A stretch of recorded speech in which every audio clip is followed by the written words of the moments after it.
Luo Yu traverses the world of Douluo, forging a bond with Gu Yuena, and after a million years of arduous cultivation, he ultimately becomes the beast god. During the tribulation, he transforms into a human, crafting the foremost divine body in Douluo, awakening the unparalleled twin divine martial souls that defy the heavens. He rescues Bibi Dong and aids Zhu Zhuqing in liberating herself from a scoundrel. The master wishes to accept me as his disciple. Regrettably, you are simply unworthy. With a single hand, he showcases Tang San's prowess, delivering a punch that shatters the white tiger. And with 3 swords, he cleaves through Tang Hao. Years later, Luo Yu sweeps across Douluo, reigning supreme over the martial soul hall, standing upon the abyss with his sword pointed at the vast unknown. In the vast divine realm, who can stand a chance in battle? Chapter 274. The heart of Qian Rengshu shakes. The terrifying 40-meter-long great sword. Qian Rengshu deftly evades to a distant spot, her ruby lips slightly parted, exuding an alluring fragrance. The golden miniskirt she wore bore numerous scratches. Clad inadequately, the spring light suddenly revealed itself. Although her snow-white skin did not bleed, it bore several crimson sword marks. The veil fluttered away with the wind, unveiling a breathtakingly beautiful visage. With elegant brows and flawless skin, her straight nose and elongated phoenix eyes possessed an air of regal beauty. She radiated an indescribable allure. Upon witnessing Qian Rengshu's true appearance, even Luo Yu, accustomed to the sight of beauties, found himself momentarily entranced. She was indeed stunning, resembling a celestial maiden descended to earth, a figure from a painting. Huff, huff. Qian Rengshu's chest heaved, her violet eyes filled with astonishment. Preoccupied with the damage to her attire, she hardly had time to consider revealing her true self. She fixed her gaze intently on Luo Yu. At such a young age, how could you possess such strength? Was that your original soul skill just now? Luo Yu did not respond to her inquiries, but retrieved the garment from his storage space, tossing it toward Qian Rengshu. My lady, you are exposed. Put on some clothing. Receiving the hint, Qian Rengshu finally emerged from her shock, feeling the chill against her skin. She shielded her vital areas, gritting her teeth in frustration. Who would want to wear your clothes? The angelic holy sword in his hand ignited, conjuring a blaze. The garment that flew toward her was instantly incinerated. Luo Yu remained unperturbed, speaking casually. Not wearing it is just as well. This way, I can enjoy the beautiful scenery with a clear conscience. Qian Rengshu felt as though she had been laid bare under Luo Yu's unabashed gaze. An uncomfortable sensation enveloped her. Unfortunately, her storage belt was overly masculine, and she had not brought it with her when she left. She could not help but regret her impulsive decision to burn Luo Yu's clothes. Now, she was a loss. If the battle continued, although she was confident in her ability to defeat Luo Yu, she feared he would take full advantage of her vulnerability. If she were to depart, relinquishing him would leave a bitter taste in her mouth. Caught in this dilemma, another garment flew her way. The last piece. Burn it, and there will be none left. You can decide what to do. The man's voice echoed. Qian Rengshu pressed her lips together, seizing the clothing and fastening it around her slender waist, concealing her shapely form. As for the vista before her, she could not afford to neglect it, granting Luo Yu a feast for his eyes. She looked back at him, her alabaster face tinged with a hint of crimson, though it quickly dissipated, replaced by a frosty demeanor. I intend to kill you. Why would you assist me? Luo Yu raised 2 fingers. First, you cannot kill me. Second, even if you are an adversarial woman, I believe you deserve respect. You may slay, but there is no need for humiliation. Luo Yu's tone was calm, yet his words seemed to resonate deeply with Qian Rengshu, causing her heart to tremble. A man of integrity, who does not admire such a presence? A man of strength is rare, and one of character is even more elusive. After their initial confrontation and dialogue, Qian Rengshu found herself intrigued by this man. She suddenly no longer wished to kill him. Clearing her throat, she fixed her gaze upon him. You are formidable. You have caught my attention. To be honest, you're the first man on the Douluo continent who has astonished me. You have surprised me. I find myself reluctant to take your life. To create your own soul skill at such a young age is truly remarkable. No wonder you possess 2 divine inheritances. Given time, you might have the opportunity to catch up to me. Joining the Martial Soul Hall requires no further conditions from you. Today, I shall let you go. If one day you can conquer me with your strength, I might consider granting you a chance. Luo Yu slowly shook his head, his expression turning serious, and his dark eyes deepening. With a flick of his wrist, he executed a dazzling sword flourish, the tip aimed squarely at Qian Rengshu. No need to wait for such a day. I will subdue you until you yield. Qian Rengshu's violet eyes widened, suddenly feeling an overwhelming aura wash over her. Luo Yu now appeared completely different from before. His towering figure, the sword he wielded, and the solemnity on his face made Qian Rengshu momentarily lose her composure. Her heart, which had remained undisturbed, began to stir. She parted her lips, her voice cool. I too hope that someone from the younger generation can defeat me. But at this moment, you are far from capable. Though you held the advantage earlier, that was because I underestimated your strength and did not fight with all my might. Do you not realize that reaching level 70 and possessing the true form of a martial soul results in a qualitative transformation? This is beyond what you, who has yet to reach the soul saint level, can compare. Luo Yu remained unfazed, stating, no need for further words. Make your move. Qian Rengshu shook her head, her golden hair billowing, stubborn and unyielding. I hope you can maintain this confidence when faced with my full strength. This time, she held nothing back, her seventh black soul ring pulsating rapidly. Seventh soul skill, angelic true form. Boom! A colossal golden, six-winged, angelic goddess manifested behind Qian Rengshu. Streams of golden light radiated from Qian Rengshu, illuminating the surroundings. At that moment, she resembled a blazing golden sun, radiating brilliance and emanating sacred flames. The blinding golden glow spread throughout the deep valley. Her aura surged higher and higher, swiftly breaking through the barrier of the Soul Saint level, eventually reaching the might that only a tidal Douluo could exhibit. Emerging from the blinding golden light, Qian Rengshu hovered high in the air. The angelic holy sword she held burned fiercely with radiant sacred flames. From her lofty vantage, she looked down upon Luo Yu, resembling a true deity. Submit to me, or perish. There's no other choice. Faced with Qian Rengshu's overwhelming pressure, excitement flickered in Luo Yu's eyes. Fascinating. No wonder you possess a divine martial soul. You certainly have the capital to be proud. However, today, facing me, you will lose. Luo Yu no longer restrained his soul power, unleashing a sudden eruption. Boom! The entire valley trembled, his soul power surpassing all peerless talents. The surface of a nine heavens exterminator sword revealed 5 blood-red soul rings, glowing with an intense hue. They oscillated rapidly. After entering the ruthless and focused state upon manifesting her martial soul true form, Qian Rengshu trembled violently at the sight of Luo Yu's 5 blood-red soul rings. Her lips parted in disbelief. How is that possible? 5 soul rings of 100,000 years. No, it's not merely a 100,000-year soul ring configuration. Is this even a soul ring configuration that a human can possess? Coming from a prestigious lineage and possessing unparalleled insight, Qian Rengshu prided herself as the foremost among the younger generation. Yet upon witnessing Luo Yu's soul rings, she was left stunned and speechless. 5 soul rings over 100,000 years, an entire 5. How did this fellow accomplish such a feat? Qian Rengshu's voice trembled, her fingers quivering slightly. It was simply too terrifying. The exterminator in Luo Yu's hand emitted a low hum, glimmering with purple gold divine light as he gazed intently at Qian Rengshu in the sky. What's this? Before I even unleash my power, you are already preparing to surrender. What nonsense! Throughout my life, Qian Rengshu has never known surrender. This must be an illusion. With her long sword raised, Qian Rengshu swiftly glided her jade fingers along the blade. Angel Domain, activate. Swish! In an instant, the entire valley transformed into a golden realm, filled with an aura of radiance.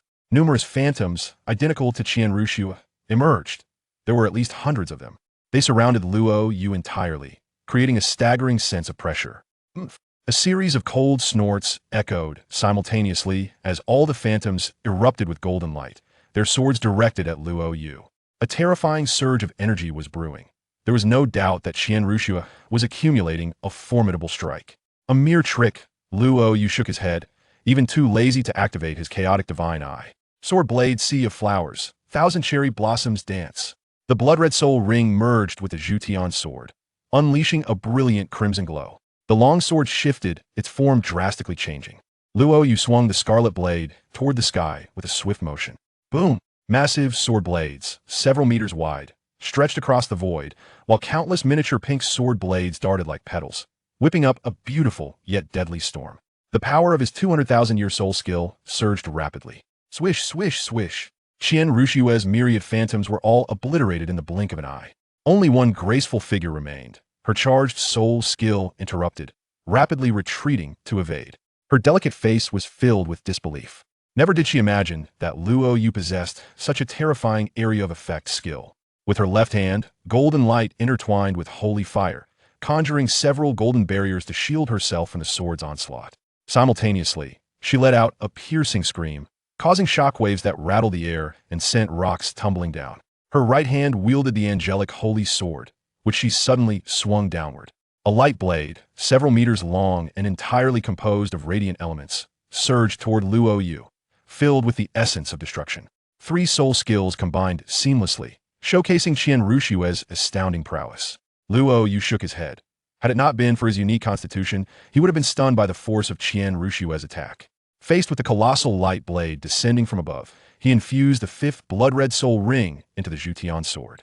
5th soul skill, heaven-slaying, earth-cutting, instantaneous god-slaying sword. The Jiuxiao Zhutian sword underwent a remarkable transformation. The blade and hilt rapidly expanded, in the blink of an eye becoming a gigantic 40-meter-long silver sword. It was terrifying in its magnitude. Luo Yu gripped the colossal sword with both hands, his arms bulging with veins as he raised it and slashed towards the sky. The once massive shadow of the holy sword appeared minuscule before the Zhutian sword. It was extinguished the moment they made contact.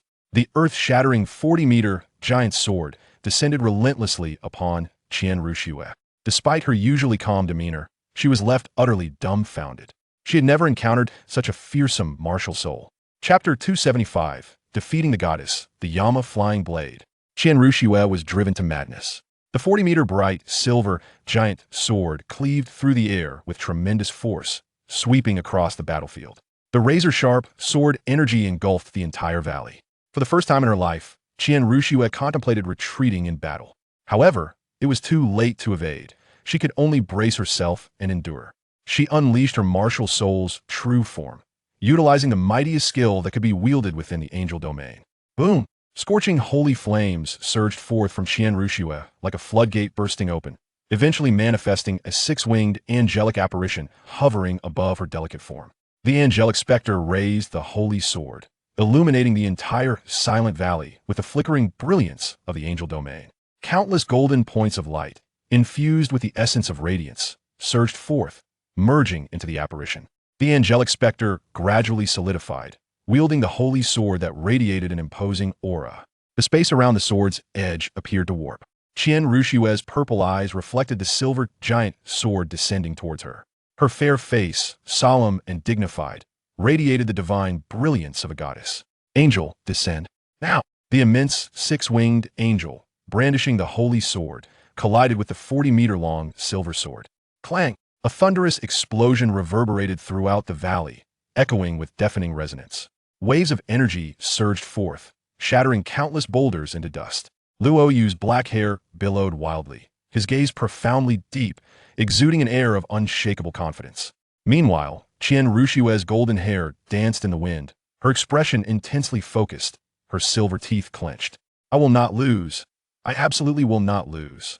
The golden holy sword and Luo Yu's silver Zhutian remained locked in a stalemate in the air. After dozens of seconds, the golden holy sword began to tremble violently. Cracks marred its blade, and ultimately, it exploded with a resounding crash. The colossal 40-meter silver Zhutian descended in a decisive strike. The 6-winged angelic apparition was instantly cleaved in two, dissipating into countless golden motes of light. The strongest soul skill shattered, and Qian Rushue coughed up a mouthful of crimson blood. Her exquisitely beautiful face revealed a trace of despair, evoking sympathy. It seemed as if Qian Rushue was on the brink of demise. The 40-meter giant sword abruptly halted, hovering above Qian Rushue's head. The residual force of the sword severed a lock of hair from her forehead. A gentle breeze swept by, causing her golden strands to flutter away. Qian Rushue stared blankly at the giant sword suspended above her. Her purple eyes were filled with disbelief. She had never entertained the thought of defeat in her life, let alone at the hands of a peer. No, this individual was not merely a peer. He was significantly younger than her. Qian Rushue's red lips trembled. Her delicate hands quivered. How could I possibly lose? I possess a divine-level martial soul, a natural level 20, and I am backed by the resources of the Martial Soul Hall. For countless days and nights, she had yearned for an opponent who could match her. Yet when that person truly appeared and decisively defeated her, her heart was filled with an indescribable sensation. Luo Yu called out, Qian Rushue, do you surrender? Qian Rushue's dazed, purple eyes gazed at the sword pointed at her by the spirited Luo Yu. A wave of intense unwillingness surged within her. Her fists clenched once more. I do not surrender. Luo Yu shook his head. With just a bit of effort, your head will be gone. Yet you still refuse to yield? I simply do not yield. Qian Rushu glared at Luo Yu with her purple eyes. You may kill or maim me at your discretion. But for me, Qian Rushu, surrendering is utterly impossible. Tisk, Tsk, so defiant. Luo Yu urged the Zhutian's transformed giant sword, which trembled as murderous intent surged forth. Qian Rushu slowly closed her beautiful eyes, proudly lifting her graceful neck. Her heart whispered, am I to die? I thought I would unify Douluo, yet here I am, facing death. But truth be told, this fellow is the most powerful man I have ever encountered in my life.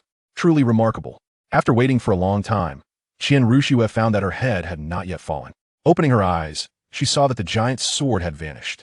The long sword in that man's hand had reverted to its ancient form, although the pulsating blood-red soul rings remained glaringly bright.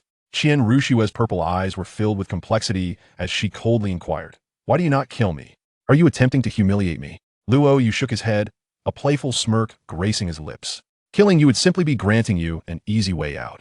I recall someone saying more than once that upon defeat, she would become my little wife. If you are dead, who will fulfill that role? In your dreams. Qian Rushu glared at him. Luo Yu raised his gaze, casting a glance her way. What?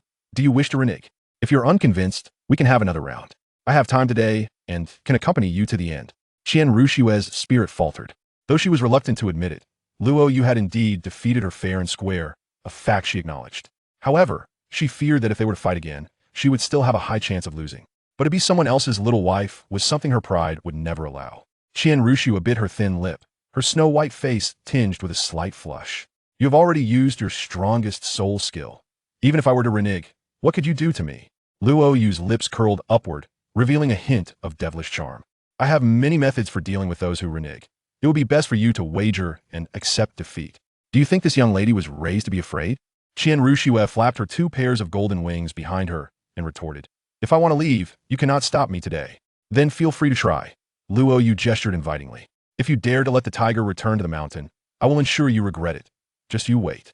If you dare to bully me like this, the next time we meet will be your demise. Qian Rushu declared fiercely, flapping her wings as she soared out of the valley. Alas, Luo Yu sighed, shaking his head. Taming a proud beauty is always a lengthy process. Buzz. The 4th blood-red soul ring merged into the Zhutian sword, causing the ancient long sword to undergo a violent transformation.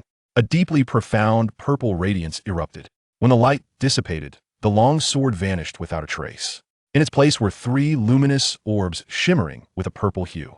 Inside, 3 slender flying swords floated gracefully, their blades etched with black-purple patterns, exuding a vibrant spirit, accompanied by a gentle breeze. Luo Yu gazed at the distant golden figure, an amused expression dancing in his eyes. 4th soul skill, shadow and wind, Yama flying blade. The 3 flying swords shot forth, reaching incredible speeds, transforming into 3 streaks of light, soaring into the heavens. Luo Yu stood calmly, arms crossed, showing no signs of urgency. After a while, the previously defiant golden figure returned obediently. Qian Rushu, flapping her wings, landed before Luo Yu, her face twisted with fury. Why are you back so soon? Qian Rushu nearly spat out a mouthful of blood in frustration. She had never felt so exasperated. Gritting her teeth, her voice barely escaped her ruby lips.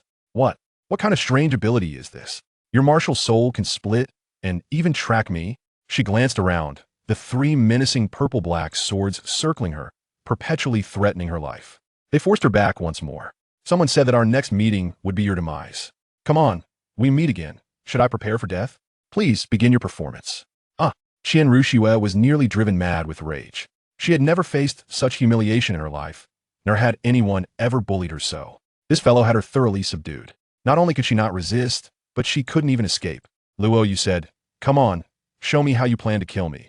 Otherwise, you will break your word once again. I curse you. For the first time in her life, Qian Rushu unleashed a curse upon Luo Yu. This, not only do you renege, but you also resort to insults. Well, then you can't blame me. Luo Yu's expression turned exaggerated as he manipulated the Yama flying blade, weaving around Qian Rushu like a butterfly through flowers, leaving her utterly defenseless. Slash! The garment tied around her waist was instantly shredded, revealing a glimpse of spring. Chapter 276, Taming the Proud, Qian Rushu. The goddess calls him husband. The attire around Qian Rinxue's waist lay in tatters, leaving only a shimmering golden mini-skirt clinging to her form. Yet this skirt was marred by the relentless assaults of Luo Yu's swift wind thousand swords technique. Riddled with gaping holes, through the torn fabric, her skin, as smooth and luminous as mutton-fat jade, was exposed, exuding an alluring aura. What do you intend to do? Qian Rinxue glared at Luo Yu, her ire palpable. What do you think? Luo Yu raised an eyebrow.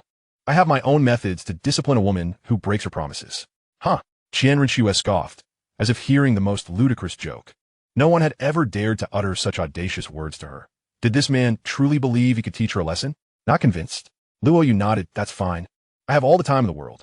The three flying blades, ominously hovering around Qian Rinxue, glinted with renewed intent.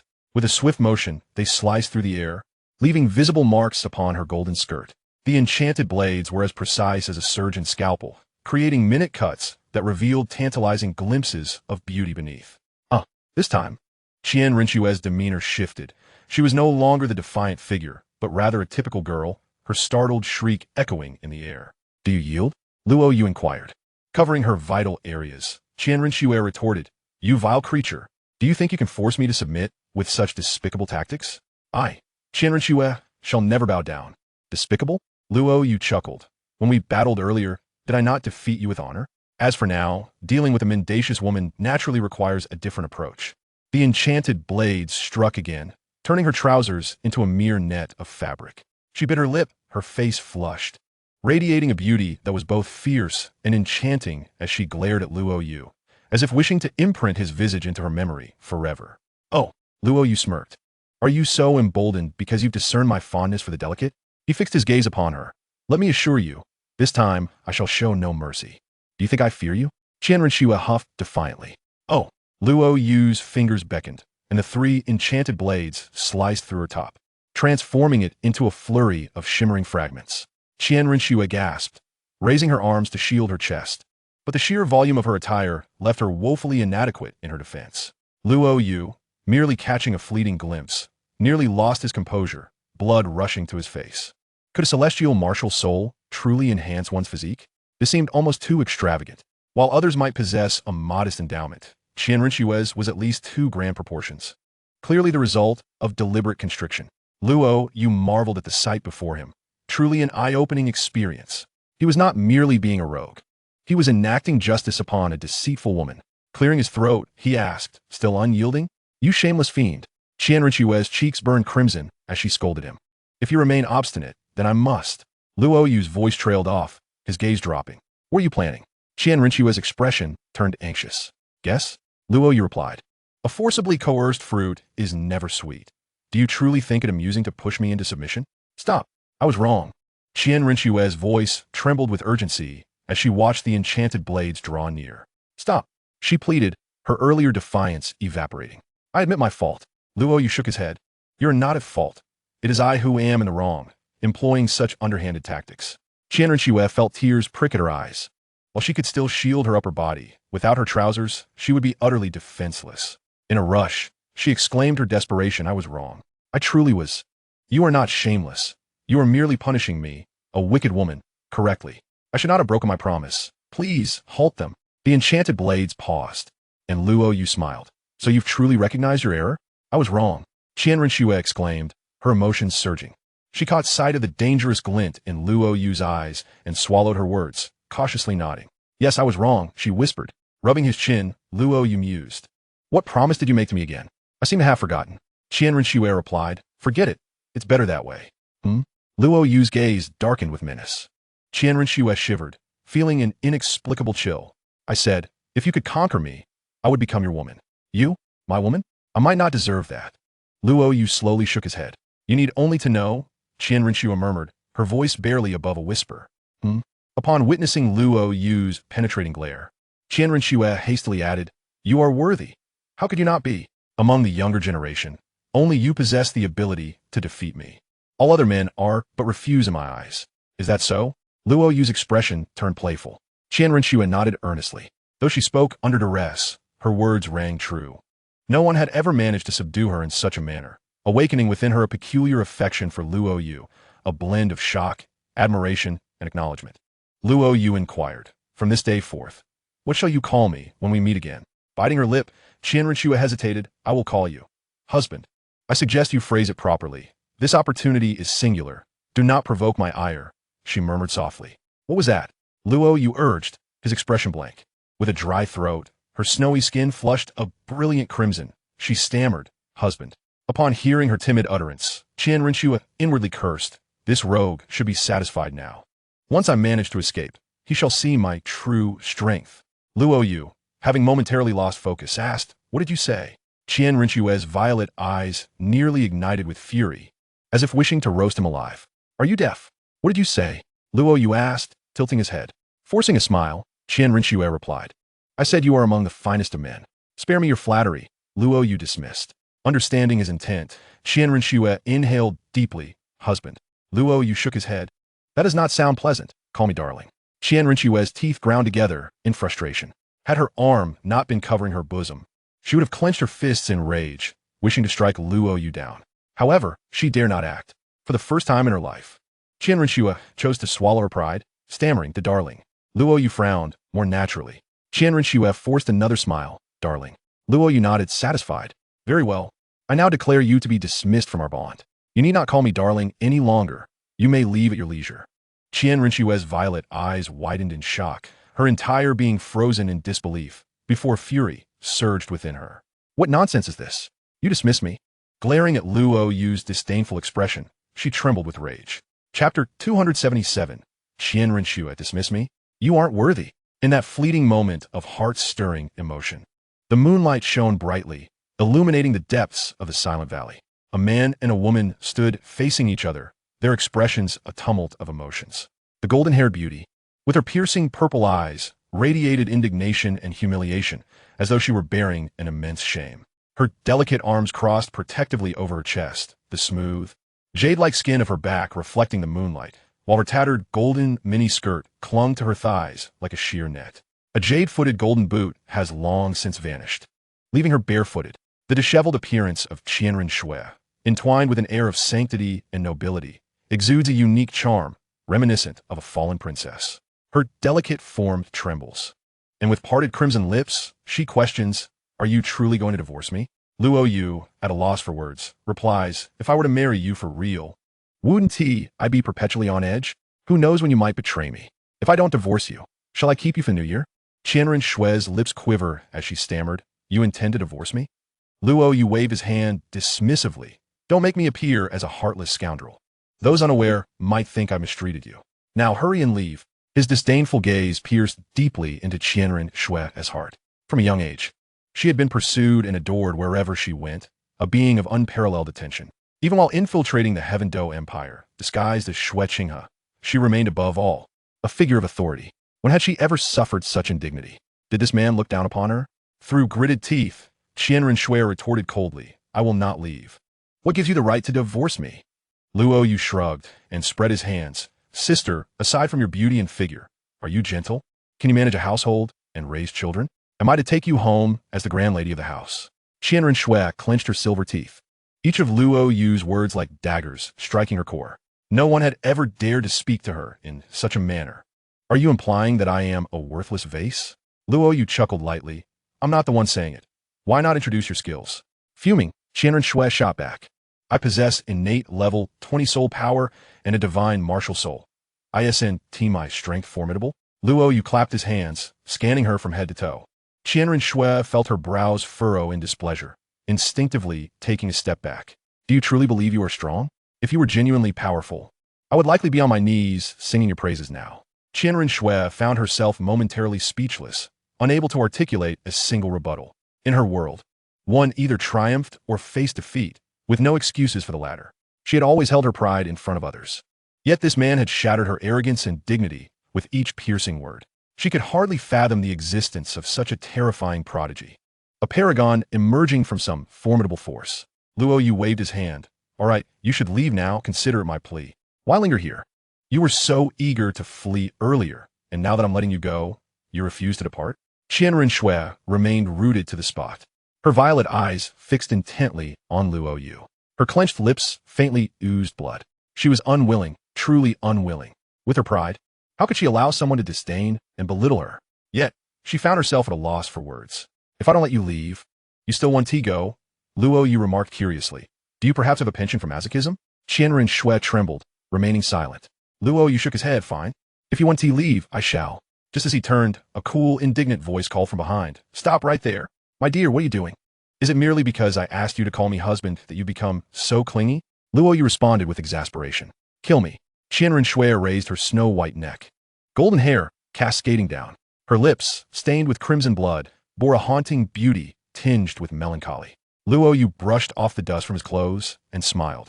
You haven't inflicted any harm upon me. At most, I do need to wash my clothes. Why would I kill you? You. Qianren Shui nearly fainted with rage. Luo Yu's words had shattered her defenses. After all this time, it was just to leave a bit of dust on you? Is this a veiled insult to my strength? Qianren Shui declared coldly. If you do not kill me today, I shall surely seek your life in the future. Luo Yu replied, exasperated. Must you be so ruthless? At least we were briefly husband and wife. I never agreed to your divorce, and until I slay you, I shall forever remember the shame of being the thief's wife.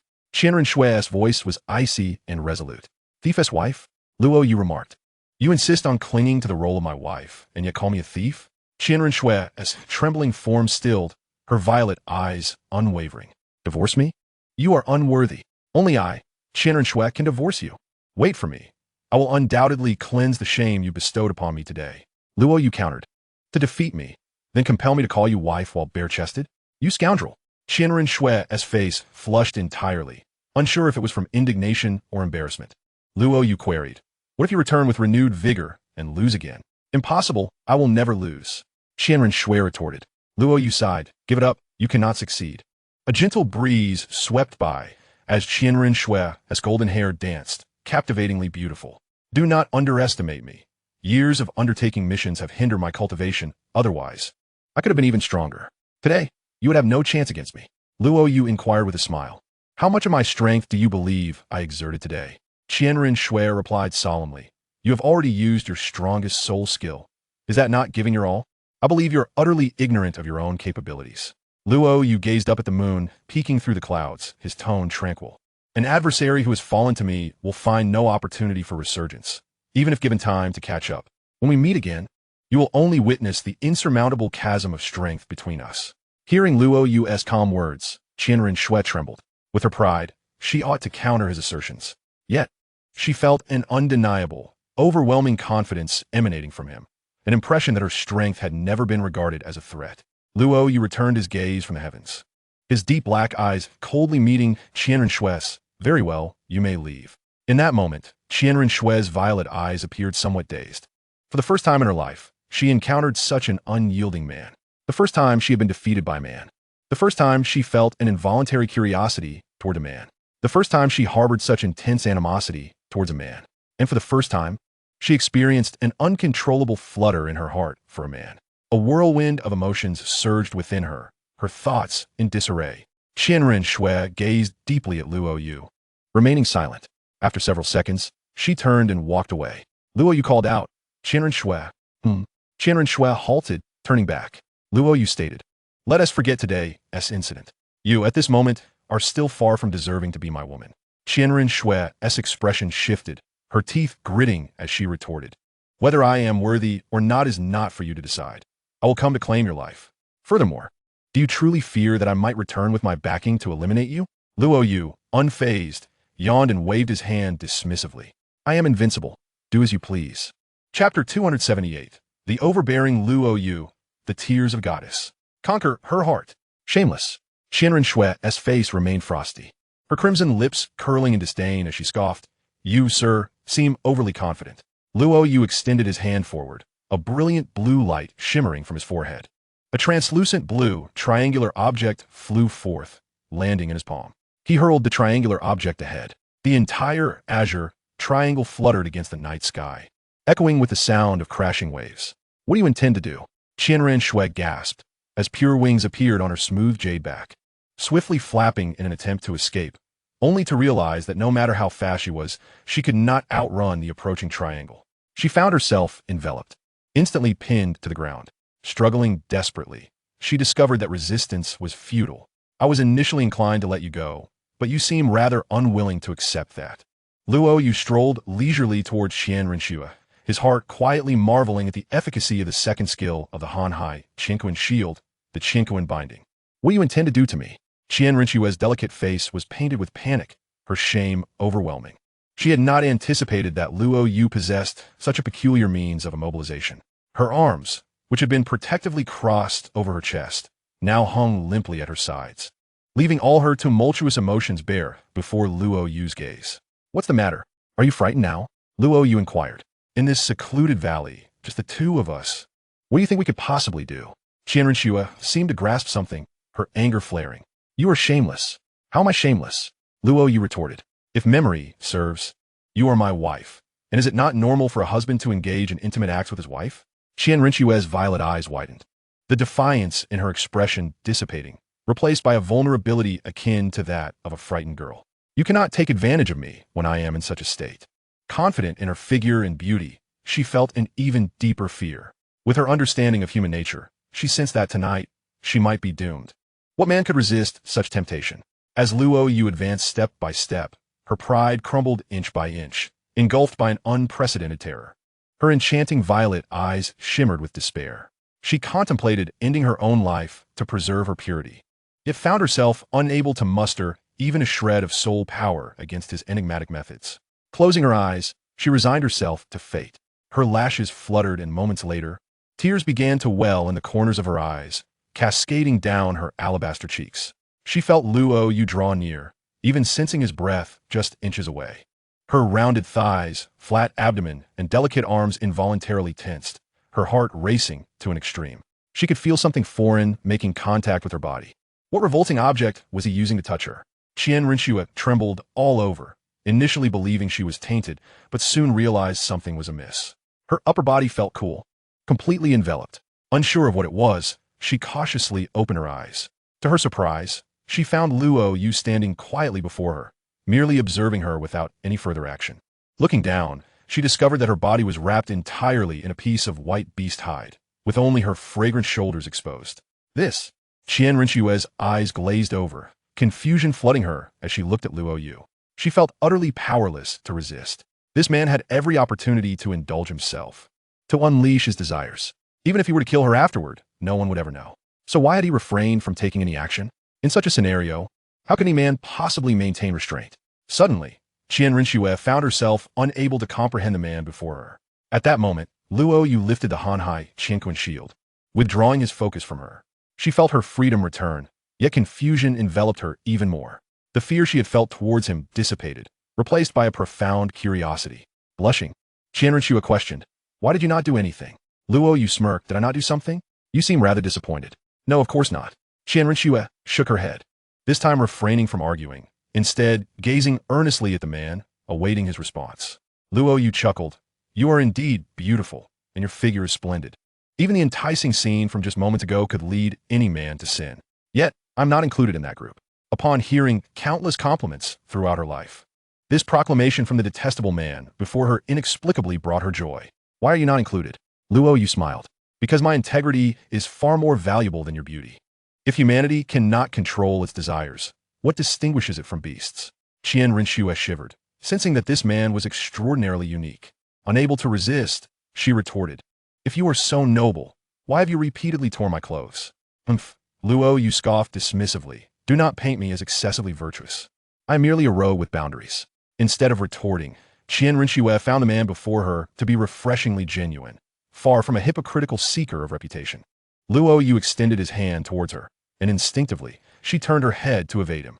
However, inexplicably, she remained still, allowing him to grasp her chin.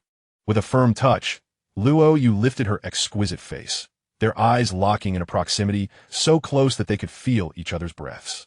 Gazing into his deep black eyes, Qian Renshua yearned to flee, yet also hesitated to do so. Her heart raced uncontrollably, a tumult of emotions swirling within her, rendering her speechless. "You said you would not allow me to dismiss you. Therefore, let me lay down some rules," Luo Yu spoke, his tone carrying an undeniable authority. "First, my woman shall not raise her voice at me. Second, my woman shall not speak ill of me. Do you understand?" Qian Renshua's eyes sparkled with defiance, her lips parting. On what grounds should I listen to you? Luo Yu replied coolly, if you're unwilling, then leave. No one is forcing you. We are enemies now. His harsh words echoed in Qian Rinxue's mind like thunder. She stared at the man, his deep, star-filled black eyes, and the domineering tone she had never encountered before causing her gaze to become dazed. She instinctively nodded. It was only when Luo Yu retracted his fingers that she regained her senses, exhaling in disbelief, her hands covering her flushed cheeks. Qian Rinxue, what was that? Why did I act that way? Enchantments. This man must have used some kind of enchantment on me. She concluded. Yes, it must be so. How else can I explain my behavior?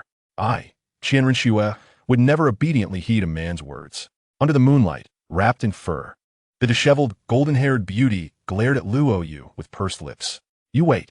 I will return. Suddenly, she realized that even her threats lacked conviction, feeling utterly diminished. With a swift flap of her wings, she soared away. Luo Yu watched the enchanting figure disappear into the sky, a charming smile gracing his lips. To conquer a woman, brute force alone is insufficient. To win her heart, one must administer the right remedy. A combination of extraordinary strength, a bit of cunning, and a touch of genuine emotion equals an unstoppable force. He felt confident that Qian Rinxue had already begun to imprint his presence deeply within her heart. With the passage of time, their next encounter would undoubtedly be different. Ding! The host has autonomously pursued the goddess Qian Rinxue, activating a hidden system task. Chapter 279, Dual Goddess Task. Capture Qian Rinxue. Rescue Ain. Ding! The host has autonomously pursued the goddess Qian Rinxue, activating a hidden system task. Dual Goddess Hidden Task. Capture Qian Rinxue. Rescue the Blue-Silver Emperor Ain. Task Reward 1. Exclusive 9 Heavens Slaying Sword. 600,000 Years 6 Soul Ring. Task Reward 2. Overall enhancement of the Slaying Sword's soul ring duration by 600,000 years. Task Reward 3. Capture both goddesses simultaneously for an extra divine gift package. The sudden system notification left Luo Yu momentarily speechless. However, upon realizing the task objectives and rewards, his eyes lit up. He had not anticipated that this time, the goddesses targeted were Qian Rinxue and Ain, considering the rewards, which were twice as bountiful as the last task, even including an overall advancement of soul ring duration. Luo Yu was not surprised. This task was indeed more challenging than the previous one. Qian Rinxue was certainly not an easy woman to deal with. The mere act of defeating her is an arduous task in itself. To compel her to relinquish her inner pride and follow you wholeheartedly is an even greater challenge. As for Ain, the difficulty of conquest can only be described as hellish, especially with 2 insufferable obstacles in the way. Luo Yu cast a glance at the system panel and noted 3 luminous points. The black one represented himself, while the golden point was rapidly distancing from him. Surely it was Qian Rinxue who had just departed. The blue point, however, lingered far away, remaining stationary, its identity obvious. Luo Yu pondered briefly. At this moment, Ain should have transformed into blue silvergrass, concealed by Tang Hao in a cave. Now that he possessed map navigation, perhaps he could contemplate a stealthy endeavor. The system panel indicated a mission to rescue Ain, which immediately made it clear that she was enduring a difficult situation. His gaze shifted downward on the panel, where it displayed that completing this task would yield a divine-level gift package. He suddenly recalled that he had yet to claim the mysterious package he received after successfully conquering Tang Yuehua and Shueku. Ding! Congratulations, host, for successfully claiming the mysterious package. Reward 1. Special divine skill. Listen to the voice of all things. Upon using this skill for 1 hour, you may listen to the voice of all things and comprehend their meanings. Reward 2. River of Forgetfulness Water. Bathing in it allows one to eternally forget painful experiences. Luo Yu's ears shimmered with a soft white light, a tingling sensation coursing through them as if a transformation was quietly occurring. Simultaneously, a small, cool porcelain vial materialized in his hand, adorned with carvings of flowers from the other shore. Luo Yu was taken aback. Previously acquired system rewards like the Swift Wind 10,000 Swords and Celestial Wind Moonlit Steps were clearly combat-oriented divine skills. This time, however, the listen to the voice of all things was evidently a supportive divine skill. Being a divine skill, it must possess complexities yet to be explored. As for the River of Forgetfulness Water, it seems somewhat dubious. The system's explanation suggested that bathing in it would allow one to forget painful experiences. Yet, what could one accomplish with merely a small vial? Surely it wouldn't suffice for a proper bath. Even a dog would require more. Was it possible the system had erred? Could it be ingested instead? Luo Yu glanced at the vial inscribed with the flower from the other shore and gently shook it, abandoning the thought of tasting it. Who could predict the consequences of such an action? Better to remain cautious. He tossed the vial into his storage space, alongside the mysterious jar and the unknown yellow soil from the last system reward, intending to examine them at a later date. Standing in the silent Sound Valley, he cast a glance at the bright moon above. It was already late at night, with still some time remaining before dawn. Where to return in Heavendo City? Tang Yuehua had just been severely wounded by him during the day. She needed rest and would be incapable of further combat. Given Shui Ke's temperament, it was quite likely she would obediently be waiting for him in bed, clad in black silk. Should he return to Moon Pavilion to find Shui Ke? Luo Yu hesitated. After several days without seeing him, the Pope left at Blue Tyrant Academy would surely be anxious, possibly even worried sick. It wouldn't do to leave Lu Erlong in a lurch after having occupied her. It seemed inappropriate to vanish for several days without explanation. Perhaps he should first return to Blue Tyrant Academy to placate Bibi Dong and Lu Erlong, and then seek out Shui Ke the following day. Resolving his thoughts, Luo Yu no longer hesitated. He leaped into the night. However, just as he exited Silent Sound Valley, a stranger suddenly blocked his path. The young man was strikingly handsome, his expression one of indifference, gazing at Luo Yu with an air of condescension, as if he were observing an insignificant insect. Luo Yu, on alert, demanded, "Who are you? Why do you obstruct my way?" The youth scoffed. "Why must I provide a reason to block you?" Luo Yu's displeasure was evident. "A good dog does not block the path. Step aside." The young man narrowed his eyes, his lips curling in disdain. "You dare to speak so insolently? You deserve a lesson." In an instant, the youth vanished, and Luo Yu's expression changed. He could scarcely discern his movement, not even having time to activate his divine eye.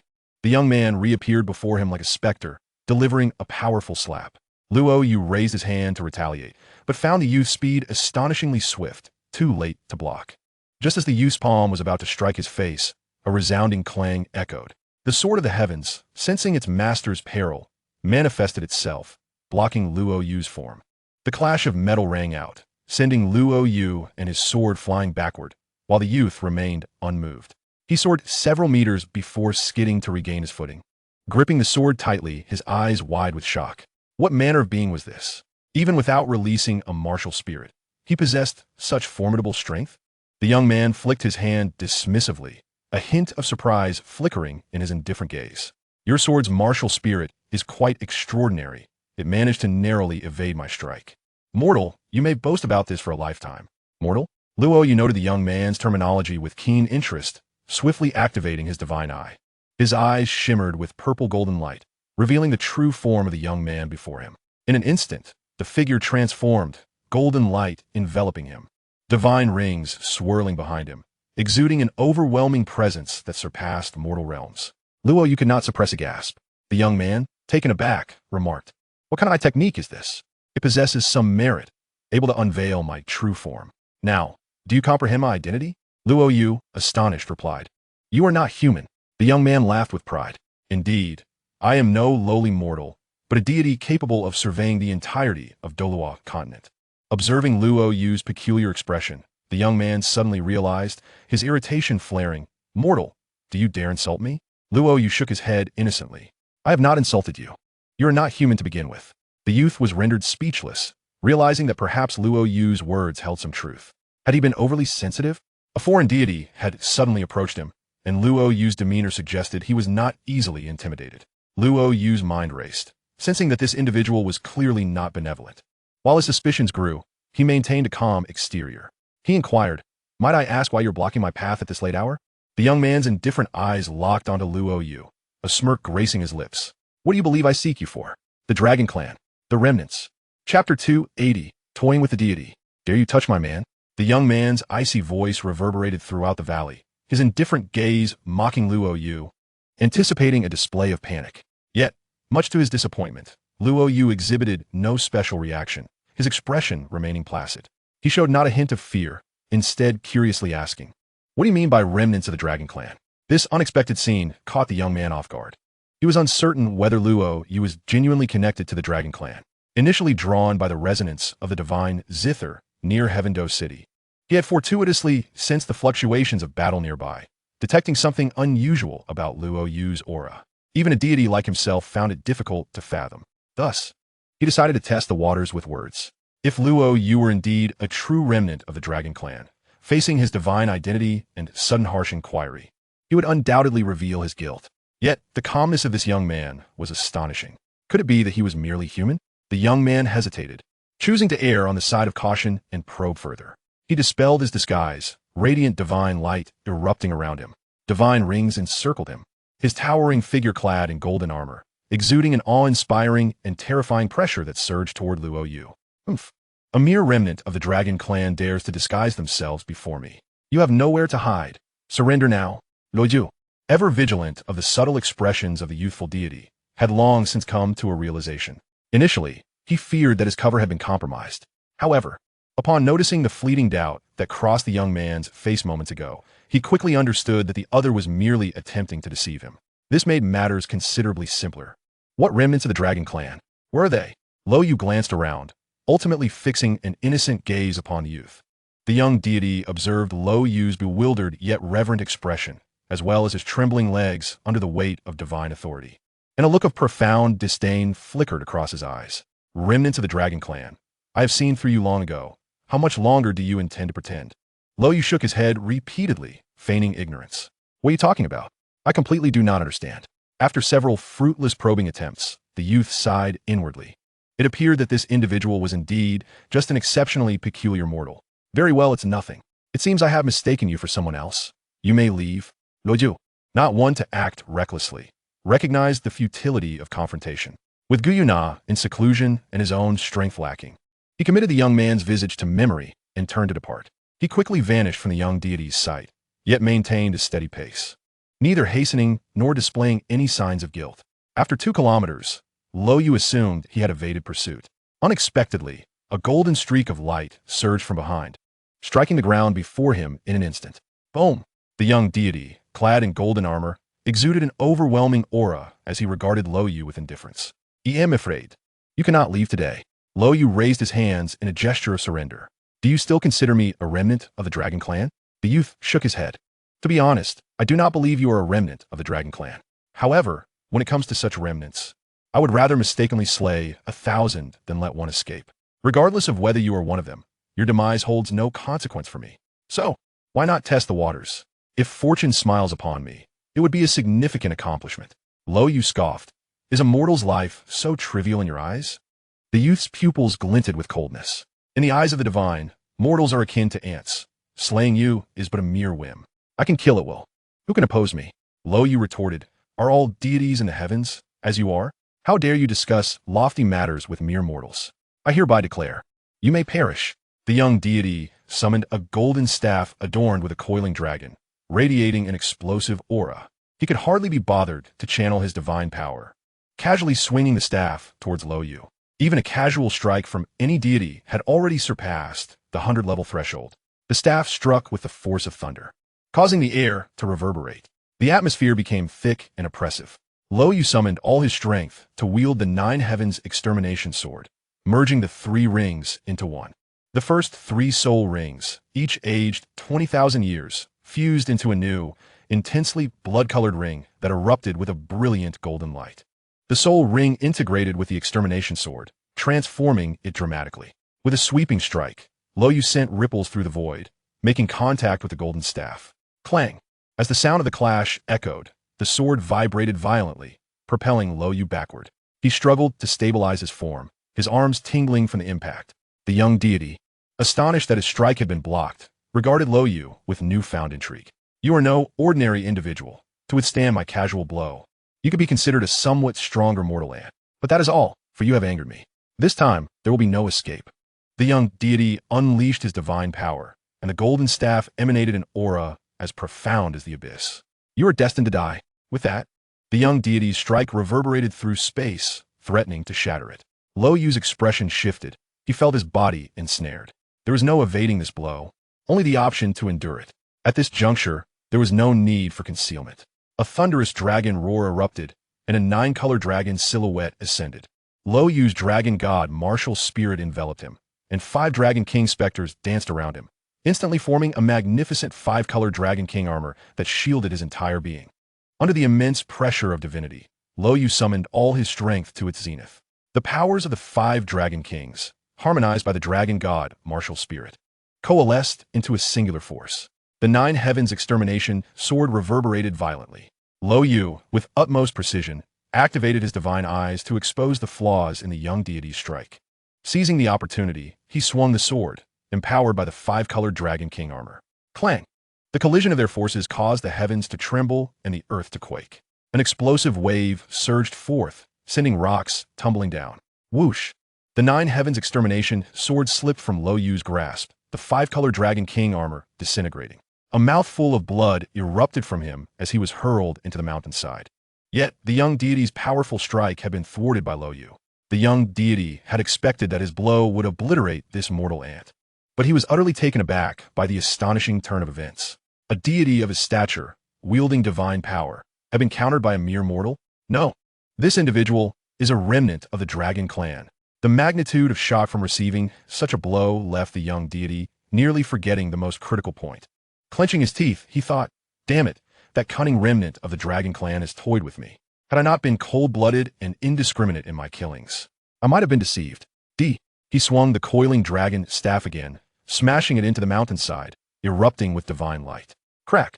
The entire mountain crevice split in two. Cough, cough, cough. Luo Yu emerged from the dust like a streak of light. Where do you think you're going? The young deity bellowed, dashing forward to block Luo Yu's path. Observing Luo Yu's disheveled state, though he appeared unharmed, the young deity's pupils narrowed, and he coldly remarked, "What a remarkable remnant of the Dragon Clan. For millennia, you are the first human to dare to challenge a deity in mortal form. Alas, today I have caught you. Your only fate is death." The young deity's gaze swept over Luo Yu, recalling that he had managed to withstand his blow, and he could not help but express his relief. "Thank heavens I did not let you escape today. Otherwise, with your cunning intellect and this terrifying talent, you would be a force to reckon with. A lowly ant, do not attempt to plead for mercy. The Shura God King has decreed that remnants of the Dragon Clan must be exterminated by all gods." Gazing at Luo Yu, who remained silent with blood trickling from the corner of his mouth, the young deity laughed triumphantly. His divine power surged, and the divine rings around him glimmered brilliantly. "Tremble in fear, scream in despair. I can already sense your hopelessness." The young deity unleashed his divine power in full force, blazing like a scorching golden sun. The valley trembled, clouds dispersed, and the earth cried out in agony. "Now, you may perish." The young deity's eyes gleamed with ruthless satisfaction as he wielded the coiling dragon staff, cleaving through the void with a force that threatened to rend the very fabric of reality, aiming directly for Luo Yu's head. Luo Yu, however, refused to yield. Standing tall and unyielding, his eyes radiated with a purple-gold brilliance, undeterred by fear. The deity's maniacal laughter echoed through the air. In his eyes, Luo Yu was but a pile of flesh. In that moment of crisis, the ordinary fragrance pouch at Luo Yu's waist suddenly quivered violently, erupting in a cascade of seven-colored light. A diamond-shaped, seven-colored dragon scale burst forth from the pouch, materializing in the center of the battlefield. The young deity regarded it with disdain, swinging his golden staff. "A mere trick, hardly worth my attention. Mortalant bears." The instant the golden staff collided with the dragon scale, the space tore open, revealing an unfathomable black hole. "A mere trick?" A cold, melodious voice emerged from the depths of the black hole, resonant with authority and indifference. Emerging from the abyss, a hand as smooth as jade and exquisitely beautiful reached forth and grasped the legendary dragon-embodying golden staff. The once formidable weapon was instantly rendered powerless, as if its might had been extinguished. Who dares?" The young deity's countenance shifted dramatically with shock. A mere third-tier deity, no more than an insect, would dare to challenge my man? Such ignorance of mortality. Do you truly believe yourself worthy? From the depths of the void, an unparalleled figure gracefully stepped into view. Chapter 281. The dominant guardian of her man, Gu Yuena. "I believe in my man." Upon hearing the familiar feminine voice, Luo Yu smiled knowingly, his body relaxing in response. The impending activation of the vast CS protective barrier and the seven-stringed jade phoenix zither ceased. The young deity, attempting to retract his dragon-embodying golden staff, found it firmly ensnared by that delicate hand, rendering him incapable of reclaiming it. A sense of dread washed over him as he fixated on the void. From within the darkness, a pair of pristine, ethereal legs emerged, followed by a lithe figure, revealing a girl with silvery hair and violet eyes. The moment she appeared, the entire valley seemed to lose its color. Her breathtaking beauty was enough to take one's breath away. Silvery strands cascaded to her ankles, and her long, curled lashes framed a pallid visage that exuded an intoxicating allure. Yet, her brows were furrowed, her face seemingly shrouded in frost. She regarded the young deity with a chilling glare, her violet eyes brimming with lethal intent. The once world-shattering, dragon-embodying golden staff lay helplessly beneath her control. Sensing the profound currents of divine power emanating from the girl, the young deity's pupils constricted, his heart racing as he stammered, "Who are you? Who am I?" "You are not worthy to know," Gu Yuena replied, her violet gaze indifferent. "All you need to know is that from the moment you dared to lay a hand on my man, you sealed your fate. You, how audacious! Dare you openly challenge a god?" The young deity's divine halo erupted in brilliance as he summoned his power, causing the dragon-embodying golden staff to vibrate violently. The ground cracking beneath him, shaking the entire valley. "Silence," Gu Yuena scoffed, a burst of radiant energy enveloping her. The 7 elements converged in her palms as she effortlessly grasped the thrumming staff and twisted. Crack! It snapped. The young deity was instantly petrified, trembling uncontrollably. A chill coursed from his feet to the crown of his head. His artifact had been effortlessly shattered by this woman. If she were to twist his neck. Gazing into Gu Yuena's indifferent violet eyes, one thought consumed him. Run. Flee as far as possible. The Douluo continent was too terrifying. I must return to the divine realm. Gone was the previous arrogance he displayed before Luo Yu. He now fled like a frightened dog, bolting away. Gu Yuena's voice, icy and disdainful, sliced through the air. "Think you can escape? Can you truly flee?" With a wave of her delicate hands, the very fabric of the Silent Sound Valley transformed dramatically, plunging into a kaleidoscopic realm of elemental chaos, ensnaring the young deity as if he were mired in quicksand. Unable to move, as he surveyed the terrifying multicolored elemental domain, despair etched itself onto his face, his eyes wide with horror. You were the Silver Dragon King, but you were supposed to be dead. How could you be here?" Gu Yuena, unfazed by the young deity's astonishment, turned her attention to Luo Yu. "Brother Yu, did this scoundrel harm you in any way?" Luo Yu shrugged. "I hadn't even been injured before you arrived." "Understood." Gu Yuena nodded, then turned her gaze back to the young deity ensnared in the elemental realm. "Look, he hasn't been hurt. Perhaps you could consider letting me go?" he pleaded. Gu Yuena replied, "No injuries are equivalent to being grievously wounded. Therefore, you shall meet your demise." The young deity was momentarily speechless. What kind of twisted logic is this? In truth, he was completely oblivious to the concept of a woman's vengeful heart. A dragon possesses its reverse scale. To touch it is to invite death. And Luo Yu was Gu Yuena's reverse scale. Anyone who dared to lay a hand upon him would have to contend with her wrath. With a resounding boom, Gu Yuena made her move. The silver space power flickered, and she appeared before the young deity, her left hand swinging forth as blazing fire elements coalesced. Smack! The young deity was sent flying, his teeth scattering as golden blood splattered through the air. Before he could travel far, a flash of silver appeared. Gu Yuena had already closed in. Her right hand gathered the crackling purple lightning. With another swift strike, she slapped him across the face. Boom! Gu Yuena wielded her spatial powers with unparalleled finesse, manipulating various elemental forces at will. The young deity was utterly defenseless, subjected to a one-sided slaughter. Bang!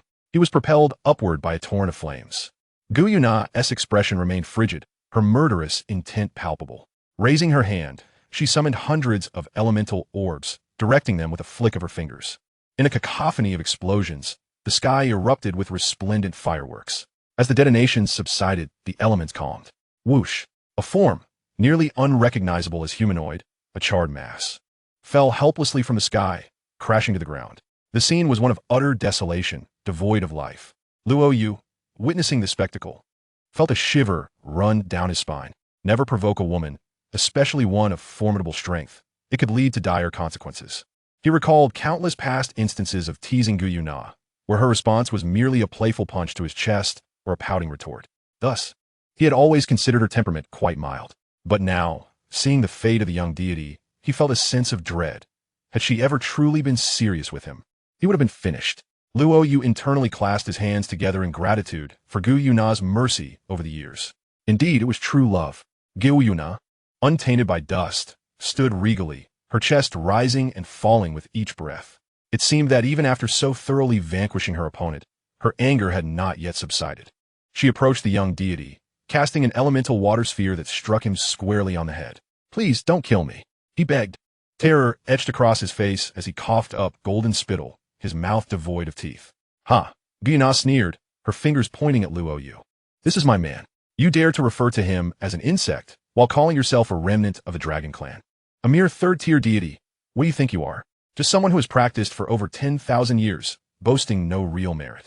If he were trained for another decade, he wouldn't even need to lift a finger to obliterate scum like you. By then, you wouldn't even be worthy of his attention.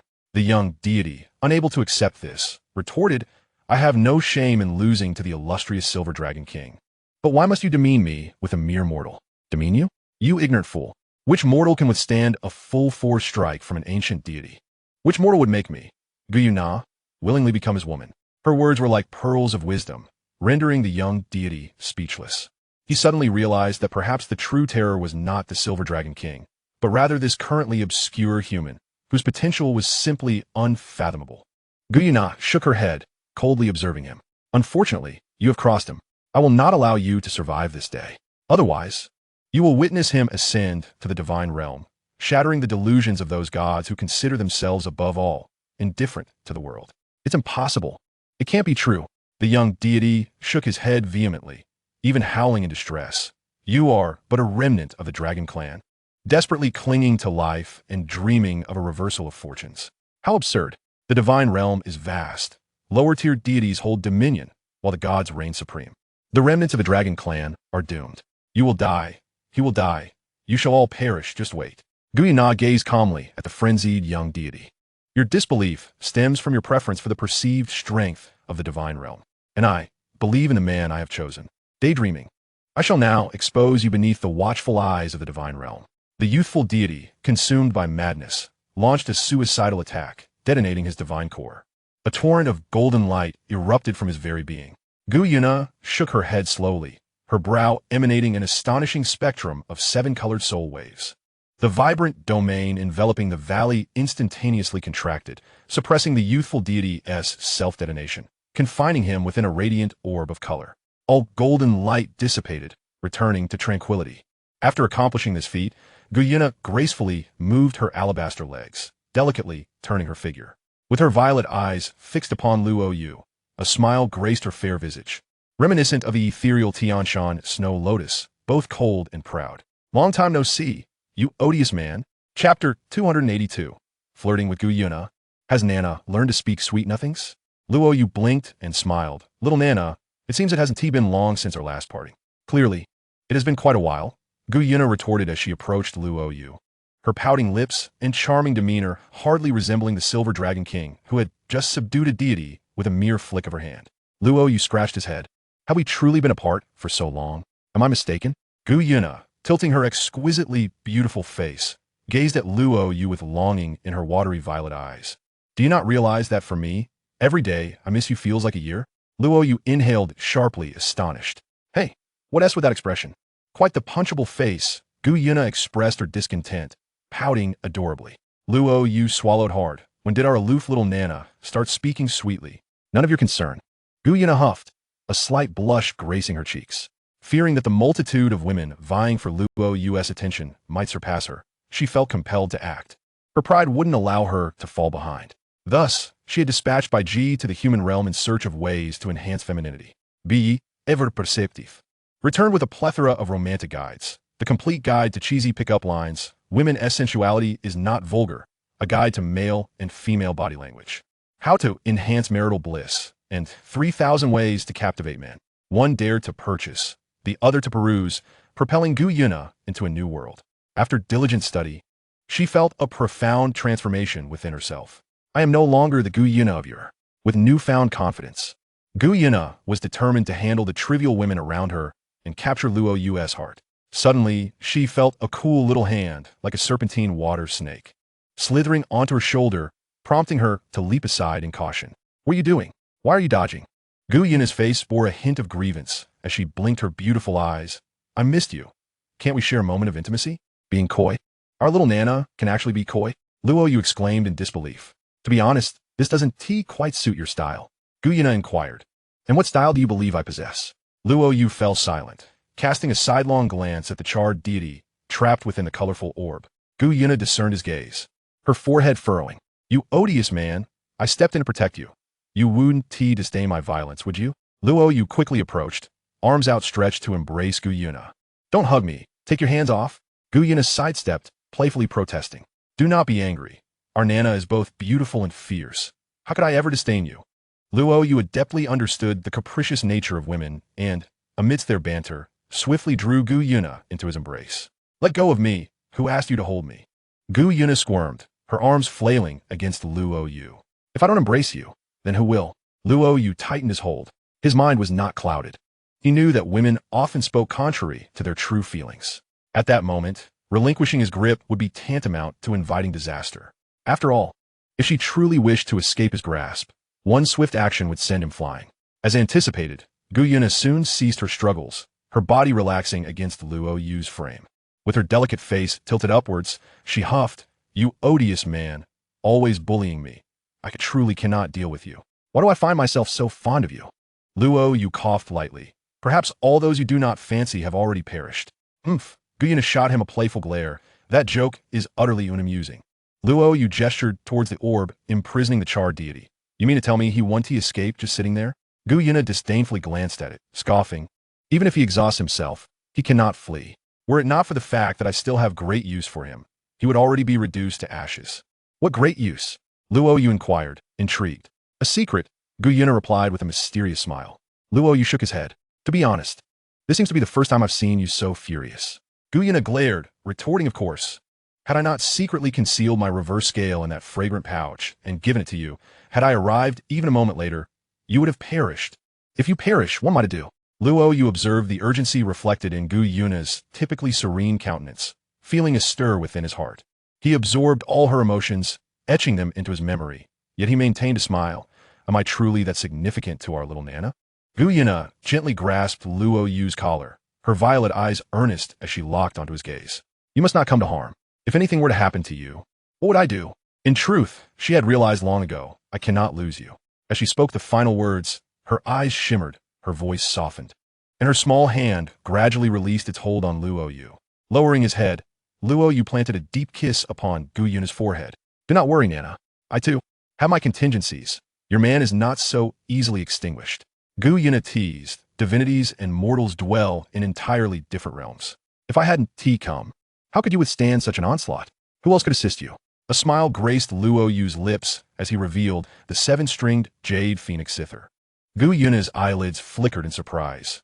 With her keen perception, she immediately recognized the instrument's extraordinary nature. She gazed at Luo Yu in astonishment. Chapter 283. The affection in her beautiful eyes. When did little Nana go astray? Gu Yuena's face displayed shock as she regarded Luo Yu. Is this a divine artifact? An artifact imbued with the essence of divine inheritance? When did you acquire such a thing? How was I unaware? Hold your horses. There's more. Luo Yu urged her to remain calm, lifting his hand to touch his brow. A brilliant blue light flickered as the triangular oceanic sphere emerged. Gu Yuena was once again stunned by Luo Yu, her lips slightly parted. This is the ocean god's artifact, the triangular oceanic sphere. This is a component of the supreme ocean god's trident. Have you gained the ocean god's inheritance? Luo Yu chuckled. See? With the inheritance of two divine beings, it should afford me a chance at survival. Gu Yuena gazed at Luo Yu incredulously. When did you obtain divine inheritance? And to receive two at once, that's astonishing. Surely the process to acquire such gifts must have been arduous. Luo Yu contemplated for a moment. It wasn't particularly arduous. I simply played the zither and treated a few ailments, and these two artifacts came to me on their own. Gu Yuena stared at him. Is that even humanly possible? Others may not know, but I am well aware of how difficult it is to obtain divine inheritance. Gu Yuena took a deep breath, rolling her eyes. If your identity as a remnant of the Dragon Clan were to be confirmed, even these two deities could not protect you. Luo Yu shrugged. I now possess a body forged from the purest golden lotus. No one can discern that I was once a soul beast. If questioned, I shall simply state that I fortuitously acquired the inheritance of the Dragon Clan. Though there may be some doubts, I trust that these two divine beings will still wish to protect their inheritor. Upon hearing this, Gu Yuena's eyes momentarily flickered with a hint of despondency. Yet she nodded in agreement, saying, Indeed, it is a viable strategy that may allow you to evade this impending crisis. Which of the two deities do you intend to accept the inheritance from? Gu Yuena suggested, I recommend you accept the legacy of the sea god, for his power is quite formidable within the divine realm. Luo Yu chuckled softly, replying, I have no intention of accepting either. This is merely a temporary measure to face the pursuit. Gu Yuena, taken aback, inquired, why not accept? By embracing the inheritance, you could easily clear your name and ascend to divinity, attaining eternal life, rather than enduring the heavy burden of confronting the entire divine realm. Luo Yu approached her, wrapping his arms around her soft, delicate waist, inhaling the faint fragrance of her silver hair. Leaning closer, he whispered in her ear, gently nibbling her earlobe, Lil Na, your heartfelt sincerity towards me is something I could never betray. I have not forgotten the promises I made to you. And please, do not feign indifference. Do you wish for me to leave? Gu Yuena's body trembled, her violet eyes momentarily glazed with unshed tears, though she discreetly used her divine power to dry them. Parting her crimson lips, she softly called out, Luo. You, what is it? Luo Yu asked. Gu Yuena replied gently, it's nothing. I just wanted to call your name. Luo Yu teased. Why not call me by my proper title? Call me husband. Absolutely not, Gu Yuena retorted, her cheeks flushing a delicate pink as she pressed her lips tightly together. What's wrong with that?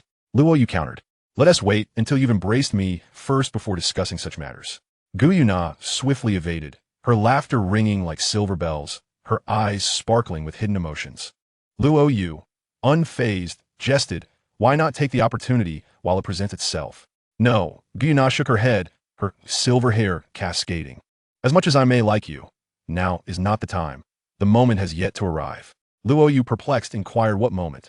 Gu Yuena playfully placed a finger on her lips, winking mischievously. I want to tell you. It's a secret. Hee. Day by day, she remained enigmatic. Luo Yu rolled his eyes, stowing away the two divine artifacts, and approached the colorful orb before him, gazing at the imprisoned young deity. Na. Gu Yuena laughed, saying, no need for thanks. Let us save the gratitude for later. When we are wed, just promise you won't be abusive. Luo Yu stumbled, nearly losing his balance. Abusive? Who knows who would be the abuser? He turned to face Gu Yuena, speaking slowly. For now, you protect me. Give me a little more time. No matter what we face in the future, I will protect you. If the god of Shura dares to attack, I shall slay him with a single sword stroke. If the divine realm encroaches, I will shatter it to pieces. There were no grandiose declarations, nor were there any fervent oaths. All that Gu Yuena could hear was Luo Yu's calm narration. Yet, it was this very voice that resonated in her heart, causing her to feel a rush of warmth, her heart racing as she perceived Luo Yu before her as exceptionally masculine. She stepped forward, wrapping her arms around him tightly, her heart full of unexpressed sentiments distilled into a single word, good. After their intimate exchange, Luo Yu pointed at the colorful orb, asking, Na, what do you intend to do with that? Gu Yuena playfully responded, guess. If you get it right, I'll tell you. Could you not just tell me directly? Luo Yu replied with an exasperated sigh. Gu Yuena continued, you should head back and take care of your affairs first, then return to me. What do you mean by take care of affairs? Luo Yu was taken aback. Ahem, just a slip of the tongue. Gu Yuena smiled bashfully. You should inform your women and then come back to me. I want to present you with a grand opportunity, but it will require considerable time. So you may need to be absent for a while. Luo Yu, now curious, asked what opportunity. Gu Yuena shook her head, playfully pushing him towards the valley's exit. All right, no more questions. You have 3 days. Return here in 3 days, and it will be a surprise. Seemingly concerned, she cautioned, be careful. Don't let your little fairies exhaust you. Maintain your energy, and don't return in a weakened state. Luo Yu nearly toppled over upon hearing her words. What brazen remark. When did my little Na learn such audacity? Chapter 284. Gu Yuena's expectations. Bibi Dong awaits her husband late at night. In the valley, Gu Yuena stood alone, her gaze fixed upon the colorful orb imprisoning the young deity. Luo Yu had just departed at her behest, agreeing to meet again in 3 days. The orb quivered, emitting a voice filled with terror. Release me. I am a messenger of the Lord of Shura. If you slay me, he will certainly not spare you. Gu Yuena scoffed. How laughable. If I release you, do you believe the Lord of Shura would not trouble me? If I do not return to the divine realm for an extended period, he will undoubtedly grow suspicious and come to investigate Douluo continent. At that point, there will be no escape for you. Even if your Silver Dragon King is formidable, you shall never be a match for the Lord of Shura, destined to perish under his sword. Silence. Gu Yuena huffed, waving her hand, causing the orb to rapidly shrink. The young deity emitted a cry of anguish. Gu Yuena gazed in the direction Luo Yu had departed, her violet eyes shimmering with anticipation. Perhaps I'm not a match for that Shura fellow, but my man surely is. The young deity's voice, though weak, was laced with malice. Ha!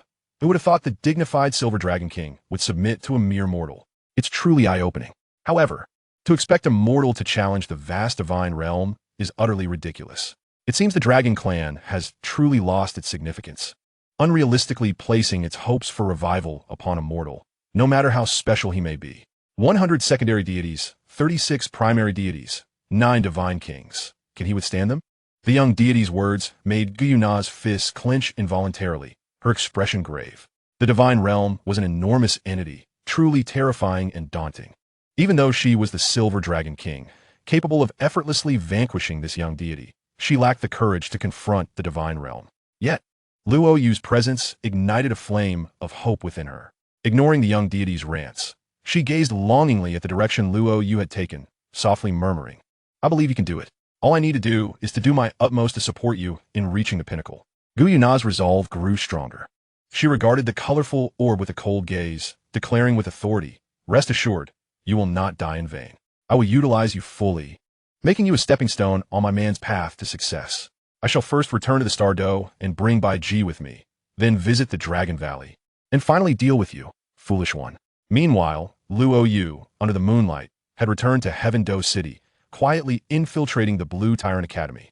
Although uncertain about the mysterious matter Gu Yuena had concealed, he knew he must appease his women over the next few days. Having vanished without a trace for several days, initially intending to visit Bibi Dong or Lu Erlong's rooms, he hesitated, feeling a twinge of guilt.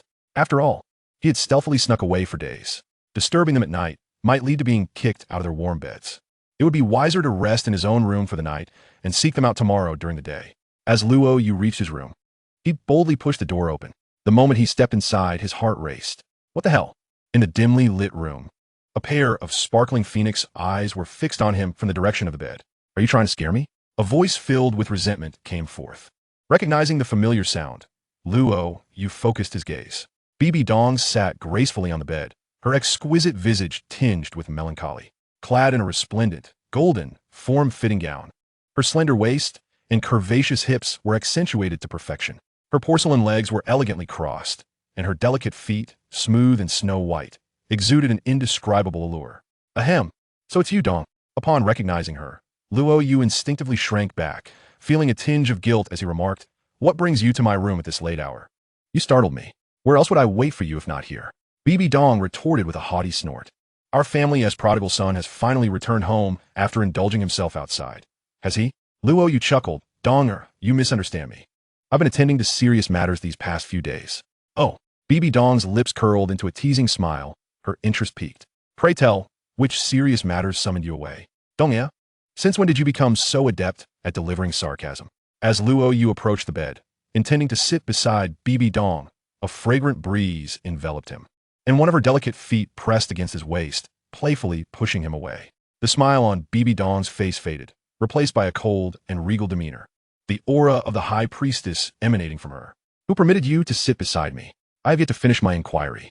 Luo Yu, undeterred, reached out and grasped her silky, tender ankle, lifting her legs slightly to sit beside her on the bed. Bibi Dong furrowed her brows, exerting pressure with her legs. Luo Yu chuckled softly, pressing her lovely leg onto his knee while wrapping his arm around her slender waist, positioning himself closer to her. "Dongya, wouldn't it be better to discuss matters this way? Your man has been weary from his endeavors. Can you truly expect me to stand while answering your questions?" "Humph. I suspect you have been lounging in the company of some little vixen these past few days." Bibi Dong pouted, struggling against Luo Yu's strong embrace, yet failing to break free from his hold. Finally conceding, she shot him a side glance. "Rogue. You think I'm easy to bully, don't you?" Luo Yu laughed heartily. "But you are the mighty high priestess. Which rogue would dare to mistreat you?" Bibi Dong rolled her eyes, retorting, far away yet so near. "The greatest rogue in the world is undoubtedly you. Is it proper to speak of your man in such a manner?" Luo Yu teased, scratching the sole of her foot with his fingernail. Bibi Dong, taken aback, instinctively pulled her leg back, her delicate toes curling in response. "You scoundrel, stop it. That tickles." Luo Yu exclaimed in surprise. "Even the high priestess is ticklish?" "Not only ticklish, but also wary of heartless men," Bibi Dong replied playfully. "Ah, so you imply that your husband is a heartless man? Watch how I enforce the household rules today," Luo Yu declared, without holding back as he playfully tickled her, targeting her feet, the inner thighs, and the tender flesh at her waist. Stop. That really tickles. Bibi Dong protested, her initially stern expression gradually softening into a rosy glow. Before long, she retaliated, realizing Luo Yu was impervious to tickling, and began to assault his thighs, her fingers dancing wildly. The two soon found themselves entangled in a playful scuffle on the bed, their laughter echoing through the room. Meanwhile, in the adjacent room, another woman stirred awake, intrigued by the commotion. Chapter 284. The Heartbroken Bibi Dong and the Furious Lu Erlong.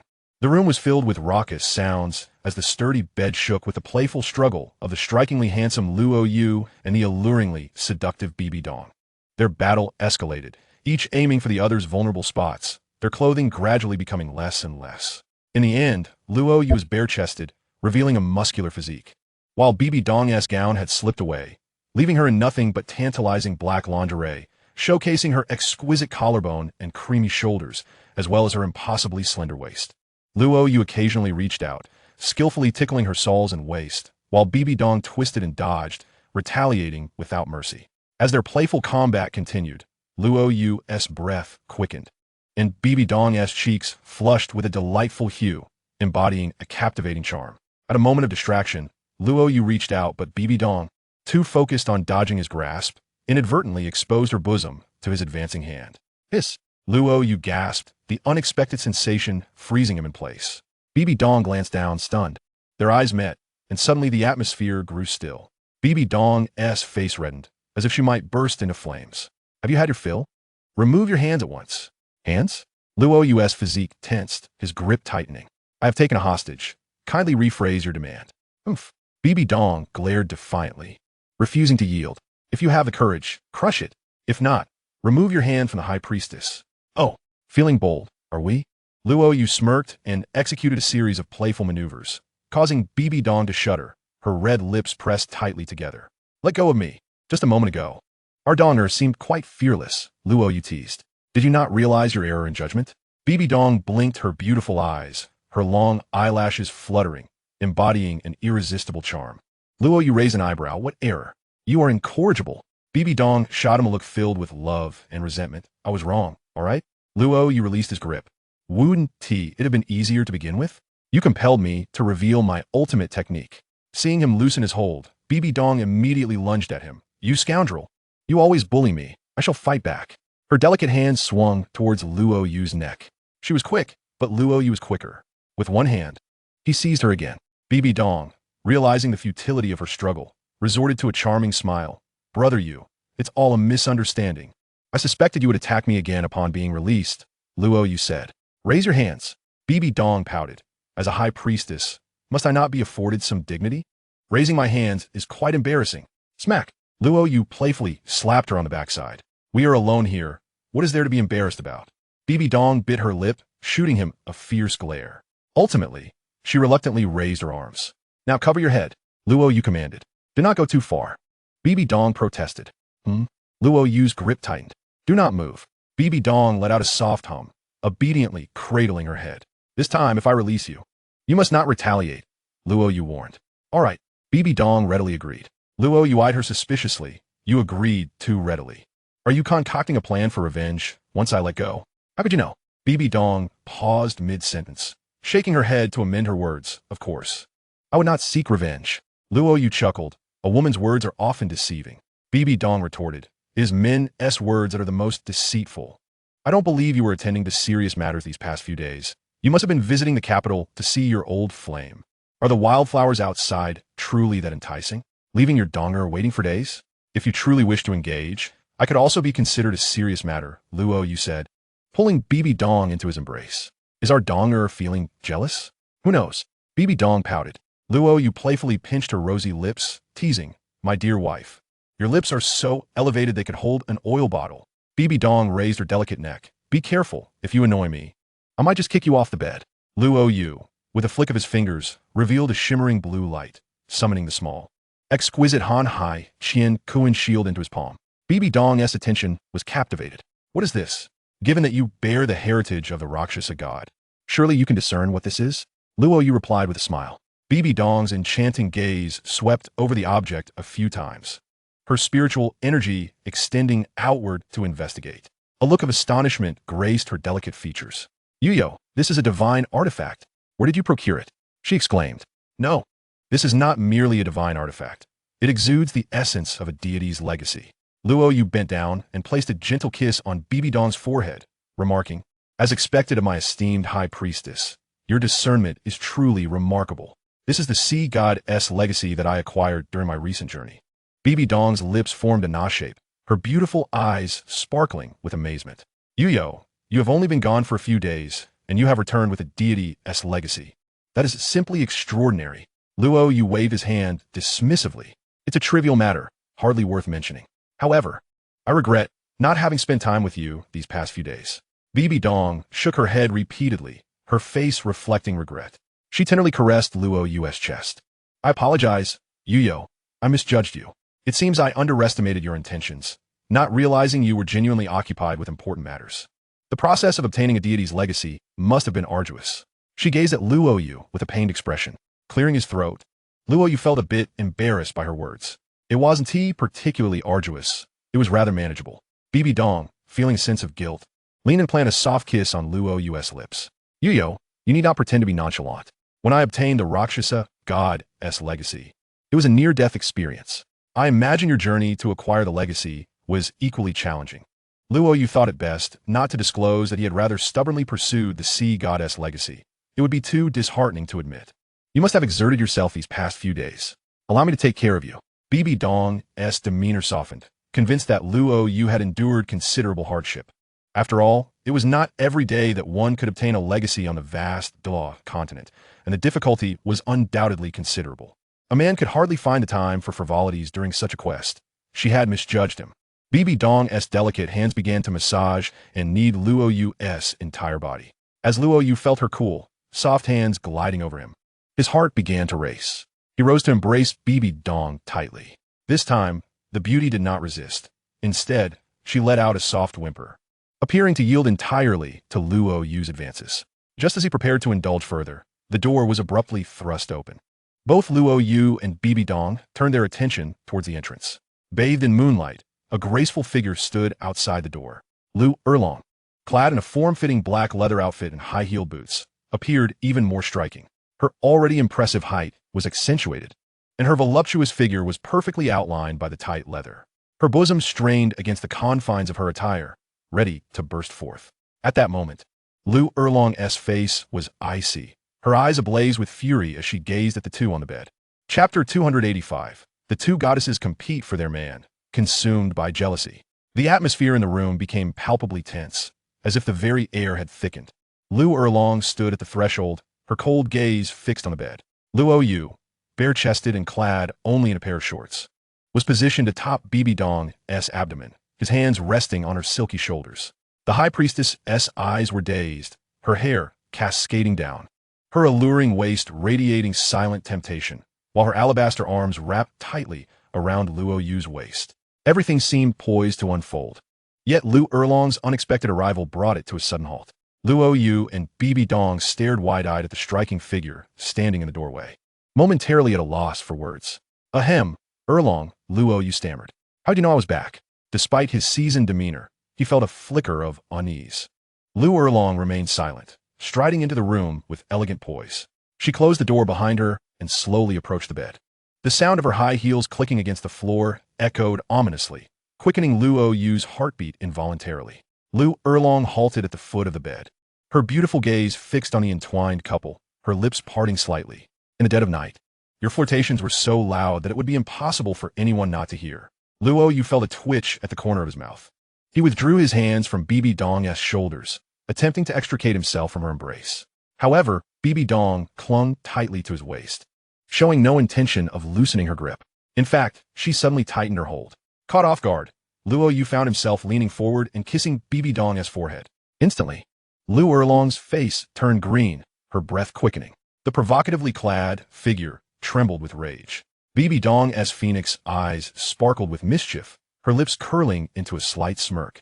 Luo Yu felt even more flustered. Under normal circumstances, he would have confidently asserted his manhood, but the current situation was far from suitable. He pressed his hands against the bed, trying to rise again, only to discover that Bibi Dong was subtly resisting his efforts. Please, Dong, or let go, he urged quietly. Bibi Dong pouted. Just a moment ago, you were eager to engage in intimate activities, and now that another woman is present, you intend to abandon me? Luo Yu was taken aback by the jealousy laced in her words, his mind racing. Lu Erlong had arrived, and now Bibi Dong was sulking. Calm down, Dong Ye. Let us discuss this rationally, he soothed. Bibi Dong shot him a teasing glance, having just declared her intent to avoid confrontation. Yet now she was poised for a saintly moment. Lu Erlong's beautiful face was already marred by annoyance, her fists clenched tightly. Bibi Dong, do not push your luck. What have I done to overstep? Bibi Dong retorted, turning her head slightly. I am merely attending to my man in his own room. What is inappropriate about that? Lu Erlong was momentarily speechless, unable to articulate a response. If you're concerned about the volume of our voices, I apologize, but Yuyo is rather vigorous. If I cannot contain myself, then I must apologize in advance. Bibi Dong blinked innocently. Lu Erlong's body trembled in exasperation, nearly incited to fury. Do not forget that Blue Tyrant Academy is my territory. Bibi Dong raised an eyebrow. Shall we leave then? Lu Erlong shook her head. I mean for you to leave. Not Yuyo. And what if I refuse to leave? Bibi Dong challenged, raising her chin defiantly, her countenance exuding regal authority. Lu Erlong, seething with indignation, retorted, if you have the capability, then let us engage in a physical contest without our martial souls. The two women locked eyes, sparks flying between them. Yet, rather than confront Lu Erlong as anticipated, Bibi Dong executed an unexpected maneuver. She curled her soft, alluring form closer to Luo Yu, her phoenix eyes shimmering. Yuyo, I'm so frightened. She intends to strike me. Lu Erlong was left dumbfounded, astonished by Bibi Dong's sudden display of vulnerability. You are the exalted high priestess. Is this truly appropriate? Luo Yu was equally bewildered. Just moments ago, he thought the two were on the verge of a confrontation. Yet Bibi Dong had unexpectedly adopted a coy demeanor. Unbeknownst to others, Luo Yu was acutely aware that Bibi Dong, empowered by her twin martial souls and a Rakshasa goddess legacy, could easily subdue an ordinary titled Douluo with mere physical prowess. There was no way she could genuinely fear Lu Erlong. Bibi Dong tugged at Luo Yu's shorts, her lips pursing. Yuyo, you must manage your little wife. She is about to strike me. Lu Erlong's lips twitched in disbelief. Bibi Dong, as the high priestess, is it fitting for you to act so coy? Who says a high priestess cannot be endearing? I particularly enjoy snuggling up to Yuyo and acting sweet, Bibi Dong replied, her earlier softness vanishing as she shot Lu Erlong a sidelong glance. I cannot possibly engage you in a battle. Regardless of the outcome, Yuyo would be distressed. Would he not? Am I not correct, dear Sister Erlong? Do not call me sister. Lu Erlong huffed. Bibi Dong declared, I am Yu Ji's woman, and so are you. I arrived first, so naturally I am the elder sister. Lu Erlong scoffed, is being the elder sister synonymous with sneaking into my room in the dead of night, knocking me unconscious, and then sleeping with my man? Bibi Dong retorted, I relish it. He's my man. I shall indulge whenever I desire. As the tension in the room escalated, Luo Yu interjected firmly, enough, both of you. Are you pretending I don't exist? With that, he forcefully moved Bibi Dong aside and sat upright, his brow furrowed. At his reprimand, both Bibi Dong and Lu Erlong subtly trembled, fearing his genuine anger, and fell into silence. Luo Yu sighed, every misstep is mine. Blame me for simultaneously harboring affection for both of you. If there's an issue, direct it at me. Why quarrel? He turned to Lu Erlong. If you feel wronged about the past, vent your frustrations on me. I want to retaliate. Yet, you must apologize to Lu Erlong. I bear the guilt, but she remains blameless. Upon seeing Luo Yu's stern expression, Bibi Dong refrained from further mischief. She set aside her jealousy and displayed the grace of the high priestess. Stepping down from the bed, she stood before Lu Erlong. I was in the wrong that night. I had a bit too much to drink. I apologize.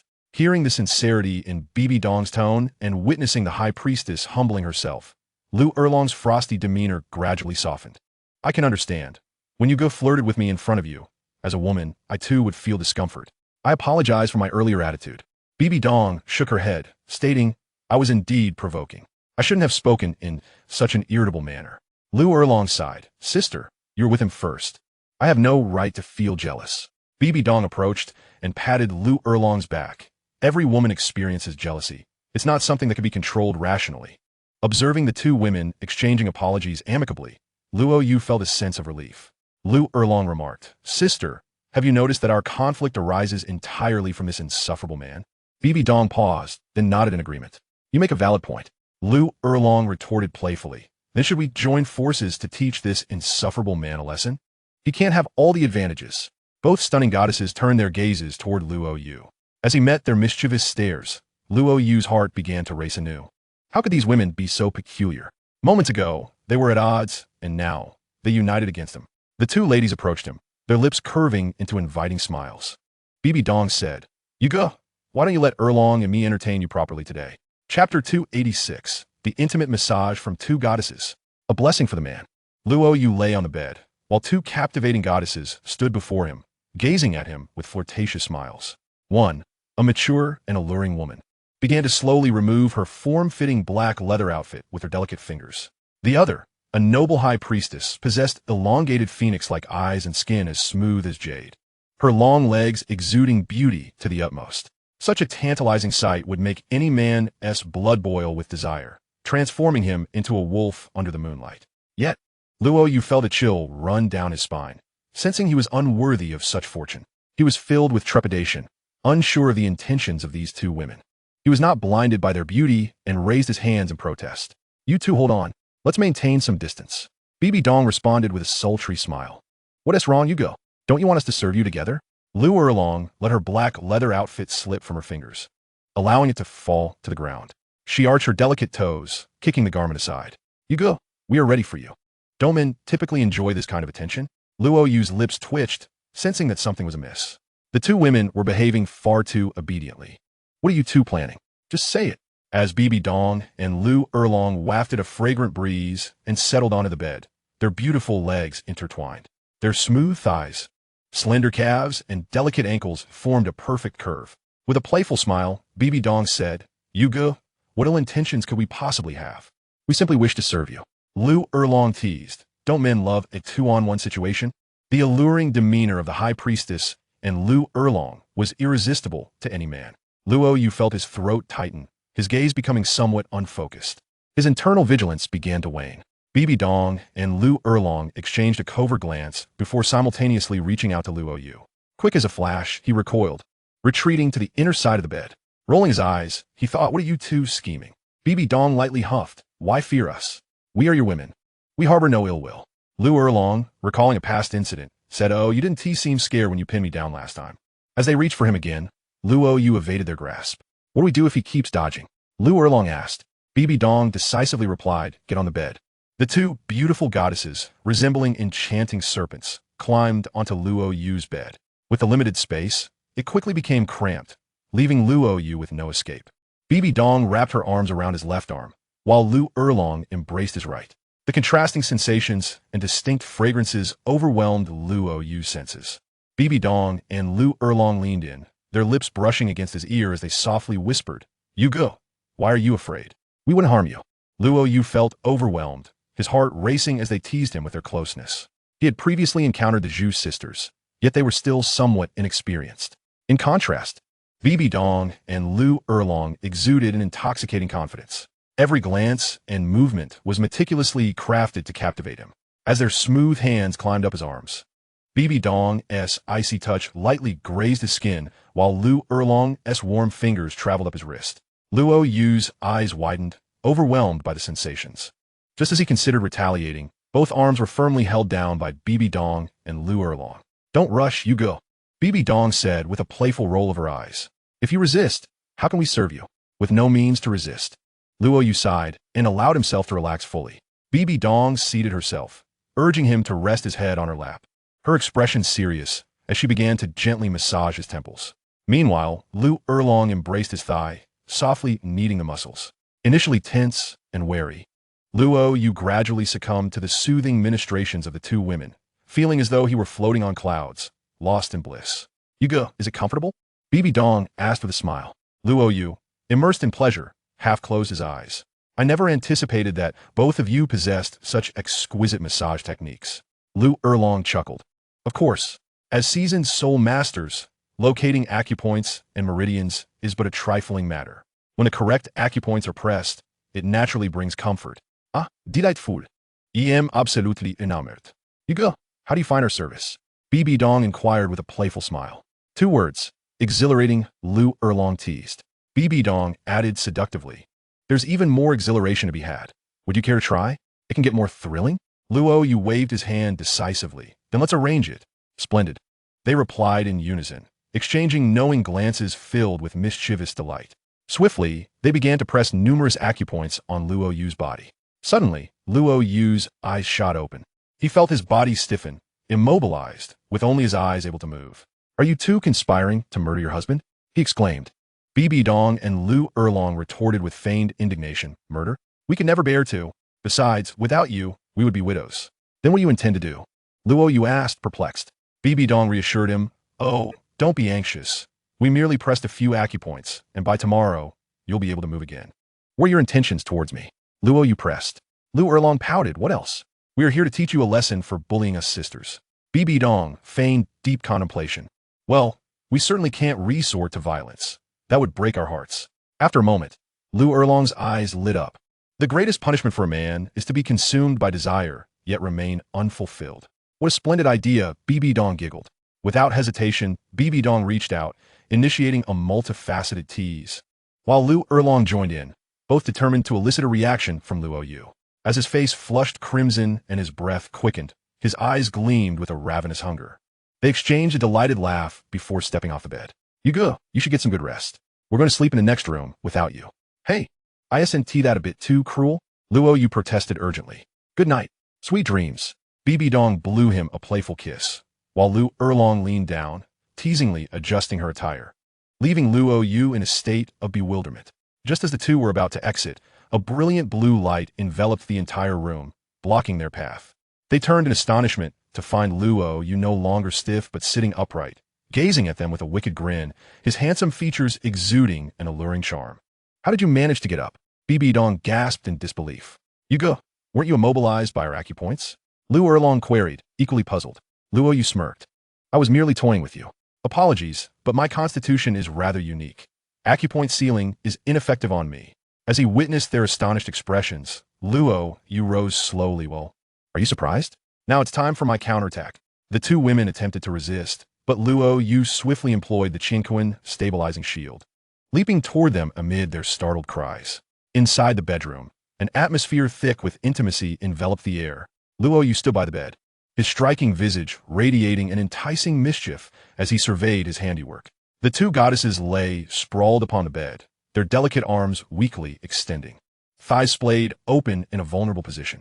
The exquisite curves of Bibi Dong and Luo Yu, their fair skin and alluring figures, were laid bare before Luo Yu's gaze. A smirk crept upon his lips, imagining the sea god's reaction if he were to witness the divine artifact's capabilities being employed in such a manner. He would likely be furious enough to shed tears. Descending to the mortal realm with his trident poised to strike, Luo Yu hesitated momentarily, sensing something amiss. The Qinquan stabilizing shield's first ability was invisibility, while the second was immobilization. Was this truly a combat technique, or merely the tool of a flower thief? He mused that he may have inadvertently unlocked the true purpose of the Qinquan shield. What sorcery is this that allows you to suddenly immobilize us? Bibi Dong queried, her lovely eyes wide with astonishment. Luo Yu leaned closer, his fingers lightly grazing Bibi Dong's smooth cheek. Shouldn't you be more concerned about what I intend to do next? Bibi Dong rolled her eyes, retorting, in this room, it's just the two of us women. What could you possibly do? It seems our little lady is quite unafraid. Luo Yu chuckled, seizing Bibi Dong's collar and tearing it apart with a sudden motion. The sound of fabric ripping echoed in the air. You can do whatever you wish, just not here. Luo Yu is present. She exclaimed, flustered. Feeling shy? Luo Yu teased. Just moments ago, both of you were eager to serve me. Was that merely a jest? We were just trying to amuse you, Bibi Dong explained. Amuse me? Sorry. But the fire has already been ignited, and now it's your turn to extinguish it. Luo Yu, lips pursed, interjected, you can choose either of us. But please don't take us both. It would be too embarrassing. Embarrassing? I recall you both were quite cooperative when plotting against me earlier, Luo Yu retorted, a smirk on his face as he yanked Luo Yu's leather jacket from her. Luo Yu pleaded, I was wrong. Just let me go. I'll serve you alone in the next room, whatever you desire. Luo Yu shook his head. No matter who I choose to accompany me, the other will surely be jealous. We might as well indulge together. No way. Both Bibi Dong and Luo Yu exclaimed in unison. As the Pope and the headmistress of the Blue Tyrant Academy, they were accustomed to maintaining a dignified demeanor in public, making the current situation all the more embarrassing. Bibi Dong had only mustered the courage to act during a drunken stupor. In her sober state, such behavior was unthinkable. With a swift motion, Luo Yu turned both goddesses onto their sides, delivering a sharp slap to each of their backsides. Now you have two choices. Only one of you may leave tonight. I shall keep the one who remains. Who will stay and who will go? He prompted. The two women hesitated, glancing at one another. Why don't you go, Dongjia? No, you should go. They replied simultaneously. Don't let anyone else decide for you. Simply express your desires, Luo Yu urged. Bibi Dong's eyes sparkled. I want to leave. I want to stay. I want to leave either, Luo Yu declared, her face flushed yet resolute. Have you both made your decisions? Luo Yu inquired once more. Bibi Dong closed her eyes, her lashes fluttering, while Luo Yu adopted a posture inviting his attention. Their bashful actions seemed to signal Luo Yu to charge forth. Without hesitation, he lunged, unleashing his fervor. Amid their startled cries, in another realm, the spirit hall stood resplendent, filled with a divine aura. A grand statue of a six-winged angel wielding a holy sword dominated the center, while an old man in gray robes stood solemnly before it. Behind him loomed a golden-haired beauty, dressed in a shimmering short skirt, her fair shoulders bare, captivating violet eyes radiating a blend of sanctity and allure. Xuya, considering the time, your plan in the Heaven Do Empire must be nearing success, yet you've suddenly returned. Why abandon your undercover mission? Qianrenchu bit her lip in frustration. Grandfather, my plan has been sabotaged. Qian Daolu turned, his expression inscrutable. Our previously devised infiltration plan was flawless. How could anyone disrupt your endeavors? Qianrenchu sighed. The poison administered by the porcupine Duo was neutralized by a suddenly appearing young man. It cannot be true. Qian Daolu shook his head repeatedly. Although the porcupine Duo was not particularly formidable, the mixed poison he concocted was indeed unsolvable. How could a mere youth hope to dispel it? Even if he had been practicing medicine since birth, it would be in vain. Qianrenchu replied, Grandfather, the truth is that not only was the porcupine Duo's mixed poison resolved, but it was done so with remarkable ease. What nonsense is this? Qian Daolu exclaimed, his eyes wide open. Which young person in this world possesses such abilities? Qianrenchu sighed again. Grandfather, this individual is not only skilled in medicine, but possesses unparalleled combat prowess. Truly astonishing and unheard of. Un parallèle de combat prouesse? Qian Daolu hesitated. That seems a bit exaggerated. Are you suggesting that this boy could possibly defeat my granddaughter? Surely you jest. Grandfather, I was defeated. I went all out, and yet I still lost to him. Qianrenchu's voice was laced with despair. Qian Daolu's body trembled as he stared intently at Qianrenchu. Upon realizing that the expression on his granddaughter's face was genuine, he asked in astonishment, how can such a person exist among the younger generation? Who is he? Grandfather, allow me to handle this matter myself. I will train diligently and seek vengeance, she asserted. Did you use your soul sage cultivation when you fought him? Yes, Qianrenchu nodded. Qian Daolu incredulously inquired, did you employ your martial soul's true form and domain? I did. She confirmed. Qian Daolu gasped, standing frozen in place. His pupils dilated gradually, his mind in a daze. He was well aware of his granddaughter's combat level, which had always been his greatest pride. What kind of person could possibly defeat her? Qian Daolu spoke urgently. Schwerer, from which faction does that boy hail? And where is he now? I must personally eliminate him. Anyone capable of defeating you cannot be allowed to remain in this world. No, Qianrenchu exclaimed anxiously. Chapter 288, Qianrenchu. Grandfather, I am now his wife. Seeing Qianrenchu's anxious exclamation, Qian Daolu was filled with doubt. Schwer, what is the meaning of this? That boy disrupted your plans and defeated you, yet you seem quite concerned for him. Qianrenchu replied, Grandfather, please do not intervene. Allow me to confront him myself, or this could become my inner demon. Upon mentioning the inner demon, Qian Daolu's expression grew solemn. Throughout a soul master's cultivation journey, there exists a minuscule chance of encountering an inner demon. Being tormented by it can affect one's mindset, leading to limited accomplishments. However, once one overcomes the inner demon, their cultivation speed can soar tremendously. After a moment of contemplation, Qian Daolu relented. Very well, for your future, I shall refrain from confronting him for the time being. However, you must tell me from which faction he originates, so I can prepare accordingly. Qianrenchu shook her head. I cannot discern which faction he was raised in. Cannot discern? That is impossible, Qian Daolu exclaimed in disbelief. A powerful martial soul leads to formidable strength. The world's top experts all hail from great families and sections. The only martial souls that can rival ours are the sea god as Poseidon martial soul and the Haotian hammer from the Haotian sect, supplemented with secret techniques. The sea god martial soul should lack a successor. If my guesses are correct, that boy's martial soul must be the Haotian hammer. Qian Rengshu shook her head, her expression grave. Grandfather, that boy does not wield a hammer, but rather a sword. A very unique sword. A sword? Qian Douluo speculated. Could it be the 7 killing sword or a variant of its martial soul? Grandfather, his sword martial soul is definitely unrelated to the 7 killing sword. It is a sword martial soul that has never been seen before. To be honest, I feel that the quality of that sword's martial soul surpasses even my divine level martial soul. Impossible. That must be a figment of your imagination, Qian Douluo asserted with conviction. Our family's 6-winged angel martial soul is unparalleled in the world. Others may only aspire to match us, but they can never surpass us. Qian Rengshu pressed, Grandfather, can our martial soul transform into various special attack forms based on the battle situation? Can our martial soul simultaneously possess 5 soul rings of 100,000 years? What nonsense is this? Qian Oliu's face twitched in disbelief. I suspect you are deliberately trying to rattle me. Not only can our martial soul not do that, but even a deity would be incapable. Yet, his martial soul indeed functions in such a manner, Qian Rengshu insisted earnestly. Qian Oliu's voice rose sharply. Are you saying that boy's martial soul can change forms? And it possesses a 500,000-year soul rings? Yes, I witnessed it with my own eyes, Qian Rengshu affirmed. Qian Douluo found it hard to believe such a martial soul existed and questioned, You haven't been deceived, have you? Grandfather, if his strength were not so extraordinarily abnormal, do you think I would have lost? Qian Rengshu recalled the fear of being dominated by Luo Yu's 40-meter-long sword and the bitter memory of the 2 Yama flying blades slicing through her garments. Xuya, quickly tell me where that fellow is. Qian Daoliu's fingers began to tremble. Grandfather, what are you planning to do? Qian Rengshu asked, puzzled. Qian Douluo responded urgently. What else could I do? I must go and eliminate him at once. This terrifying young man is someone I have never heard of in all my years. I cannot find peace until he is gone.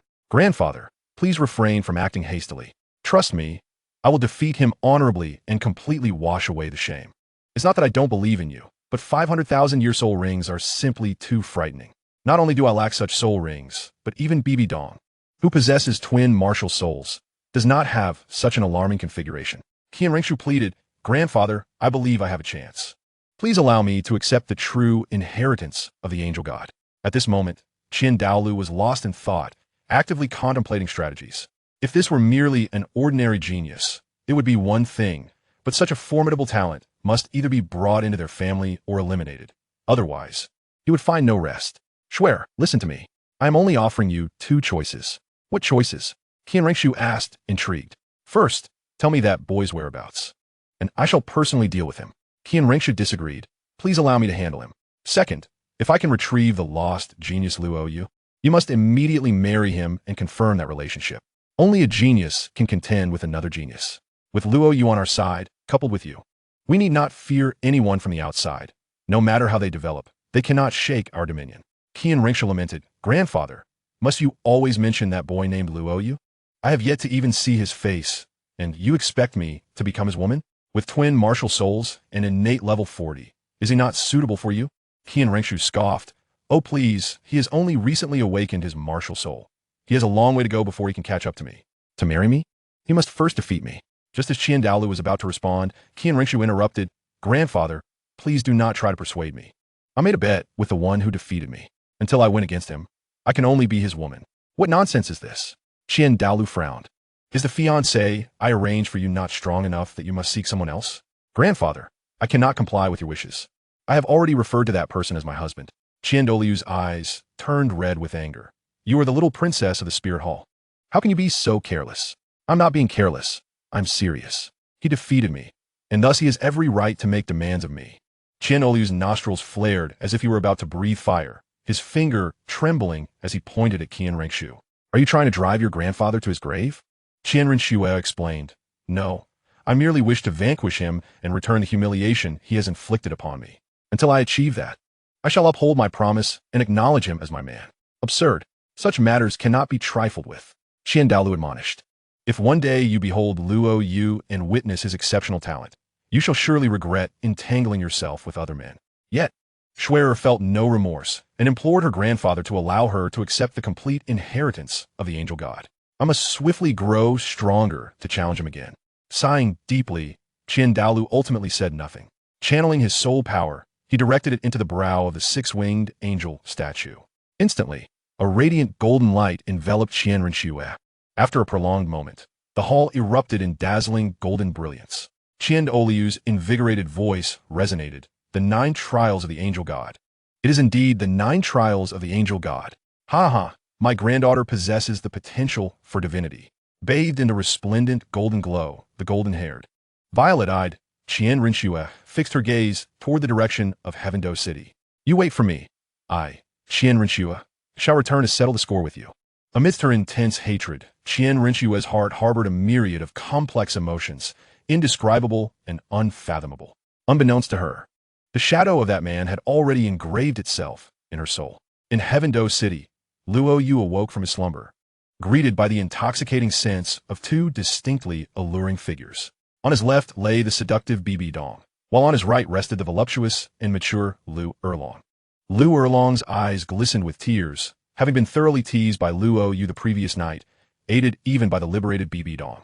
Observing Bibi Dong's fluttering eyelids, Luo Yu gently kissed her forehead. Awake now, Dong? Bibi Dong playfully scratched his chest. You rogue, you are incorrigible. Where do you find so many flamboyant tricks? Just then, Lu Erlong stirred awake. Luo Yu patted her shoulder and remarked, Erlong, your sister Dong says I'm too flamboyant in my play. Do you agree? Lu Erlong was momentarily taken aback, then blushed furiously as memories flooded back. You scoundrel. Chapter 289. Lu Erlong pleads for mercy. Bibi Dong is startled. After an early morning of flirtation in bed, Luo Yu sat at the edge of the bed, attended to by Lu Erlong and Bibi Dong as he washed and dressed. Xiao Yu, your treatment is something even the Emperor of Heavendo could not enjoy. Lu Erlong smiled, her delicate knees kneeling on the floor as she lovingly helped him into his socks, her gentle hands slowly pulling on his golden boots. The tight black leather jacket struggled to contain her ample bosom, the enticing cleavage perpetually capturing Luo Yu's gaze. Bibi Dong, with her long, elegant legs slightly bent, was bending to fasten his belt, her lips curling in playful annoyance. Erlong, you're mistaken. What does the Emperor of Heavendo matter? Can't you see the Pope is here helping this scoundrel dress too? The 2 divine women bantered about Luo Yu, though their teasing stemmed from the myriad of tricks he possessed, which left them feeling bashful. Yet, in the details, they remained utterly obedient, akin to dutiful wives serving their husband. Rogue, you keep calling me a rogue. Am I truly so? Luo Yu rolled his eyes, exasperated. Indeed you are. Bibi Dong pouted. Well, if I'm a rogue, how is it that someone savored the experience so thoroughly last night? You scoundrel. Incorrigible. Both women's faces flushed, their delicate hands playfully swatting at Luo Yu, issuing light-hearted reprimands. You 2 must have misinterpreted. I was referring to you biting my arm. Is that also considered rogue? Luo Yu feigned innocence. Lu Erlong smirked. Come now. We know each other too well. Who doesn't he understand whom? Stop struggling. You are indeed a rogue. And that's a fact. Bibi Dong chimed in. Luo Yu's lips twitched. You women are truly strange. Just last night, you were ready to roll up your sleeves and fight. And today, you're the best of friends? Bibi Dong and Lu Erlong exchanged glances, speaking in unison. That is, of course, because we found a common enemy. You don't mean me, do you? Luo Yu chuckled. Guess. They replied with light laughter. Luo Yu sighed. I believe it's time for me to wield the teaching rod and give you a thorough lesson on what it means to respect your husband and honor the way. Teaching rod? Lu Erlong appeared momentarily perplexed. Meanwhile, Bibi Dong's face flushed deeply, pinching Lu Erlong's backside from behind. Don't ask. Haven't you figured out yet? What? Lu Erlong remained bewildered until she noticed Bibi Dong's eyes lowering, and she instantly comprehended everything. Her fair face blushed profusely. If you continue to act like a rogue, I swear I'll bite you off. Luo Yu shook his head. You wouldn't dare. I would. Lu Erlong insisted. I still don't believe you. Luo Yu replied with a smile. Lu Erlong issued a playful threat. Dare you to try. Let us see. Luo Yu swiftly summoned the vast sea universe shield, immobilizing Lu Erlong. The fiery temptress clad in black leather stood frozen, her slender, shapely legs stiff while her beautiful eyes could still move. Rogue, what are you doing? Luo Yu stepped off the bed, lifting Lu Erlong's chin. Didn't you want to give it a try? How could I refuse? No, Lu Erlong exclaimed. It's morning already. Luo Yu shook his head, remaining silent. One arm encircled Luo Yulong's delicate neck, while the other wrapped around her slim waist. The smooth sensation sent shivers down his spine as he tossed her onto the bed. Removing his black high heels, Bibi Dong rushed over. Yuji, please don't cause trouble so early. Luo Yu turned to her. Are you with this disobedient woman, or with me? Bibi Dong answered without hesitation, of course. I'm with my sister Erlong. Oh, Luo Yu raised an eyebrow. I'm not with Erlong. I'm on the same side as you. Bibi Dong laughed. Luo Yu grinned. So, will you help me teach her a lesson, or will you keep watch at the door? Bibi Dong's cheeks reddened. I'll watch the door. Sister Dong, you are so disloyal, just standing there while this man bullies me. Luo Yulong protested. Bibi Dong hurried to the door. Luo Yu playfully scratched Luo Yulong's cheek, teasing. This is the infamous plastic sisterhood. Luo Yulong's taut skin gradually relaxed, and she shot a flirtatious glance at Luo Yu. You'd better hurry. I have to teach my students at the academy soon. Luo Yu's expression turned serious. Darling, I'll do anything you ask. But making me hurry is simply too difficult. I cannot comply. Moments later, Luo Yulong's delightful cries echoed, igniting the battle. At the door, Bibi Dong felt her face flush. Biting her lip, she wanted to cover her ears, but was also intensely curious. Though she didn't look, she strained to eavesdrop. As the sun rose high in the sky, Luo Yulong's voice resonated. Xiao Yu, I concede. I truly concede. I swear I will never tease you again. After a while, the door opened. Luo Yulong emerged, pale and supporting her waist, her beautiful legs clad in black leather, trembling slightly. She gazed up at the sun, her vision blurring as if it were emitting a greenish glow. Beast. This man is undoubtedly a beast. Luo Yulong initially felt a twinge of discomfort about sharing a partner with Bibi Dong, but now she found herself immensely grateful. It is indeed a blessing to have someone to share the burdens of life with. Inside the room, Bibi Dong cast a peculiar glance at Luo Yu, her crimson lips twitching. Her phoenix eyes filled with apprehension. What is that look you're giving me? Luo Yu inquired. Bibi Dong swallowed hard. Isn't that a bit too brutal? I feel as though Yulong hasn't recovered from it in nearly a week. When did you become so fierce? Luo Yu waved his hand dismissively. It's just routine. No need for alarm. Yulong is a soul sage, and yet you have left him in such a state. You call this routine? Bibi Dong's lips parted in astonishment, her eyes reflecting her disbelief. However, upon noticing the man's lingering vigor, she swallowed the rest of her words. Luo Yu chuckled softly. He had just discreetly attempted to activate the Dragon King's soul bone, which yielded astonishing results. The mightiest torso bone was no trifling matter. Once stimulated, it significantly enhanced his lumbar strength, stealth, immobilization, and the torso bone's augmentation of his waist strength. Luo Yu found himself in possession of the coveted trifecta that a flower thief could only dream of. Shaking his head, he dismissed the absurdity of all. There were more pressing matters at hand. Donger, I may need to leave for a while. I cannot accompany you for the time being. What? You are leaving? Bibi Dong's delicate features tightened, panic evident in her voice. Where are you going? Luo Yu shook his head, gently caressing Bibi Dong's silky hair. Do not fret.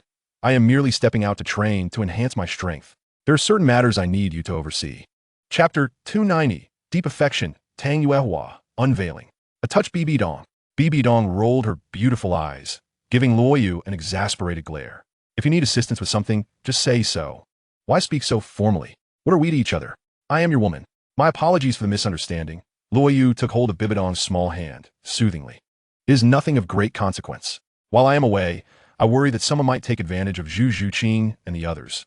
Please do lend them your support. Bibi Dong pouted. I knew you were concerned about those little girls. Worry not. You can venture out with peace of mind. The rear guard is in my capable hands. They are your women, and thus they are my sisters. No, they're my younger sisters. Of course, I will take good care of them. Rest assured, with me around, no one shall bully them. Luo Yu nodded with a smile. I trust you, Donger. There is one more thing. The granddaughter of the poisoned Douluo, Gu Yuena, has been following me. I am uncertain whether the Blue Lightning Tyrant Dragon Clan will trouble her. Please keep an eye out for that as well. Bibi Dong scoffed. You're something else, not even sparing someone's granddaughter. It's a trivial matter. Leave it to me. Luo Yu affectionately pinched Bibi Dong's delicate nose. You have my gratitude. Bibi Dong's lips curled into a smile. What is this hardship you speak of? You have no idea how exhausting it is to manage such a large organization as the Spirit Hall. If you do not wish to continue, we need not, Luo Yu offered. Bibi Dong shook her head. I am not clinging to this position. It is primarily because the resources of the world are monopolized by empires, noble families, and large sects, leaving commoners struggling to thrive. By ruling the Spirit Hall, I can provide ordinary soul masters with an opportunity to rise above. Without the Spirit Hall, I fear that various factions would not kindly send people to villages and towns to assist those commoners in awakening their martial spirits. As she spoke, her eyes sparkled with fervor. Though her delicate aura lacked sharpness, it exuded an indescribable sense of authority. Luo Yu pinched her cheek playfully. Our Donger remains as kind-hearted as ever. Bibi Dong shook her head, gazing at Luo Yu with devotion, whispering, had you not appeared back then, brother Yu, I fear I would have perished in that secret chamber. At that time, there would have been no goodness left in my heart, only boundless hatred. You saved me and granted the world a benevolent female pope. Luo Yu felt a sense of relief himself. He understood that had he not intervened in time, Bibi Dong's character would not have flourished as it had, but rather would have been consumed by vengeance. In the room, the handsome man and beautiful woman exchanged lingering glances, the atmosphere growing increasingly enchanting. Bibi Dong willingly closed her eyes, her lashes fluttering, and offered her cherry lips. Luo Yu leaned in to kiss her. They embraced tightly, as if wishing to meld their very beings into one. Bibi Dong opened her enchanting eyes, a dreamy expression adorning her face.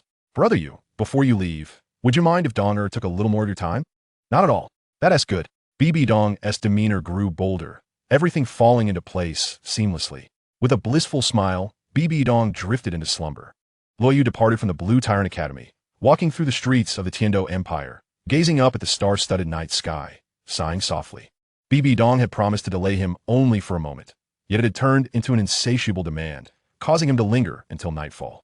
Reminded of his appointment with Gu Yuena, Luo Yu set his course toward the moonlit direction, moving swiftly.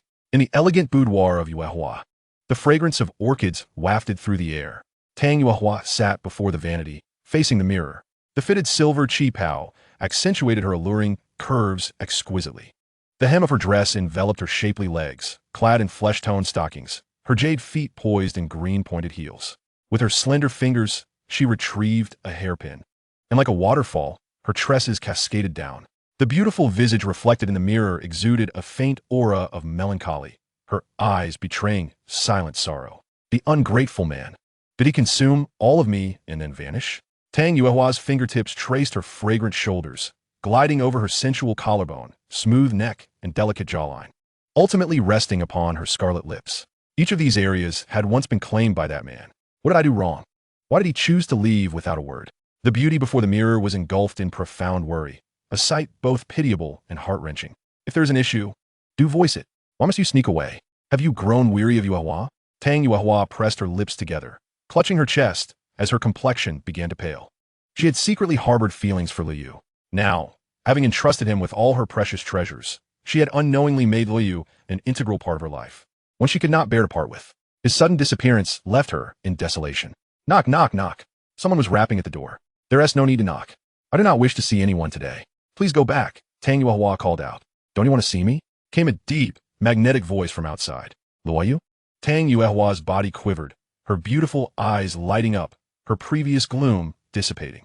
She pinched her cheeks to erase all remnants of disappointment, allowing a radiant smile to blossom.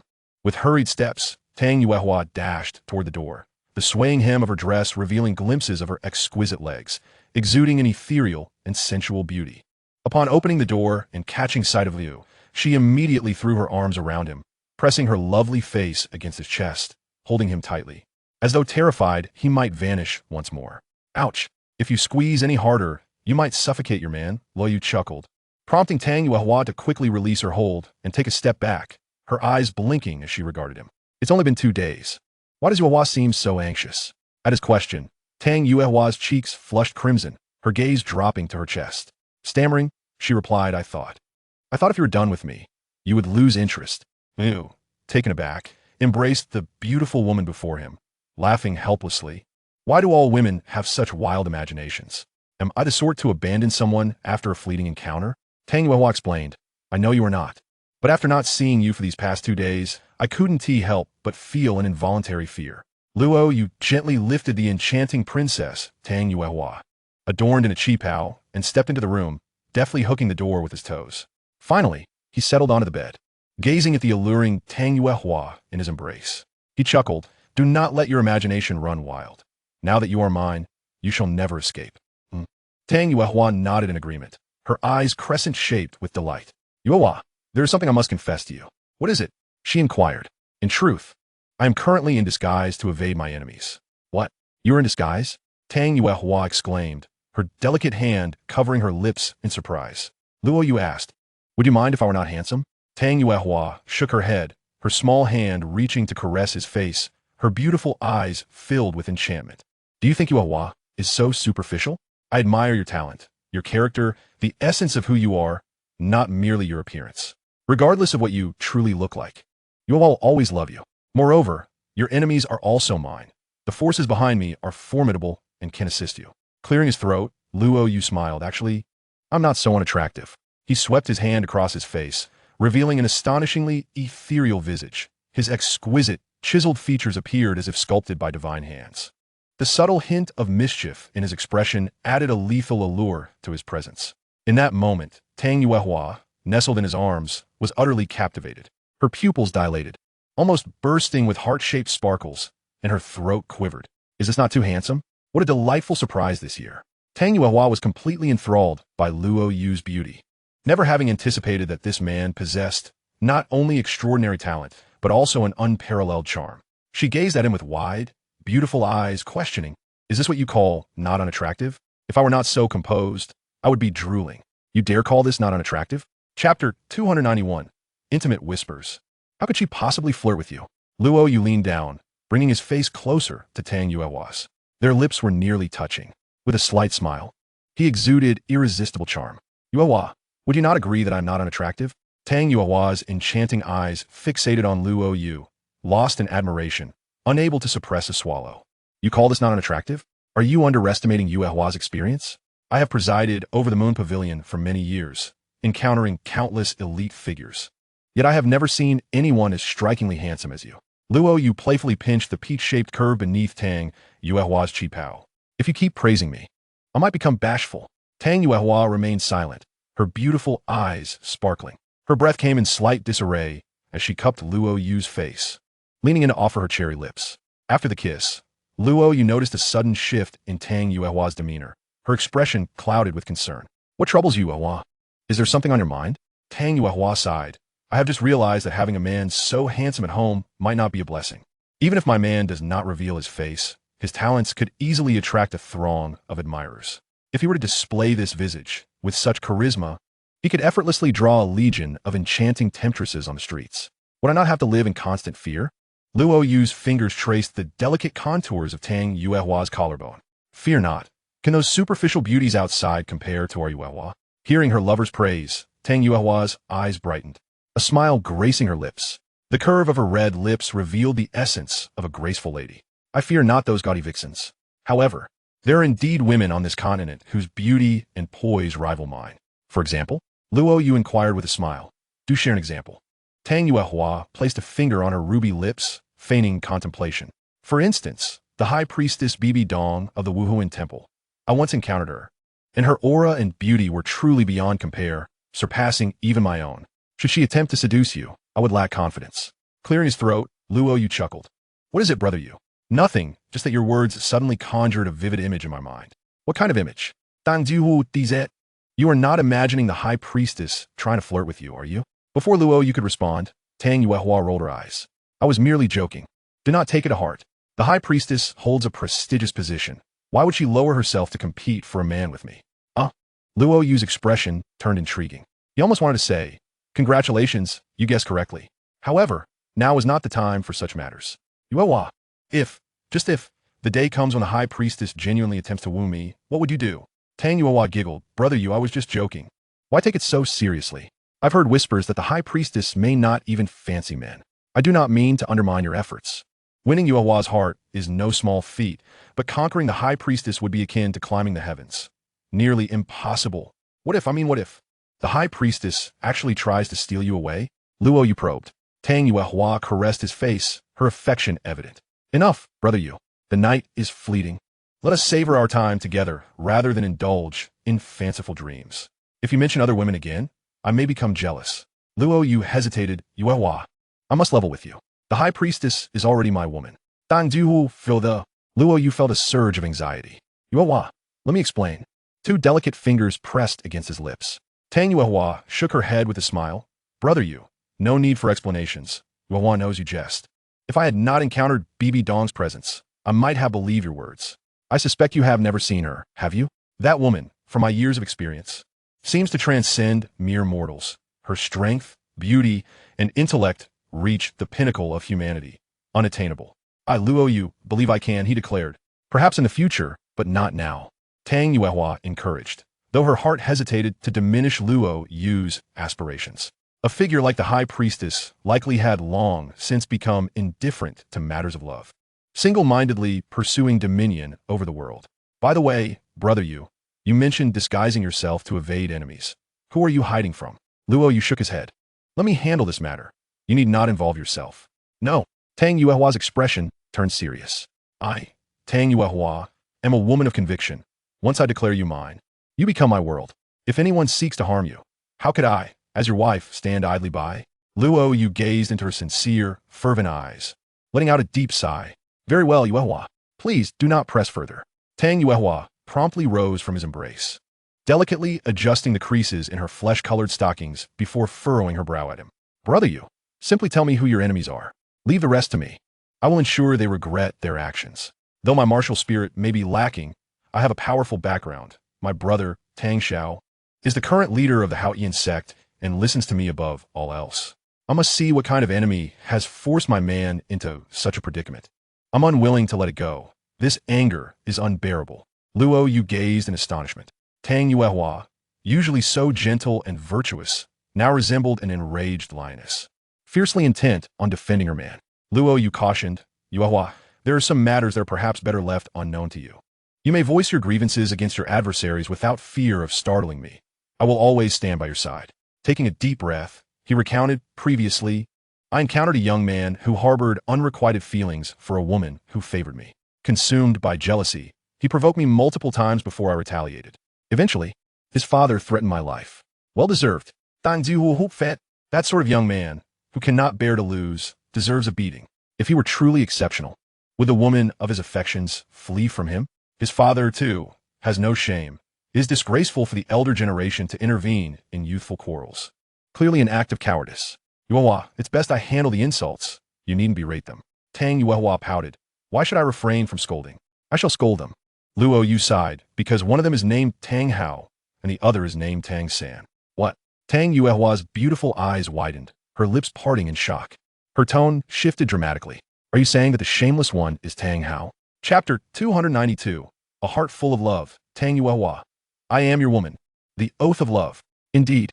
Luo Yu nodded slowly, rising from the bed. Tang Yuehua quickly grasped his hand, her voice laced with concern. Where are you going? His deep, sorrowful gaze reflected anguish. I have a vendetta against Tang Hao, and you are his sister. Perhaps we truly are not meant to be together, as it would place you in a difficult position. I do not wish to burden you. Tang Yuehua's beautiful eyes trembled, an overwhelming fear swelling within her. It was the fear of loss, the fear of losing the man before her. In her anxiety, she forgot to don her green-pointed heels. Harboda. Delicate feet touched the ground, disregarding the dust, as she clung tightly to Luo Yu's waist. Please don't leave. She cared not for her appearance. In truth, he had committed no wrongdoing. All faults lay with them. Yet, despite everything, they are still your family. And what am I? Luo Yu managed a sorrowful smile. Perhaps merely an intriguing passerby. No, I refuse to accept that. You are not a mere passerby. Tang Yuehua shook her head vehemently, her eyes glistening. You are my man. Tang Yuehua's man. My heart has long been entrusted to you. Yuehua, we should part ways. My grievances with them run deep. I will not. Tang Yuehua insisted stubbornly. Why should their mistakes necessitate the sacrifice of my happiness and force me to abandon the man I love? Yuehua, please calm yourself. Luo Yu turned to grasp her fragrant shoulder, speaking earnestly. Tang Hao is your brother, and Tang San is your nephew. Tang Yuehua fell silent, gazing intently at him. Brother, you listen to me. I am calm now. You say Tang San is my nephew? Yet I have never met this person, so naturally, I harbor no profound feelings for him. Tang Hao is indeed my brother, and we once shared a close bond. However, after all these years, if he truly cared for his sister, would he not have come see me? My father died from the stress of his actions, and the entire Haotian sect has been reduced to hiding on a solitary peak, while the 4 affiliated sects struggle to survive.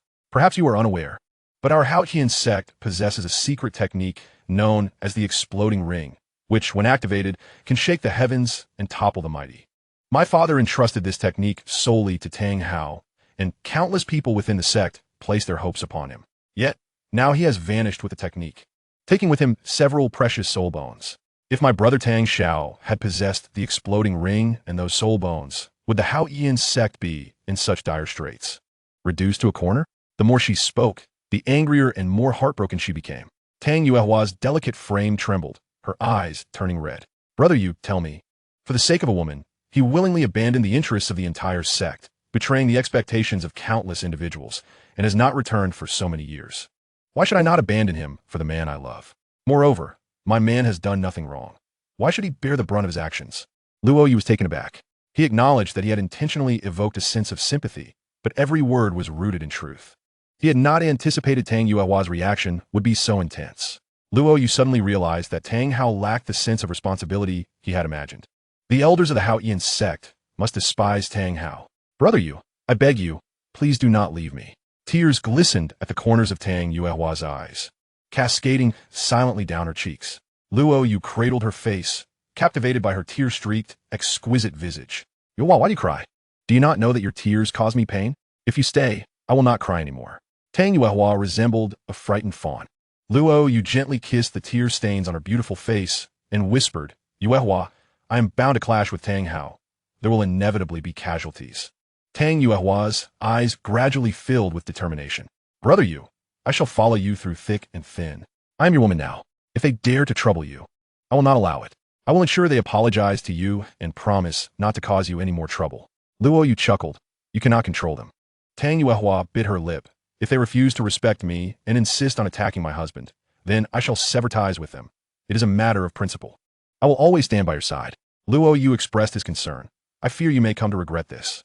Tang Yuehua shook her head, raising 3 fingers. Tang Yuehua, swear to the heavens. In this life, I shall live and die alongside Luo Yu. Should anyone provoke, insult, or threaten my husband, regardless of who they are, I will spare no effort to bring about their demise. The resolute voice of the elegant woman resonated within the room. Luo Yu was deeply moved. Yuehua, do I truly deserve such devotion from you? The beautiful woman gazed adoringly at her beloved. What does it matter if you deserve it? Shouldn't every wife possess such loyalty towards her husband? Luo Yu felt his heart swell with emotion as he embraced Tang Yuehua, pressing a fervent kiss upon her tear-stained lips. His hand firmly grasped her slender, soft waist. Quiche, Tang Yuehua, now lost in passion, murmured, Brother Yu, carry me to bed. Everything I have, I will give you. Luo Yu's gaze hardened, and he solemnly vowed, Your brother may abandon you and vanish without a trace, but I will always remain by your side. Should anyone bully you or your sect, I will never permit it. Brother Yu, Tang Yuehua softly called, her eyes sparkling, her heart racing wildly. Luo Yu gazed at the tearful beauty before him. The silver qipao accentuated her seductive, curvaceous form, while her alluring legs, clad in sheer stockings, were utterly captivating, rendering it impossible to look away. Who could resist such a stunning and devoted woman? His heart aflame, he swiftly lifted Tang Yuehua and tossed her onto the bed. Tang Yuehua gazed at the strength of his arms, her enchanting eyes filled with anticipation, her slightly parted lips glimmering. Brother Yu, our bond is tighter than that of family. You must never refer to yourself as a mere passerby again. In what way is it tighter? Luo Yu inquired with a smile. You naughty one. Tang Yuehua cast a flirtatious glance, her cheeks flushed, knowingly asking, How so? I do not know. Luo Yu feigned ignorance, shaking his head. Tang Yuehua tugged at her collar. Then come here. Let me tell you. Hiss. Luo Yu inhaled sharply, sensing that Tang Yuehua had suddenly taken on an alluring demeanor. It was not the constant charm that unsettled him, but the sudden transformation of a composed woman into a beguiling enchantress, utterly irresistible. Luo Yu leaped forward, his hands reaching out. A ferocious tiger pounced, swiftly subduing the delicate lamb. A flurry of startled exclamations ensued. Yugo, refrain from indiscriminate touching. Kindly remove the stockings from her legs. They've become soiled from contact with the ground. With a rip, on the eve of battle, Luo Yu sighed inwardly. What must the third young master feel upon discovering that I've shared a bed with her aunt? Surely, she would be quite astonished. Tang San's nephew. Should you dare to provoke your uncle again, it shall be deemed an affront to authority, a misunderstanding of rank. At that point, do not blame me if your aunt and I decide to teach you a lesson. Just then, a soft, alluring voice interrupted. Yugo, why are you in a daze? I'm all prepared. Here I come. Luo Yu's gaze sharpened. A soft sigh escaped. Chapter 293. The Submissive and Charming Matron. An astonishing enhancement of allure. Beneath the dim lighting, the graceful and sweet Tang Yuehua nestled affectionately in Luo Yu's embrace. Her rosy cheeks radiated a blend of maturity and seduction. Her half-lidded, beautiful eyes sparkled with satisfaction and affection. Delicate fingers glided erratically across the robust expanse of the man's chest. You go, now that you've returned. You want to leave again, will you? Luo Yu shook his head. He still had to venture out. Tang Yuehua shivered slightly, her beautiful eyes anxiously searching Luo Yu's. Her crimson lips pursed. Where do you intend to go? Is there something lacking in Yuehua? Luo Yu chuckled, gently pinching Tang Yuehua's exquisite collarbone. Relax. Why are you so tense? You're acting like a jealous lady in a secluded chamber. I am merely going out to cultivate, not abandoning you to fly far away. Tang Yuehua, with reluctance, replied, You could cultivate right here in Yuxian. Over the years, I have saved quite a sum. Enough to provide you with ample resources for your cultivation. Are you suggesting you wish to support me? Luo Yu teased with a smile. Tang Yuehua blinked. That sounds fine. I have no objections. Let us not go there, Luo Yu said, patting the woman's shapely derriere as he slowly sat up. Though indulging in soft comforts is delightful, a man should strive diligently while he can rely on himself. Tang Yuehua pouted. It's a skill to have a woman willingly devote herself entirely. Not everyone can achieve that. Why not stay here? Isn't Yuxian quite nice? Luo Yu grasped the matron's chin, admiring her alluring visage. A smirk graced his lips. Staying here daily, with a captivating enchantress like you, why would I even need to cultivate? You're already in good shape, she retorted, rolling her eyes. I doubt I'll be weak before you. Luo Yu's tone turned serious. Yuehua, you should reserve your resources for yourself. I have my own plans. Tang Yuehua shook her head, a flicker of sorrow glinting in her beautiful eyes. I am destined to remain at the 9th level of soul power for life. Granting me resources would simply be a waste. 9th level of soul power? Luo Yu inquired. Indeed, Tang Yuehua lamented. My martial soul underwent mutation at birth, failing to inherit the unique Haotian hammer from the Haotian clan, instead possessing a noble ring domain from the outset. Luo Yu noticed the melancholy in her eyes. Show me your mutated martial soul. Tang Yuehua nodded obediently, channeling her soul power. A sacred silver radiance burst forth from her, gradually enveloping the entire room.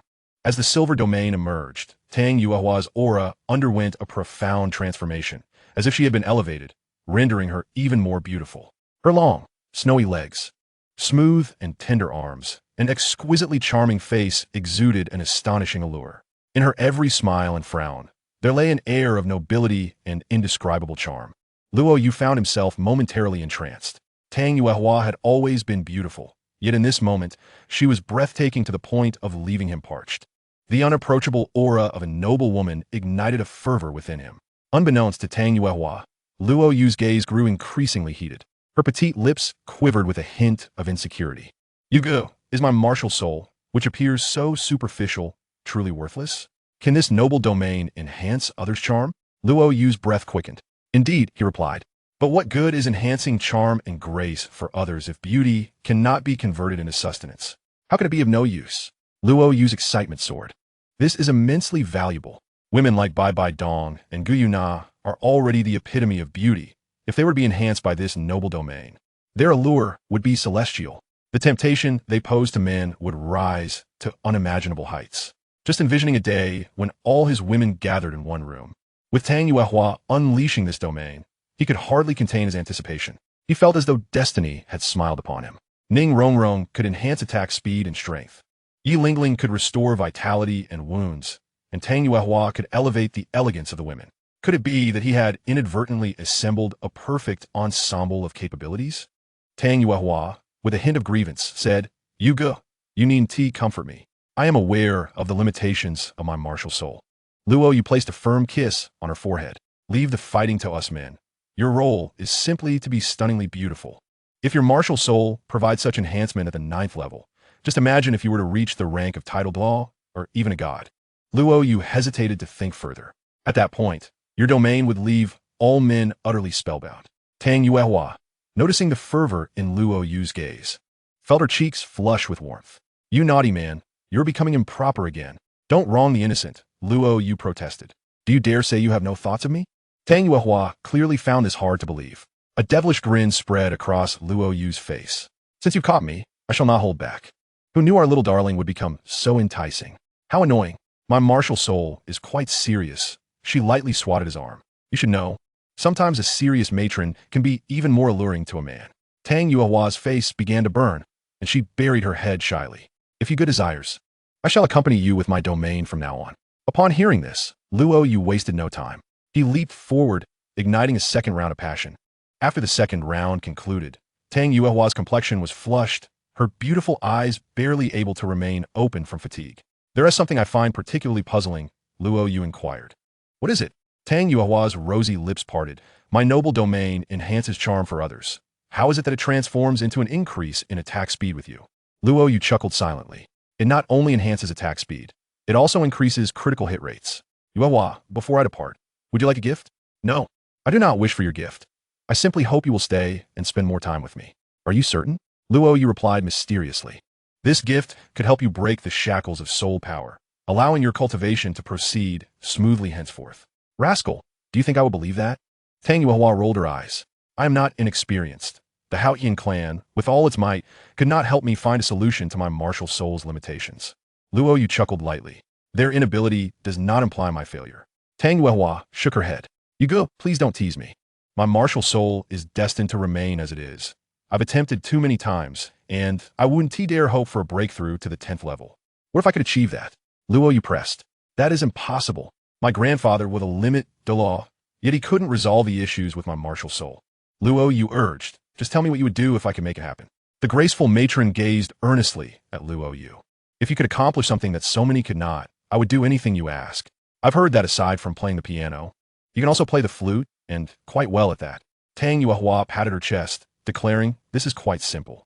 No, it is anything but simple, Luo Yu replied, his gaze enigmatic, seemingly laden with deeper meaning.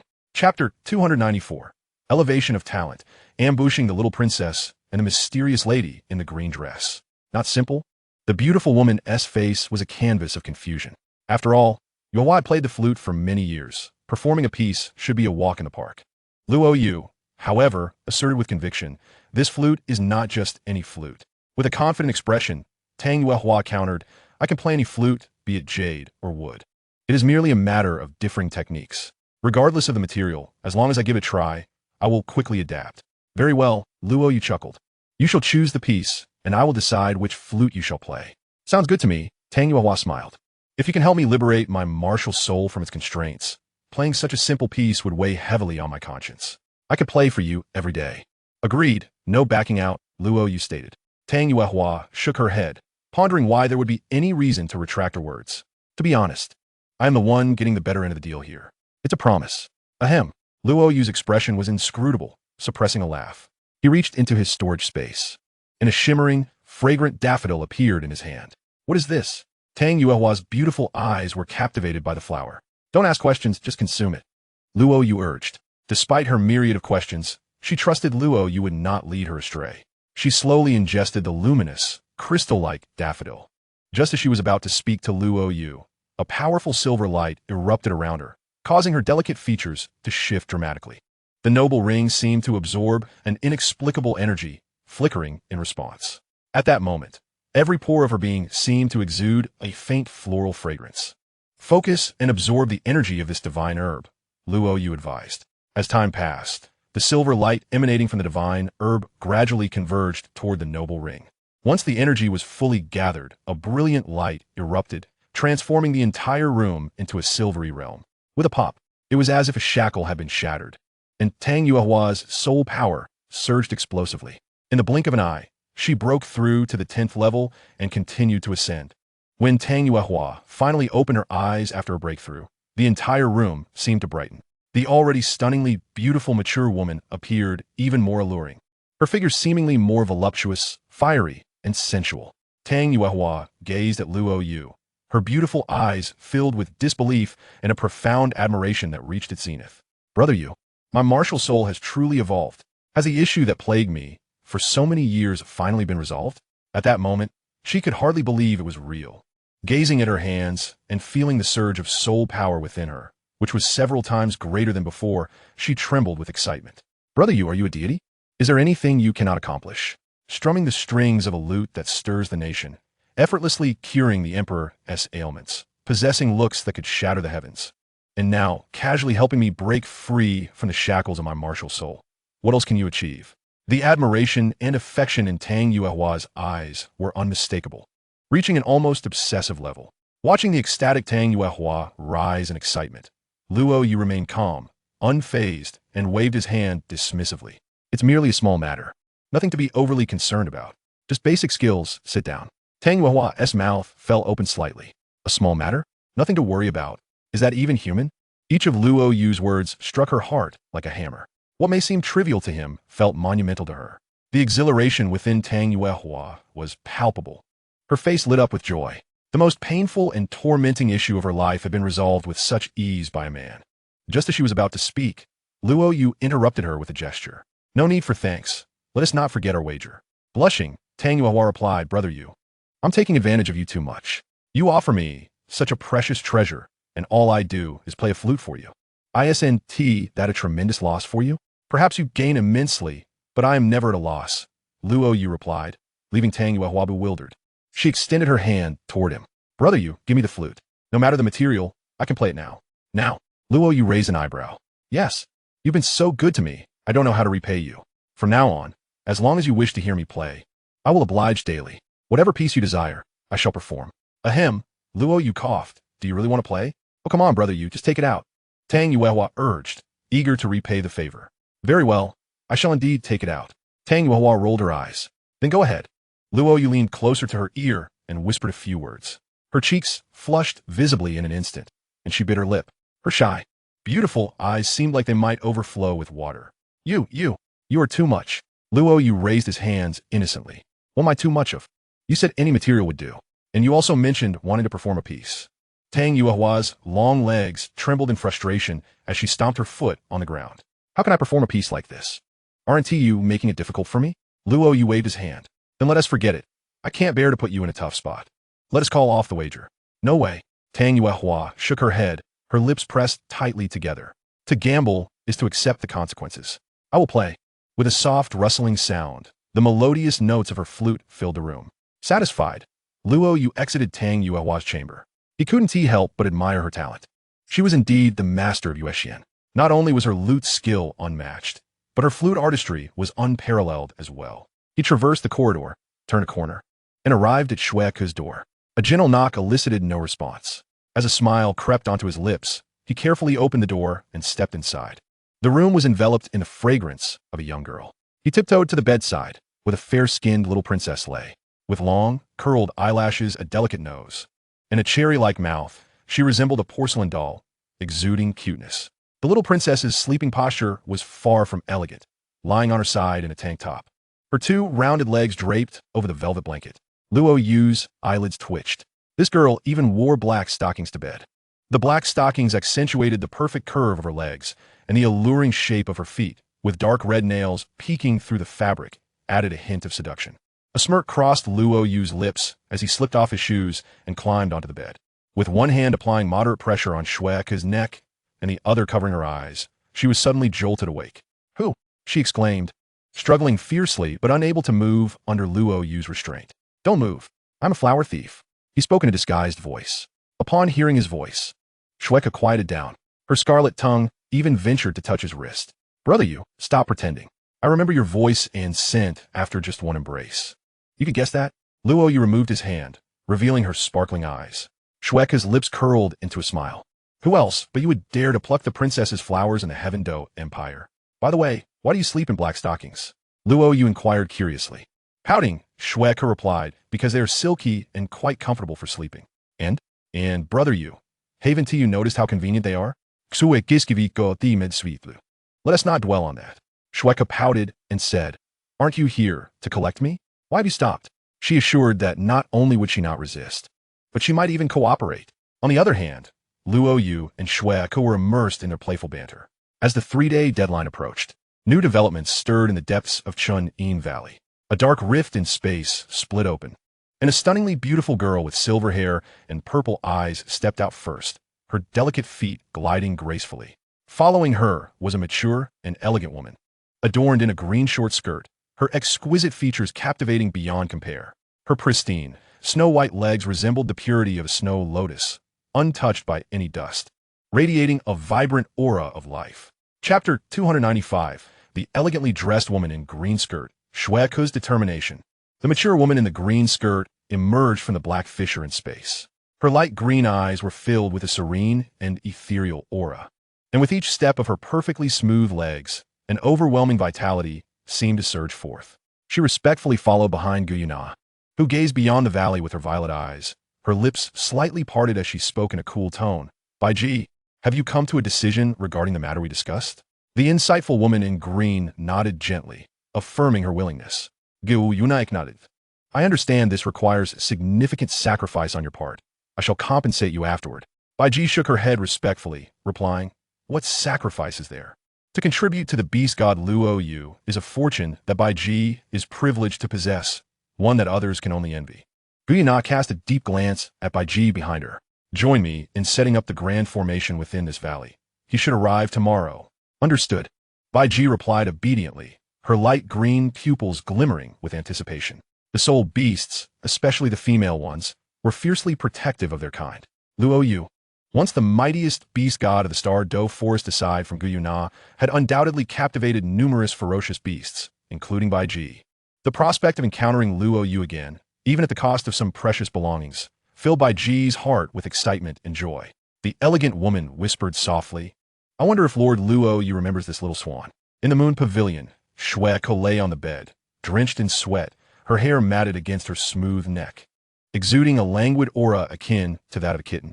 Her delicate legs were tightly wrapped in black stockings, their flawless curves radiating a sensuous allure. However, the stockings had begun to fray, revealing patches of her tender, snow-white skin, with holes at her toes exposing her charming red nails. Shueke affectionately wrapped her arms around the man's neck, leaning in to playfully pout, Big brother you, you're so naughty. You come back and immediately start misbehaving. Luo Yu playfully swatted her bottom, retorting, I refuse to take the blame. It was you who tempted me first. Shueke playfully kicked at his calf, insisting, It was you, the wicked man, who launched a nighttime ambush. Shouldn't you be resisting then? Luo Yu teased, What song are you singing now? Singing? Shueke blinked in surprise. Luo Yu smirked, After singing for so long, your voice must be hoarse. Realization dawned on Shueke, and her face flushed crimson. Humph. Big brother you, how dare you mock me? Luo Yu shook his head, wrapping his arms around her slender waist. I'm not mocking you. I'm merely praising your melodious voice. You're too wicked. Big brother you, you're too wicked. Shueke rolled her eyes. Luo Yu inquired with a grin. So would you prefer me to be more honest or a bit naughtier? Shueke hesitated for a moment, her youthful features revealing a hint of allure. Big brother you, my throat feels so dry right now. Can you fetch me a glass of water? I need to moisten it. She shyly parted her lips, her fragrant tongue peeking out. Luo Yu's gaze sharpened. The haughty little princess, displaying such a posture, was simply irresistible. Shueke's flirtatious demeanor signaled Luo Yu to launch another advance. Want water? Today, I'll ensure you drink your fill. The following morning, as the sun rose, Luo Yu emerged from the little princess's chamber after a night of arduous labor. Shueke, initially feeling utterly drained, suddenly regained her energy upon learning that Luo Yu would be leaving for an extended period. The little princess unleashed all her charms, employing her every skill to serve Luo Yu diligently, eager to fulfill his every whim, fearful that he might forget her upon his departure. Unfortunately, her throat not only remained unrelieved, but grew even hoarser. Cocooned her bedding, Shueke watched as the man left. Her cheeks felt sore and heavy, leaving her reluctant to speak for days. Exiting Shueke's room, Luo Yu did not rush to leave the moon pavilion. Instead, he returned to his own quarters to meditate and restore his energy. He knew that if he presented himself in such a state to Gu Yuena, her keen spirit would likely detect his depleted vitality, leading to troublesome explanations. Despite Gu Yuena being the exalted Silver Dragon King commanding the Soul Beast clan, she could be just as jealous as any earthly woman, if not more so. Thus, Luo Yu remained secluded in his room, nurturing his spirit. As night fell, he suddenly opened his eyes, his gaze shimmering with a golden-purple radiance, his aura reaching its peak. After half a day's cultivation, he experienced an unexpected insight. The divine eye of creation, previously capable of piercing illusions and peering into the human body, seemed to have developed additional abilities, perhaps related to replication. Remembering the time agreed upon with Gu Yuena had arrived, and lacking anyone suitable for experimentation nearby, Luo Yu set aside this matter, intending to meet with Gu Yuena first. A glance at the system panel revealed that rewards hung in the balance, and the dual goddess task remained unfulfilled. The lights representing Qian Rinxue and A Yin stood still. Luo Yu pondered briefly. Qian Rinxue was not in a hurry. He had already sown the seeds in her heart. Having called her wife, how far could it be to bring her into his home? A Yin could wait a bit longer. A day or two wouldn't make a difference. Once matters with Gu Yuena concluded, he would follow the map to bring her over. After deliberating, Luo Yu decided not to inform anyone. He leaped from the window, heading directly towards the Chun'in Valley, located 800 miles outside of Tianhou City. Under the starlit sky, he raced onward, swiftly arriving at the valley's entrance. Upon witnessing the scene before him, he was momentarily taken aback. The once barren land was now shrouded in thick fog, enveloping the entire valley. Sensing something peculiar about the mist, Luo Yu activated his divine eye of creation. Two beams of golden-purple light pierced through, but ultimately, he discerned nothing as the fog firmly blocked his vision. It was a formation, not just any formation. Luo Yu perceived a hint of intrigue, his expression one of surprise. What scheme was Xiao Na concocting? As if sensing Luo Yu's arrival, a graceful silhouette emerged from the fog. First, a pair of snow-white legs stepped forth, followed by the green skirt. The knowledgeable woman revealed her form. Upon seeing Luo Yu, the beautiful lady offered a warm smile and slowly bowed. It has been a long time, Lord Luo Yu. Luo Yu was puzzled. What brings you here? Please, come inside. The master will explain everything, Bibi replied softly, leading the way as Luo Yu followed closely behind. Watching her swaying hips and the allure she exuded with each step, Luo Yu felt an increasing curiosity regarding Gu Yuena's intentions. Bibi, the Emerald Swan, the strongest healing soul beast of the Stardow Forest, was to assist Gu Yuena in whatever she planned. A smirk played at the corner of Luo Yu's mouth. Did Xiao Na finally decide to take action against him for his flirtations, perhaps fearing he might be too reckless and end up harming himself? Should he flee now? Alas, it seemed too late for that. Chapter 296, Refining the Divine Source, the Wind Dragon King, and by G's unique assistance. Luo Yu followed Bibi into the grand formation, arriving within the valley. The scene that unfolded before him was utterly breathtaking. Once a rugged landscape of strange rocks, the Valley of Deep Sound had undergone a remarkable transformation. The valley was shrouded in perpetual darkness, entirely enveloped by a thick white mist. The sole source of illumination emanated from the very center of the valley, where a colossal, multicolored furnace stood tall. Its material was indiscernible, yet it radiated a divine aura. Through the transparent walls of the furnace, he could see a pulsating, golden-orange orb of light, continuously releasing brilliance that illuminated the entire valley. Before Luo, you could ascertain the nature of this phenomenon. His gaze was swiftly drawn to another massive entity. It was an exceedingly grand dragon skeleton, towering over 100 meters in height. Its entire form exhibited a cerulean hue, with dense currents of wind elements surging forth from its bones.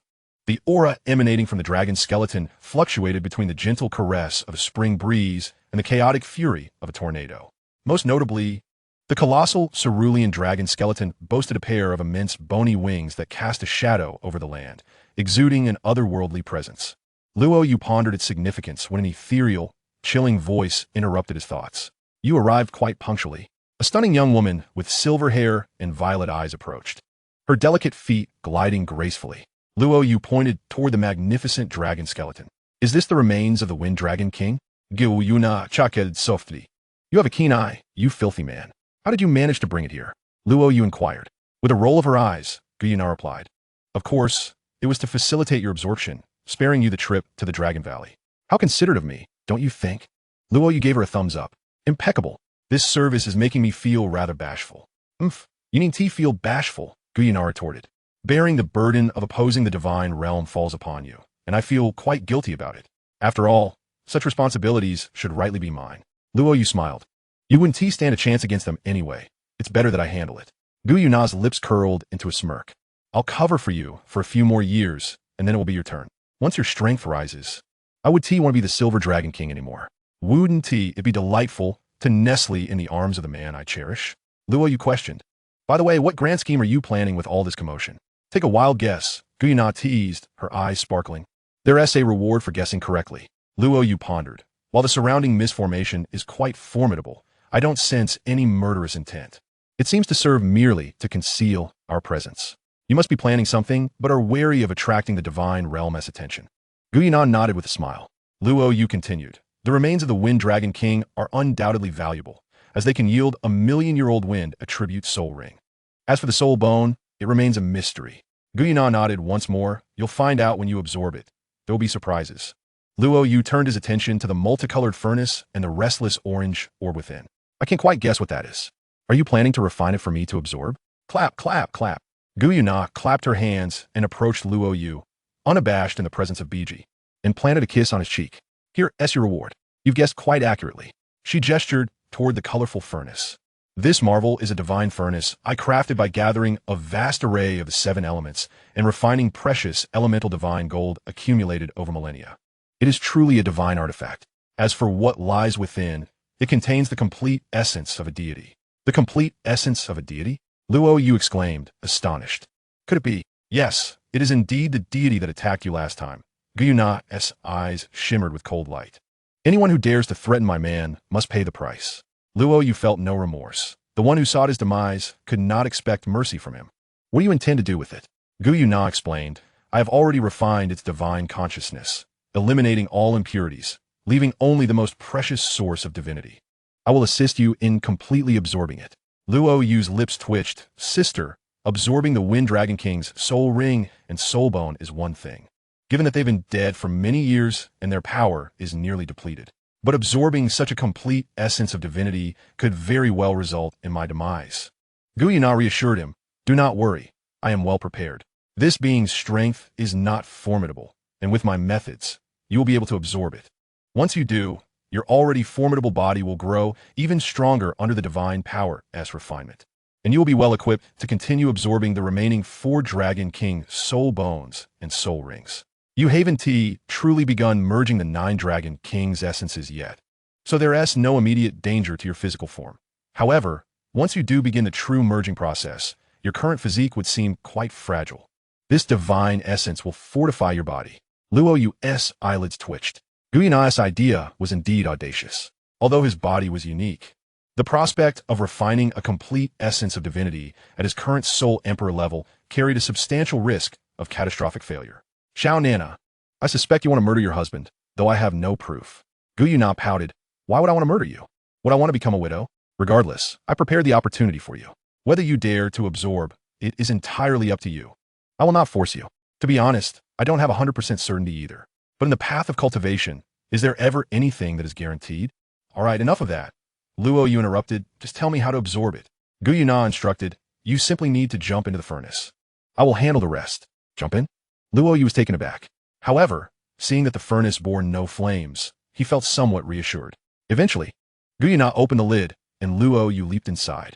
Before he could find his footing, Gu Yuena raised her hand, summoning flames from all directions, which surged into the furnace. In an instant, a roaring inferno erupted, and the rapidly rising temperature within the furnace caused Luo Yu's scalp to tingle. He sat cross-legged, holding his breath and focusing, his eyes closed. The divine, pulsating golden-orange orb, under Gu Yuena's control, rushed toward him, halting before him. It ultimately transformed into a liquid, enveloping Luo Yu completely. As the flames surged, the essence penetrated through every pore, merging throughout his entire being. The essence of divinity entered his body. An excruciating pain radiated from every part of his flesh, nearly causing Luo Yu to faint. Gu Yuena meticulously manipulated the flames within the furnace, calling out to the nearby green-dressed lady, Bibi, it's your turn. He can't endure it alone. Understood. Bibi, witnessing Luo Yu's agonized expression, felt an overwhelming surge of compassion. Now receiving Gu Yuena's command, she untied the ribbon at her waist. Her short skirt cascaded to the ground, revealing her snow-white figure, brimming with vitality. Chapter 297. The 7-Color Divine Furnace for Alchemical Transformation. Bibi's Healing Secret Technique. Bibi's skin was as flawless as snow, her waist and thighs devoid of any trace of excess flesh. Every inch of her skin radiated an aura of life. Pure and elegant, her light green pupils fixed upon the transparent furnace forged from the 7-Color Divine Gold, where flames soared to the heavens, reaching an unbearable heat. Luo Yu sat cross-legged at the base of the furnace, entirely enveloped by the golden-orange essence of divinity. His skin began to crack, droplets of blood seeping forth. He grimaced. His face contorted in agony as he swayed precariously, teetering on the brink of collapse, sustained only by sheer willpower. Biji bit her lip. Lord Luo Yu, I'm coming to assist you. She ascended gracefully, resembling a celestial goddess. Ignoring the roaring inferno before her, she resolutely plunged into the furnace. Her pristine feet made contact with the bottom of the cauldron, swiftly turning crimson from the searing heat. The glow of the flames cast a rosy hue upon Biki's cheeks, and beads of fragrant sweat glistened on her skin. Yet, her attention was solely fixed on Liu. With a graceful flick of her delicate hand, verdant life energy coalesced within her grasp, surging toward Luo Yu. As he absorbed the life force, Luo Yu's battered body began to heal, the agony etched on his face easing slightly. It was effective. A flicker of delight crossed Biki's countenance. Outside, Gu Yuena, who was manipulating the flames within the furnace, admonished, Biki, do not be careless. The essence of divinity is not easily refined. Biki responded in confusion. In the next moment, she witnessed the golden-orange essence enveloping Liu begin to permeate his body under the relentless flames, transforming his sinews and refining his meridians. Luo Yu's body trembled violently, visibly fracturing at an accelerated pace. Despite Biki intensifying her healing efforts, she could only marginally alleviate his injuries and pain, for the divine essence's baptism was overwhelming. As Luo Yu endured the onslaught, gritting his teeth and remaining silent, Biki's eyes shimmered with profound admiration. Truly, Luo Yu was the beast god, unmatched in the world. Few could withstand such torment without succumbing. While she admired him, a pang of empathy tugged at her heart. The power that transcended mortals indeed demanded a price that few could bear. Determined, she resolved to employ the ultimate healing secret of the Emerald Swan lineage. This technique demanded a tremendous sacrifice. She had never used it on another before, let alone contemplated employing it in her lifetime. Yet today, for the beast god Luo Yu, she chose to make an exception, a singular act in her existence. Biki approached Liu, her face flushed, whether from the furnace's heat or her own shyness. It radiated a beauty akin to the evening glow. She slowly sat down, wrapping her jade arms around him. Her light green eyes gazed into his handsome visage as her ruby lips met his. The moment their lips touched, a surge of vibrant emerald light erupted from Biki's form. Nearly tangible life energy poured forth from her lips into Liu. Within Liu's spiritual realm, the divine essence gradually melded into his being under the fiery crucible. Despite his unparalleled physique on Douluo continent, he found himself dwarfed before the complete divine essence. His body could not withstand the transformation, inflicting indescribable agony upon him. Pain was his sole sensation. Every inch of flesh and sinew screamed in torment. He persevered, trusting that Gu Yuena would not harm him. Amidst the suffering, Liu suddenly felt tendrils of green energy begin to flow into his body, aiding his recovery and granting him a chance to endure the divine essence's integration. Yet, this assistance was merely a drop in the bucket. His condition continued to deteriorate. The complete divine essence was far too potent for a mortal to digest.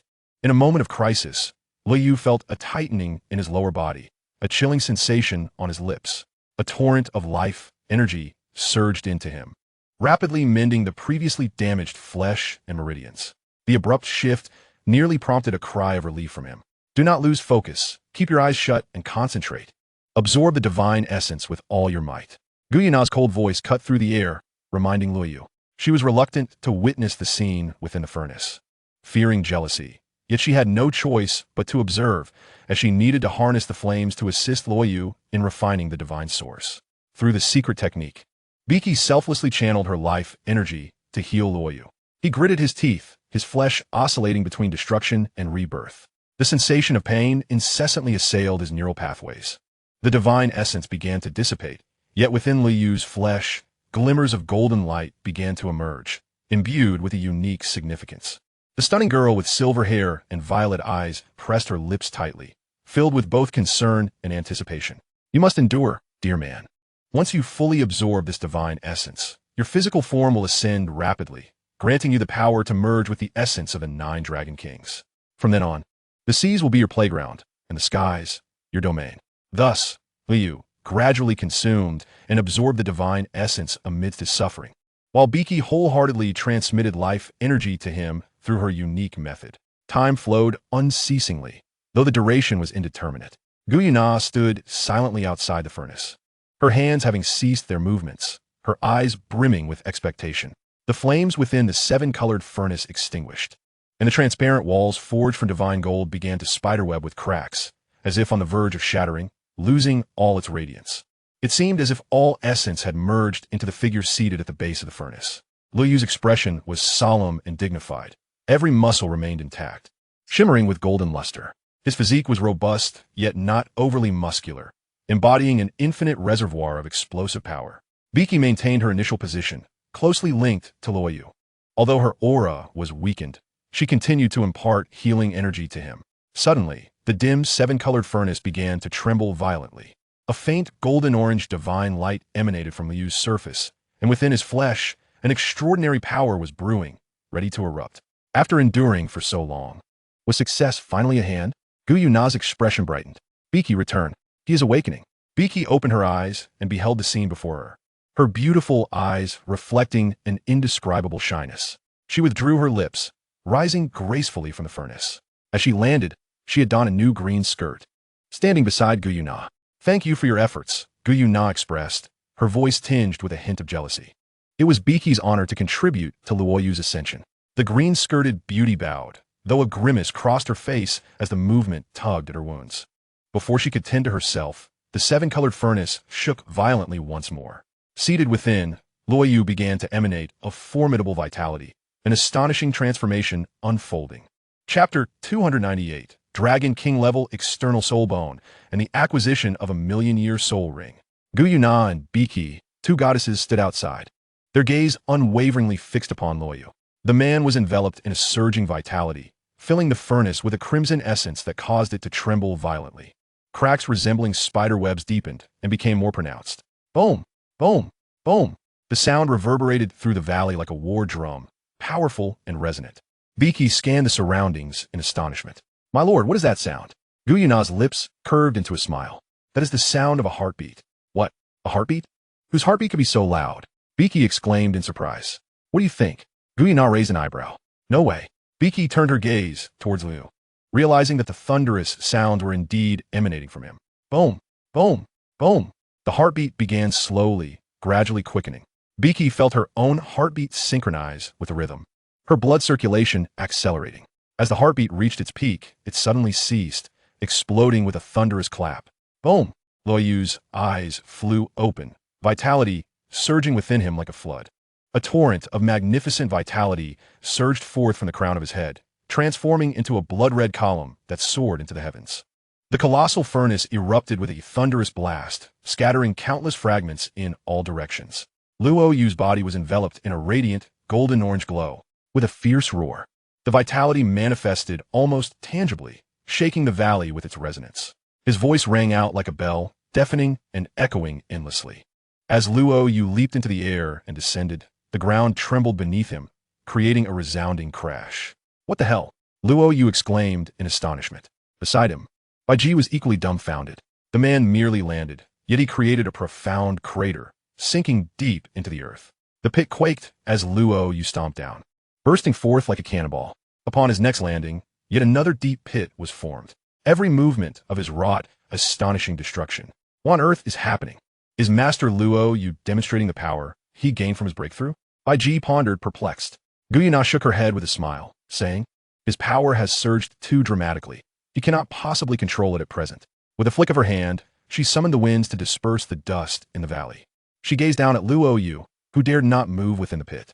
I was right, wasn't I? Indeed, just as you said, Luo Yu replied, staring at his own hands and feet, feeling the explosive energy coursing within. He was unsure whether to rejoice or lament. On one hand, his physical strength had increased tremendously. He felt as though he could defeat a tidal Douluo with a single punch, even without summoning his martial soul. On the other hand, he could not control the overwhelming power that now surged within him.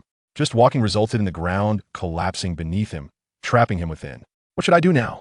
Luo Yu found himself in a quandary.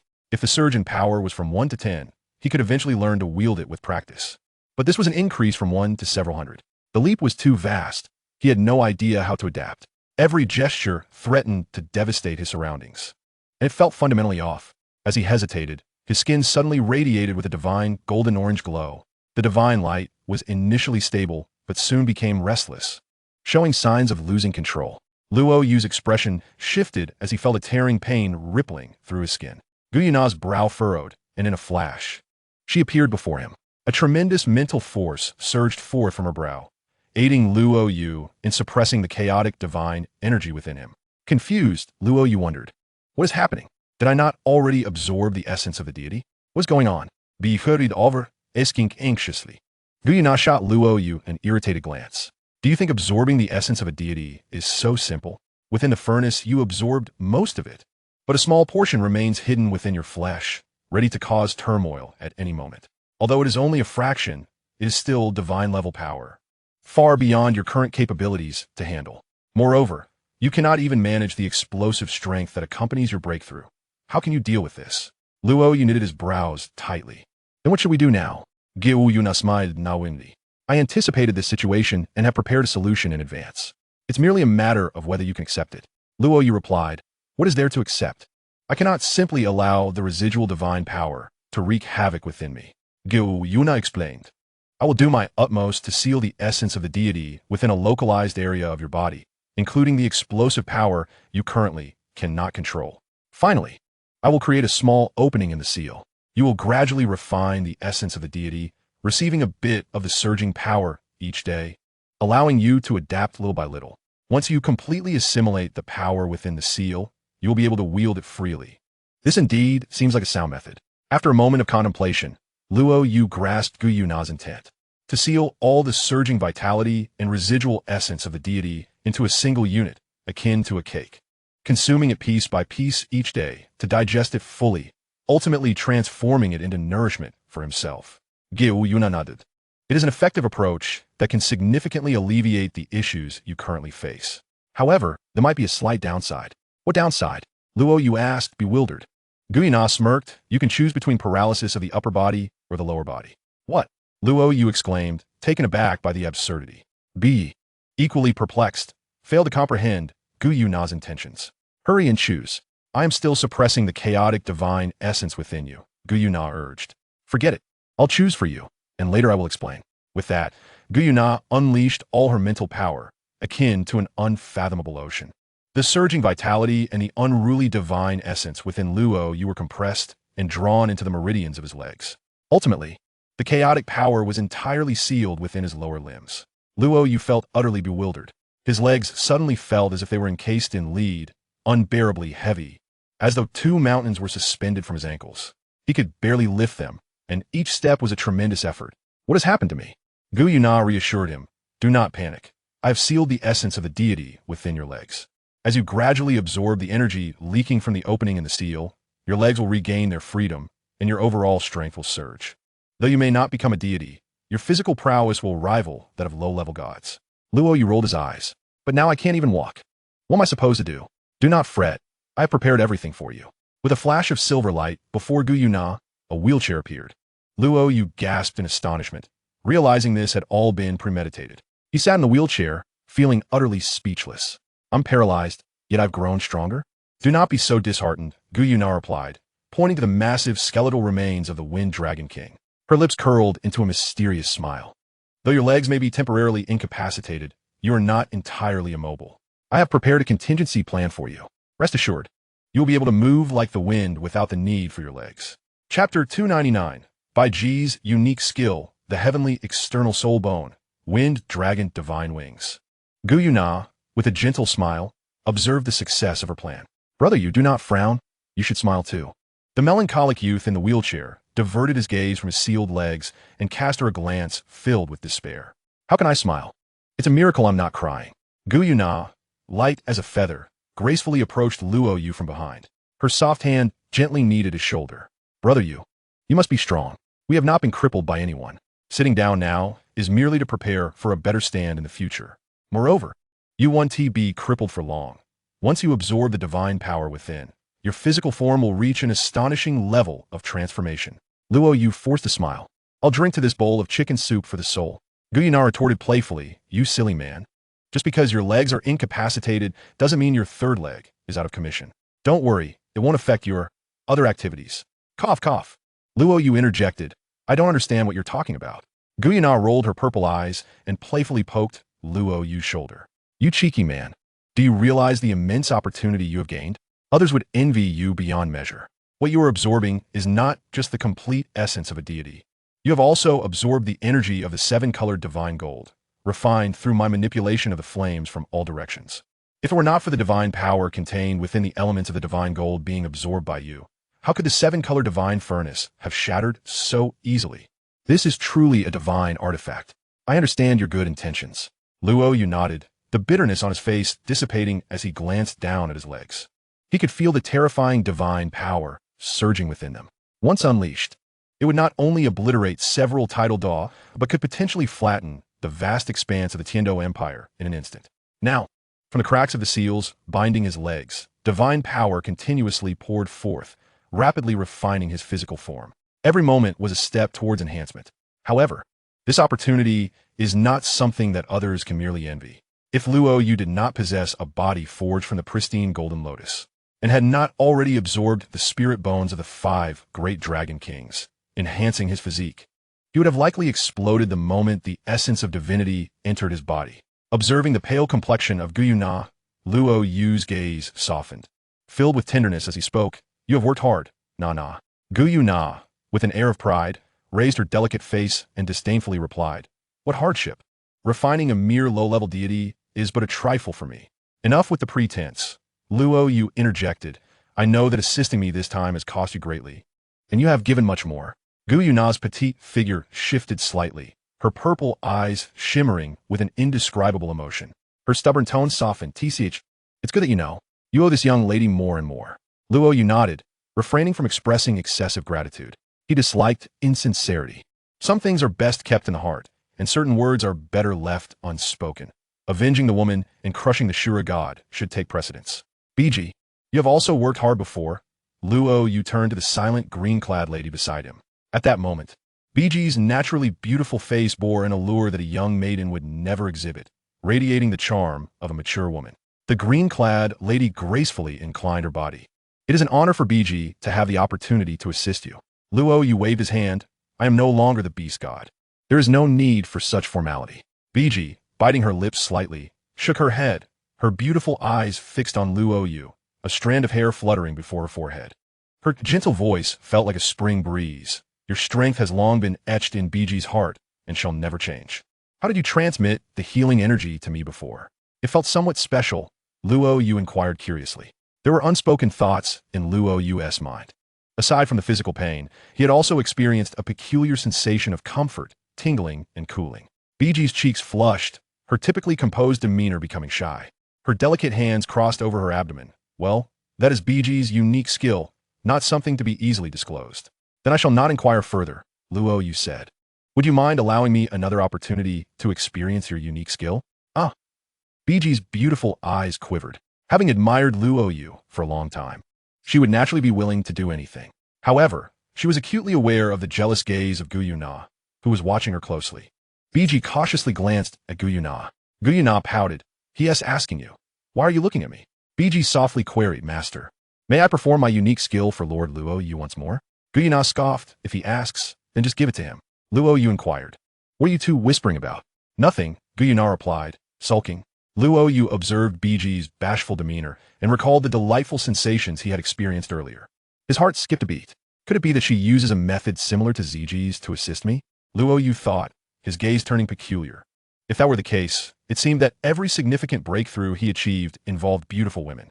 "No, I must confirm this." Resolutely, Luo Yu stated, "BG, if you have no objections, let us schedule a time for me to fully experience your unique skill." "I have no objections. BG will ensure your satisfaction," the short-skirted lady replied, her gaze avoiding the murderous look of Gu Yuena, who was seething with jealousy. "Enough of your chatter. We have pressing matters at hand." Gu Yuena interjected, interrupting their conversation. With a gesture of her hand towards the enormous skeleton of the Wind Dragon King, she commanded, "Roar." The skeleton erupted with a cerulean light, causing whirlwinds to rise from the ground, whipping through the valley. Undeterred by the fierce winds, Luo Yu's eyes were glued to the transformations occurring with the Dragon King's skeleton. After a brilliant flash of light, 2 luminous orbs remained, rapidly shooting towards Luo Yu. Upon closer inspection, one of the orbs contained a shimmering aquamarine soul ring. Undoubtedly, this was the million-year soul ring of the Wind Dragon King. When he turned his gaze to the second orb, his eyes widened. Inside was a soul bone, neither limb bones, nor torso bones, nor even a skull, but rather a pair of peculiar aquamarine miniature dragon wings. The crystalline wings were suffused with a dense aura of wind elements. Luo Yu was astonished. Is this the rarest type of external soul bone? Gu Yuena nodded. Indeed, and it is an external soul bone of the Dragon King level. Absorbing it, even if your legs are currently impaired, soaring through the skies and riding the winds would not be a challenge. Seated in his wheelchair, Luo Yu circulated his soul power.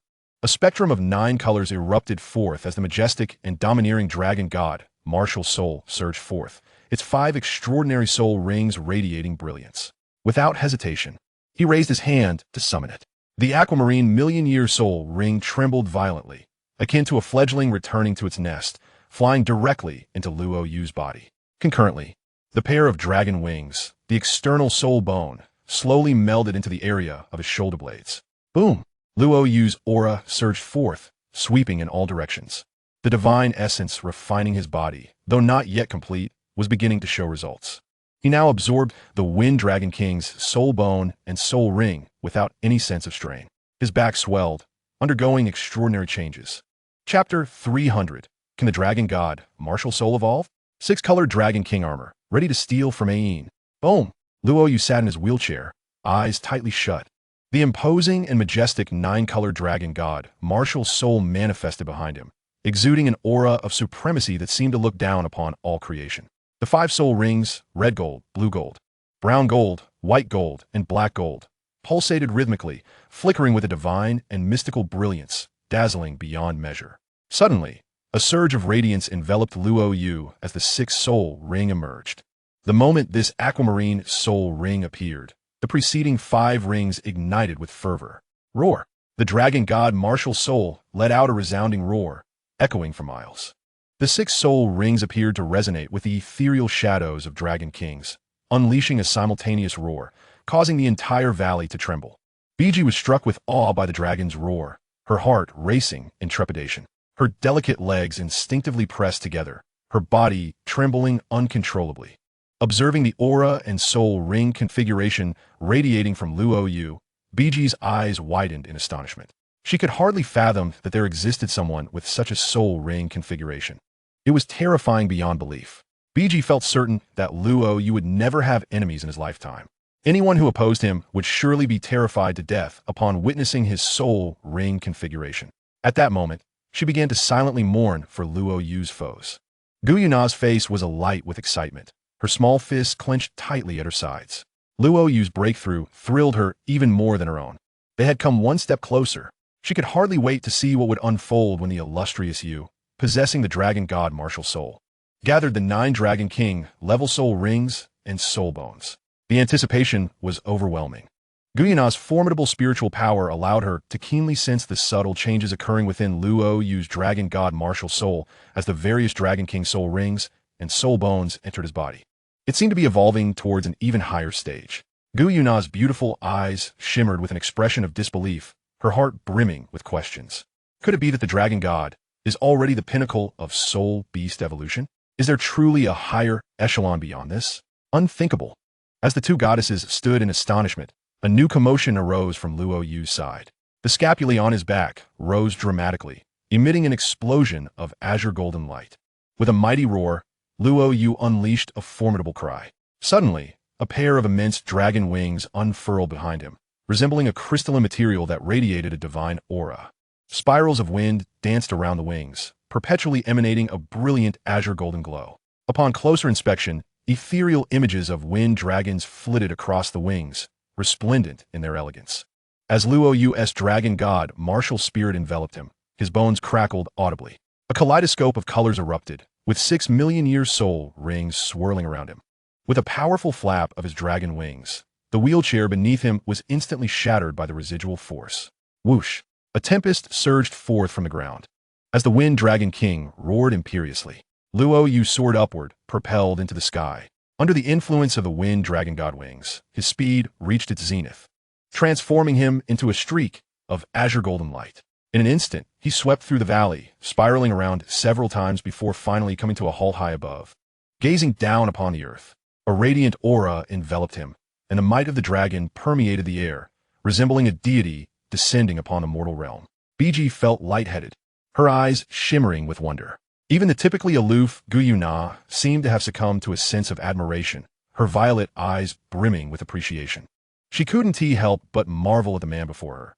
Not only was his aura fierce, but he was also extraordinarily handsome, exuding an overwhelming charm that could easily captivate any woman. Luo Yu shook his head, feeling slightly dizzy after flying so many circles, yet his face was alight with joy.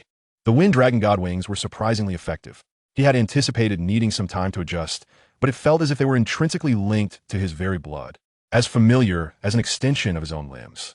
It is known that on Douluo continent, aside from the possessors of flying martial spirits, only tidal Douluo are capable of flight, yet he had achieved this feat without even reaching the rank of Soul Sage.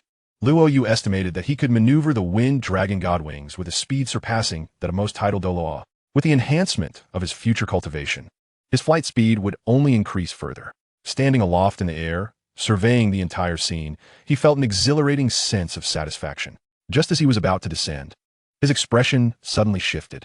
A blazing red light erupted from his left arm, as if engulfed in lava, while an astonishing chill emanated from his right arm, resembling a coat of impenetrable ice.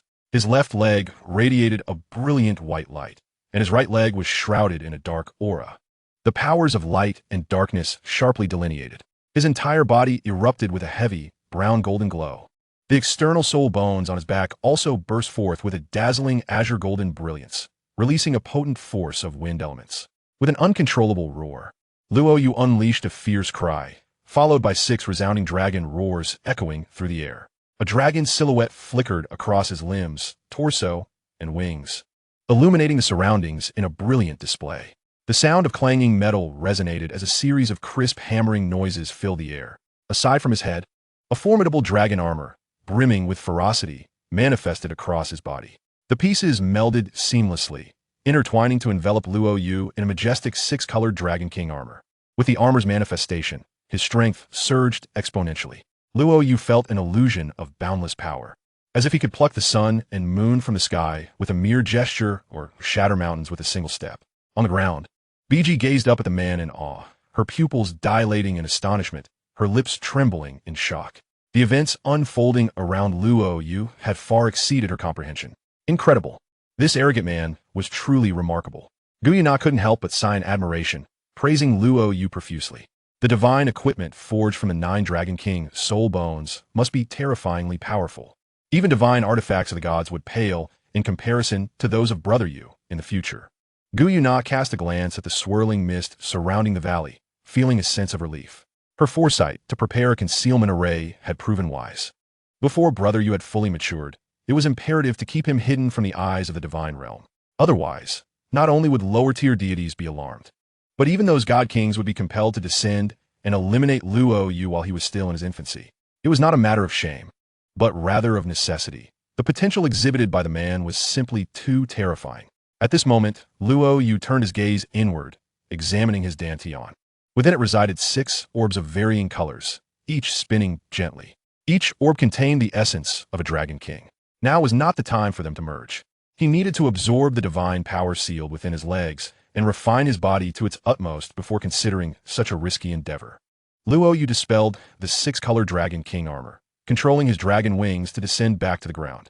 He saw Gu Yuena produce yet another new wheelchair for him, causing his lips to twitch. A premeditated plan. This woman had undoubtedly been scheming all along. Who else would have the leisure to craft so many wheelchairs? Seating himself in the wheelchair, Luo Yu inquired, "How long has it been outside?" Gu Yuena replied, "About half a year." "Has it truly been that long?" Luo Yu exclaimed in surprise. "Of course. Do you think absorbing the essence of deities is a simple task?" Gu Yuena shot him a glance. Luo Yu pondered for a moment.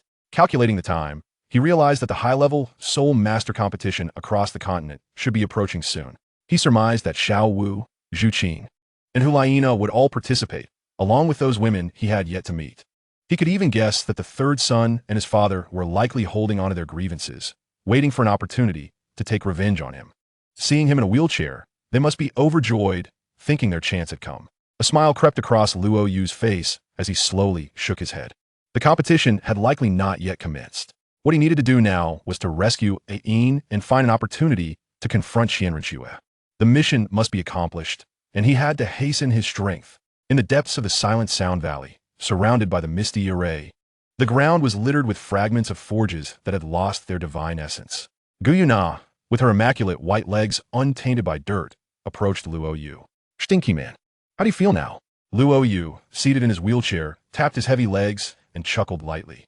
"Feeling quite well. These legs are no hindrance.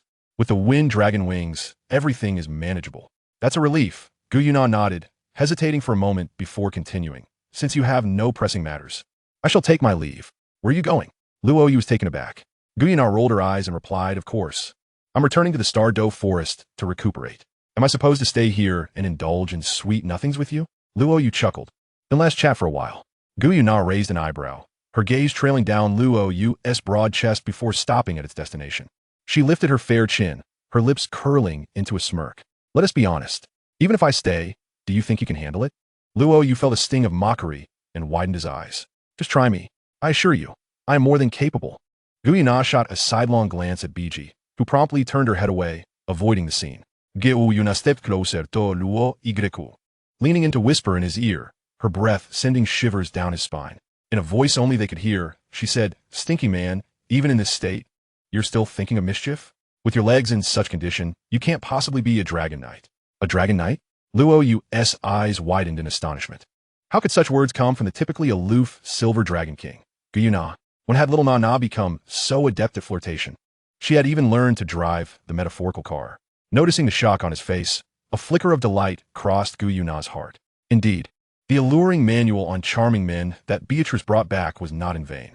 As long as a beauty knows how to drive, men will yearn for her daily. Well, I shall cease my jesting now. It is time for me to depart. However, before I leave, I must impart a few words to you. Noticing the seriousness etched on Gu Yuena's face, Luo Yu too dismissed his playful demeanor. "Speak," he urged.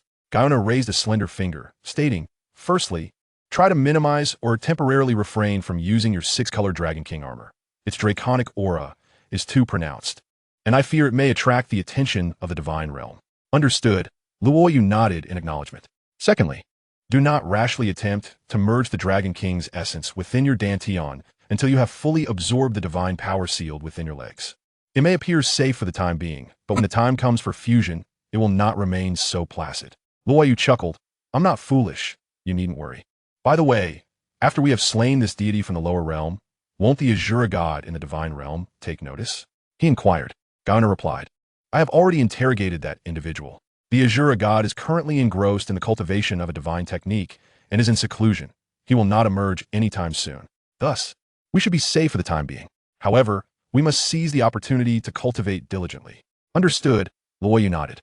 The sudden disappearance of a deity would not raise immediate alarms, but if he remained absent for too long, it would undoubtedly attract the divine realm's vigilance.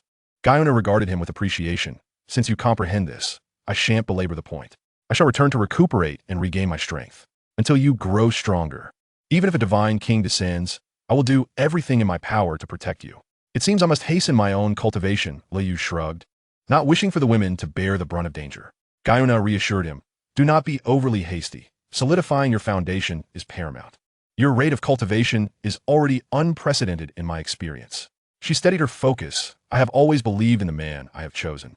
Given time, you shall undoubtedly surpass the gods." With that, she waved her hand, tearing through the fabric of space, manifesting a vast black hole. "Let's go, Beatrice," Gu Yuena urged, stepping into the void. Beatrice, compelled by the directive, followed but could not help but gaze longingly at Lu, her eyes filled with reluctance. As the black hole vanished and tranquility returned to the space, the two goddesses, Gu Yuena and Beatrice, disappeared within the depths of the valley, leaving Luo Yu alone in contemplation. What just happened? Why the haste? Luo Yu pondered, scratching his head in confusion. In the core region of the starry forest, a voluptuous woman with an alluring demeanor was pacing back and forth, her figure accentuated by a waist-cinching black gauze gown that revealed her silky, milk-like legs.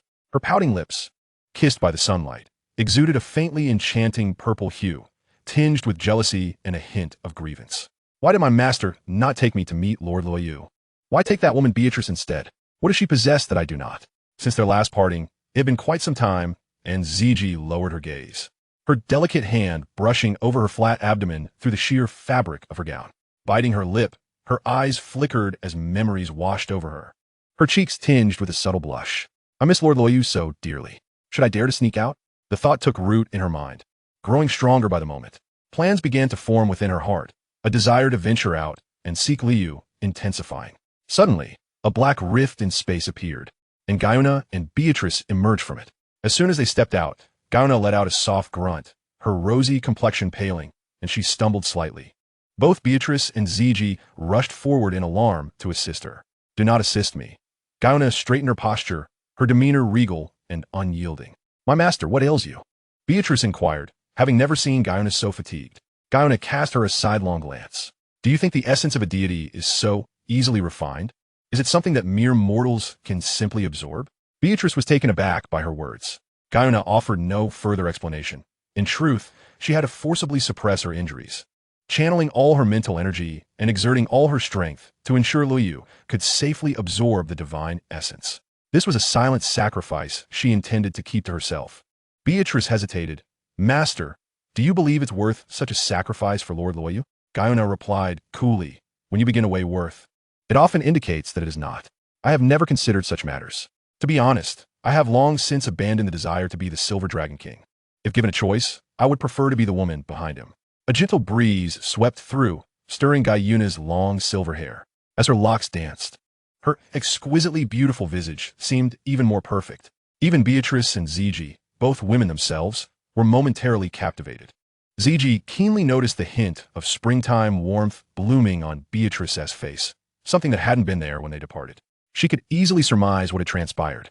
In her heart, she had already devised a plan. When her master entered seclusion, she would stealthily slip away. Meanwhile, Luo Yu had unfurled his wind god dragon wings, soaring from the depths of the valley. Without delay, he headed straight for the blue golden light on the map that represented Ayin. Chapter 302. The secret chamber behind the waterfall, stealthily stealing Ayin. Mysterious woman. With a swift whoosh, a streak of azure golden light zipped through the clouds, leaving a breathtaking rainbow in its wake. The crystalline azure golden dragon wings upon Luo Yu's back generated a powerful gust with each beat, allowing him to glide effortlessly through the skies, unimpeded by any winds. Relishing the sensation of his hair flowing and the roaring wind in his ears, Luo Yu's lips curled into a smile. As an external soul bone, his wind god dragon wings boasted strength far surpassing the 8 spider lances. If Tang San had acquired the 8 spider lances, they would serve merely as 8 spider legs, hastily scuttling across the ground. Unlike his own dragon wings, which chased the wind and the sun, with a mere flap, he could distance himself by hundreds of miles, leaving the 8 spider lances far behind. While the 8 spider lances were meant for offense, Luo Yu's wind god dragon wings, being the external soul bone of a million-year wind dragon king, held capabilities that extended beyond mere flight and travel. He could sense a unique offensive soul technique hidden within the dragon wings, though he had yet to test it. Glancing at the system's navigation, he realized he was drawing closer to Yin's location. Presumably, Tang Hao was also in this vicinity training with Tang San. Luo Yu refrained from flying high in the air to avoid drawing attention. Instead, he lightly flapped his dragon wings, concealing his aura as he glided stealthily at a lower altitude. He ventured into a mountain range surrounded by verdant hills, brimming with life, navigating through the thickets with the grace of a butterfly flitting through flowers. Luo Yu demonstrated exceptional control as he deftly avoided the towering trees. In the distance, he could hear the clamor that signified his destination. As he approached, a massive cliff waterfall came into view, its roaring cascade echoing thunderously. Luo Yu surveyed the area cautiously, finding no sign of Tang San and his father. However, he was certain they had lingered here for quite some time, as the large rock in the center of the river, smoothed and glinting under the sunlight, bore witness to the countless hours someone had spent in cultivation. Seems like little San is quite diligent. Luo Yu chuckled softly. The intensity of this fellow's arduous training could not possibly be solely for the purpose of contending with him. Could it? Luo Yu's gaze was peculiar. It was evident that Tang San, after such prolonged diligence, would undoubtedly possess an overwhelming sense of self-confidence. Should he suddenly uncover Luo Yu's true prowess and realize that the disparity between them had always been as vast as heaven and earth, and that this gap was only widening, one could only wonder whether he would be plunged into despair. Luo Yu soared to the forefront of the waterfall. Upon meticulous comparison with the system's navigational indication, he discerned that the designated direction led directly into the waterfall's depths.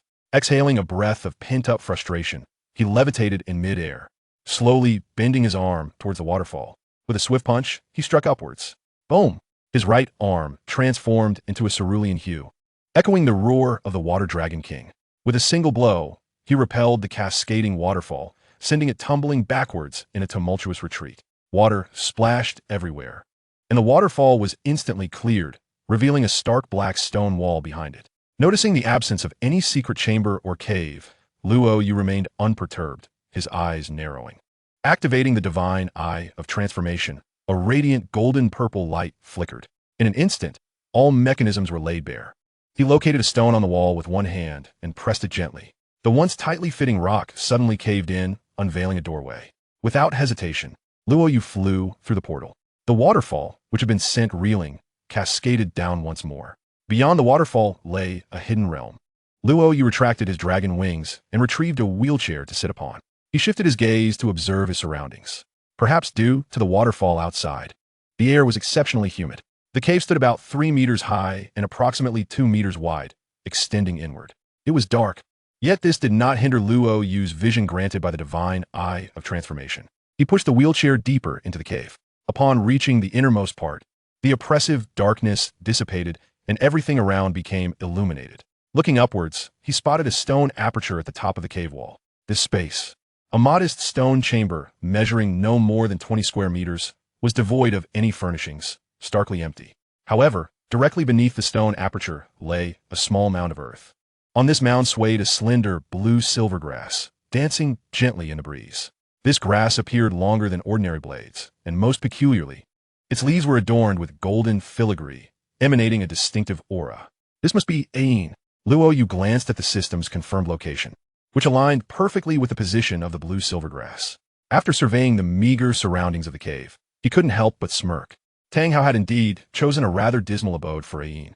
With scant sunlight, insufficient oxygen, and damp air, it was the epitome of an inhospitable environment for plant growth. Was this a ploy to ensure the blue-silver grass withered away? Since you lack the ability to nurture grass, allow me to take charge. Luo Yu did not rush to pluck it.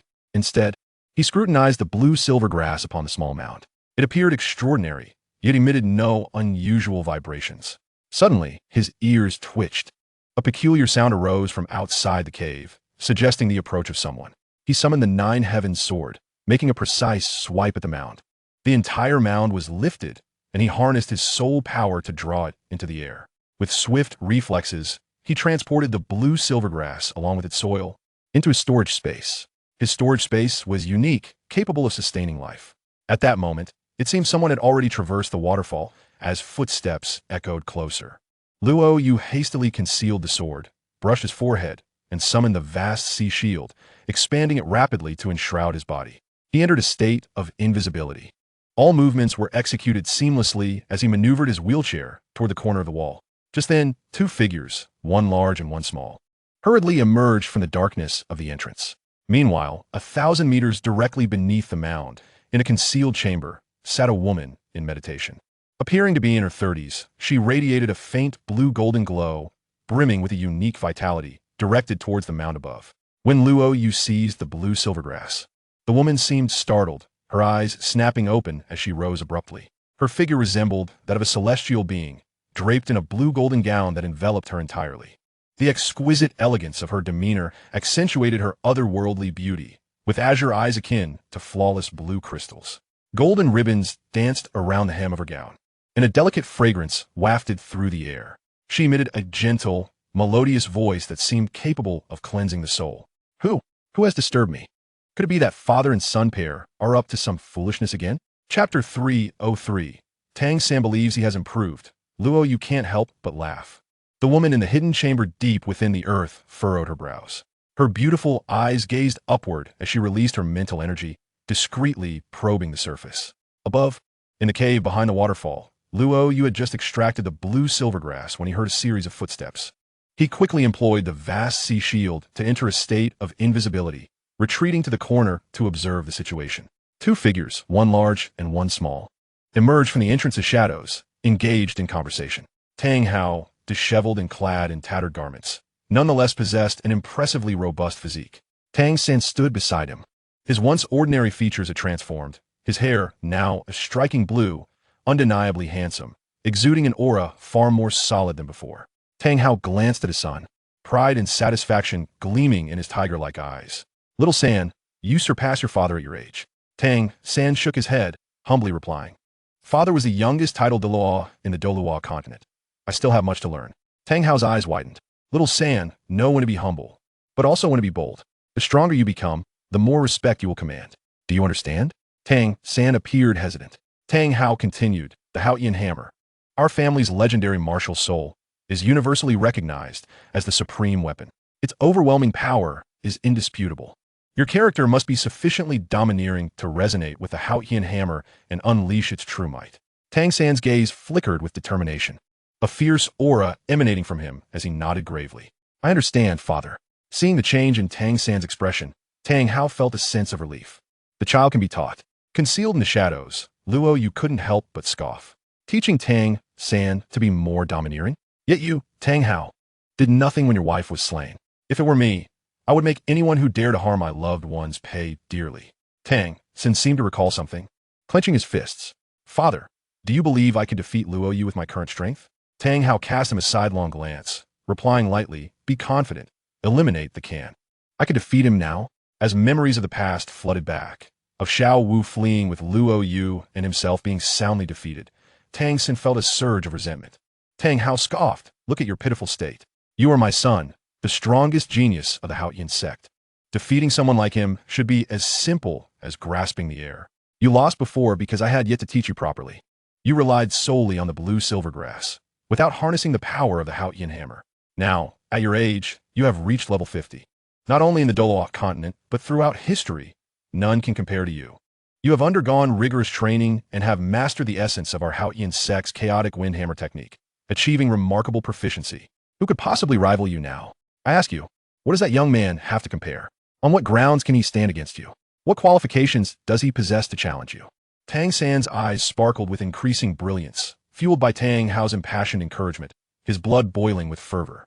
Clenching his fists, he gritted his teeth and declared, Father, I must take revenge this time, to avenge the humiliation inflicted upon me by that young man who defeated me single-handedly. Alat, Tang Hao sai heavy li. Why do you sigh? Father? Tang San inquired. You have greatly disappointed me, Tang Hao replied earnestly. I have painstakingly nurtured you, not for you to squander your efforts on such trivial matters. I hope you can aspire to greater heights. Your goal should be to dominate the Douluo continent and conquer the stars and seas, rather than squabbling with a mere insignificant character.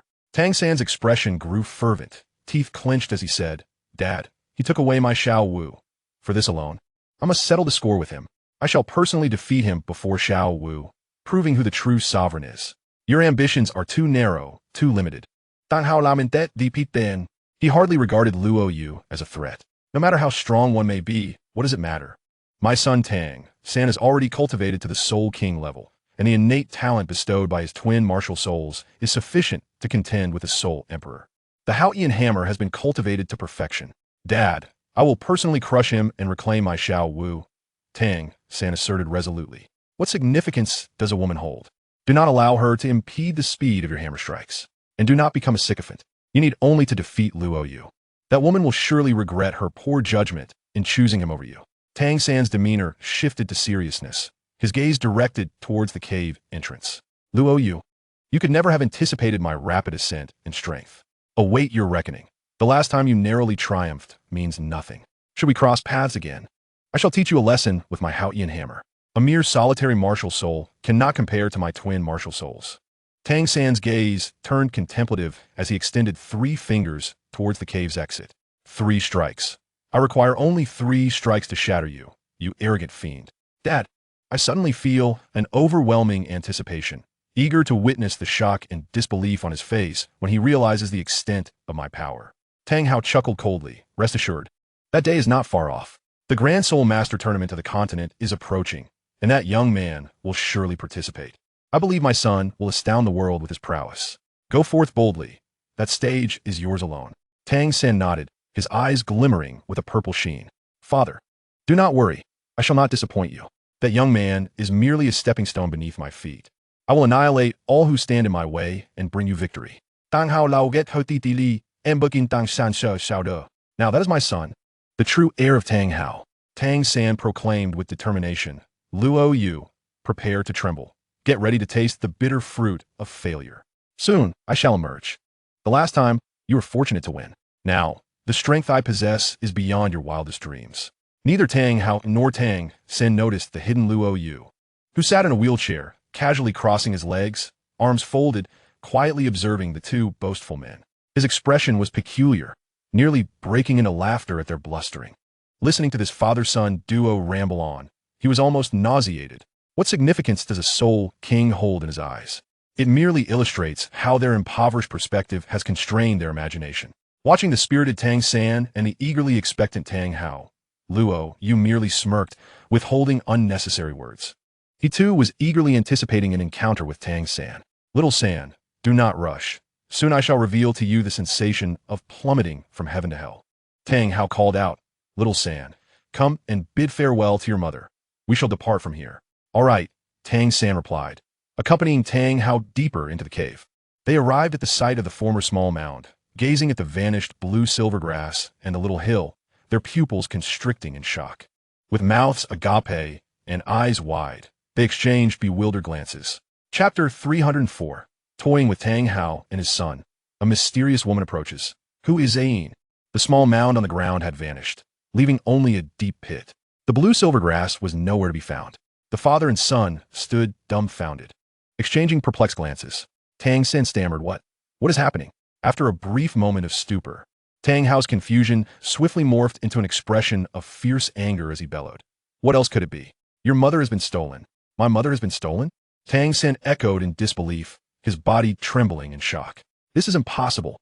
This place is so secluded. How can anyone find it? Tang Hao gritted his teeth, veins bulging at his temples, breathing heavily. How else to explain this gaping pit? Do you expect me to believe your mother sprouted legs and ran away? Tang San hesitated. Then his eyes glinted with fury. My mother could not have simply run away. Who did this? Who would dare to steal even the grass? That is not grass. It is your mother. Tang Hao facit. Tang San explained, We both know who this blue-silver grass belongs to. But surely, others would not recognize it. Why would someone steal a single blade of grass? Tang Hao's fists clenched tightly, his body trembling with rage, clearly at his boiling point. How should I know? Damn it. Who dares to steal from Tang Hao? If I catch you, I will end your life. Suddenly, Tang San exclaimed, Wait, what is it? Tang Hao inquired. Father, look here. Tang San said, crouching down to trace two marks on the ground. Tang Hao followed suit, recognizing them as unmistakable tire tracks. Tire tracks? Tang San pondered, No way. Surely the person who stole my mother didn't come here in a wheelchair? Do not speculate. That is impossible. Tang Hao shook his head repeatedly. Have you ever seen a thief in a wheelchair? How dedicated must they be to steal while disabled? Tang San scrutinized the marks carefully. I feel like these are indeed the impressions of a wheelchair. Tang Hao dismissed the notion vehemently. It cannot be a wheelchair. Who could possibly steal while in a wheelchair? That is outright ridiculous. If you were to share your theory, others would surely question your intelligence. Luo Yu, with a smile playing on his lips, sat openly in the corner, less than 3 meters from Tang Hao and Tang San, his expression one of amusement. He quietly observed Tang Hao's logical deductions, almost wanting to applaud him. Congratulations, through meticulous reasoning, you have successfully eliminated the only correct answer. You're absolutely right. Tang San agreed with Tang Hao's assertion. So what shall we do now? Pursue. The one who took your mother cannot have gone far. Tang Hao's eyes reddened, blood vessels prominent, and after speaking, he rushed out impulsively. Tang San followed the tire tracks forward, only to find them abruptly stop at the wall. He pondered for a long time, but could not discern a clue. Seeing Tang Hao leave, he hastily followed. As the father and son departed, the cave fell silent once more. After several moments, Luo Yu retracted the Hanhai, Qinquan shield, his figure slowly materializing from the wall. He reflected inwardly how effective the shield truly was. Just moments ago, Tang San had been less than half a meter away, yet had failed to detect him. This father-son duo was quite amusing, boasting of their intentions to take revenge, while remaining blissfully unaware of how close he was. Luo Yu stifled a yawn. He had initially thought that abducting Ayin would pose a challenge, yet he found it remarkably effortless. Now that Ayin was in his possession, there was no reason to linger in this damp cavern any longer. Luo Yu, moving with a leisurely grace, pushed the wheelchair from the side, gliding slowly toward the waterfall at the cave's entrance. Upon reaching the precipice of the waterfall, he stowed away the wheelchair. His legs felt as heavy as if they were rooted to the ground. A flash of azure brilliance illuminated behind him as the resplendent wind god dragon wings materialized. With a mighty flap, the wind surged forth, parting the waterfall as Luo Yu flew low, hastening away. He paid no heed to Tang Hao and his son, intent on returning to carefully study Ayin. As he soared through the air, he remained oblivious to the probing spiritual energy that had been tracking him all along. In a hidden chamber 1,000 meters beneath the cave, a graceful beauty dawned in a blue and gold gown, exuding an air of regal elegance. Withdrew her spiritual probe from the ground, her azure eyes filled with confusion. What is going on? Who is this young man I've never seen before? And why has he stolen her away? What could his intentions possibly be? She mused, her thoughts turning to Tang Hao and his son, whom she deemed foolish for failing to guard a single blue silvergrass. Truly, they were as careless as ever. With her ruby lips slightly parted, she let out a soft hum. Silly sister, you must have been blind to choose Tang Hao. Let me go retrieve you. The blue-gowned beauty, shrouded in suspicion, shimmered with blue and gold light, effortlessly traversing the underground. She firmly locked onto Luo Yu's trajectory, following closely beneath the surface, entirely disregarding Tang Hao and his son. Meanwhile, they frantically searched for the thief's whereabouts, nearly digging through the very mountains, yet ultimately to no avail. By this time, Luo Yu had already fled a great distance, arriving at an expansive plain. Initially, he intended to fly directly back to Heavendo City. After all, he had been in seclusion in the Sound Valley for so long, and his women must have missed him dearly. It was imperative to return and soothe him. However, Luo Yu's keen senses detected an unsettling presence, as if something was tailing him. He turned to scan his surroundings, but found only emptiness. Was it an illusion? He refrained from drawing any hasty conclusions. With his eyes shimmering with a golden-purple glow, he activated his divine pupils to their utmost potential. 2 beams of divine light emanated from him, sweeping across every direction. Nothing appeared amiss until he glanced down, penetrating the ground below with his gaze. His pupils constricted, suspended in midair. With a serious expression, he addressed the unseen presence below. You, who have stealthily followed me for so long, why do you not reveal yourself? A voice, laced with surprise, responded as the blue and gold light flickered beneath him. The beauty in the short blue skirt gradually emerged from the ground, her stunningly exquisite visage filled with astonishment. She could hardly believe that after hiding 1,000 meters below, this young man had managed to detect her presence. Even Tang Hao, a titled Douluo, had never accomplished such a feat. Luo Yu fixed his gaze on the suddenly revealed beauty, coldly demanding, "Who are you? What is your intention in trailing me?" "The one who should be asking questions is I," the blue-gowned beauty replied with a melodic tone. "Tell me, why did you steal that blue silvergrass?" Chapter 305. The unparalleled elegance of the blue-gowned beauty. Are you Ayin? An enigma unraveled. Why would I steal it? In response to the blue-gowned beauty's inquiry, Luo Yu, still suspended in the air, raised an eyebrow. "My dear lady, while you are undeniably beautiful, do mind your words. Do not casually accuse an innocent man." The blue-gowned beauty furrowed her delicate brow. "Isn't what you did stealing?" Luo Yu raised 2 fingers, speaking with utmost seriousness. "Firstly, can the actions of an honest man be labeled as theft? That is merely an act of uprightness. I chanced upon a cave while out for a leisurely exploration and fortuitously discovered a blue silvergrass thriving in harsh conditions. It sparked a kind thought within me to transplant it to a better location. Can that be deemed stealing? It is an act of floral benevolence." The blue beauty's mouth fell open, momentarily at a loss for words, her inner thoughts laced with disbelief. "I can hardly believe you. A cave as concealed as that could hardly be stumbled upon by mere happenstance." Yet, she still could not fathom why this man would take her sister. Luo Yu continued. "Secondly, my picking of my grass has nothing to do with you.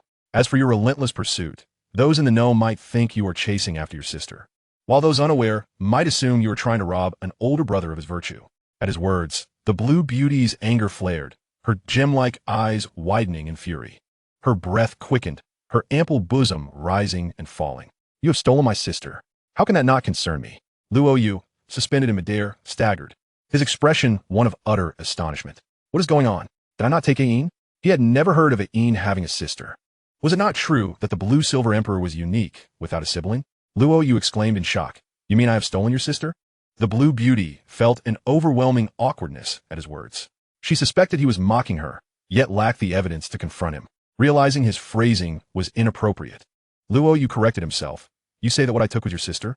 "Indeed," the blue beauty affirmed. Luo Yu scrutinized the stunning figure before him. It was undeniable that she was breathtakingly beautiful.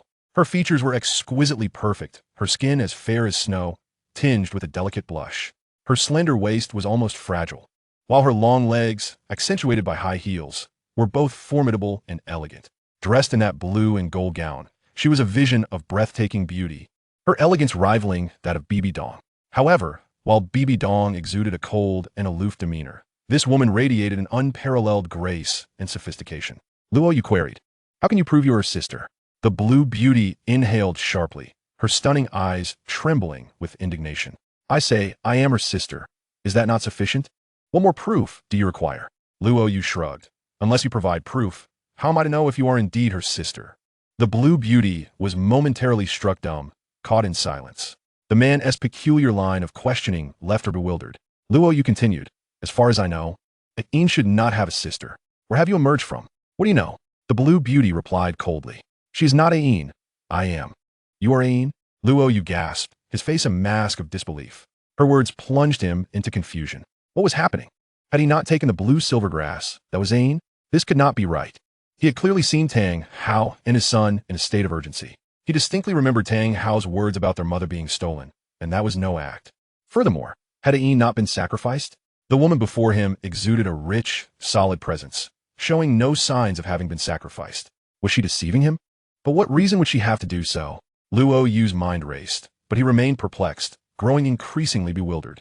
He exerted all his effort into activating his divine pupils, his gaze piercing through the void to scrutinize the blue beauty. She assumed he was about to attack, and swiftly conjured a vibrant blue and gold shield. The shield was robust, yet it could not hinder Luo Yu's penetrating divine light. As he unveiled the true form of the blue-gowned beauty, his astonishment deepened. For this woman was, in truth, a blue silver grass, no ordinary specimen, but one adorned with blue leaves and golden veins, radiating an aura of true nobility and elegance. This left Luo Yu scratching his head, completely bewildered. Had Ain not been sacrificed? How could she be standing before him in such health? If this woman is Ain, then who is the golden-patterned blue-silver grass he has unearthed? A flash of light appeared before him, revealing a small mound suspended in midair. Atop it swayed a stalk of golden-patterned blue-silver grass, exuding a unique aura, brimming with a distinct spirituality. Luo Yu could sense a trace of true spirit gestating within it. Won the world, 2 blue-silver emperors. That's impossible. Isn't it true that, like the 9 hearts sea pomegranate, only one can exist at a time? Luo Yu racked his brain, unable to fathom where the flaw in this scenario lay. He was certain that the original script did not unfold in this manner. What unforeseen variables had transpired that he was unaware of? Sister. Upon seeing the man produce the blue-silver grass, the woman in the blue dress gleamed with excitement. Her jade-like feet elegantly touched the ground as she soared into the air, extending her delicate hand to seize it. Luo Yu, startled, summoned his soul power to grasp the blue-silver grass rooted in the small mound. With a powerful flap of his wind god-dragon wings, a tempest arose, propelling him to the side with blinding speed. "Thief, return my sister," the blue-dressed beauty hissed, her silver teeth clenched as she pursued him relentlessly. While dodging, Luo Yu directed his attention towards the navigation panel of the system. On the map, the black dot represented him, while the golden symbolized Qian Renshue. At that moment, Qian Renshue remained stationary, seemingly unaware of the unfolding drama. Yet this was not Luo Yu's primary concern. He discovered a startling fact. The blue dot representing Ain did not overlap with his own. Instead, it maintained a distance, trailing behind her. He now carried the unearthed blue silver grass with him. If it indeed belonged to Ain, then the map should show the black dot and the blue dot coinciding. Gazing at the relentless blue-dressed beauty pursuing him, his heart raced. The result of his previous divine eyes inspection, corroborated by the system map, irrefutably indicated that this woman in blue was the true Ain. Then who was the blue-silver grass he had excavated? Could it be that Tang Hao mistook his wife, and Tang San mistook his mother? Even if they were blind, such a blunder seemed implausible to Luo Yu. What on earth was going on? His mind was in turmoil, akin to a cat scratching at his insides. He felt an unsettling restlessness. If he did not clarify these doubts today, he would find it impossible to sleep upon his return. He halted and raised his hand, attempting to halt the blue-dressed woman's pursuit. "Stop. Hold on a moment. Let us converse amiably. I have questions to ask." The blue-dressed beauty glared at him, her eyes aflame with anger, her lips pursed. What is there to discuss? Despicable human. It is clear you harbor ill intentions towards my sister. Do not think to play tricks today. If you do not return her, it will be a fight to the death. With a graceful flick of her jade hand, countless blue-golden light points scattered through the air. The points erupted, forming blue-golden vines that encircled Luo Yu from all directions, blocking every possible escape and constructing a vast blue-silver cage that obscured the sky. What a formidable force! Logically, Aen's cultivation should not exceed 100,000 years. How could she possess such ferocity? Luo Yu swiftly assessed the power of the blue-dressed woman's attack. Until he unraveled the mysteries at hand, he would not engage in futile combat. He chose the simplest and most direct method to counter a soul beast. A thunderous dragon's roar erupted, and radiant nine-colored light burst forth. Without hesitation, Luo Yu summoned his dragon god martial soul, the dragon's silhouette sword, its oppressive might saturating the atmosphere. The dragon god martial soul loomed behind Luo Yu, its colossal form dominating the sky, its nine-colored scales shimmering brilliantly, exuding an aura of dread. Bathed in the nine-colored light, Luo Yu's already handsome visage appeared even more otherworldly, emanating an astonishing presence akin to that of a true godly king. The terrifying dragon god martial soul commanded respect from all soul beasts, causing the blue-dressed beauty's assault to falter momentarily, her bright blue eyes widening in shock. All the vines froze in midair, failing to draw any closer to Luo Yu. A surge of trepidation and fear involuntarily welled up within the blue-dressed beauty. This was not merely a suppression of power, but a bloodline restraint. Luo Yu observed the blue-dressed beauty quietly, then spoke slowly. I believe we can sit down and have a proper discussion. What do you think? Who are you truly? What is this martial soul of yours that can suppress my blue-silver emperor bloodline to such an extent? The blue-dressed beauty questioned, her voice laced with disbelief as she struggled to suppress the agitation coursing through her bloodline. Her delicate form tensed, her expression grave as she regarded Luo Yu. Luo Yu waved his hand dismissively. Those details are inconsequential. You only need to know that we are not enemies. There is no need for violence. The blue-dressed beauty laughed, though her laughter was rife with skepticism. You are a human, and I am a soul beast. The allure of our soul rings to your kind is not something I need to elaborate on. How could I possibly trust you? A subtle smile graced Luo Yu's lips, radiating a unique charm. You need not distrust everyone, but you can place your trust in me. Huh? The blue-dressed beauty scoffed, deriding his words. Why should I trust you? My sister chose to believe the human, Tang Hao, and what followed. Countless years of cultivation vanished. Soul rings attached to that man, and soul bones bestowed upon Tang San, while I was left to languish beneath this small mound. Let me be clear, I will never trust a human, least of all you. Luo Yu remained calm and unperturbed, replying steadily, if I am not mistaken. You have likely lived in the Stardow forest for an extended period, correct? What concern is that of yours? The blue-dressed beauty retorted indifferently, her disdain for humanity palpable. Were it not for her apprehension towards the terrifying martial soul behind him, she would have attacked by now. Luo Yu continued, since you resided in the Stardow forest, have you ever heard of the beast god? Upon hearing him mention the beast god, the blue-dressed beauty visibly trembled, her enchanting eyes flickering with an unusual light. She fixed her gaze on Luo Yu. In the vast expanse of the Stardow forest, which soul beast of any merit had not heard of the beast god's renown? Yet, it was curious how this human could possibly know of the beast goddess' existence. Luo Yu chuckled. You seem rather excited at the mere mention of the beast god. The usually composed, blue-dressed beauty exhibited clear signs of agitation, her breaths quickening. She regarded him with reverence, stating earnestly, how could one not be excited? He is the beast god, the supreme ruler of the Stardow forest, an apex existence akin to the pinnacle of a pyramid. Luo Yu asked, astonished, have you seen him? Of course. The blue-dressed beauty replied without a moment's hesitation. However, her exquisite face soon flushed with a hint of bashfulness, her confidence wavering. In a softer tone, she added, I have seen him, but it was merely a distant glimpse. With my strength back then, I had no right to approach the beast god.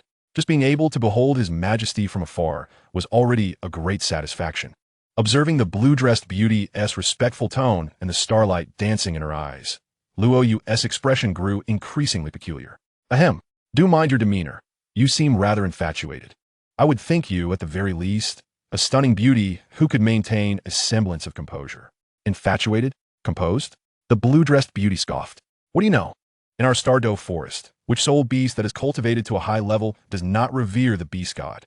He is the pinnacle of all male creatures in Douluo continent, the ultimate standard. Luo Yu felt a strange sensation wash over him. It was his first time being so openly praised, and he found himself rather bashful.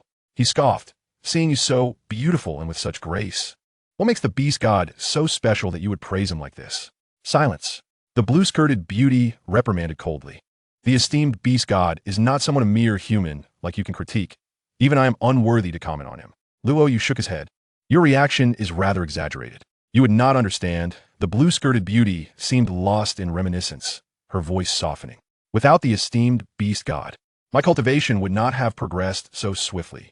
Had it not been for him, my sister would have perished years ago. Am I really that remarkable? I had no idea. Luo Yu mused, recalling that he had never seen Ain before. Weren't you the one who claimed you had never encountered the beast god? How could he have aided you so greatly? The blue-skirted beauty's charming face displayed admiration and adoration. That is precisely the greatness of the beast god. Even the smallest of his unintentional acts can offer us tremendous assistance. Though he does not know me, I have remembered him for 100,000 years. Luo Yu asked, after remembering him for so long, have you never thought of meeting him? With a sigh, the blue-skirted beauty's voice turned somber, as if tinged with self-doubt. What a prodigious bloodline and status he possesses, surrounded by countless beauties. I am but a humble blue silver grass. Even if I were the blue silver emperor, I'm still merely a blade of grass. How could I muster the courage to face him? In fact, I have had many opportunities to meet him, yet I have always shied away. Luo Yu rolled his eyes. You are being far too timid. How would you know if the beast god thinks highly of you unless you try? Ain retorted, what do you know? A mortal cannot fathom the thoughts of the beast god. Why can't I? Luo Yu challenged. Ain shook her head, her waterfall-like hair cascading gracefully over her shoulders. Her brow furrowed. What concern is my affair to you? Hand over my sister. Luo Yu could hardly believe that Ain had been his little fan for so long. Was that why she looked down on Tang Hao? Observing the tense blue-skirted beauty, Luo Yu inquired, do you know the name of the beast god? How could I not know? Luo Yu smiled. Then do you know who I am? The blue-skirted beauty shook her head, her tone icy. Who you are is of no concern to me. I do not relish killing. So regardless of your intentions, return my sister to me, and I shall let you go. The man's gaze remained calm, a smile gracing his lips. I am Luo Yu. Your name is of no consequence to me. The blue-skirted beauty raised her hand. However, she quickly realized the gravity of the situation, her legs trembling, her beautiful eyes widening in shock. Say that again. What is your name? Chapter 307. The Revelation. I am Luo Yu. Ain was utterly exhilarated. The blue-skirted beauty's mouth fell open in astonishment, faced with her anxious inquiries. Luo Yu remained silent, slowly shaking his head. Do speak quickly. What is your name? The blue-skirted beauty was flustered, her eyes round, and her voice hurried. Luo Yu raised an eyebrow, his smile slightly mischievous. Did you not say just now that who I am has nothing to do with you? What is there left to inquire? The blue-skirted beauty clenched her delicate fists, her temper flaring. Her mood had shifted dramatically. Rarely did anything disturb her serene disposition. Even when her sister was abducted, she had maintained her composure. Yet, hearing the man before her mention the beast god was like a stone cast into a tranquil lake, sending ripples through her heart, shattering her calm. How could you possibly know the name of the esteemed beast god? A mere human has no chance of knowing his mighty name. Seeing the blue-skirted beauty behave like an infatuated fan, Luo Yu couldn't bear to keep her in suspense. He adopted a more serious demeanor. To reveal the truth, I am indeed the beast god. His voice was not loud, yet it resonated like thunder in the heart of the blue-skirted beauty. Her exquisite features froze in disbelief, her exposed, snow-white legs quivering visibly, her beautiful eyes fixated on Luo Yu as she desperately tried to discern the truth, unable to utter a word for several seconds. Luo Yu remained patient, silently awaiting her response. He had nearly convinced himself that this breathtaking beauty was Ain, originally expecting to have to subdue her forcefully to communicate effectively. However, he had not anticipated that for some unknown reason, she had been his little admirer since 100,000 years ago. This was indeed a pleasant surprise. The blue-skirted beauty, still in a daze, finally moved. Luo Yu's wings unfurled behind him, swiftly gliding to stand before her. Now that we have established that we are allies, shall we converse? I happen to have many questions. Before Luo Yu could finish, a delicate hand, imbued with soul power, struck towards his chest. Boom! Whoa! Why did you suddenly attack me? Luo Yu realized he had celebrated too soon. With a face full of astonishment, he was sent flying like a cannonball. At that moment, the blue-skirted beauty's radiant face was marred by frost. Her beautiful eyes glowed with fury, as if ready to unleash flames. Daring to impersonate the esteemed beast god and toy with my emotions, you deserve to die. With a powerful thrust of her long legs, her jade foot shattered the ground beneath her. The blue and gold gown billowed as the graceful beauty soared into the air, lifting her strikingly long, alabaster leg, aiming a decisive and merciless kick at Luo Yu's abdomen. Luo Yu felt the surge of blood rushing within him from the sudden strike. Had it not been for the countless extraordinary experiences that had tempered his body, he might have suffered severe internal injuries, bleeding from all orifices and collapsing on the spot. Reflected in his pupils was the sight of that long, fierce leg approaching. Luo Yu had no time to speak. He unleashed the brilliance of his wind god dragon wings, swiftly evading the strike. The blue-skirted beauty's leg, carrying the force of the wind, struck the ground with unyielding momentum. Boom! The ground trembled, creating a deep crater as debris flew everywhere, causing Luo Yu's eyelids to twitch. I am the beast god. What is there to impersonate? The blue-skirted beauty coldly reprimanded. Do not utter nonsense. My nature is gentle. I do not kill. But you should never have impersonated the beast god in my eyes. He is my bottom line. Luo Yu rubbed his chest, inwardly lamenting how fierce this woman was. With an exasperated expression, he retorted, I am the genuine beast god. Where is the pretense? Humph! The blue-skirted beauty glared at him, her voice icy. The beast god has reached the pinnacle of power and can easily suppress me. And you? Luo Yu countered. What's so strange about that? I have been reforged. Huh, do you think I am foolish? The blue-skirted beauty scoffed, shaking her head. The beast god's true form is the three-eyed golden lion. Even if you have reforged your martial soul, it should still be that of a three-eyed golden lion. Not some peculiar dragon-type martial soul like yours. Peculiar martial soul? Huh? Luo Yu's lips twitched.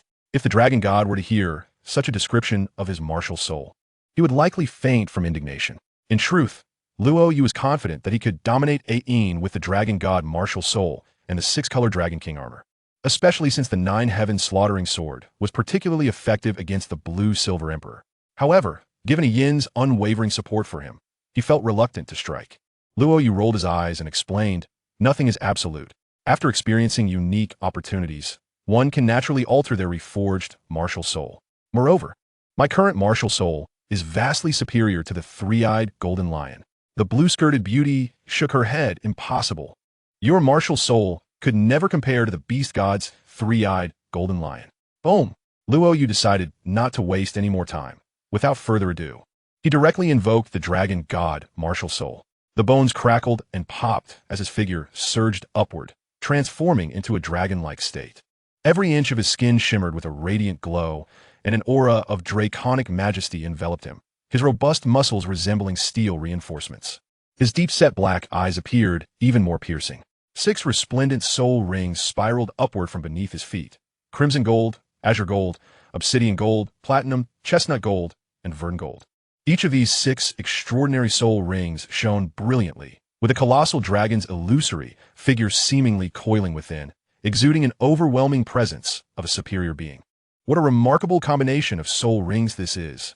The blue-skirted beauty's pupils dilated, her crimson lips forming an O.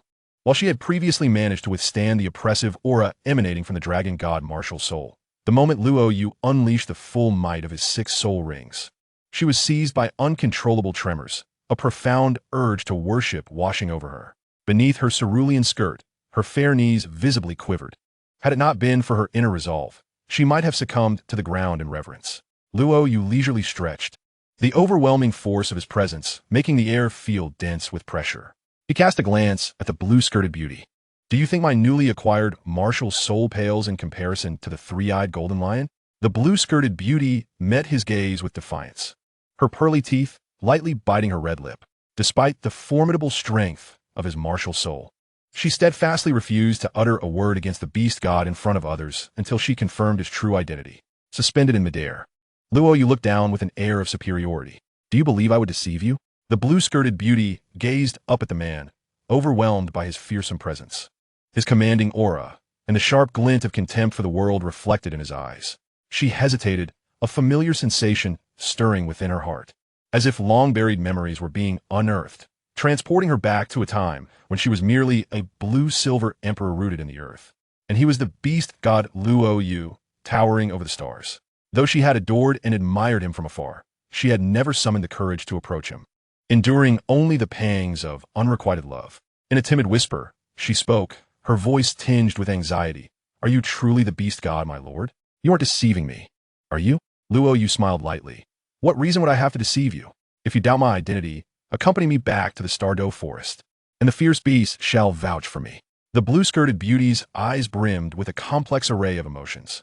She dared not allow herself to feel elated, fearing that greater hope would lead to greater disappointment. There is no need to trouble yourself with a trip to the Stardow forest. If you can evoke a response from the beast god's former relics, I shall believe in your identity. Luo Yu was momentarily perplexed, pondering what relics she could possibly be referring to. He had never encountered Ayin. How could she possess anything of his? Suddenly, a blush crept across the blue-skirted beauty's cheeks, her already radiant visage blooming like a flower in full blossom, stunning in its beauty. She gently reached toward her chest, extending 2 fingers to extract a golden scale, which radiated a warm, golden glow. Observing the location from which she retrieved the scale, Luo Yu felt a jolt of surprise. Thinking to himself, should I commend your resourcefulness or bemoan your lack of storage device? The blue-skirted beauty cradled the golden scale delicately. Her eyes filled with tenderness as she directed her gaze toward Luo Yu, softly imploring, "If you can awaken its resonance, I shall accept your identity." "A trivial matter," Luo Yu replied, instantly recognizing the provenance of the golden scale. With a casual yawn, he focused his energy, extending his consciousness toward the scale. The moment he did, the scale quivered violently, emanating an effervescent joy akin to a fledgling returning to its nest, soaring towards Luo Yu in a brilliant arc. Luo Yu caught the golden scale effortlessly, inspecting it under the sunlight. Witnessing her treasured scale, which she had safeguarded for 100,000 years, vanish in a mere flick of his wrist, left the blue-skirted beauty momentarily stunned. Instead of anger, her delicate fingers trembled imperceptibly beside her skirt. Emotions flickered in her beautiful eyes, her lips quivering, yet no words escaped her, only soft, muffled sounds emerged. As Luo Yu inhaled the faint scent of milk emanating from the scale, a perplexed expression crossed his face. "This scent does not belong to me." He stowed the scale away and turned his attention back to the blue-skirted beauty. "This must be the scale struck down by lightning during my 90,000-year tribulation. How did it end up in your possession?"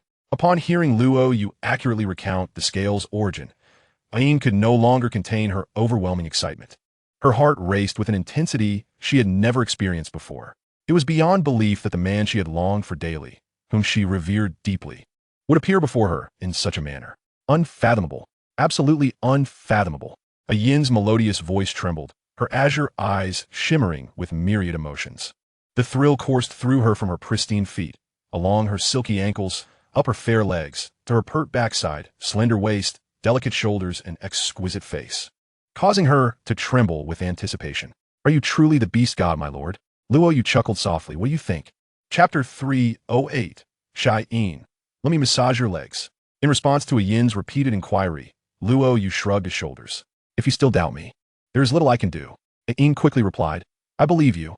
I absolutely believe you are the beast god." Who else could so accurately recount the origin of the golden scale and even elicit a response from it? Yin pays her respects to the beast god.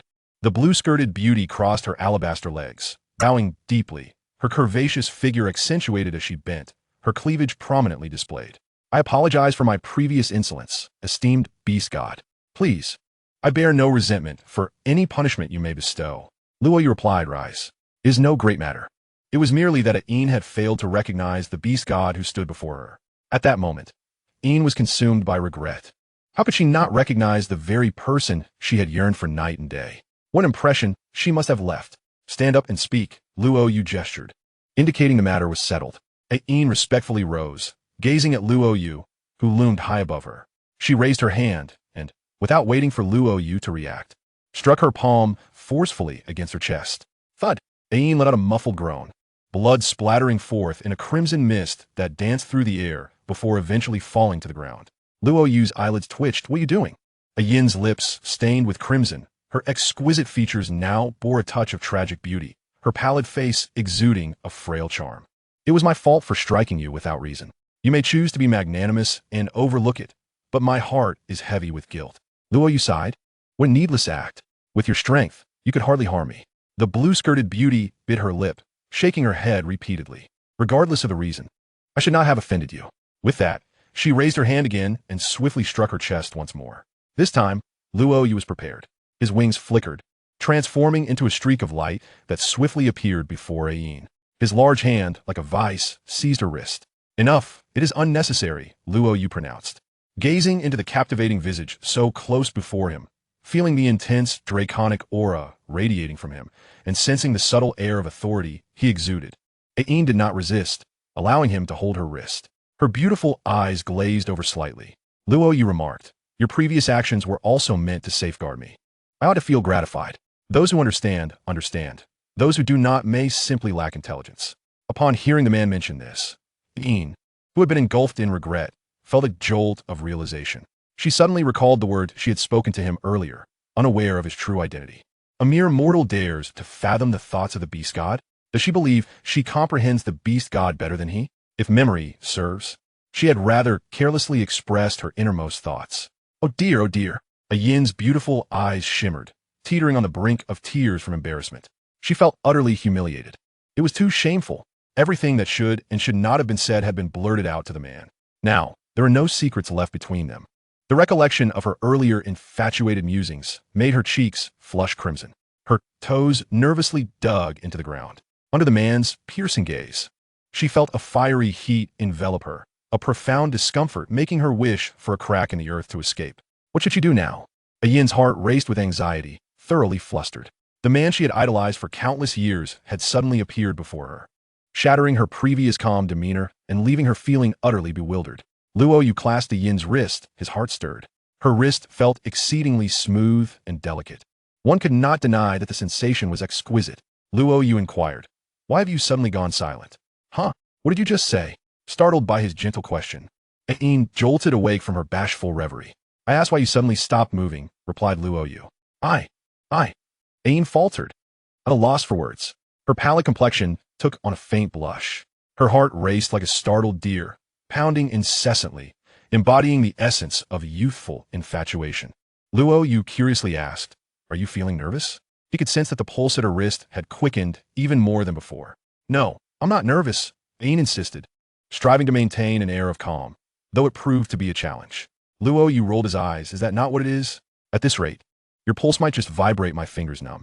Ayin bashfully gazed at Luo Yu, akin to a quail, and cautiously raised her head to ask, my lord beast god, how much do you remember of what I just told you?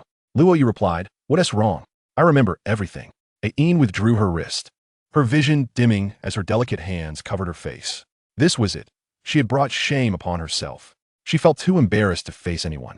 Observing her bashful demeanor, Luo Yu found it quite amusing. Not long ago, she had been as composed as a glacier, unshaken by the heavens collapsing. Upon learning of his identity, she had transformed entirely. From a cold and aloof beauty, she had morphed into a bashful little admirer in mere moments. Luo Yu patted Ayin's shoulder, attempting to offer comfort. It's all right.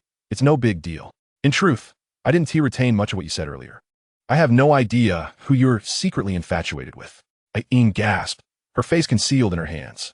She raised her head, revealing her flushed cheeks and azure eyes filled with sorrow. Her expressive gaze seemed to scold him. It would have been better if you hadn't tried to comfort me. Now I feel even more embarrassed. Ayin was busy reconstructing her mental state, wrestling with her bashful thoughts. Luo Yu dispelled his martial spirit, retracting his wings. He retrieved a wheelchair from his storage space and sat down. Upon seeing him in the wheelchair, Ayin's expression shifted to one of alarm, and she hurriedly approached him. My lord beast god, what has happened to you? Luo Yu chuckled. What else could it be? My legs are not functioning properly. Ayin's beautiful eyes widened, and her teeth clenched. Who did this to you? I shall take revenge for you. Luo Yu waved his hand. No one harmed me. I was practicing.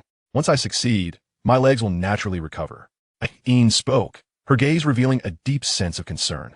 She instinctively crouched down, her delicate hands gently caressing Luo Yu's thigh, kneading it softly.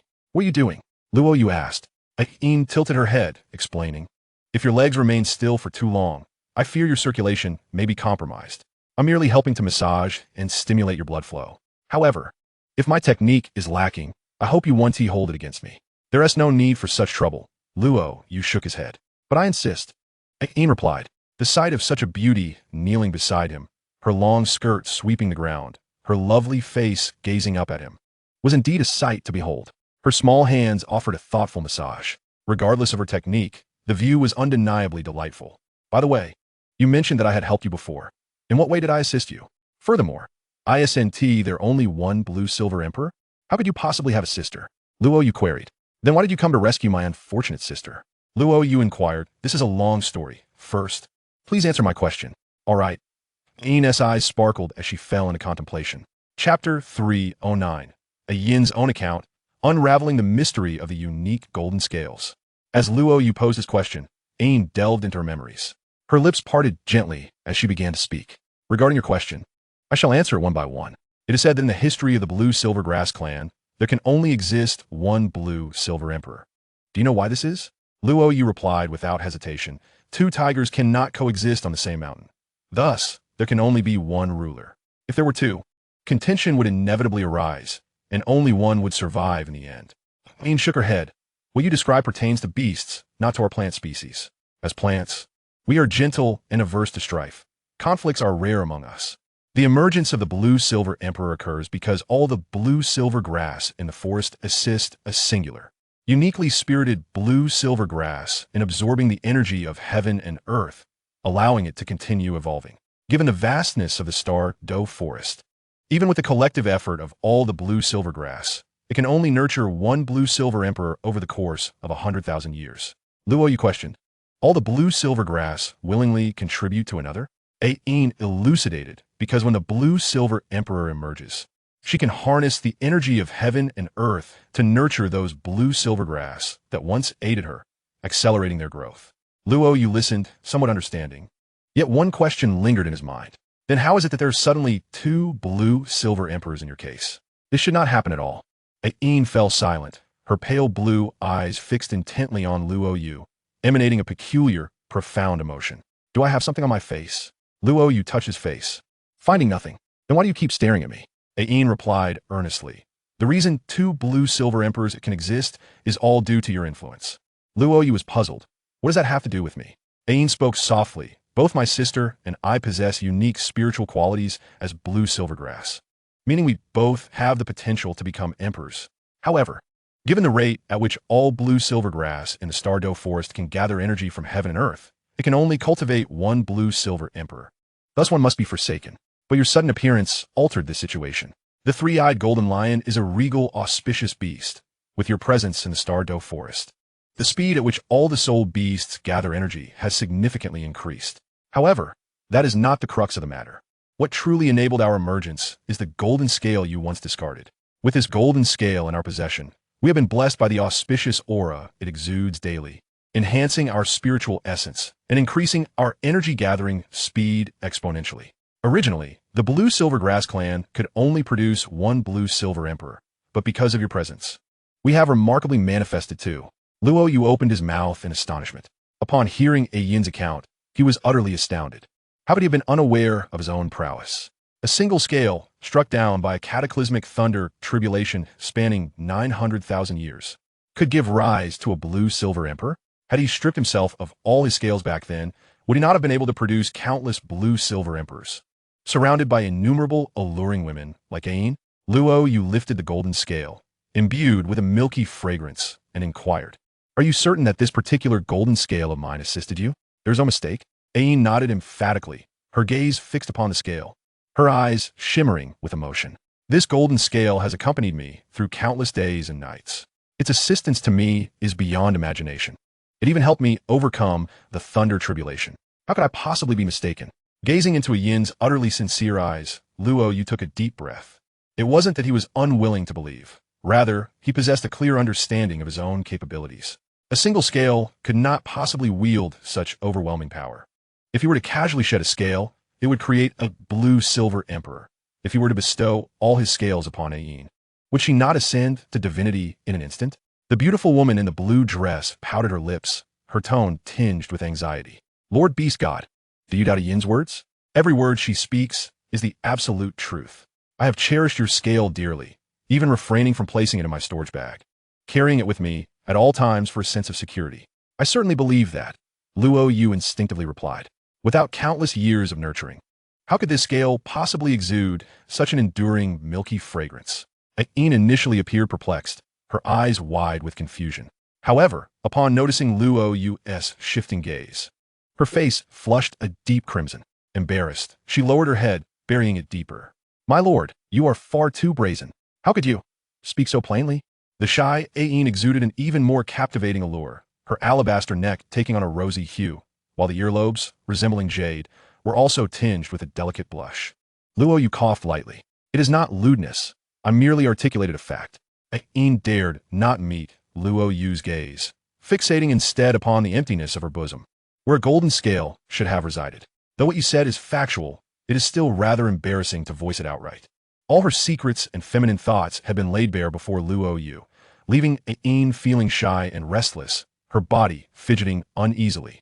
Luo Yu, a man who understood women, quickly sensed the yin's anxious state and promptly shifted the topic to alleviate her discomfort. "Logically, my golden scale should not possess such extraordinary capabilities, and you would not deceive me. Thus, there must have been certain events in this process that I am unaware of." Aine blinked her beautiful eyes. Although she held great faith in Luo Yu, she could not suppress her skepticism. "I am utterly convinced that it is this golden scale that has elevated my cultivation to its current level, reaching that of a ferocious beast. Otherwise, my cultivation would merely equate to that of 10,000 years. Without the aid of this golden scale, my sister could never have evolved into a blue-silver emperor or reached the stage of transformation." Luo Yu raised his hand to halt her. "Wait a moment. Allow me to investigate." Aine immediately fell silent, her attention riveted on Luo Yu, curiosity flooding her expression. Luo Yu's eyes narrowed, two beams of purple-gold divine light illuminating the space. Piercing through the mist, he probed the golden scale in his hand. Within the gaze of the divine eye of creation, a series of transparent golden threads manifested around the scale, a manifestation of the innate auspicious aura belonging to the imperial beast. This was as expected. Yet another discovery made Luo Yu exclaim lightly. He observed that while the surface of the golden scale was entwined with golden threads, a faint purple glow flickered within. This purple radiance harbored the power of annihilation, yet simultaneously brimmed with vibrant life force. The quantity of this purple light was substantial, rivaling that of the golden threads representing auspiciousness. "What is this? I have never possessed such power within me." Luo Yu furrowed his brow in contemplation. Suddenly experiencing a moment of clarity, he swiftly retracted his gaze and looked back at Aine, a light chuckle escaping his lips. "I believe I comprehend the situation now." Aine, puzzled, asked, "Will you understand?" Luo Yu sighed. "I now realize why this golden scale is so exceptional, its effects so unfathomable." Yin's exquisitely beautiful blue eyes sparkled. "Is it not due to your overwhelming might?" Luo Yu waved his hand dismissively, rolling his eyes. "You may admire me, but do not excessively flatter." "Ah, there's no flattery. In my heart, Lord Beast God is indeed formidable." Aine pouted, her eyelashes fluttering, gazing at Luo Yu with wide, innocent eyes, appearing exceedingly obedient. Luo Yu, witnessing Yin's pitiable demeanor, felt his heart stir. It must be said that Aine was truly a rare beauty, her visage, skin, and figure all exemplary. Her aura of elegance and tranquility was beyond compare. Such an extraordinary woman, gazing at him with longing. Which man could possibly withstand? Luo Yu picked up the golden scale and patiently explained, "While I was indeed powerful in my time, a mere golden scale should not possess such overwhelming effects. The primary reason lies in the fact that this scale was struck down by the thunder tribulation during my own 900,000-year ordeal. By a stroke of fortune, the power of the thunder tribulation became inadvertently sealed within the scale. This power of the thunder tribulation may have coincidentally interacted with my own auspicious power. The purple light of the thunder tribulation symbolizes boundless vitality after destruction, while the golden threads signify fortune and accelerated cultivation. The union of the two yields extraordinary results." Looking at Aine, Luo Yu stated, "I can rationally assert that such an opportunity is not easily replicated. The fact that you and your sister have been able to defy fate with the golden scale cannot be attributed solely to my efforts.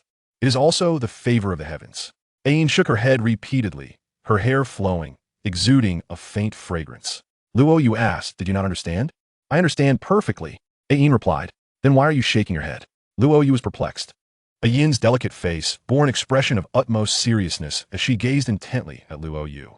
"The progress my sister and I have made today is not the result of any divine favor. It is solely due to your blessings and grace. Luo Yu was about to speak, urging Ain to rationally admire him and not to become overly infatuated. However, Ain completely disregarded his attempts to speak. Her eyes sparkled with admiration. She softly murmured, "Previously, I could only gaze from afar, but now that I am in close proximity, I feel even more reverence for you. My lord, truly, you are remarkable. You have quickly deduced the reasons behind the golden scale's extraordinary effects, something I have failed to uncover for 100,000 years. Before today, Luo Yu had thought that winning over the enigmatic Ain would be a formidable task, akin to a hellish challenge. After all, Ain was stunningly beautiful, a paragon of femininity, and had long been married, making her difficult to approach. An introduction, merely to become acquainted, seemed daunting. Yet, who would have imagined that their first meeting would unfold in such a manner? This was no hellish challenge. It was akin to an effortlessly easy question. It felt like a dream. A Yin's eyes sparkled like sapphires, reflecting Luo Yu's figure seated in a wheelchair. My lord, you need not advise me. I am quite rational at present. I will not thank the heavens or the earth. You are my true benefactor. Because of your undertaking of the 900,000-year thunder tribulation. This scale has acquired the power of the thunder tribulation. It is because of your golden scale that my sister and I have achieved our current state. Otherwise, my sister may have remained an ordinary blue-silver grass, and I might not have endured the 10,000-year tribulation. Forced to choose transformation and ultimately confront the terrifying unknowns of the human world. Where could one possibly possess such formidable strength akin to that of a fearsome beast? Faced with Ain's sincere and gentle words of gratitude, Luo Yu found himself at a loss for words. Ain, stepping gracefully in her high-heeled shoes, moved her beautiful legs. The azure and golden hem of her dress swirling as her snow-white skin shimmered in and out of view, neither garish nor beguiling, but exuding a refined elegance reminiscent of a noble woman. She approached Luo Yu from behind, extending her soft, boneless hands to gently knead the man's shoulders. Lowering her exquisite visage, she unabashedly leaned closer to Luo Yu's face, her lips slightly parted, exhaling a fragrance reminiscent of orchids. Lord Beast God, I have nothing to repay you in this life. Henceforth, allow me to accompany you. With such beauty beside him, ever so close, the constant waft of her subtle fragrance stirred Luo Yu's heart. Nevertheless, he shook his head. What you feel for me is mere admiration. Why sacrifice your freedom for such fleeting reverence? If you truly believe you owe me a debt of gratitude, there are myriad ways to repay it without binding yourself to me. Ain's beautiful eyes flickered, her lips pouting in a manner that conveyed a plaintive longing as she lamented. Is Lord Beast God rejecting me, wishing for me to depart? Luo Yu turned, bemused. Is that truly what you think? With reddened eyes, Ain continued. If I were to make such a request to another human, they would have eagerly retained me by now, yet you show no such inclination. What else could it be but disdain? Luo Yu spoke earnestly. What man would not desire the company of such a gentle and intelligent beauty? However, I believe that respecting a woman's inner self is far more significant than indulging a man's desires. I do not wish for you to follow me out of momentary infatuation or gratitude, for that would be a shackle upon your freedom. Ain was taken aback, gazing deeply into Luo Yu's eyes, her own shimmering with a myriad of emotions, lost in thought. Luo Yu gestured, do not linger solely in the starry forest. Venture into the human world, savor the freedom of life. Do not bind yourself merely out of admiration. Ain bit her rosy lip, stubbornly shaking her head, a blush creeping across her cheeks. Hesitating, she wished to speak, yet the words faltered on her lips. Gazing into the brilliance of Luo Yu's dark eyes, she ultimately found her resolve. May I ask you a question? Luo Yu smiled. Go ahead. What kind of emotion can endure for 100,000 years, remaining unchanged, or even growing stronger? Luo Yu hesitated momentarily. You wouldn't know, for you have not experienced it firsthand, but I do. The blue-dressed beauty paused, sorting through her intricate feelings. Her gaze fixated on Luo Yu. For 100,000 years, I have cherished you. Luo Yu was stunned, listening intently. The blue-clad beauty's eyes glimmered with memories. For 100,000 years, you have been the exalted beast god, surveying the stars from the heights, while I have merely been a unique blue-silver grass, buried deep in the earth. For 100,000 years, I have watched you pass by, yet I dared not approach you. Do you know the longing to be near you, tempered by trepidation and shyness? For 100,000 years, I have held this golden scale. Do you understand the complexity of my feelings, the restlessness within? I admire you, and I am grateful to you. However, What has truly made me yearn for you over these 100,000 years is that deep-seated affection that has taken root in my very soul. Luo Yu felt a tremor run through him as he gazed into the beauty's deeply affectionate eyes, momentarily at a loss for words. He had never anticipated that a remarkable woman would harbor such feelings for him in the shadows. To love for so long, this persistence spanning 100,000 years, left him in awe. He could hardly fathom how Ayin had endured all this time. Nor could he comprehend that someone could cherish him for so long. Such a notion felt surreal. Locking eyes with the woman, her gentle yet resolute words echoed in his ears, and Luo Yu was certain of their authenticity. Taking a deep breath, Ayin bit her red lip, having summoned the courage to speak her heart after 100,000 years of hesitation. Lord Beast God, I like you. I wish to remain by your side. Would you let me stay? Her melodious voice resonated with sincerity, reverberating within the space, lingering in Luo Yu's ears. Chapter 311. The dominant Luo Yu, tender whispers. Ayin, may I have a hug? Ayin's gentle confession spread through the air, her glistening blue eyes earnestly fixed on Luo Yu.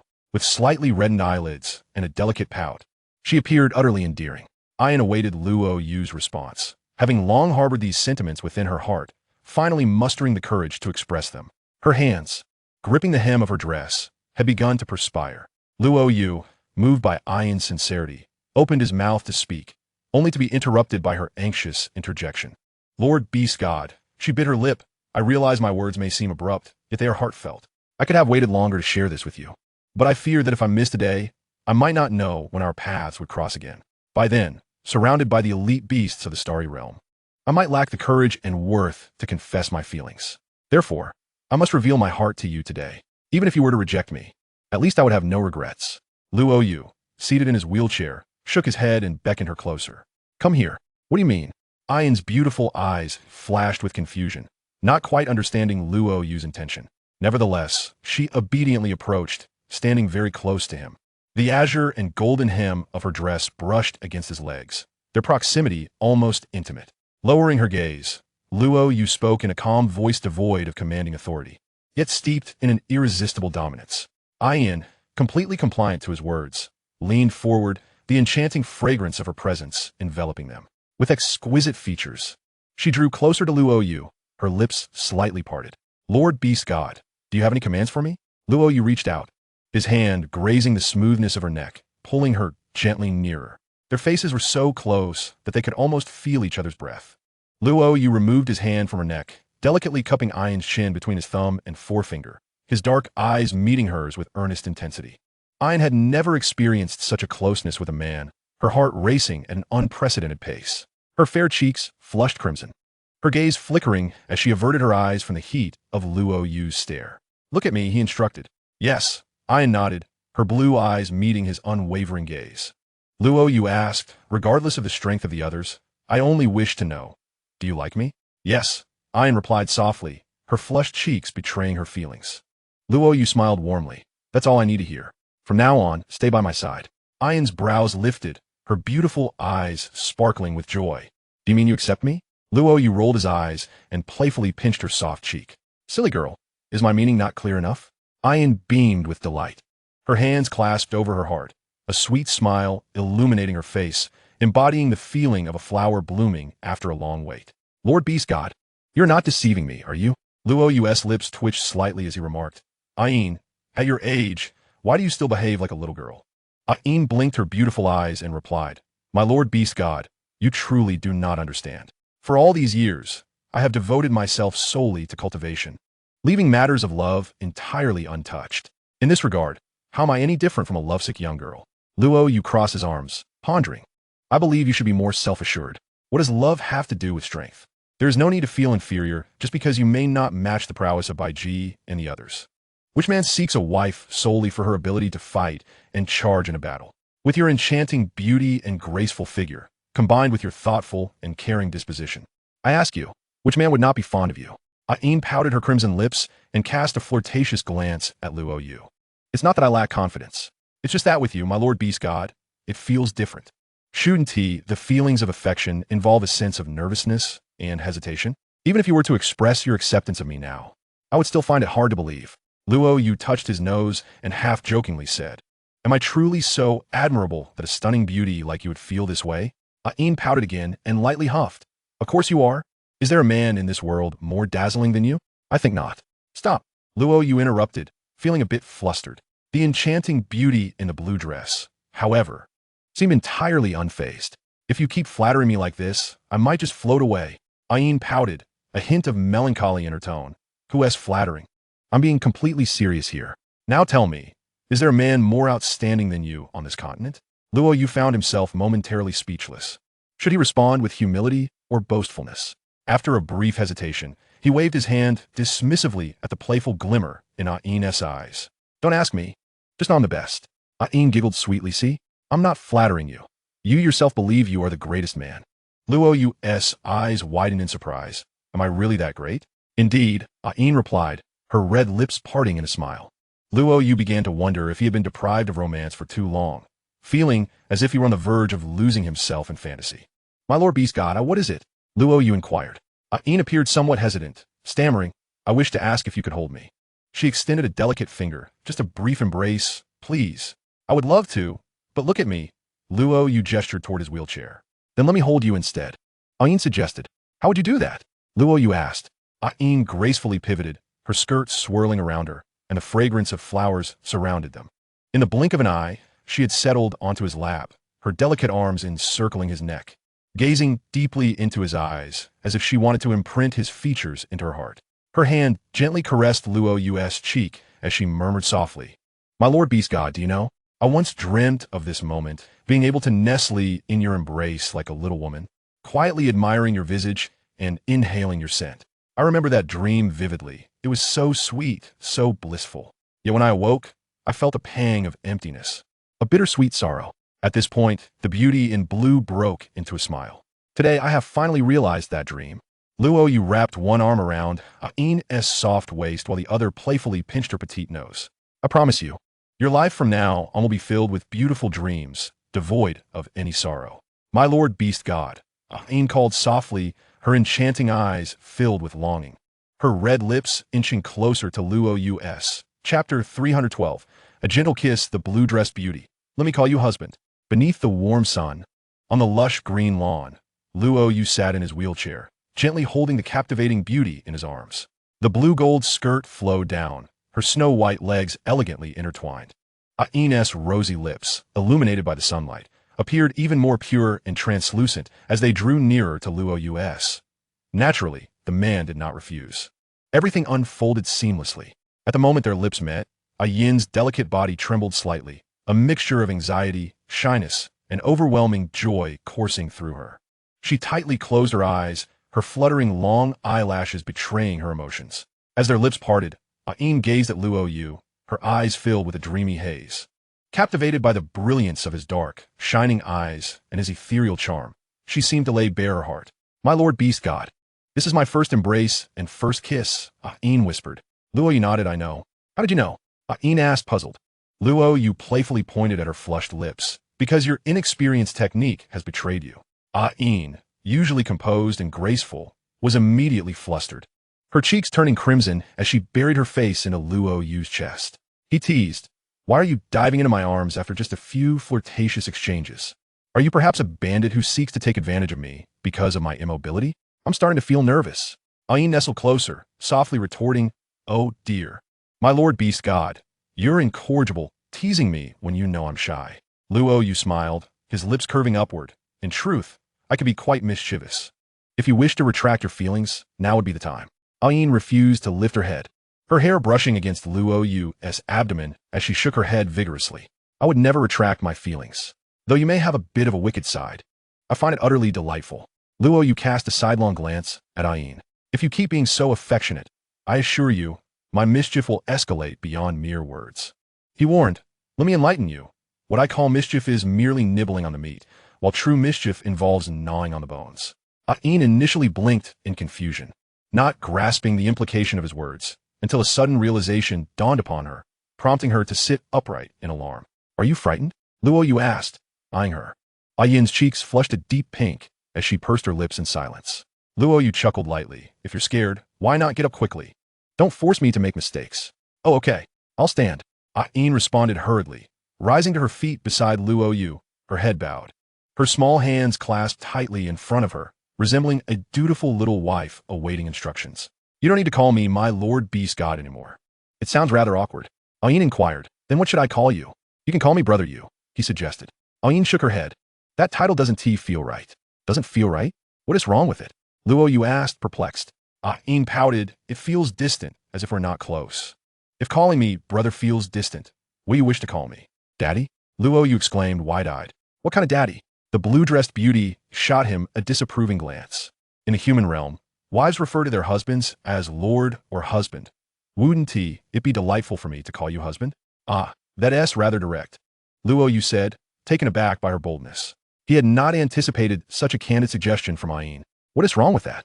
Is it unacceptable? She asked, her blue eyes shimmering with a hint of disappointment. Luo Yu hesitated. Well, it's acceptable, but isn't it a bit too forward? Ayin shook her head. It's not too forward. I simply prefer to address you as husband. Then if you wish to call me that, so be it. Luo Yu conceded. Instantly, Ayin's face lit up with joy. I pay my respects to you, my esteemed husband.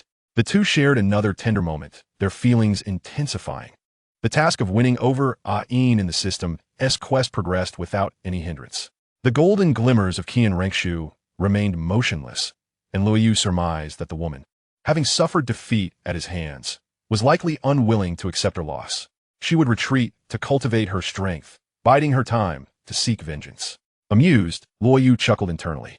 Qian Rengshu, much like Ayin, had already referred to him as her husband.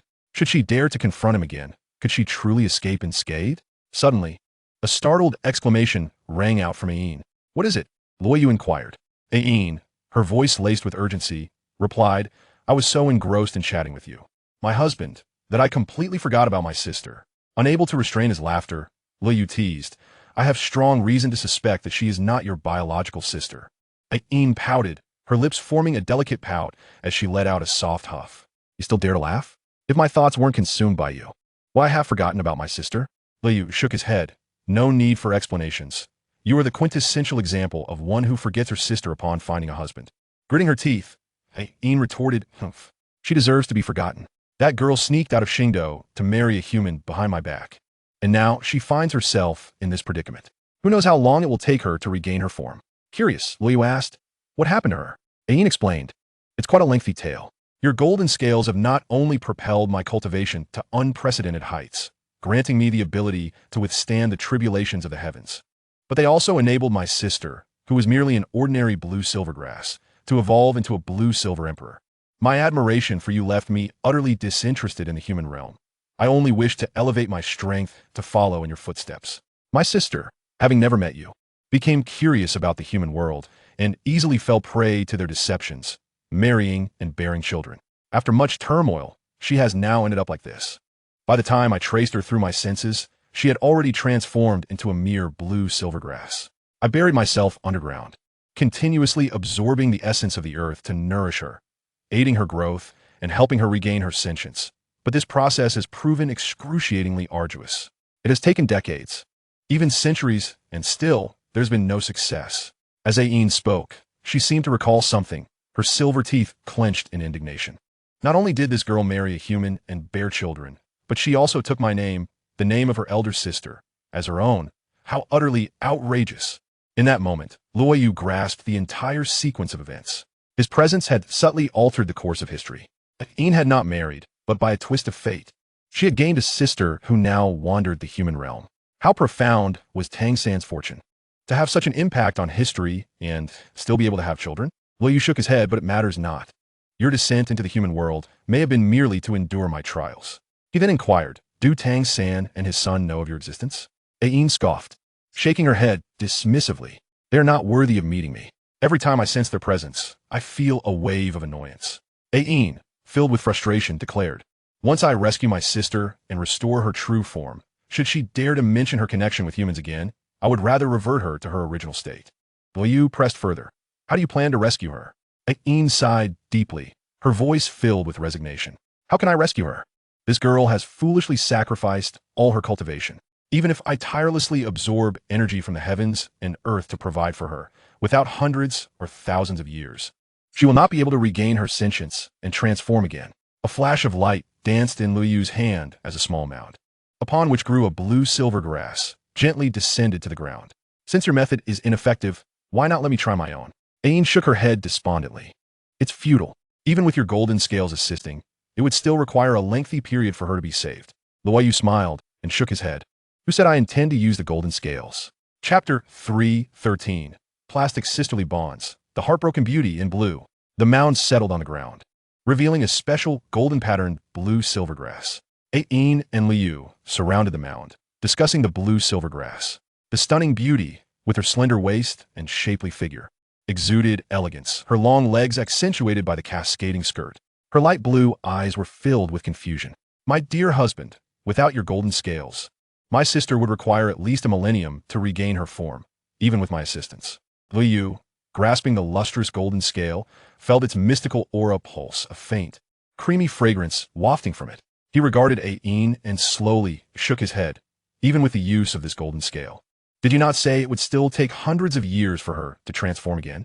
A century is far too long. Yin's eyes widened in disbelief. Her expression exaggerated. This girl has brought herself to this state, akin to starting over. To recover nearly 10,000 years of cultivation within a century and transform anew would be an extraordinary stroke of luck. Luo Yu chuckled. Do not speak of a century. Even if she were to transform in 10 years, I would still find it excessively long. Impossible. Such a thing cannot be achieved. Ain insisted, shaking her head vehemently. To expect my sister to return to her former self within 10 years is far too exaggerated. Even gods descending from the heavens could not accomplish it. Ain approached Liu, gently massaging his shoulders as she spoke softly. My dear husband, it's not that I do not wish to believe in you. It's simply that this matter defies the natural order. If you possess the ability to restore my sister in such a short time, you could easily create a multitude of spirit beasts with 10,000 years of cultivation. What a terrifying prospect. Luo Yu smiled and shook his head. Do not be so hasty in your conclusions. Allow me the chance to try, and we shall see. Husband, you cannot be serious. Ain exclaimed, momentarily taken aback. She had assumed he was jesting, not realizing he was genuinely intent on attempting to restore her sister in a short span. How could such a feat even be possible? While she greatly admired Liu, her reverence was deep-rooted. However, the notion of enabling a blue-silver grass to possess 10,000 years of cultivation in such a brief period seemed utterly impossible. Liu shot her a sidelong glance. Who said I was joking? I've been entirely serious all along. Now, please push me closer. I need to conduct an experiment. Yin's lips parted in shock, momentarily speechless. Had someone else proposed using her sister for such an experiment, she would have unleashed her full power and sent them flying. A rapid transformation. Was that not a farce? Yet, as the one proposing the experiment was Liu, even though she felt hesitant, she could not refuse his request. If her sister were injured, she could be healed. If lost, she could be cultivated anew. But if her husband were to be saddened, there would be no remedy for regret. Ain maneuvered her wheelchair closer to the mound, asking, My dear husband, what do you intend to do? Do not rush. Ain obediently pressed her lips together, silent and curious as she observed Liu's actions. He examined the blue-silver grass for a moment. Then, after a brief pause, focused his spirit power at the tip of his left finger, drawing it across the fingertip of his right index finger until a small incision was made.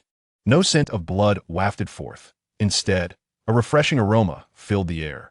The blood seeping from the wound was not a deep crimson, but rather resembled translucent pearls, exuding a faint, colorful sheen.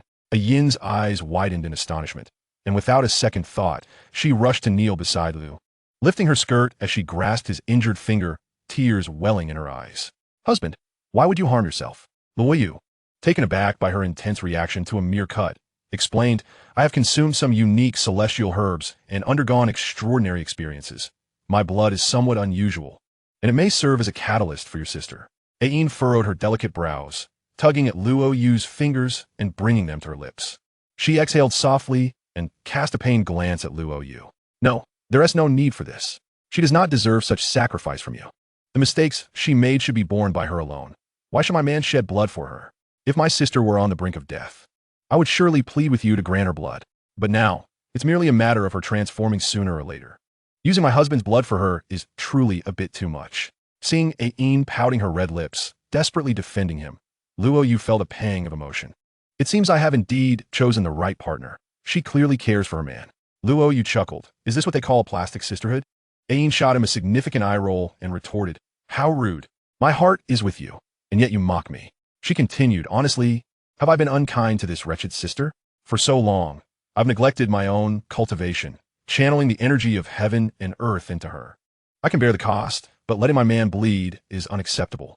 Luo Yu shook his head, reassuring her, rest assured. Just a drop or two of blood is a trivial matter. It won't affect me. He withdrew his hand, lingering in Ain's reluctant gaze.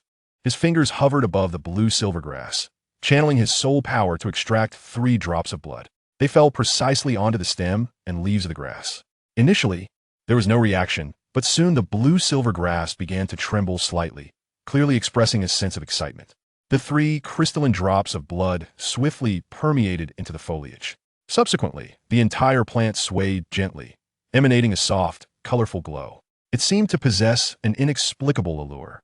As the surrounding air currents quickened and vibrant elemental energy converged from all directions, flooding into the blue-silver grass. Though the elemental tide was not vast, it formed a small vortex. It was evident that the roots of the blue-silver grass appeared to strengthen, its leaves broadening and thickening, while the golden veins on its surface deepened, granting it a more spiritual essence.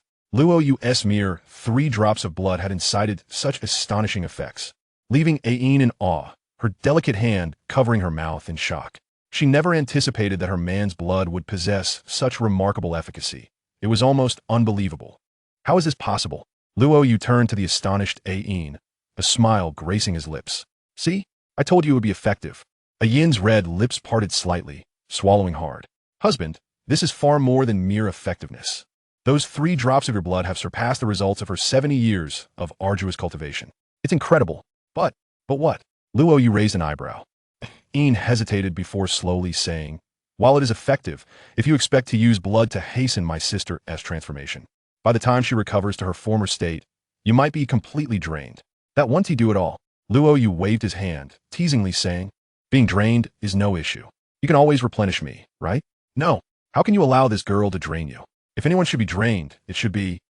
Yin's face flushed as she grasped Luo Yu's large hand, her red lips parting as she tenderly took his injured finger in her mouth.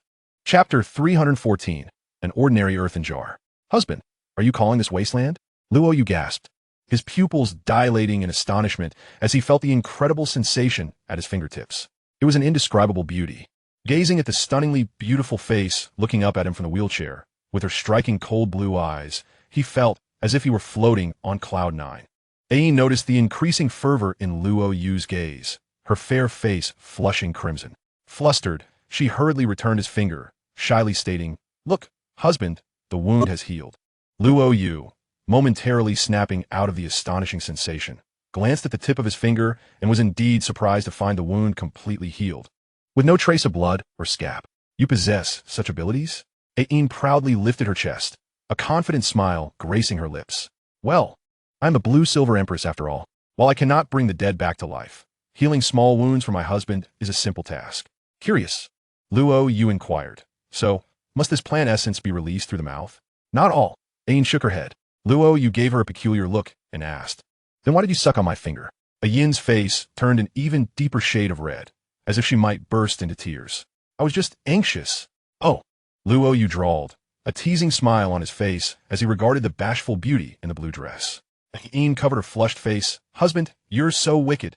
I truly was thinking that far. I just wanted to help you recover quickly. Luo Yu feigned innocence. I said nothing. Where's the wickedness in that? Ain rolled her eyes. Don't deny it. You were definitely thinking something inappropriate. Luo Yu grasped Ain's delicate arm, pulling her up from her half-kneeling position. He wrapped an arm around her waist, drawing her close. Ain gasped, attempting to escape. Luo Yu held her tightly, refusing to give her a chance. Though Ain hesitated to struggle vigorously, knowing Luo Yu had difficulty with his legs, she merely offered a token resistance before surrendering. Luo Yu gazed intently at Ain. All right, I confess. I was indeed thinking something inappropriate. Now tell me, are you craving for your husband's body? Absolutely not. Ain pouted, shaking her head. Luo Yu pressed on. Then why resort to such methods? Why take advantage of my finger? Ain glared at him with her beautiful eyes. Is that really taking advantage? It's clearly you taking advantage of me. Then why are you willing to let me take advantage of you? Luo Yu swiftly questioned. Ain fell silent, at a loss for words. Being new to matters of the heart, she was no match for Luo Yu. Leaning closer, She traced circles on his chest with her delicate fingers, her voice soft and tender. All right, I admit it. I like you. I crave my husband's body.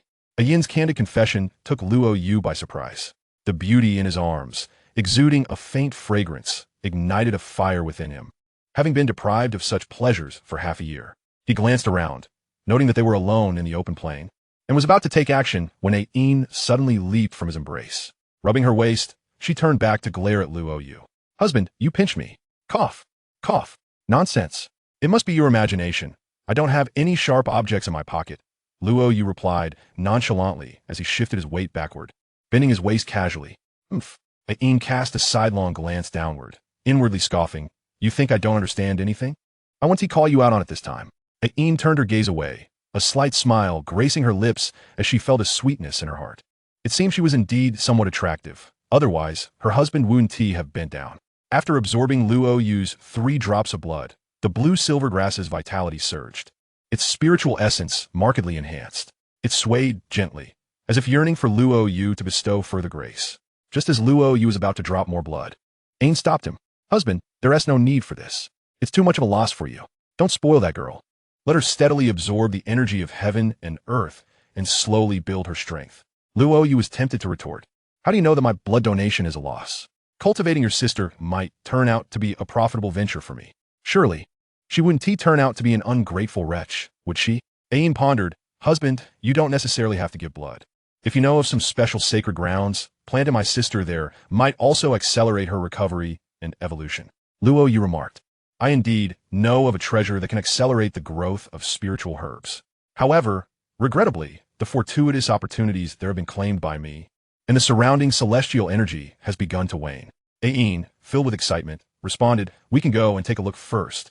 The deterioration of celestial energy in the air is inconsequential. The energy stored in the soil is unlikely to diminish so swiftly. As long as the soil quality is sufficiently good, it can expedite her growth. Soil quality? Luo Yu appeared momentarily taken aback.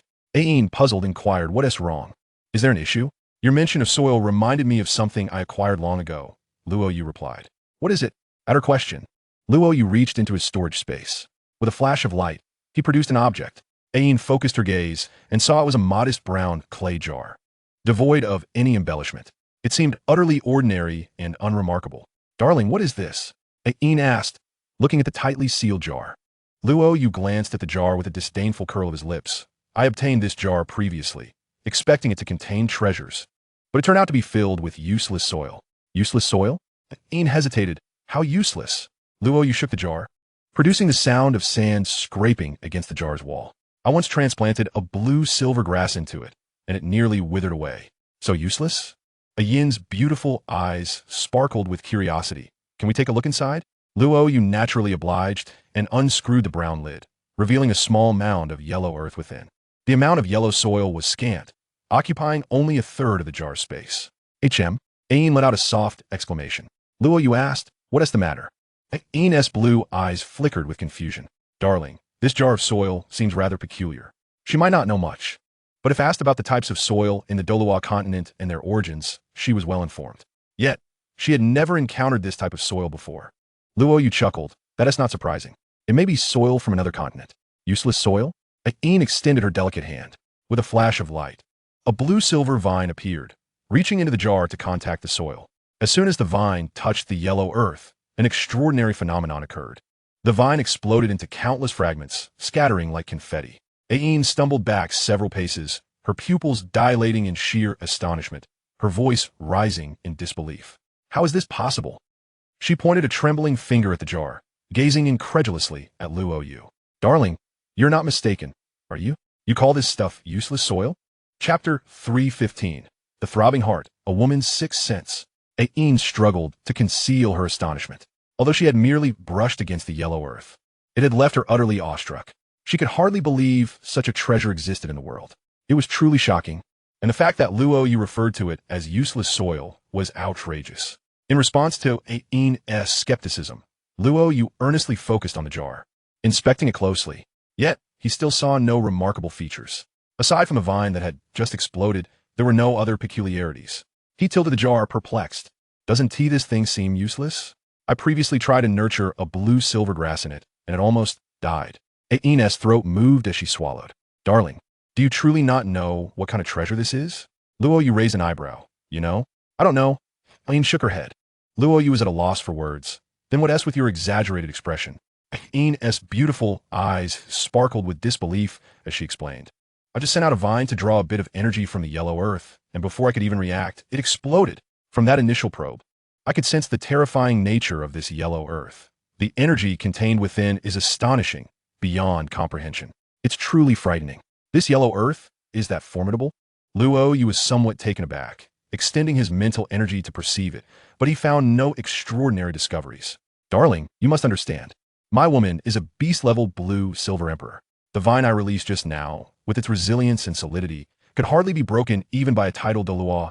Yet, it was effortlessly obliterated by a trace of energy escaping from that yellow earth. Do you grasp my meaning? Ain's shock lingered on her delicate face. Her gaze fixated intently on the jar in Luo Yu's hand, her eyes burning with fervor. Had it not been in Luo Yu's possession, she would have been tempted to seize it. Luo Yu chuckled, realizing that not discarding it was indeed a wise choice. You want to discard such a treasure? Ain's lips parted in astonishment. Darling, do you know how appealing this is to us plant-type soul beasts? The quality of soil directly affects our growth.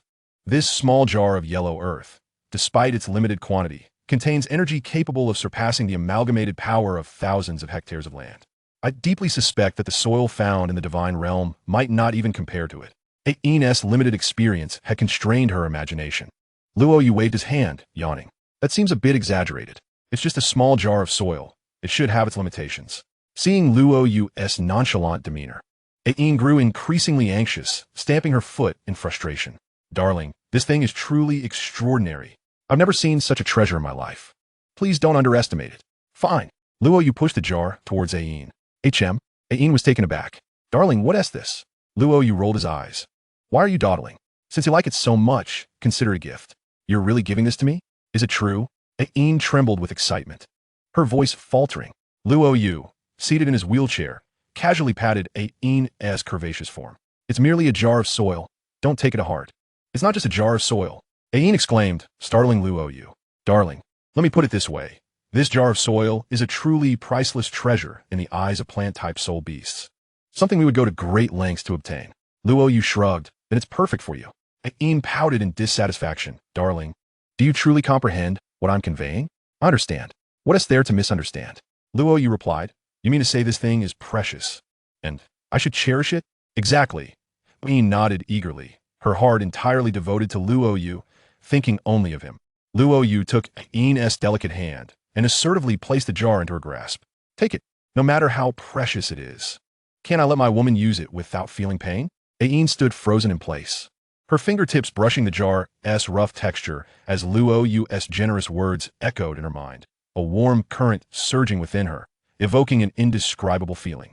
Amidst her emotions of gratitude and sweetness, the handsome and calm man before her seemed to radiate a glow, appearing so perfect and enchanting, akin to a poppy captivating her. 10,000 years of longing and unrequited love had left Ain with no regrets. She even felt it was worth it. For such a man, she would willingly wait another 200,000 years. While treasures may hold great value, it is a man's affection and generosity that truly touches a woman's heart. Hey, Luo Yu waved his hand in front of Ain's gaze. Don't be dazed. Since this thing is so useful, it should help elevate your strength and swiftly assist your sister in reshaping her true form, completing her transformation, right? Ain regained her composure. Her beautiful eyes filled with deep affection. Her adoration and admiration for Luo Yu were palpable, impossible to conceal. She gently pushed the jar back towards him, her voice tender. Darling, perhaps it would be best if you held on to this. Luo Yu, with a stern expression, replied, having it in my possession serves little purpose. I have tried to absorb this before, but I could extract no energy from it. It seems to only respond to your kind, as the energy contained within is likely unsuitable for human absorption. Ain shook her head. Darling, I am a woman who knows contentment. While this yellow earth is indeed precious, I have already received a gift from you that surpasses its value. Just a single grain of this earth would suffice for me and my sister for a long time. Taking more would yield no additional benefit. This substance may be even more valuable than you realize. Since fate has granted you this treasure, it could prove immensely useful in the future. And? Luo Yu inquired. His curiosity piqued. Aine furrowed her delicate brows, scrutinizing the jar with a clouded expression. And I sense that this yellow earth is remarkable. The jar that contains it seems to harbor a great terror, perhaps even more formidable than the earth itself. What have you discovered? Luo Yu's gaze sharpened, intrigued. Aine shook her head, nothing specific. Perhaps it is merely an instinctual feeling. I sense that I am unworthy to possess this. If I were to forcibly keep it, I would surely suffer a backlash, as if only you were deemed worthy. Luo Yu's lips twitched in disbelief. How do we end up discussing metaphysics? Aine pouted in dissatisfaction. You mock me, but my instincts have always been quite accurate.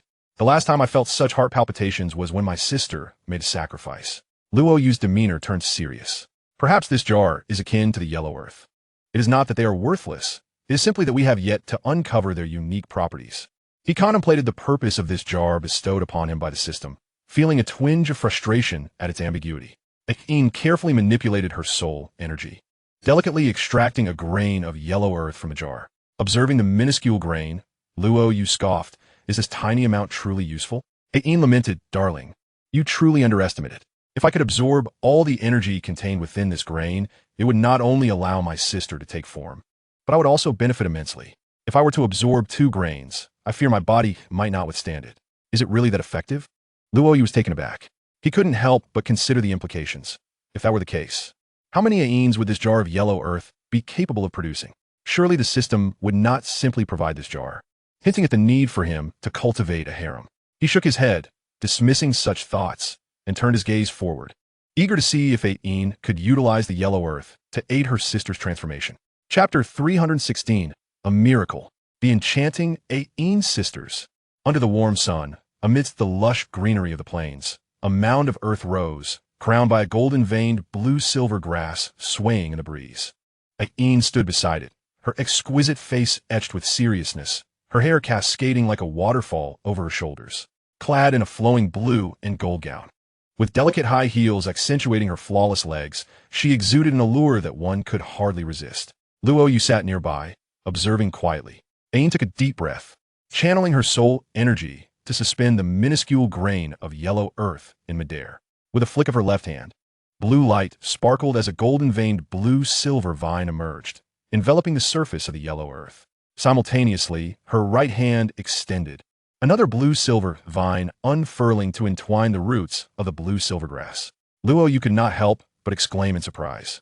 Why don't you just bury the grain of yellow earth in the mound, allowing your sister to absorb it directly? Aine, her soul light flickering, busily prepared while responding. Did you not say that when you previously placed a blue-silver grass into the jar, there was no special reaction?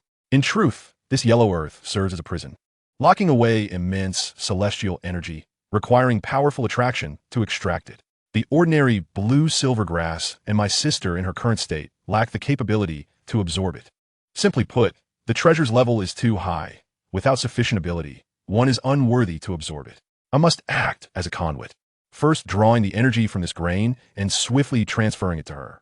Luo Yu's realization dawned as he understood the situation. No wonder his previous attempts had yielded no results. Aine closed her eyes, concentrating fully on aiding her sister's transformation. The blue and gold light surrounding her accentuated her already ethereal beauty, her skin, smooth and radiant like snow, glimmering softly. The vine connected to the grain of earth visibly thickened, as if a torrent of energy surged within, threatening to burst forth were it not for Aine's careful control. As the vast energy surged into her, Aine let out a subdued groan, her breath hitching. As she transmitted the energy, the vine linking the blue-silver grass roots swelled, her complexion brightening slightly. The blue-silver grass, now receiving abundant energy, began to exhibit extraordinary changes. Its branches swayed, striving to absorb the incoming energy. Its leaves broadened, the golden veins deepening, growing at a visible rate. This method truly seems promising. Luo Yu's eyes sparkled with purple-gold light as he focused intently on the scene before him. He had not anticipated the yellow earth to be so effective, accelerating the growth of the blue-silver grass so rapidly. As time passed, Luo Yu, with nothing else to do, repeatedly examined the jar. He even extracted a grain of earth and attempted to absorb its energy, only to find it utterly unresponsive. Could it be that this substance discriminates against him? Initially tempted to taste the grain, he ultimately decided against such folly. He speculated whether this substance was truly meant for absorption, given the terrifying energy it contained, If it could be weaponized, it would be far more fearsome. Or perhaps it possessed other unique properties? Pondering in confusion, Luo Yu resolved to elevate his strength first, planning to investigate further when the opportunity arose. As he gazed at the ancient brown jar, an idea struck him. He pricked his finger, letting a drop of blood fall onto it, his heart filled with anticipation. Alas, the result was disappointing. The blood drop showed no signs of absorption, sliding off the jar's surface before plummeting to the ground. What the he was incensed. His spiritual probe yielded no reaction, and blood recognition proved futile. Frustrated, he considered smashing the peculiar object, yet regardless of how hard he pressed, it refused to budge.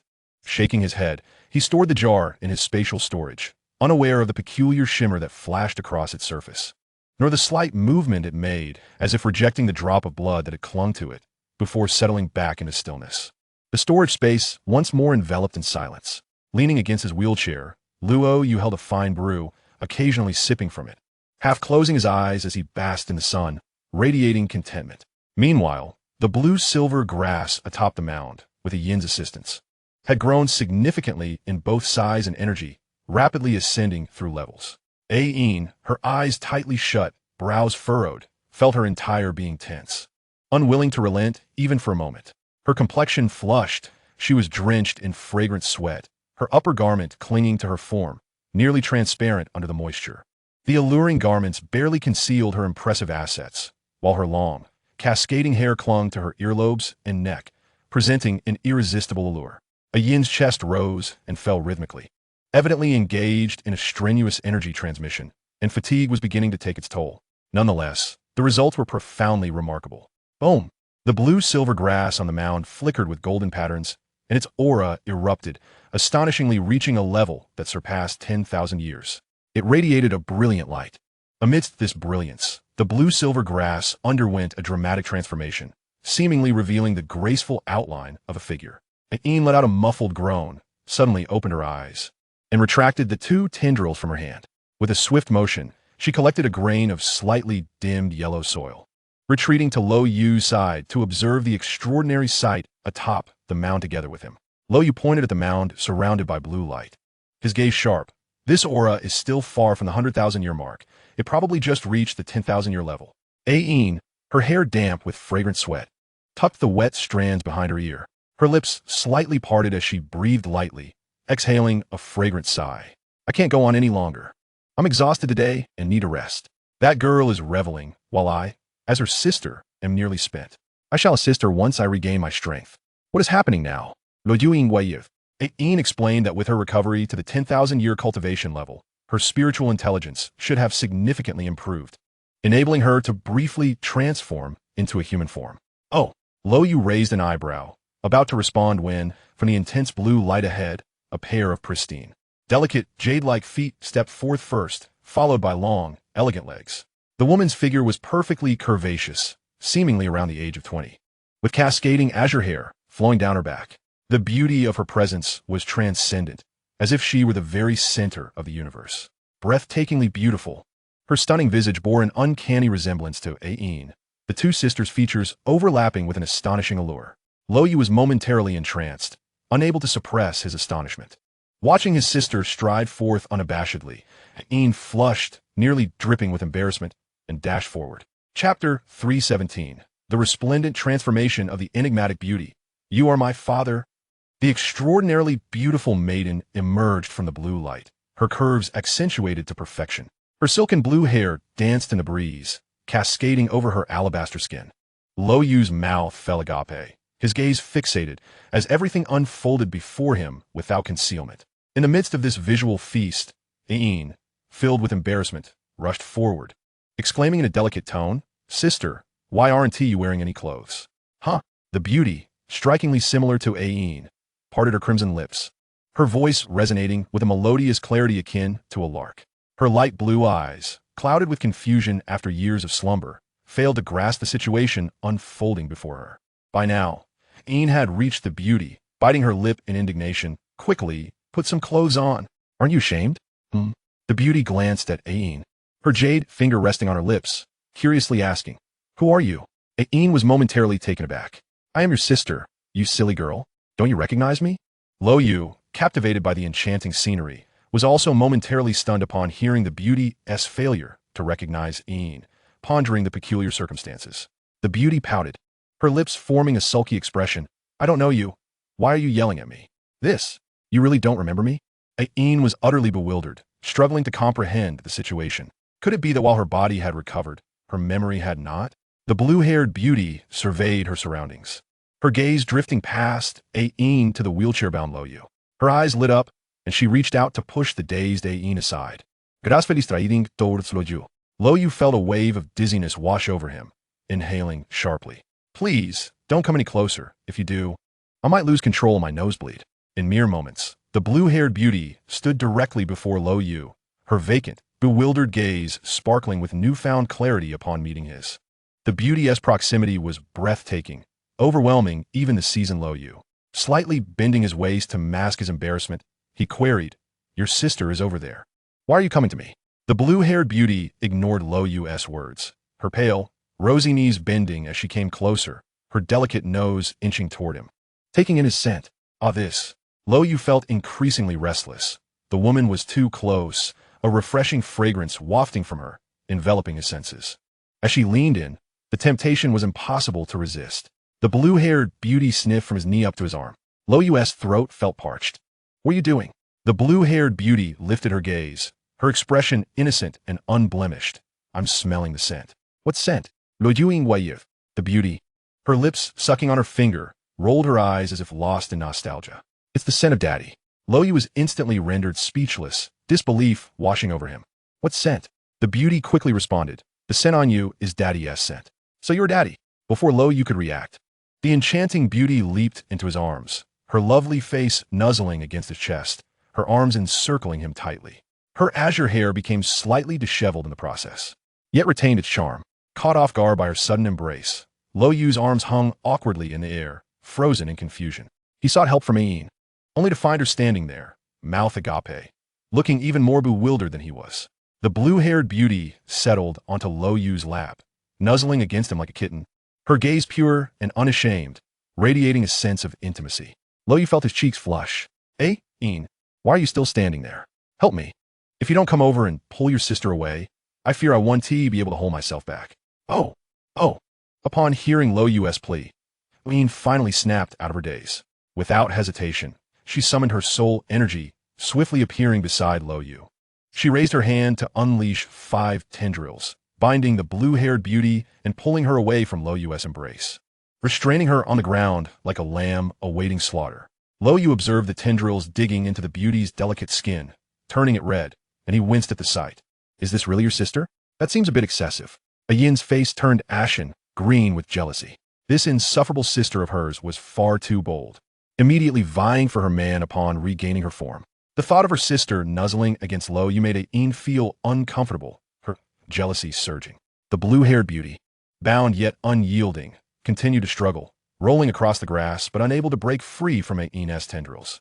She gritted her teeth, her once goddess-like visage now displaying a fierce expression. You wicked woman, let me go. I want to be with Daddy. Yin was momentarily stunned, pointing at herself and then at Luo Yu. Me, wicked woman? Him, Daddy. She was infuriated, nearly wanting to strike the girl back into her original form. You may have lost your memory, but this is too outrageous. This is my man, not your father.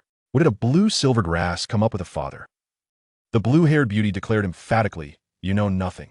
He is my father. She emitted a cry, her tone incongruous with her icy demeanor. Wah, Daddy, save me. Drive away this wicked woman who is bullying me. What is the experience of being called Daddy repeatedly by a stunning beauty with a mature figure and exquisite looks? Luo Yu felt his nerves fraying, utterly bewildered. Yin, on the other hand, felt the veins throbbing at her temples. She regretted her decision to rescue this girl. Had she not just created an enemy for herself? As the enchanting beauty continued to stir, Yin's delicate hand glimmered with a blue radiance. She aimed a palm strike at the beauty's forehead, causing her to tremble, her eyes closing as she fell silent. Her graceful hand flopped limply onto the grass. You didn't just kill her, did you? Luo Yu asked. Yin rolled her eyes. The thought did cross my mind. However, she is my sister. After all the effort I put into saving her, how could I bear to harm her? Luo Yu wore a look of exasperation. Can you enlighten me on what is happening here? I'm not sure either. Yin forced a smile, her expression stiff. Her amnesia is somewhat understandable. After all, she has yet to fully recover. Her cultivation has only returned to 10,000 years, and she cannot maintain her human form for long. Once she reaches 100,000 years, her memories may return entirely. But calling your husband daddy, now that's quite absurd.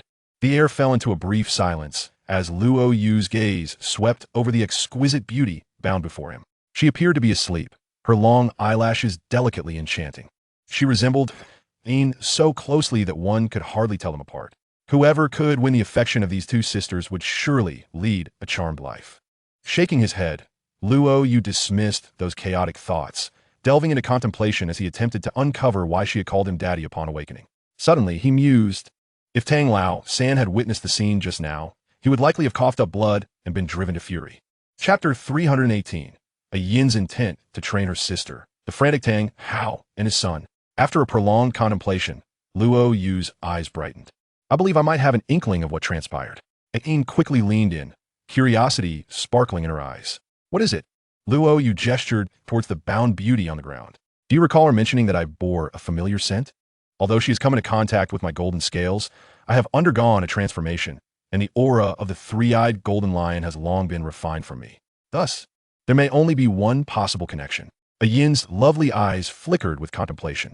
Could be the few drops of blood you previously gave to my sister? Luo Yu nodded, casting her an approving glance. Yin smiled sweetly. Luo Yu continued, I have encountered several significant fortuities, and though it was merely 3 drops of blood, they rival any immortal herb. The energy contained within is far more complex than any genius treasure. Logically, the bloodline power within me should far exceed that of the Blue-Silver Emperor. I suspect my blood may have quietly altered your sister's bloodline. Thus, upon awakening and seeing me, she felt a sense of familiarity linked to her bloodline. Reflecting on Luo Yu's words, Yin concurred, that does seem plausible. A humorous smile crept across Luo Yu's lips as he spread his hands in exasperation. So now, I have an unexpected daughter. Wouldn't you say I become an unintentional father? What sort of father? Yin shot him a scathing look, pursing her lips. If you claim her as your daughter, does that mean I, as the sister, must also call you daddy? Luo Yu teased. If you wish to address me thus, I shall not object. Get lost. You're so perverse. Yin feigned disgust with an exaggerated expression, stepping back. Luo Yu sighed, feeling defeated. He glanced down and lamented. Oh no, my wife finds me repugnant. Observing him sulking, Yin burst into laughter as she approached, leaning in to press her fair, smooth cheek against his. How could I ever disdain my husband? Even if you're a bit strange, I still quite like you. Enough of that. I never said I was. Luo Yu pouted, playfully pushing Yin aside, only to inadvertently grasp her in an inappropriate manner. A startled gasp escaped her lips, and her cheeks flushed crimson. Luo Yu quickly withdrew his hand, realizing it still bore the lingering scent of his golden scales, albeit fainter. My dear husband, you can't deny your wickedness. You're practically incorrigible. Yin chuckled softly, adjusting her long skirt, her face still flushed. Luo Yu attempted to redirect the conversation, nodding towards the unconscious beauty on the ground. What do you plan to do with her now? Yin replied. She won't be able to maintain her human form for long and will soon revert. For now, let's find a hotel to stay in. Wait, Luo Yu interjected, his eyes narrowing. Are we moving too fast? Are you really suggesting we go to a hotel?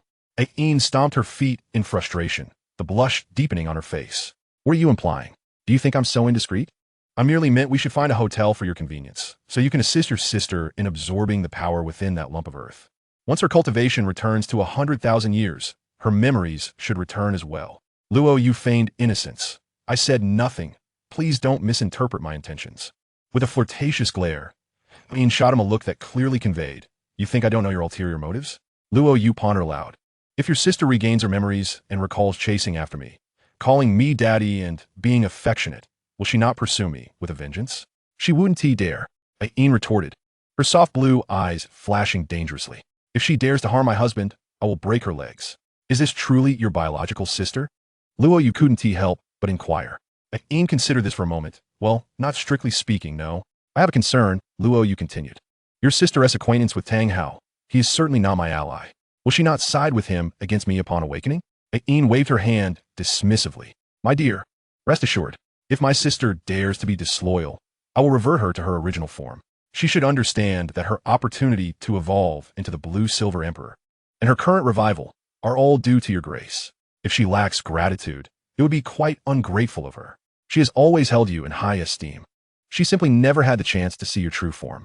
After a moment's thought, Ian added, you truly need not worry. I will ensure she is well guided. As for that father-son duo, let them meet their demise. My sister has already shown them more kindness than they deserved, with her rebirth and reformed body. She has no ties to them whatsoever. Luo Yu opened his mouth, but ultimately shook his head in silence. Ain, sensing his unease, leaned in to plant a gentle kiss on his lips.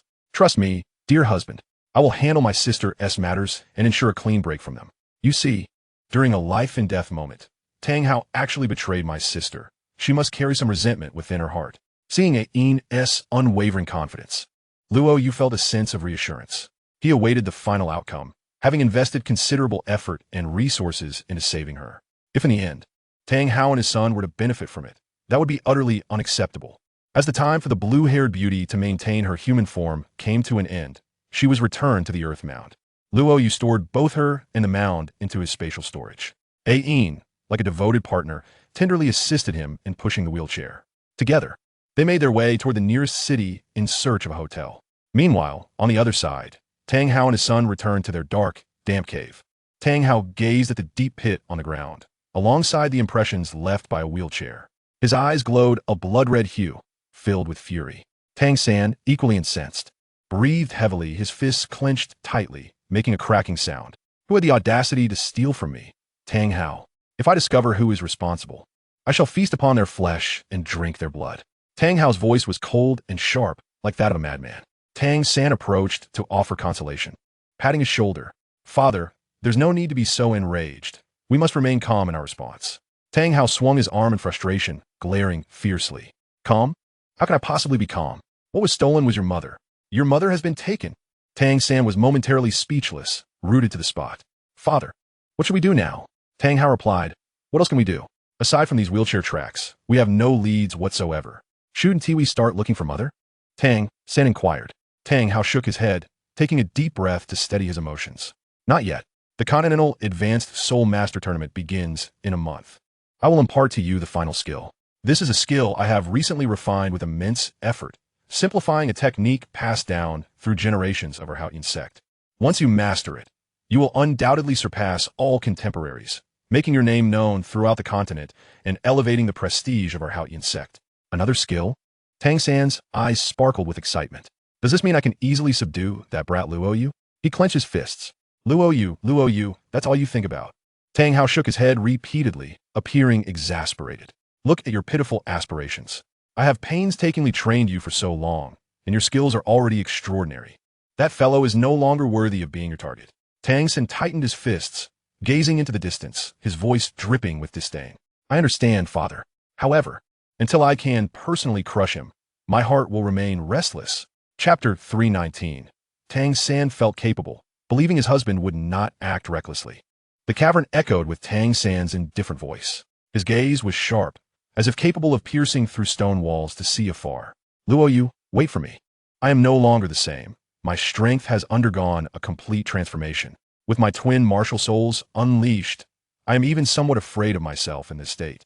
When we meet again, I will see what you have to boast about. On the stage of the Advanced Soul Master Tournament, I will gradually shatter all your pride, forcing you to kneel and repent for your past disdain toward me. I will demonstrate absolute power to Xiao Wu, proving that she misjudged me, if I exert my strength. You won't even have the chance to beg for mercy. Bang! Tang Hao's large hand slapped Tang San's shoulder. Enough of this. Strong warriors speak little. If you can act, do not waste breath. No matter how eloquently you speak here, it will be in vain. That boy cannot hear you.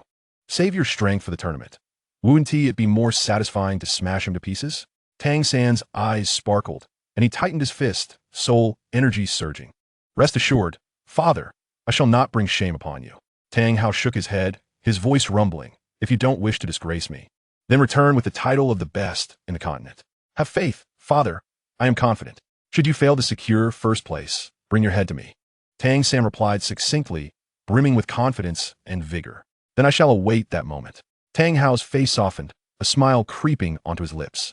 Father, what skill were you going to teach me earlier? Tang San asked curiously. Tang Hao stood tall, pride evident on his face. Our family has passed down a singular divine technique through the generations.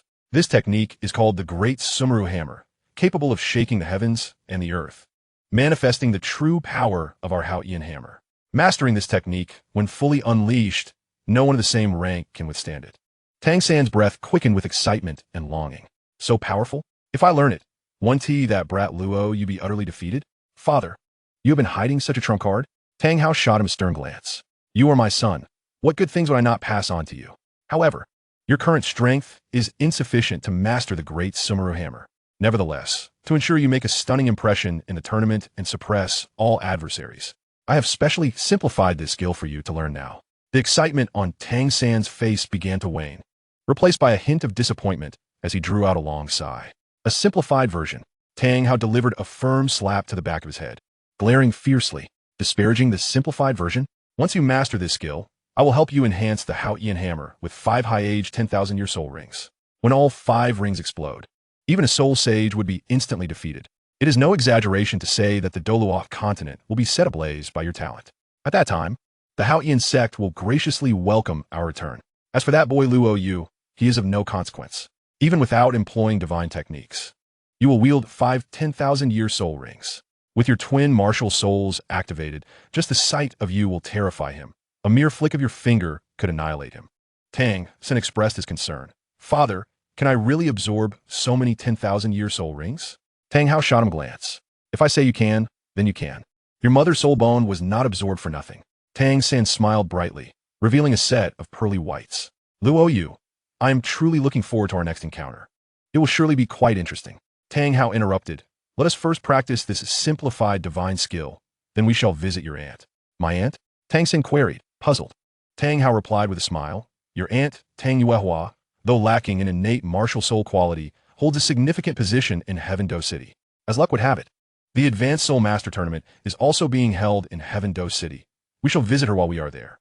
With her influence, we can search for clues about the scoundrel who stole your mother. Tang San hesitated.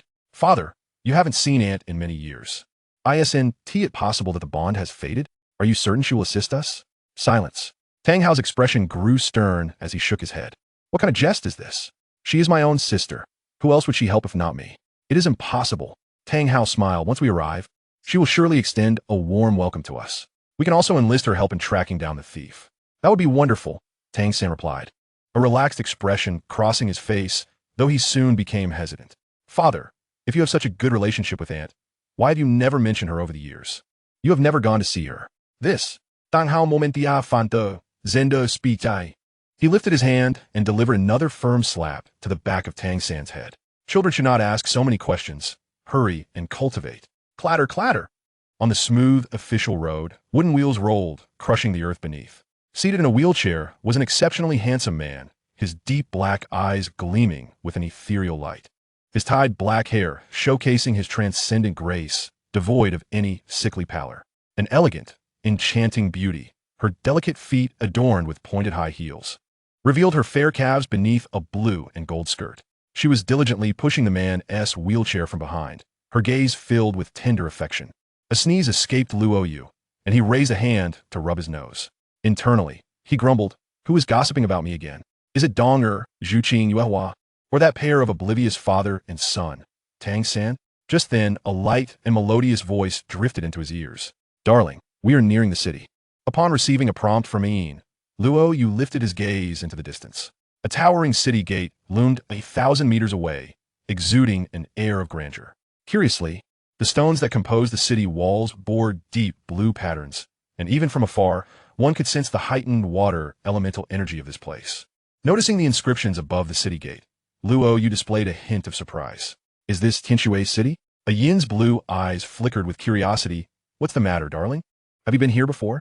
Luo Yu shook his head. I haven't, but I've heard of it. If memory serves, there is a prestigious academy for female soul masters in Douluo continent. Every instructor and student there is a woman, and they only accept those of extraordinary beauty. Which man wouldn't be intrigued by such an institution? Naturally, I'm no different. My intentions are quite simple. I merely wish to take a look from the outside, not to enter. Ain urged, darling, let's hurry along. In such a grand city, the hotels are bound to be quite decent. Luo Yu turned to glance at the lovely and enchanting Ain, teasingly remarking, what is this? Are you so eager to take me to a hotel? Yin's cheeks flushed. How rude. I have no such ulterior motives. I merely seek a quiet place to help my sister transform. Luo Yu replied. Are you not aware that a solitary man and woman sharing a hotel room can be perilous? But it's not just the two of us. My sister is here too. Ain retorted, her lips parting playfully. Don't you think that makes it even more dangerous? A smirk graced Luo Yu's lips as he gazed deeply at her. TSK, trying to frighten me. Are you? I trust my husband wouldn't act inappropriately in front of his sister. Ain flashed a sweet smile. Channeling her soul power, she swiftly propelled Luo Yu forward. And they soon entered the city. As they stepped through the city gate and onto the bustling streets of Tianshui City, Luo Yu barely had time to admire the surroundings when a system notification echoed in his mind. Congratulations, host, for entering Tianshui City. Activating Hidden Mission. Chapter 320. The Three Goddesses Hidden Mission. The Shui Bing Earth Sisterhood. A hidden mission? Luo Yu's expression turned bewildered as he focused on the system prompt. Congratulations, host, for entering Tianshui City. Activating Hidden Mission. Three Goddesses Mission. Captivate the Shui Bing Earth Sisters, Shui Yu and conquer the fiery dancer of the Chihua team, Gu Wu. The Three Goddesses Mission? Luo Yu's lips twitched involuntarily. What on earth is this? He had yet to complete the dual goddess mission involving Qian Rinxue and Yin. Why was another Three Goddesses mission activated? Did the system find his progress with Qian Rinxue and Yin insufficiently challenging, and thus decided to increase the stakes? Casting a glance at the three women he needed to engage with, Luo Yu felt he could manage. He mused that the previous dual goddess mission had yielded 3 generous rewards. The rewards included a 6th soul ring, an enhancement of 20,000 years to all soul rings, plus a mysterious gift pack. Surely, the rewards for this Three Goddesses mission would soar to even greater heights, wouldn't they?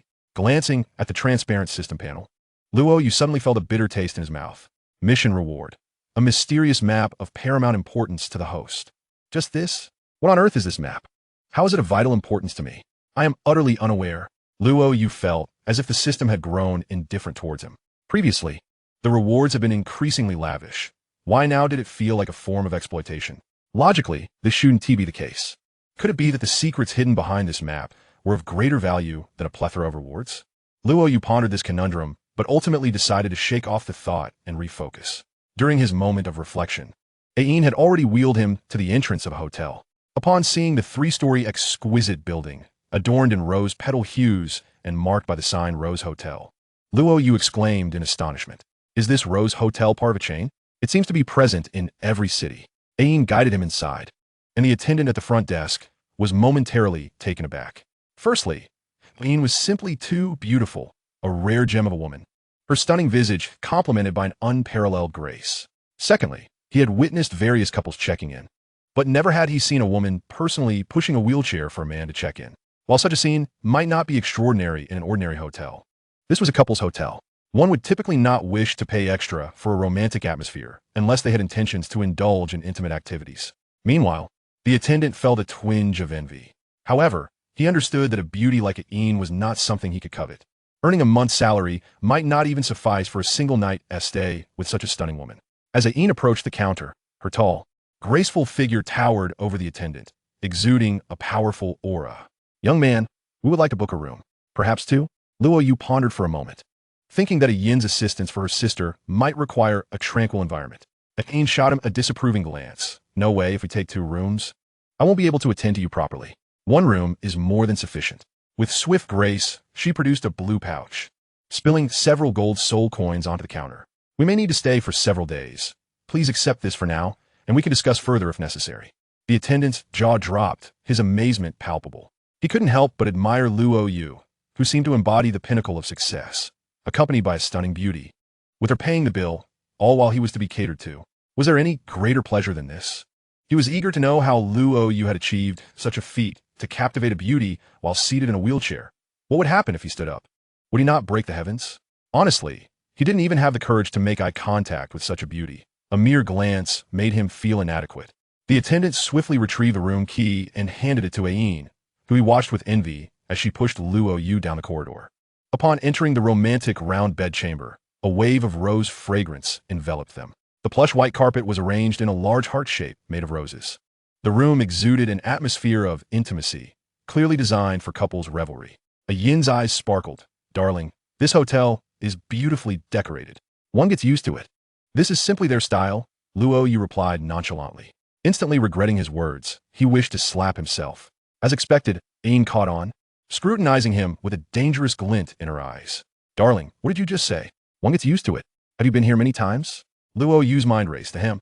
This Rose Hotel is quite famous as a couple S retreat. It has branches in major cities across the nation, so I have heard of it. I once fantasized about the day when I could share a hotel room with my beloved. Luo Yu sighed, lamenting the missed opportunities.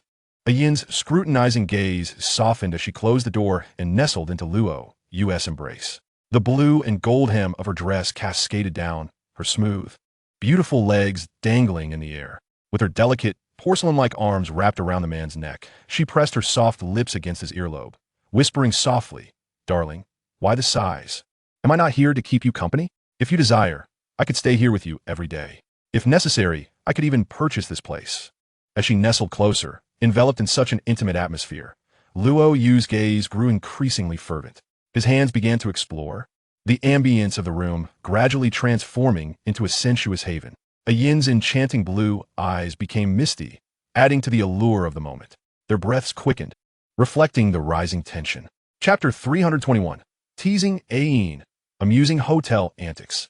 The sudden appearance of Sister. How awkward. Inside the hotel, the dim red lights cast a romantic glow. Rose petals adorned the white carpet, suffusing the air with an intoxicating allure. Yin lay in Luo Yu's arms, her beautiful eyes tightly shut. Her curled lashes fluttered, while the hem of her blue and gold gown was delicately lifted, revealing her slender calves and the curvature of her thighs. As Luo Yu kissed Yin's forehead, he gently removed her high heels, discarding them disdainfully to the side. With a soft thud, her delicate feet were liberated. Luo Yu's fingers traced along her ankle and calf, gliding upward. Each caress against her smooth skin made Yin shiver, her lashes quivering more intensely, her breath becoming increasingly erratic. As Luo Yu tested her limits, his movements grew bolder.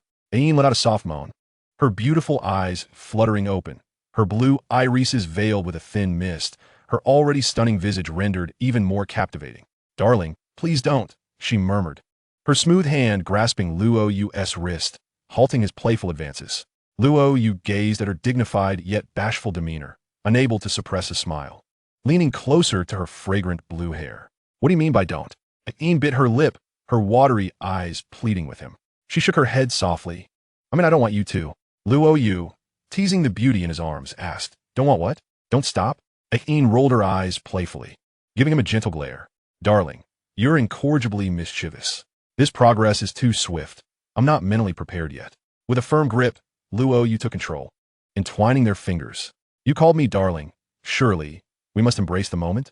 Yin shot him a sultry glance. "Do you not know it's improper to consummate in a hotel?" Luo Yu shook his head. "This hotel is rather expensive. We ought to make the most of our stay." "Darling, have you always been so frugal?" she teased. "Of course," he replied with a mock seriousness. Yin nibbled on her lower lip, a knowing smile gracing her face. "You were just trying to be naughty. Do you have any evidence?" Luo Yu raised his hands and feigned innocence. "Without proof, that is slander." With an arched brow, Yin wasted no time and reached down, catching him off guard. Luo Yu's body jolted, his pupils dilating. Yin's glossy, ruby lips curved into a smirk. "How about this evidence? Is it sufficient, or do you desire more?" Luo Yu's bravado faltered, his posture slumping. "Kidnapping is an unethical act," he declared. Yin pouted, her expression one of mock indignation. "Darling, you asked for evidence. Now that I've provided it, do you deny it?" "Okay, I admit. Let us discuss this calmly," he conceded. Yin replied, "You must promise not to bully me once I release you." "Agreed," he affirmed. The moment she let go, Luo Yu felt a wave of relief. However, as his dark eyes narrowed, his hands lunged toward her like iron claws, preparing for a retaliatory strike. Yet he was too slow. Yin was quicker, retreating 2 meters away, leaving a trail of fragrant air in her wake. Her dress, now wrinkled, fell gracefully as she adjusted her neckline, casting a triumphant glance at Luo Yu. "Naughty husband, I knew you would try something." Luo Yu feigned disappointment, chuckling. "What ill intentions could I possibly harbor? Gulme, allow me to embrace you and assist in adjusting your attire." Yin's delicate legs shifted back a few steps. "Adjust? I trust you as far as I can throw you. As long as my clothes remain intact, I'm satisfied. They insist on surviving a bit longer, so I deem it too dangerous to approach you now." Luo Yu clutched his chest dramatically, lamenting the loss of trust between them. Ain shook her head, placing her finger on her lips. It seems I'm not human. Have you forgotten, darling? Luo Yu shrugged, raising his hand. I'm going to take a shower. You can continue assisting your sister in her transformation. With that, he retrieved the blue silver grass from his storage and handed it to Ain before maneuvering his wheelchair toward the bathroom. Upon entering, a sudden realization struck Luo Yu. While he could remove his pants, how would he wash himself afterward? Calling Ain in now, he shook his head, refusing to lose face. He removed his trousers, using his strong arms to support himself as he stood from the wheelchair. Though his legs were sluggish due to the seal, it didn't mean he couldn't stand.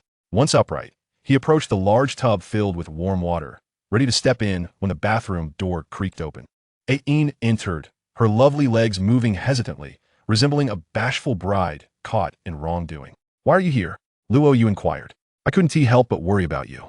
I promised to attend to you, Ain replied, moving closer and gently holding his arm. Luo Yu reassured her, I can manage on my own. Yet he acknowledged that having assistance was certainly preferable. Ain playfully shook his arm, her voice sweetly coaxing, Darling, please don't be upset. I didn't mean to shy away. I was just a bit embarrassed. Luo Yu chuckled, stroking her hair. I understand. Just help me into the tub, and then you can leave. Serving requires a full commitment. Ain must help her husband scrub his back, she insisted. Soon, the bathroom was filled with steam. Luo Yu reclined in the warm water, resting against the tub's edge, while Ain brought over a stool to sit behind him, her small hands working on his shoulders. Ah, Luo Yu half closed his eyes, occasionally expressing his contentment. The combination of the warm bath and Ain's massage relaxed him thoroughly. Ain's cheeks flushed, her heart racing with shyness, having never witnessed a man bathing before. Yet knowing she willingly chose to follow him, she dedicated herself wholeheartedly to his care. As the bath neared its end, Luo Yu prepared to rise. Ain was there to assist him, but as he stood, his foot slipped, causing him to tumble back into the tub. Caught off guard, Ain stumbled forward, falling in alongside him with a splash. As the beautiful maiden fell into the water, her azure and golden sheer gown clung tightly to her form, accentuating her alluring curves. Her damp hair cascaded against her graceful neck. Luo Yu was momentarily entranced, captivated by the picturesque scene of a waterlogged beauty. Dewy droplets adorned Ain's exquisite cheeks, and the hint of bewilderment in her expression only heightened her allure. The confined space of the wooden tub inevitably led to unintentional contact, and the atmosphere in the room became charged with an intoxicating tension. A pair of strikingly handsome individuals locked gazes amidst the rising mist. This time, Ain did not shy away. Instead, she willingly closed her lovely eyes. Luo Yu understood instinctively what was about to unfold. Just as the moment was about to reach its crescendo, the bathroom door swung open unexpectedly. A stunning figure appeared in the doorway, equally beautiful as Ain, but with azure eyes that bore a hint of confusion and innocence. Her gaze fell upon the two within. Luo Yu's body jolted, his face a mask of disbelief. How had she appeared? Ain, alerted by the commotion, opened her eyes to see her sister standing at the entrance, equally stunned. Chapter 322. The blue-haired beauty disrupts in the bathroom. The gathering of beauties at Tianshui Academy. The blue-haired beauty stood in the bathroom doorway, curiously observing the intimate tableau before her. Luo Yu's body stiffened, and his previously wandering hands found no place to rest. Ain's enchanting eyes trembled, her figure perched uneasily in the tub, unsure of how to react.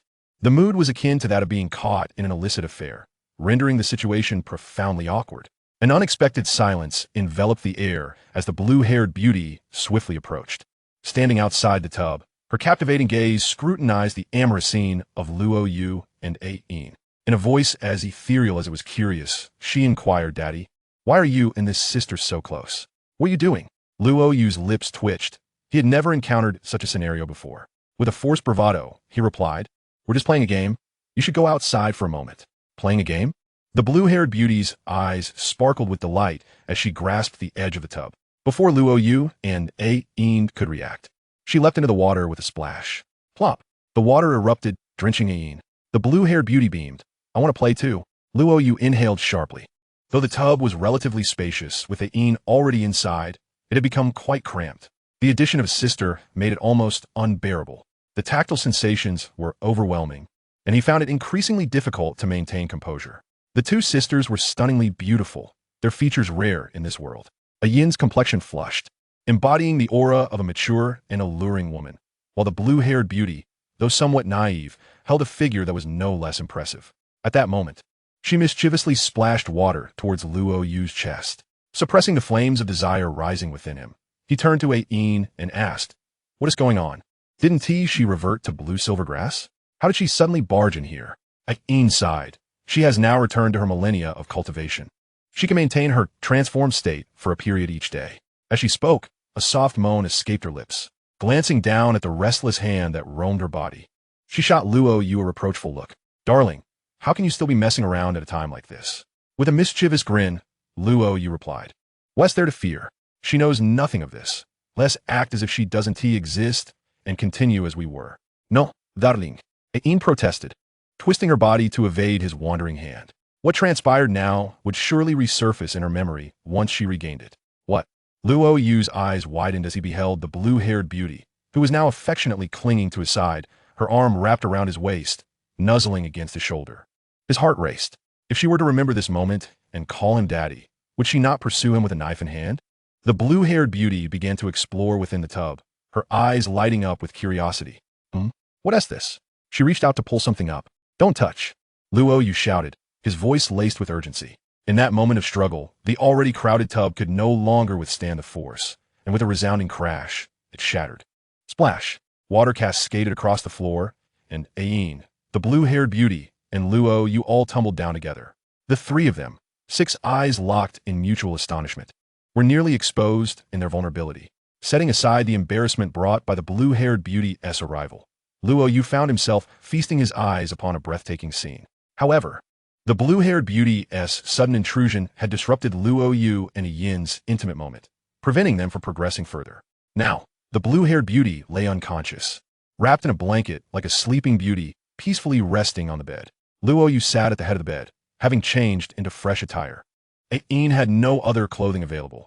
Her original azure and golden gown was drying on a balcony, leaving her clad only in a white towel that did little to conceal her alluring figure. The embers of desire that had just begun to cool within Luo Yu flared back to life. Ain, blushing, shyly suggested, "Darling, if you truly wish for it, let us wait until tonight. It feels rather awkward with my sister nearby." "What tonight?" Luo Yu inquired. Ain, feeling bashful, hesitated to elaborate. "Tonight when we do that." "Do what?" Luo Yu pressed, a playful glint in his eye.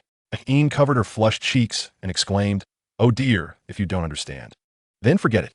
Let us meet again tonight." Luo Yu replied, "You take care of her this afternoon. I'll go explore Tinshui City on my own." Ain pouted. "Why go out? Just stay in the hotel." Luo Yu smirked with a hint of mischief. "If I don't get some fresh air soon, I might just have to take you right here. Tonight. Let us wait for tonight, my love," Ain murmured, instinctively pulling back her neck as she felt the weight of his intense gaze upon her, like a lamb awaiting slaughter. At the entrance of the Rose Hotel, Ain looked at Luo Yu, who was seated in his wheelchair, and expressed her concern. "Darling, are you sure it's safe for you to go out alone?" Luo Yu rolled his eyes. "Save your worries. I fear for your safety." Ain remained uneasy. Luo Yu waved his hand dismissively. "Have you forgotten our first encounter? If I unfurl my wings of the divine wind, not a soul in this city could outrun this cripple." "Very well, just come back early, darling. I'll be waiting for you," Ain replied.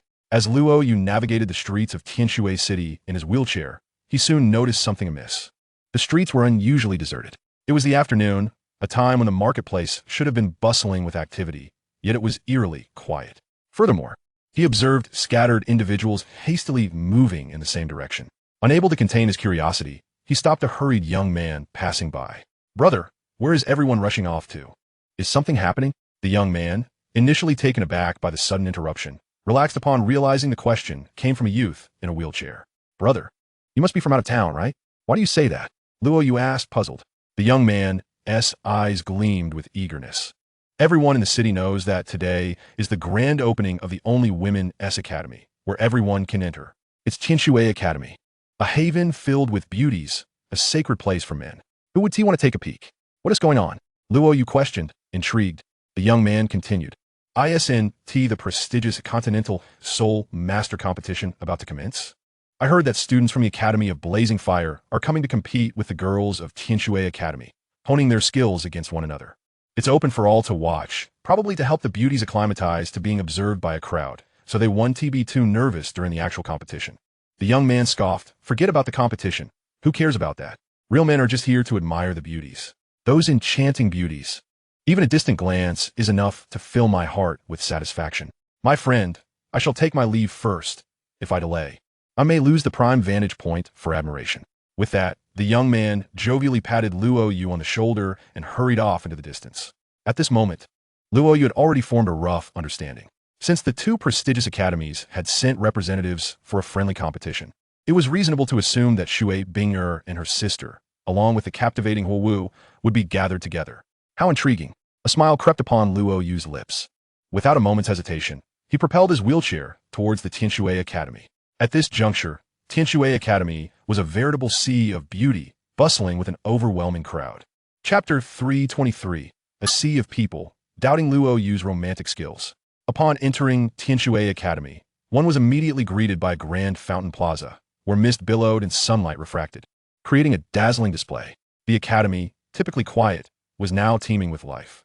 This was a girls' school, renowned for only admitting stunningly beautiful students. Normally, men were strictly prohibited from entering. However, today was an exception, as the policy had been relaxed. Consequently, the men of Tianshui City rushed over, eager to partake in the spectacle. Each one wore expressions of fervor, scanning the surroundings, all yearning to catch a glimpse of the legendary paradise that existed in men's dreams. The distance from the school gate to the training ground was considerable, yet a long line had formed, indicative of the sheer number of spectators. Luo Yu found himself amongst the throng, having just wheeled his way through the gates. Gazing at the noisy, crowded line ahead, he couldn't help but feel a flicker of trepidation.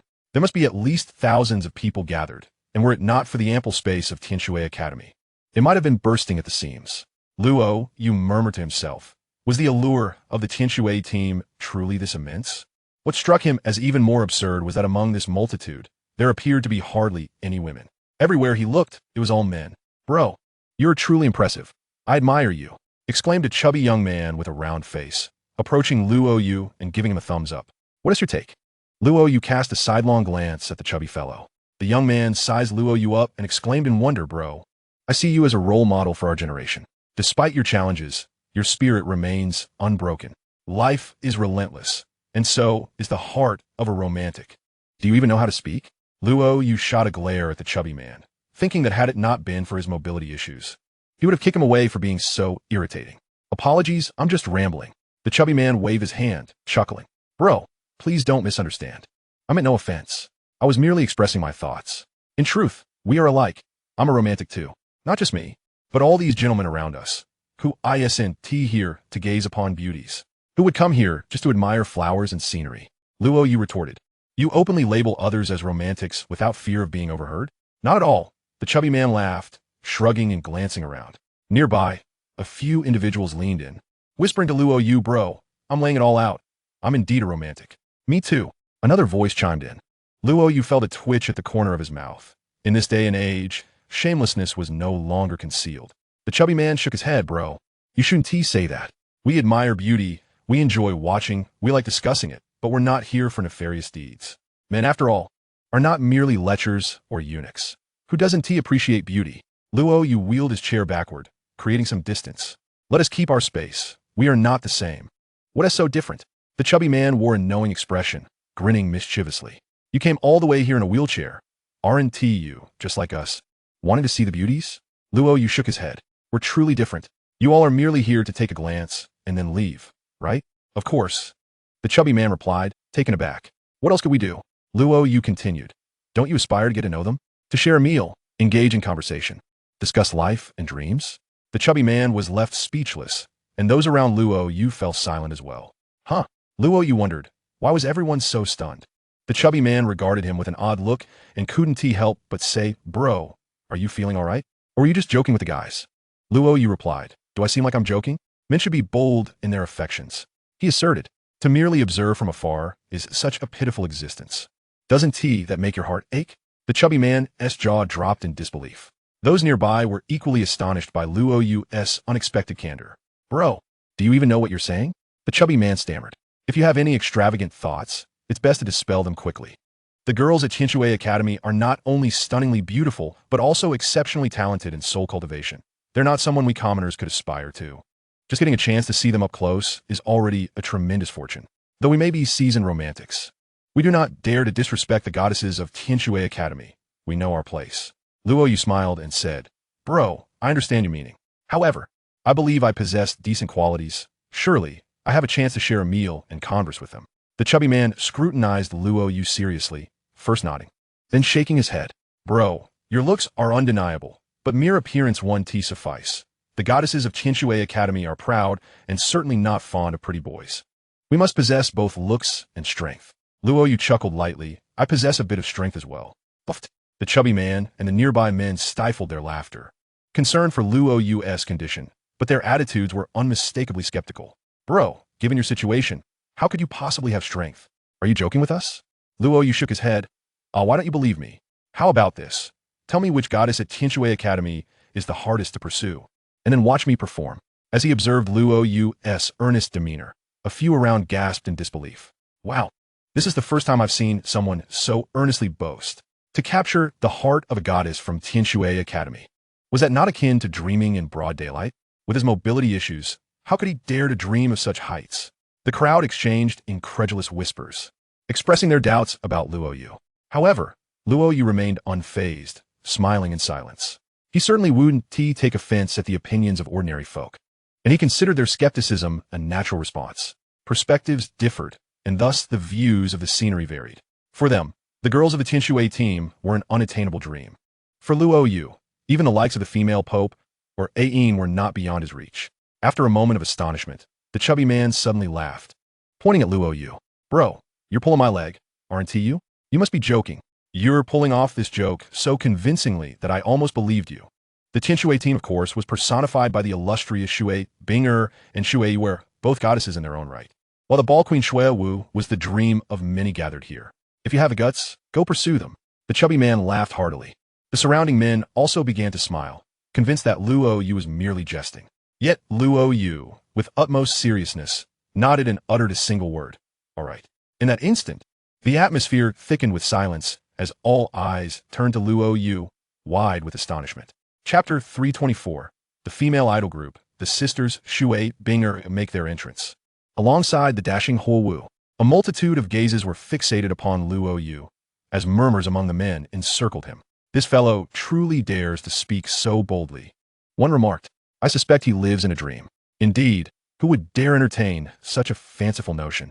To aspire to win the affections of the three goddesses of Tianshui Academy? I wouldn't even dare to conjure such an extravagant dream. What hold me back from indulging in such fantasies?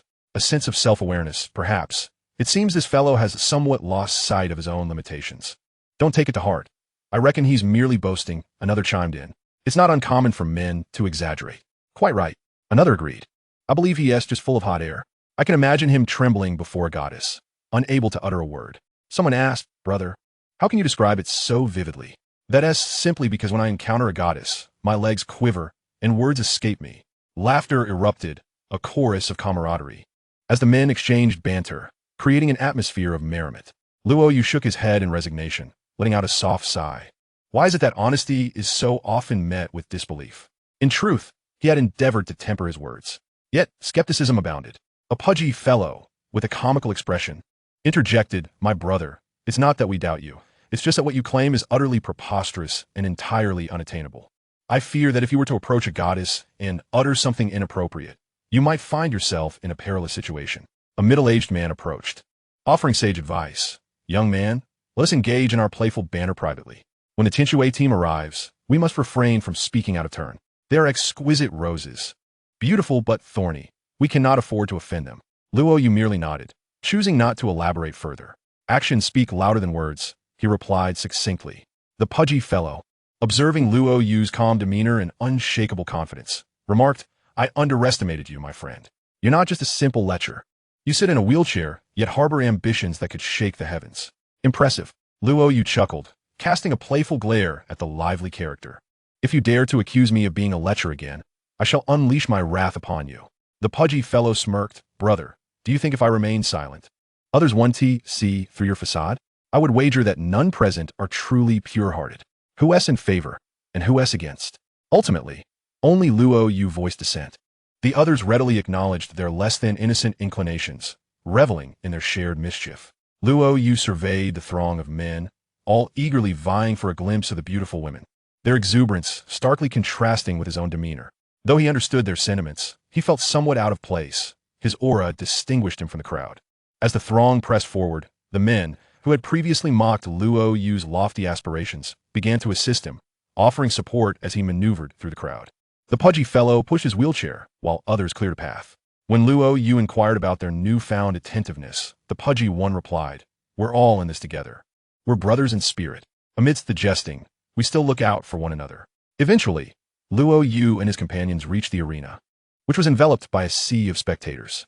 The atmosphere was electric, a cacophony of excitement as thousands awaited the appearance of the stunning Tianshui team and the fierce Qihua squad. Luo Yu found himself amidst the crowd, seated and unable to see the stage. The pudgy fellow was nearby, sporting a mischievous grin while engaged in hushed discussions with others, casting glances in Luo Yu's direction, leaving him perplexed. Finally, the pudgy fellow returned, a sly smile on his face. "Brother, didn't you claim you could invite a goddess to dine with you today?" Luo Yu raised an eyebrow. "Didn't you doubt me?" "Well, we just devised an amusing wager," he said, his excitement palpable. "If you dare to approach both Shui Binger and Xiao Wang Shuwu simultaneously and ask them out for a meal, regardless of whether you are rejected, we shall count it as your victory. What do you say?" Luo Yu frowned. The pudgy fellow, his lips curling into a grin, teased, "What's the matter, brother? Are you backing down? You were just so fervent moments ago. A man mustn't lose his resolve so easily." Luo Yu sighed deeply. "The challenge you propose is hardly daunting." Gasps of astonishment filled the air. The surrounding men were taken aback, while the pudgy fellow's mouth fell agape. "Is this what you call easy? I've seen arrogance, but this is on another level. To propose courting 3 goddesses simultaneously? It's a miracle you're still standing." "Very well, let's make it official," the pudgy one affirmed, eager to see how long Luo Yu could maintain his bravado. He and the others believed that, in the end, Luo Yu would surely falter, lacking even the courage to speak to the goddesses. Men often felt a palpable pressure when faced with women who outshone them in every regard. It was a tension that made even breathing feel laborious. How could one dare to flirt? What are the stakes? Luo Yu inquired. Without hesitation, the pudgy fellow replied, "If you lose, we 1T demand much. You simply have to shout, 'I am an old lecher' 10 times at the top of your lungs before this throng of thousands." He muttered under his breath, "After all, your loss is practically a given." Luo Yu raised an eyebrow. "And if I win?" The pudgy fellow laughed. "If you win, we shall all call you dad or even grandfather. Imagine dozens of us addressing you in such a manner before this vast audience. That would be quite the spectacle." "Agreed, then. It's settled," Luo Yu nodded, offering no further commentary. The pudgy fellow scoffed. "I must say, brother, your confidence is truly remarkable. None of us could ever emulate such audacity." Luo Yu shook his head, silently amused. "This is no act. My confidence is genuine." Suddenly, the crowd erupted into a frenzy, the atmosphere igniting with fervor as a stunning group of women made their entrance. Clad in azure, their graceful forms captivated all, each one a vision of beauty.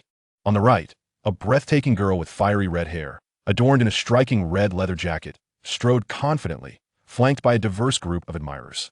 Chapter 325, A Gathering of Beauties, the infatuated Shui Yu, the chosen one. The cheering crowd, numbering in the thousands, erupted in fervor, their eyes ablaze with excitement as they were entranced by the enchanting procession of lovely maidens. The Tianshui Academy's luxurious female ensemble was a sight to behold. Each of the 7 girls exuding an exceptional grace, their attire accentuating their flawless figures, akin to blossoms yearning to bloom. With long, elegant limbs, one leg bared beneath their skirts while the other was encased in icy blue stockings, they elicited ecstatic cries from the men in attendance. Even without the influence of alcohol, the pudgy fellow felt intoxicated by the spectacle. The little chubby fellow was already flushed with excitement, speaking incoherently. Having lived for several decades, he had never encountered so many beautiful women at once. Amidst the cacophony around him, Luo Yu sat quietly in the crowd, appearing somewhat out of place. He discreetly activated his divine eye, scanning through the throng towards the group of enchanting women. A glimmer of admiration sparkled in his gaze as he nodded gently. The Tianshui team was indeed as renowned as rumored, each member striking beauty. Not only were they graceful in physique and appearance, but their demeanor also far surpassed that of ordinary women, radiating a vibrant youthful energy. Especially the 3 leading beauties, whose poise was particularly remarkable, leaving even the seasoned Luo Yu momentarily awestruck. At the forefront Surrounded by the celestial group of women, stood a girl with flowing azure hair cascading over her shoulders. Her fair complexion was adorned with exquisite features, while her amber-hued eyes exuded a tranquil depth, enveloping her in an ethereal beauty. Despite her delicate appearance, she emanated a composure reminiscent of a great general. Behind her, another girl glanced around curiously, bearing a resemblance to her, with voluminous blue waves framing her face and a mischievous glint in her eyes. The girl beside her was somewhat diminutive in stature, yet her figure was astonishingly developed, as if all of her essence was concentrated there, showcasing a remarkable silhouette that momentarily stunned Luo Yu. Was this the legendary snow dance, as described by the chubby fellow?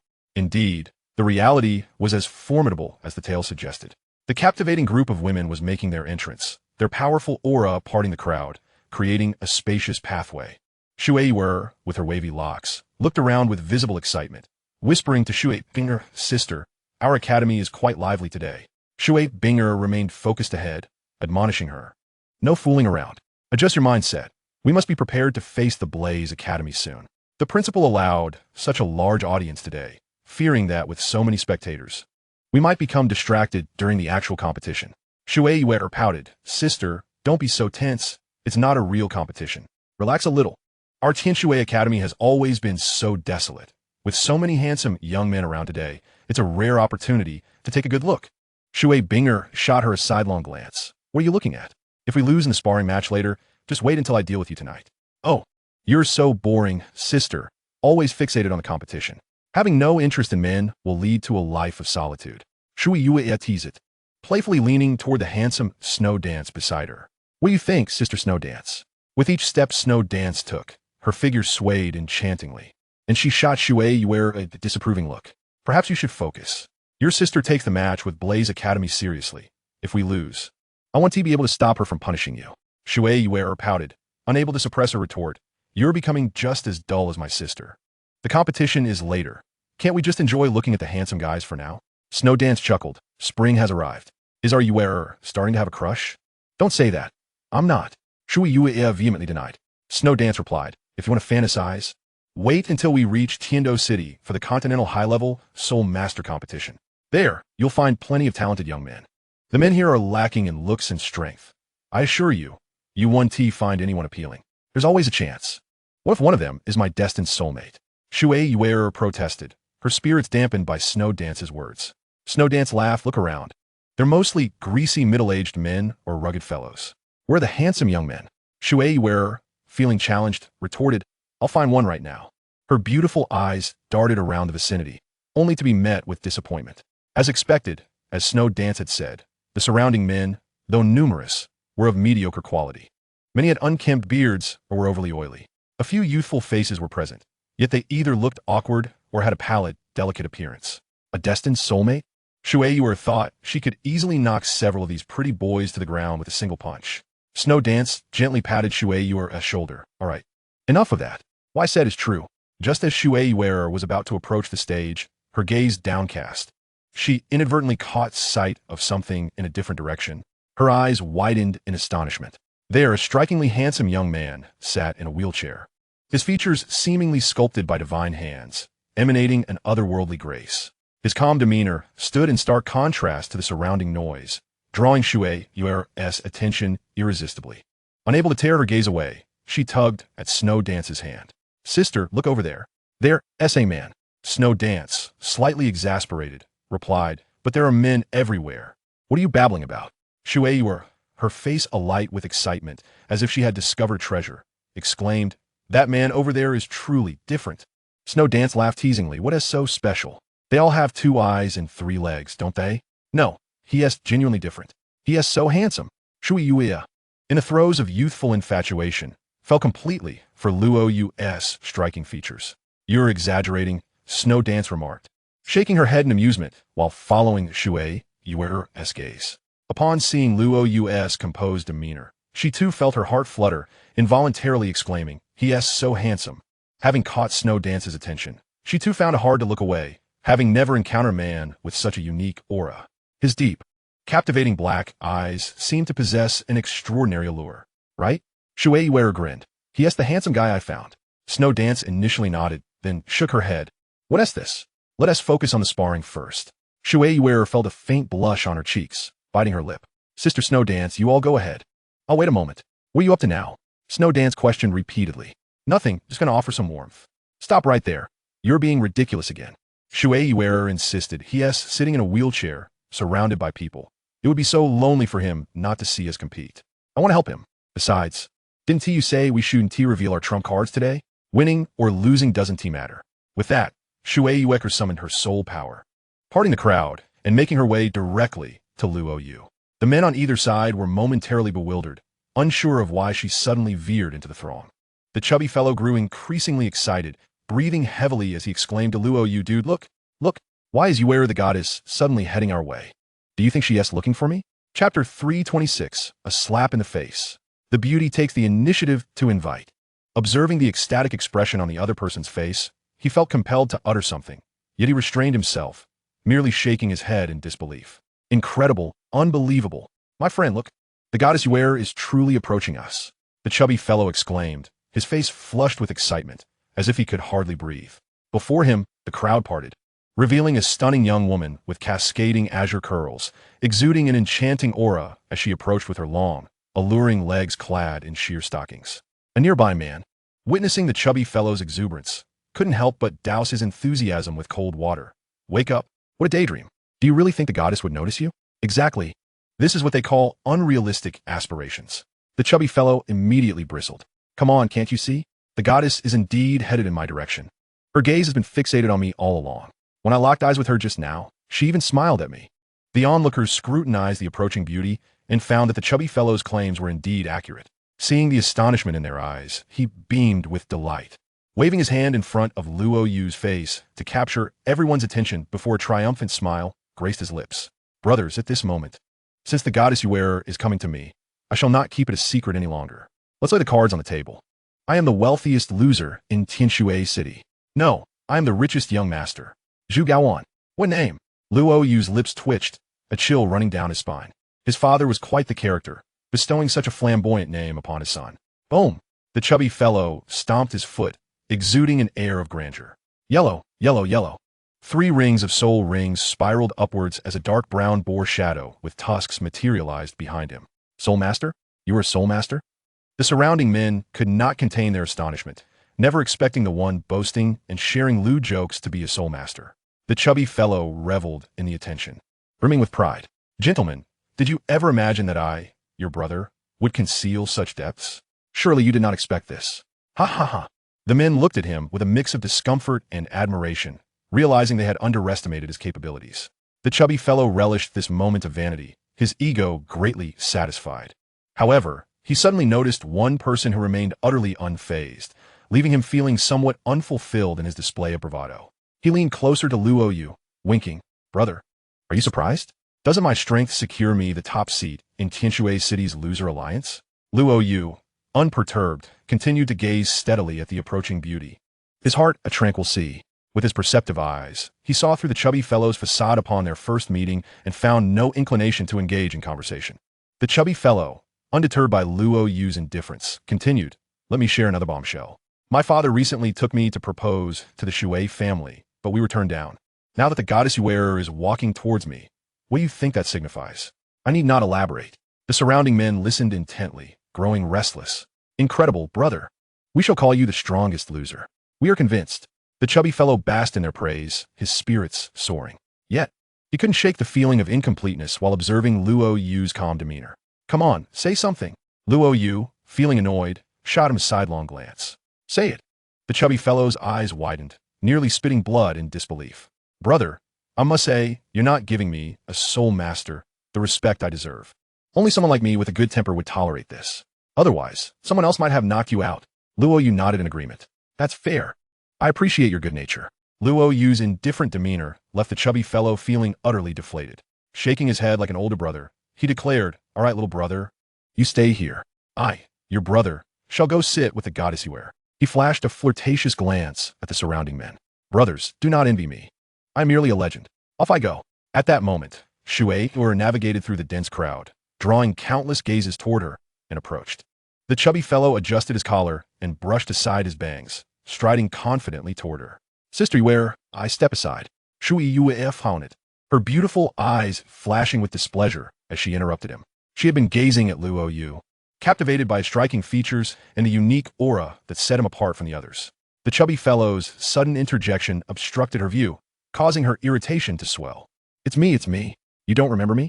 He said urgently, pointing to his own face. Before he could finish, he was met with Shui Yuer's icy glare. I don't know you. Don't block my way to that young man. The chubby fellow stood dumbfounded, his face a mask of shock.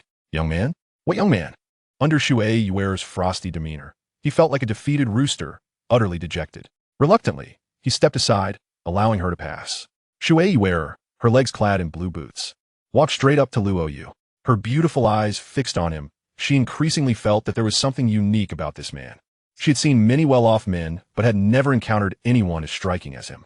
Moreover, she could keenly sense that the way he looked at her was different from the others, free of impurities and ulterior motives, filled only with genuine admiration.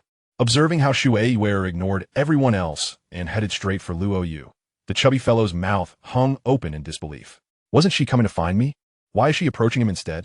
Shui Yuer stared at Luo Yu for a long moment, her frosty demeanor melting away as a smile blossomed on her face, akin to an ice lotus unfurling. Hello, are you here alone? My name is Shui Yuer. Would you like to be friends? In that instant, silence enveloped the surroundings. The men questioned whether their ears were deceiving them. Who would have thought that Shui Yuer was approaching Luo Yu, a cripple? Why not seek someone lively instead of cripple? Murmurs of discontent arose. Is this guy merely handsome? What else does he have? They were oblivious to their own shortcomings. The chubby fellow's eyes nearly bulged from their sockets, and he began to question his existence. What on earth was happening? Reflecting on his earlier display of bravado, the chubby fellow felt a tremor in his calves. He was mortified, his mouth filled with bitterness. The thrill of his earlier antics was now overshadowed by discomfort. Damn, this is too painful. I've humiliated myself to the extreme. Having stepped out for a meeting, he planned to return later to continue writing, with 4 chapters still to go. In chapter 327, Emotional Master, Online Flirting with Shui Yuer, the chubby fellow felt the prickling anxiety of embarrassment. Had he not feared further humiliation, he would have crawled away in defeat. Meanwhile, he cast envious and begrudging glances at Luo Yu, silently grumbling. Why was Shui Yuer cold as ice towards him, yet soft-spoken with this guy? As a male, the chubby fellow felt his pride deeply wounded. Why aren't you speaking? Shui Yuer asked, her beautiful eyes blinking curiously as she studied the calm Luo Yu, a sense of intrigue growing within her. Had it been any of the surrounding men, they would have likely been elated by her invitation. But this man sat as still as a placid lake, without a ripple of emotion. This only heightened Shui Yuer's perception of this dashing individual as distinctly exceptional, seemingly unlike any other man, igniting her curiosity. Luo Yu, unhurried in his speech, quietly admired the radiant girl before him, with her cascading blue waves. The sheen of her stockings emitted a subtle luster, while her other leg, as smooth as mutton-fat jade, elongated gracefully under the sunlight, casting an aura of pure beauty. Gradually, a chorus of murmurs arose nearby, critiquing Luo Yu. What with this guy, acting so aloof? What kind of attitude is that towards our goddess? If she spoke to me, I would have approached her already. Hey, brother, keep your distance. Though I may be a lecher, I am not a sycophant. I draw a clear line. Undeterred by the surrounding clamor, Luo Yu continued to smile gently at Shui Yuer. I apologize, she suddenly invited, taken aback by the attention, momentarily at a loss for words. Shui Yuer pouted, casting him a sidelong glance. Are you jesting?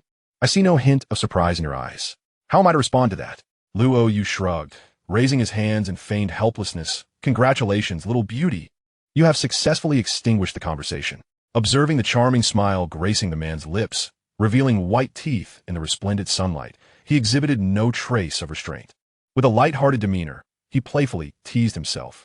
For reasons unknown, Shui Yuer felt her heart race for a fleeting moment. Her beautiful eyes, glimmering with an unusual spark, scrutinized Luo Yu for several seconds. You, it seems, are genuinely different from others. Indeed, I am, Luo Yu affirmed with a smile. While they all stand, I can sit. A soft laugh escaped Shui Yuer's lips, her red mouth forming a smile. You possess quite the sense of humor, despite being a refined lady. She was perceptive enough to discern the confidence emanating from him. Yes, it was confidence. Shui Yuer was certain of it. Generally, individuals in wheelchairs exude gloom. Yet this man radiated an unusual brightness, unabashedly able to jest about himself. Hey, You still haven't answered my initial question, she prompted. Luo Yu raised an eyebrow. What question? Do you want to be friends with me? Shui Yuer blinked her blue irises, meeting his gaze. Before Luo Yu could respond, the surrounding men grew anxious. Of course. He should agree. What a splendid opportunity. What is he dawdling for? Will he or won't he? This is killing me.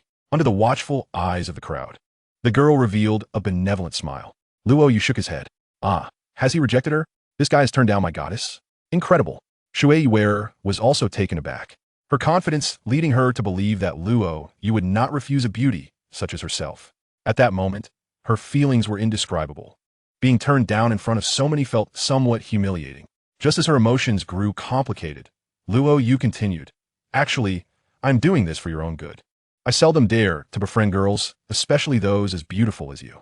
Shui Yuer, puzzled, instinctively asked why. Because, he replied, beautiful and exceptional girls who befriend me often end up confessing their feelings, ultimately becoming my wives. Shui Yuer's eyes widened in disbelief. Are you serious? Do I appear to be joking? Luo Yu asserted. With a melodic laugh, Shui Yuer covered her mouth. I find your earnestness in such absurdity oddly charming.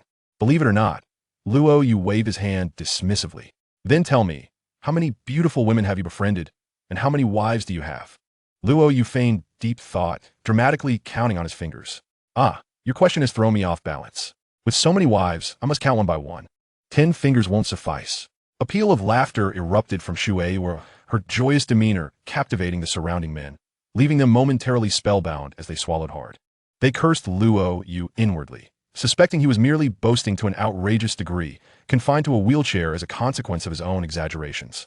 If this guy has even 2 wives, I would willingly sever my own manhood, declared a lean man with conviction. Others chimed in teasingly, Brother, you made that vow. Why should your little brother suffer? Shui Yuer was thoroughly entertained by Luo Yu's banter. See, you've gone too far. No one believes you. Luo Yu sighed. Why is it that no one believes me when I speak the truth? All right, I don't believe you either. If you truly have that many wives, I, Shui Yuer, shall become your little wife. Luo Yu shook his head in refusal. No, that would be too easy. I wouldn't feel right marrying someone so casually. Shui Yuer was immediately displeased, retorting, Oh, so you wouldn't want me as your wife? I possess beauty, figure, talent, and charm. How could you possibly reject me? Luo Yu replied earnestly, Hold on, weren't we discussing friendship? Why have you suddenly launched into self-promotion? Realizing this, Shui Yuer paused, reflecting on her previous words. Her cheeks flushed as she felt flustered. What on earth have I just said? Suddenly, a seasoned onlooker interjected. Wait a moment. Is there something unusual here? What do you mean? Others inquired. Have you noticed that since earlier, our goddess has been led by this guy's words, her emotions swayed by him? Oh my, I misjudged. This fellow is undoubtedly a master of emotions, another remarked. Indeed, it seems so, came the agreement from the group. The gazes of the onlookers shifted from initial disdain to newfound intrigue as they regarded Luo Yu. Shui Yuer glanced toward the competition stage, suppressing her sweet smile. Regaining her composure, she extended her delicate hand toward Luo Yu. All right, I must go compete now. I shall leave this to my friends. Be cautious. Befriending me can be perilous. One might easily fall. Luo Yu emphasized earnestly. Enough with that. Such tactics might fool a naive girl, but not me. Are you not a naive girl yourself? Shui Yuer retorted, playfully biting her lip as she leaned closer to Luo Yu, whispering, Open your eyes and see where I am lacking. Luo Yu, catching the hint, surveyed her and indeed noted her remarkable stature. Don't you dare. Shui Yuer playfully shook her fist at him. Luo Yu smiled in silence. Rest assured, I merely wish to befriend you. Do not overthink it. To think I could make this lady fall for me? You flatter yourself. Shui Yuer apparently shook her finger, exuding confidence. Come on, I'll lead the way. Let you see me compete from up close. I am no mere flower vase. Once you witness my true prowess, you will refrain from uttering such frivolous remarks. Chapter 328. Entering the girl group. First meeting with Shui Banger. Oh, so confident? Luo Yu's lips curled into a charming smile. Of course, confidence is a must. Shui Yuer held her head high, her cheeks glowing with excitement as she teased. Just don't be frightened by my strength and shy away from speaking to me. That is unlikely, Luo Yu chuckled, adding with a hint of mischief. I fear you may be intimidated by my prowess. Shui Yuer scoffed. PFFT, stop joking. If you could stand, I might be able to begrudgingly believe you. You're not planning on defeating me while sitting in a wheelchair, are you? That shouldn't pose a problem, Luo Yu replied without hesitation. Oh, Shui Yuer smirked, teasing. I see you intend for me to kneel before you. begging for mercy. Listening to the words of the charming young lady, Luo Yu found himself in a state of amused bewilderment. Do I truly appear so feeble at this moment? Shui Yuer cast him an exasperated glance, retorting, Big brother, look at your injuries. Should you not be focusing on recuperating? Are you truly considering sweeping through the ranks of the talented while seated in a wheelchair? Luo Yu replied with a chuckle. What of it if I were in a wheelchair? Among those present today, I could easily topple them with but one hand. Shui Yuer pouted playfully. You are quite the amusing fellow. You never fail to make me laugh. In stark contrast, the men nearby exchanged incredulous looks, whispering among themselves, pointing discreetly at Luo Yu. With no food or drink, how did this brother manage to boast so extravagantly? If he could dominate the elite from a wheelchair, would he not be a formidable contender standing upright? They scoffed at the absurdity of it all, questioning why he did not claim he could overpower the Pope instead. Amidst the chorus of doubt surrounding Luo Yu, Shui Yuer cleared a path, guiding him to a vacant area beneath the arena, although the surroundings were bustling with spectators. This particular section was notably sparse, as it served as the resting area for the female combat team of Tianshui Academy, access restricted to outsiders, save for 6 strikingly beautiful girls who were recuperating. Shui Binger and Shui Wu immediately spotted Shui Yuer and the newcomer she was accompanying. With an impending match against the Qihua Academy, Shui Binger furrowed her brow, questioning the commotion. Shui Wu, with her ample curves, reassured, do not mind it. You know Yuer's nature. She must have been smitten by the handsome young man. This is sheer nonsense. Shui Binger, as the team captain, felt a sense of responsibility. Shui Wu responded with a gentle smile. I assent entirely frivolous. I find the young man quite pleasing to the eye. Having a handsome figure to boost our morale will surely invigorate the sisters before we take the stage. What good can come of it?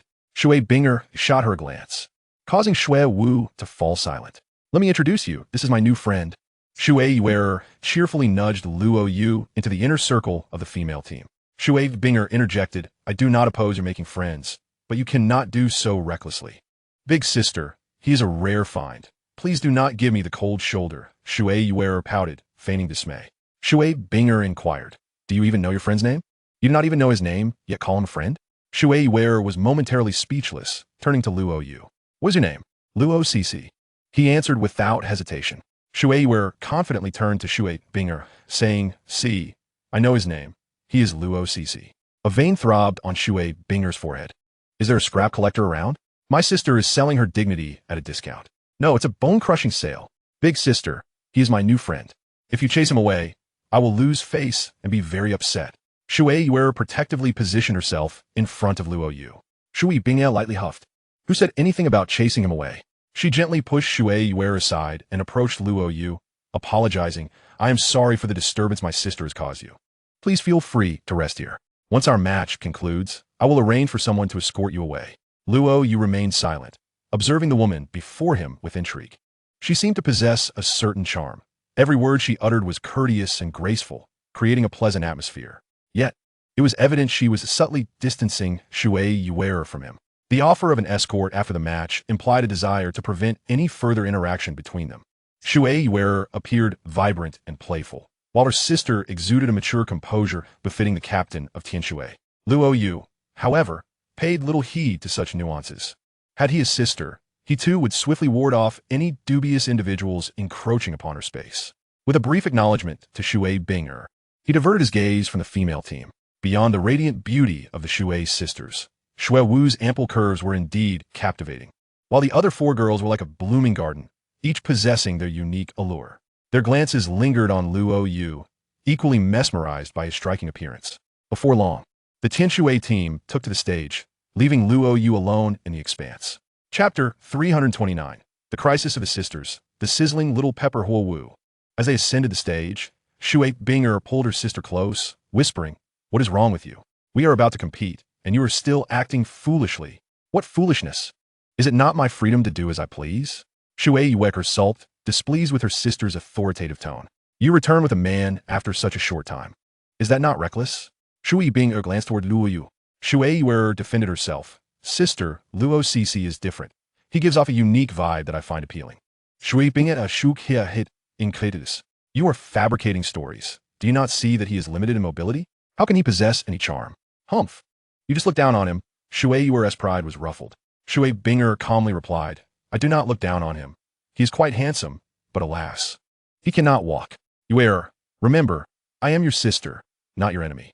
I do not hinder your friendships. I even encourage them. However, you cannot develop feelings for that young man. Shui Yuer pouted. Though I have no such intentions, I must ask, why can I not like him? Shui Bingezite. In my eyes, there is no authoritarian rule. I will support you as long as you genuinely like someone. But if you seek a man who is wheelchair-bound, devoid of power, yet possesses good looks, you will certainly face opposition from our father. I'm not worried about you. After all, he would not lay a hand on you. But if he wishes to court you, what would happen if father bullies him? He would be innocent in the matter. Shui Yuer could not help but voice her frustration. Why must father be so materialistic? It is excessive. Shui Binget a Shukiahit. Her beautiful eyes reflecting a maturity beyond her years. We must understand father, as the head of a family. He has many responsibilities and must consider the long-term welfare of our lineage. You must not add to his burdens at this time. The Xiangjia sect has recently allied with the Wuhuan temple and is currently emboldened, seeking to suppress our family and compel the Shui clan into submission. As she spoke, a cloud of worry shadowed Shui Binger's exquisite face, and she could not suppress a sigh. The cost of maturity is the burden of daily anxieties. Noticing the concern in her sister's eyes, Shui Yuer felt a pang of sympathy. The proud defiance on her face vanished. Sister, you can share some of your burdens with me. I can handle things too. Shui Binger smiled with appreciation, her expression blooming like a flower. Well, the young man you brought back is rather commendable. He is exceedingly handsome. Even I'm slightly moved. However, our family currently faces a crisis that forbids us from forming ties with ordinary folk, leaving us with no alternatives. Shui Yuer retorted, Sister, I have only just met him. It is not as exaggerated as you say. But truth be told, I find him rather special. He gives me an indescribable feeling that I do not experience with other men. Shui Binger nodded. Very well. After the competition, I will take a closer look at him. Look at what? Shui Yuer asked, puzzled, to see if his legs have any hope of healing, if he has the potential to cultivate soul power. If so, I shall lend him a hand. After all, he is the one my sister fancies. If he can cultivate, even if his abilities are somewhat lacking, there may yet be a chance for him to be with you. Shui Binger affectionately ruffled Shui Yuer's hair. Sister, what are you saying? Having just made his acquaintance, how could there be any feelings of affection or aversion? It was utterly mortifying. Shui Binger Ashukya hit, opting for silence. She had never witnessed Shui Yuer engage in such extensive conversation with any man before, nor had she ever heard her mention any particular gentleman. As the elder sister, she was invariably sensitive to such matters. Stealing a glance at Luo Yu, she mused that this fellow was indeed quite handsome. It was no wonder her sister had developed a crush. Alas, his legs were afflicted, which likely diminished his combat prowess. Regaining her composure, she led the Tianshui battle team to the center of the arena. 7 exquisite beauties, clad in blue dresses and stockings, graced the stage, their entrance inciting a massive uproar of fervent cheers that soared to the heavens. On the opposite side of the arena, a group of 7 clad in gold and red uniforms approached. At the forefront was a haughty young man, his red hair standing defiantly, embodying an aura of pride. Beside him stood the only beauty of the team, a girl of exceptional allure. Her dark red waves cascaded down her waist, framing a porcelain face with delicate features and large, shimmering silver eyes. The golden red uniform complemented her figure splendidly, and with her flowing hair, she resembled a captivating flame. Tall and statuesque, she wore a faint smile, an ethereal red glow subtly radiating around her. The arrogant young man approached Shui Binger to shake hands. Long time no see. Captain Shui. Shui Binger shook her head, her voice calm. I sincerely apologize, Captain Huo Wushuang. I have a slight obsession with cleanliness and am not accustomed to physical contact with men. The proud expression on Huo Wushuang's face stiffened, darkening as he replied in a heavy tone. In that case, let us dispense with pleasantries and commence the battle. I am eager to test your strength, Captain Shui. Shui Binger nodded, revealing no enthusiasm. Ah, how aloof you are now. The more you feign indifference, the more devastating your loss will be. Huo Yun flicked her dark red waves back, her silver eyes gleaming with fierce determination, her slender form exuding an almost imperceptible red glow. Below the stage, Luo Yu sat in his wheelchair, leisurely observing. Huo Yun's form and beauty were indeed remarkable, though her temperament seemed rather fiery, like a spicy pepper or a wild mare. As the match was about to commence, Luo Yu awaited an opportune moment to make his entrance. He had not forgotten the conspicuously displayed mission to win over the hearts of 3 goddesses. Merely relying on charm and eloquence would not suffice to sway the affections of such divine beings. It was far from adequate. He needed to demonstrate genuine strength and charisma. In the Douluo continent, might was the eternal melody, and profound power was what captivated women the most. Chapter 330, Divine Prophecy, Astonishing the Ladies, the stage is set. Tianshui battle team and the Chihua battle team swiftly established the rules for their contest. The regulations were straightforward. One match would be a single combat, while the other would be a 7-on-7 duel. Each team would send one contestant to the stage, where they would engage in battle. The loser would step down, while the victor would remain to defend their position. The team whose participants were all defeated first will be declared the loser. Both sides descended from the arena to strategize in their respective resting areas. Shui Bing'er and her sisters, along with Shui Wu and the other beauties, did not shun Luo Yu, allowing him to listen in. Shui Bing'er analyzed. The Chihua battle team, like ours, has 3 contestants above level 40. Thus, we must not underestimate them. Otherwise, defeat is certain. You rank second in our team's combat prowess, so you will take the stage first in the opening match. Strive to secure the initial victory to boost our morale. Shui Wu, your soul power is high, but as a support soul master, you are not suited for the front lines. I will remain for the final defense. Understood. No problem, Shui Yu replied confidently. As long as it isn't Huo Wushuang who takes the stage, I am confident of victory against anyone else. Shui Bing'er remarked. Huo Wushuang ranks first in their team, so the likelihood of him taking the stage directly is low. He will likely remain at the back as support, just as I will. The other women nodded in agreement. Recognizing Shui Bing'er's reliable judgment. Are you certain Huo Wushuang is their strongest? Suddenly, Luo Yu's voice interrupted. The Shui sisters, Shui Wu, and the other 4 beauties turned to look at Luo Yu, surprised by his sudden interjection. Shui Bing'er replied firmly. I am certain that Huo Wushuang is indeed the strongest. He has always been recognized as such by the Chihua battle team. Luo Yu shook his head, asserting he is not their strongest. How can you be so sure? Shui Bing'er asked, puzzled. Luo Yu explained. How else? I can see with my own eyes. The young women exchanged incredulous glances. They all had eyes and could see nothing amiss. Why should he be so exceptional? Shui Yu tugged at his sleeve, saying, Luo Yu, we're in a meeting. If you don't understand, please refrain from interjecting. Luo Yu shrugged in response to their skeptical gazes, saying, no need to rush. The truth will soon reveal itself. Typically, each team would send their second strongest to participate in the first match. If Huo Wushuang takes the stage, many things will become self-evident. Naturally, Shui Bing'er, Xue Vu, and the others were not inclined to believe him, thinking he was merely speaking nonsense, and paid no heed to his words. Just before Shui Yuer took the stage, she smiled at Luo Yu, saying, get ready to watch my performance. Do not become too enamored with my prowess. With agility and grace, Shui Yuer darted onto the stage. When Shui Bing'er and the others saw that Huo Wushuang was the chosen combatant from the Chihua battle team, everyone was taken aback, staring at Luo Yu in disbelief. The atmosphere grew inexplicably tense. The Shui sisters were all wide-eyed in astonishment. Incredible. Did he truly guess correctly? The one who took the stage was indeed Huo Wushuang. How did he deduce that? Was it mere coincidence? Unable to contain herself, Shui Yuer asked Huo Wushuang, why did your team select you? The one ranked first in combat strength? Huo Wushuang sneered, do not inquire. It is simply for the thrill of the game. Shui Yuer countered, in truth, your combat prowess has been surpassed by your teammates. You are no longer the strongest, are you?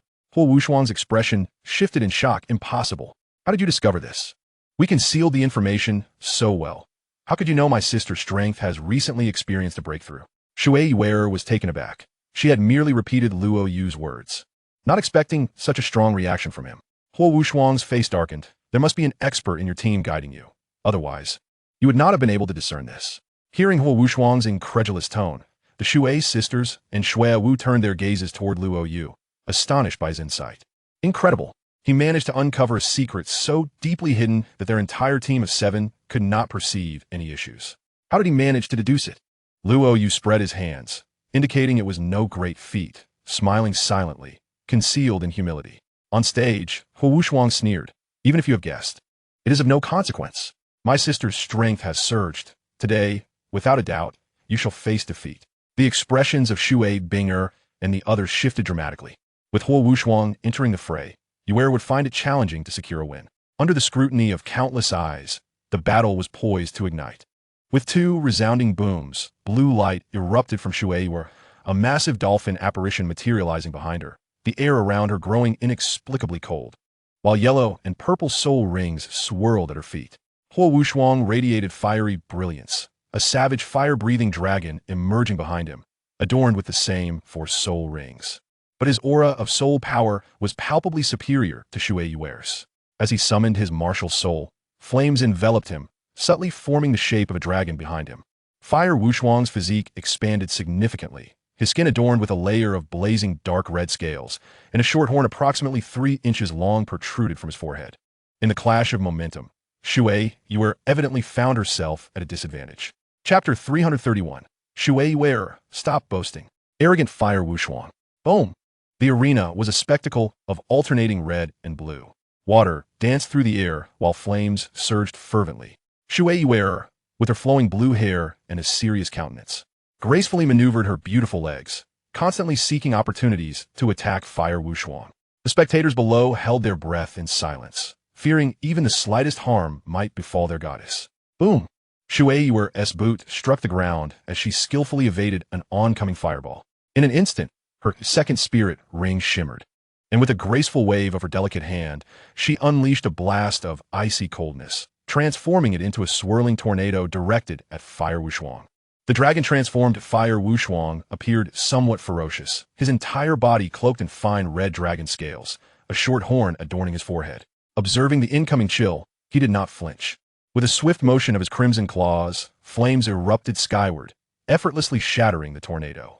He sneered at Shui Yuer, declaring, "If this is all you can muster, perhaps you should consider surrendering." Shui Yuer retorted, "It's merely because you are a few years older and have greater spirit power. What is so impressive about that?" Ha ha ha. Fire Wushuang chuckled, then proudly regarded her. "I'm afraid being born earlier is a skill in itself, and being older certainly counts for something." Shui Yuer launched another attack, cautiously searching for an opening. Seizing a moment, her third spirit ring ascended with elegance. The temperature within the arena rapidly plummeted, conjuring dozens of icy spikes that erupted from various angles toward Fire Wushuang. Witnessing Shui Yuer's astounding move, the surrounding men erupted in fervor, anticipating the imminent downfall of Fire Wushuang, ready to celebrate prematurely. However, Luo Yu shook his head, recognizing that Fire Wushuang had merely capitalized on his age advantage. Shui Yuer was on the verge of defeat. As the ice spikes surged forth, Fire Wushuang disdainfully shook his head. A trivial skill, scarcely worth noting. He stomped his foot, causing the arena to tremble. Opening his mouth, a vast torrent of golden-orange flames surged forth. The clash of ice and fire produced a sizzling sound. All the ice was melted away as the flames surged forward. Shui Yuer's complexion shifted, her silver teeth clenched as she dodged repeatedly, yet the relentless flames pursued her, leaving her no choice but to conjure an ice shield for defense. While the flames were momentarily halted, a dragon-like figure suddenly burst forth from the flames. With a single punch, it shattered Shui Yuer's ice shield. Gasps echoed from the audience. Ice shards flew, quickly succumbing to the flames. The delicate maiden let out a muffled groan, being forcefully ejected from the arena. Shui Binger's expression darkened as she leapt to stabilize her sister's fall. The crowd of men surrounding the arena widened their eyes, as if gripped by an invisible hand around their throats. Their voices became hoarse with disbelief. How could my goddess Yuer lose? How could the defeat be so complete? Someone sighed. It's not that our goddess Yuer is weak. Clearly, that fellow is simply too strong. They are both at the spirit master level, yet there's a vast disparity in their prowess. With such strength, I can't help but feel that Tianshui Academy is in dire straits today. On the arena, Fire Wushuang stood with his hand behind his back. The fiery red dragon scales radiated a blazing glow, and after vanquishing Shui Yuer, his expression of cold arrogance deepened as he looked indifferently toward the Tianshui team. A smirk of disdain curled at the corners of his mouth as he beckoned with a finger. Don't waste time. Next, from the Tianshui team emerged a capable beauty with short hair, who said, Fire Wushuang, this is merely a friendly match. Is it necessary for you to be so arrogant? Arrogant? Fire Wushuang shook his head. You misunderstand. I am merely confident. With a playful glint in his eyes, Fire Wushuang remarked, if you find me arrogant, then you are welcome to defeat me. The capable beauty turned to Shui Binga, saying, Captain, let me take this one. Shui Binga a fool here blows, replying, Yana. With Fire Wushuang's strength, it may only be I who can face him. Yana shook her head, insisting, no, Captain, they have even stronger competitors behind them. If we cannot deal with Fire Wushuang, we will lose today. Ultimately, Shui Binger acquiesced to Yana's request to take the stage. Fire Wushuang scrutinized Yana for a moment before slowly shaking his head. You are not capable. Less talk, more action. As Yaina's beautiful legs danced, she transformed into a blue phantom, summoning a frost blade, her 3 spirit rings glowing as she aimed for Fire Wushuang's throat. Too slow. Fire Wushuang repeatedly shook his head. With nimble footwork, he effortlessly dodged Yaina's repeated assaults. Below, Luo Yu wheeled himself next to Shu Yuer. How are you holding up? Shu Yuer tidied her disheveled hair behind her ear and shook her head. I'm fine. Just what? Luo Yu inquired curiously. Shu Yuer blushed slightly. I just wanted to show you my performance on stage, but I didn't expect to be slapped in the face so quickly. Luo Yu laughed. No. Your strength is commendable. That fellow across the arena is merely relying on his age. Shu Yuer sighed. You needn't comfort me, although I despise such arrogant individuals. I must admit his strength is indeed formidable. I truly cannot find an opportunity to defeat him. Luo Yu shook his head with a smile. Don't be so disheartened. In truth, his strength is quite average, with many openings. If you can seize the opportunity, you may yet triumph. Average? With many openings? Shu Yuer exclaimed exaggeratedly. Luo Yu. Do you know who that is? He is a captain-level figure from the Blaze Academy. Though he may be arrogant, his prowess is not as trivial as you claim. Luo Yu blinked, replying, to be honest, his strength doesn't even measure up to garbage in my eyes. Humph, here you go boasting again. I consider you a friend. Why treat me like a fool? Do you really think I would believe that? You probably couldn't even match one of my hands. How could you possibly defeat that annoying brat? Believe it or not, Luo Yu waved his hand dismissively. With a giggle, Shu Yuer finally emerged from her earlier defeat. I suspect you're just trying to cheer me up after seeing me lose. I must say, you do a pretty good job of pretending to be a sage. Pretending? Luo Yu replied, clearly displeased with that term. Just as Shu Yuer was about to speak, Luo Yu pointed at the arena. Your team is about to falter. Shu Yuer turned her gaze to see Yaina's composed and mature figure being forcefully struck off the arena by 3 fire punches from Fire Wushuang. Yaina, Shu Yuer gasped. Yaina staggered over, her expression grim, fists tightly clenched as she apologized. I'm sorry, everyone, I've lost. As the crowd prepared to console her, discordant shouts echoed from the arena. Fire Wushuang's aura intensified. Hurry up, don't waste time. Who's next? Step up and take your beating. Chapter 332. The dejected atmosphere of the girls' team. Luo Yu rushes to the rescue. Let me come and challenge you. Luo Yu observed a petite, sweet-looking girl from the Tinshui team stepping forward, her large eyes blazing with fury as she glared at Fire Wushuang. Mingmei, don't be impulsive. Shui Bingye urged. The small girl replied earnestly, Captain, don't worry. This guy's already defeated 2 opponents, so his spirit power should be significantly depleted. If I go up, I can help alleviate the pressure. With that, she leapt onto the arena. Behind her, the phantom of a great white shark materialized, charging directly at Fire Wushuang. Fire Wushuang repeatedly shook his head, somewhat disinterested. Another spirit Grandmaster? Is there no one left in Tinshui Academy? Boom! The battle erupted on the stage. Luo Yu turned to Shu Yuer and said, to be honest, your academy is likely facing dire straits today. Shu Yuer shot him a fierce glance. What gave you the right to say that? Luo Yu cast a fleeting glance at the stage. That Huo Wushuang still has 70% of her soul power left. This cute girl has just stepped up. She cannot possibly be his match. Moreover, they have an even stronger Huo Wu on their side. Can you withstand that? Shu Yuer was momentarily taken aback, staring incredulously at Luo Yu. Impossible. Even my sister cannot discern the true strength of the opponent. How can you make such an astute judgment? Luo Yu chuckled. Have I ever misjudged before? Shu Yuer was astonished as she recalled how Luo Yu had instantly perceived the opponent's strategic deployment earlier. None of them had anticipated that Huo Wushuang would be the first to appear. This man seemed rather enigmatic. As she watched Mingmei being relentlessly pushed back by Huo Wushuang, with little to no chance of retaliation, Shu Yuer gazed at Luo Yu in astonishment. How can your eyesight be so piercing? Luo Yu waved his hand casually. Don't you know? Vision is commensurate with strength. Shu Yuer was momentarily at a loss for words, regarding Luo Yu with suspicion as she scrutinized him repeatedly. She felt that perhaps she ought to reassess this man. He seemed to possess a hint of mystery, far from the simplicity she had initially imagined. You must have been quite formidable before you ended up in that wheelchair, Shu Yuer inquired. Luo Yu shook his head. No, I believe that since I have been in this wheelchair, I have become even more powerful. What? Shu Yuer stared wide-eyed. I am crippled, yet I have grown stronger. Luo Yu felt he was merely speaking the truth. After all, his legs were now sealed with the complete essence of divinity. With the gaps in the seal continuously releasing divine power to refine his body, Every breath he took was a step toward a greater transformation. He thought so. Yet Gu Yuena found it utterly unbelievable. She shot him a disdainful look. You, always joking with me. If you're going to fabricate tales, at least make them believable. Stop saying things that no one could possibly accept. Luo Yu smirked. Your judgments are rather rash. I believe you should trust me. Convince me then. Stand up and take a few steps. Luo Yu appeared somewhat embarrassed. I could do anything else, but this is truly impossible. Gu Yuena patted his shoulder. All right, take a break. Once the match is over, my sister and I will help you find a doctor to see if there is a chance to get you standing again. In the midst of their conversation, Ming Mei was knocked off the stage. The strands of hair at her temples were singed, and her youthful, innocent face looked somewhat disheveled. With her head down, she tightly pressed her red lips together, her voice filled with remorse and guilt. Captain, I'm sorry. I was useless. I've lost too. Shui Binga Shu Hit. Gently stroking Ming Mei's hair. It's not your fault. You did your best. At this moment, the audience's enthusiasm had waned. No words of encouragement could be mustered. They watched dejectedly in the direction of the Tianshui team. The 3 consecutive defeats cast a shadow of failure upon the Tianshui girls. The atmosphere within the team descended into a somber silence. Only 4 members remained, one being a support, while the other 2 were not as strong as Ming Mei and Ina, who had just competed. No matter how strong Shui Binger was, she could not stand alone against the tide. It seemed as though defeat was inevitable.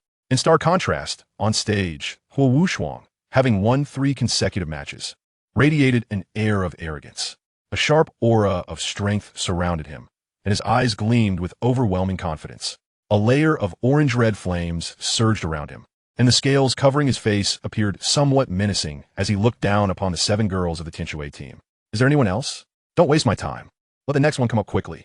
Shui Wu and the other 2 girls fidgeted, but they understood that stepping onto the stage would likely result in another defeat, only serving to further inflate this man's arrogance.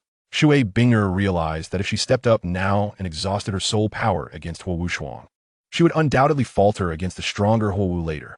No one dares to come up? Huo Wushuang sneered, his disdain palpable. Tianshui team, I find you utterly lacking. You might as well not participate in the high-level Soul Master competition to save face for our 5-element academy. Luo Yu's deep, dark eyes locked on Huo Wushuang, a flicker of disdain crossing his lips. Huo Wushuang was being malicious, attempting to provoke the girls, aiming to dismantle their psychological defenses, sap their fighting spirit, and shatter their confidence in competing. By the time the main event arrived, Tianshui Academy would undoubtedly be at a disadvantage. The atmosphere in Tianshui Academy was suffocating. The girls clenched their fists, their beautiful eyes filled with indignation. The spectators empathized with them, feeling a deep sense of frustration. Being beaten so thoroughly on home ground, allowing the opponent to grow so arrogant was truly unbearable. They could not swallow this humiliation. However, what could they do? The opponent's personal combat prowess was indeed beyond reproach. They wished to intervene, eager to avenge the girls, but lacked the courage to do so. If they dared to step forward, they would likely be turned to ashes. Boring. Truly boring. In this vast Tianshui Academy, not a single capable fighter exists. Not even one who dares to face us. You have utterly disappointed me, Huo Wushuang remarked disdainfully. In the distance, a tall, fiery-haired girl with captivating eyes also displayed an air of arrogance, akin to a proud peacock, while her teammates cast scornful glances. Shui Bingya, her blue eyes glinting with resolve, decided she would no longer remain passive. Just as she prepared to step onto the stage, a somewhat languid, magnetic voice resonated.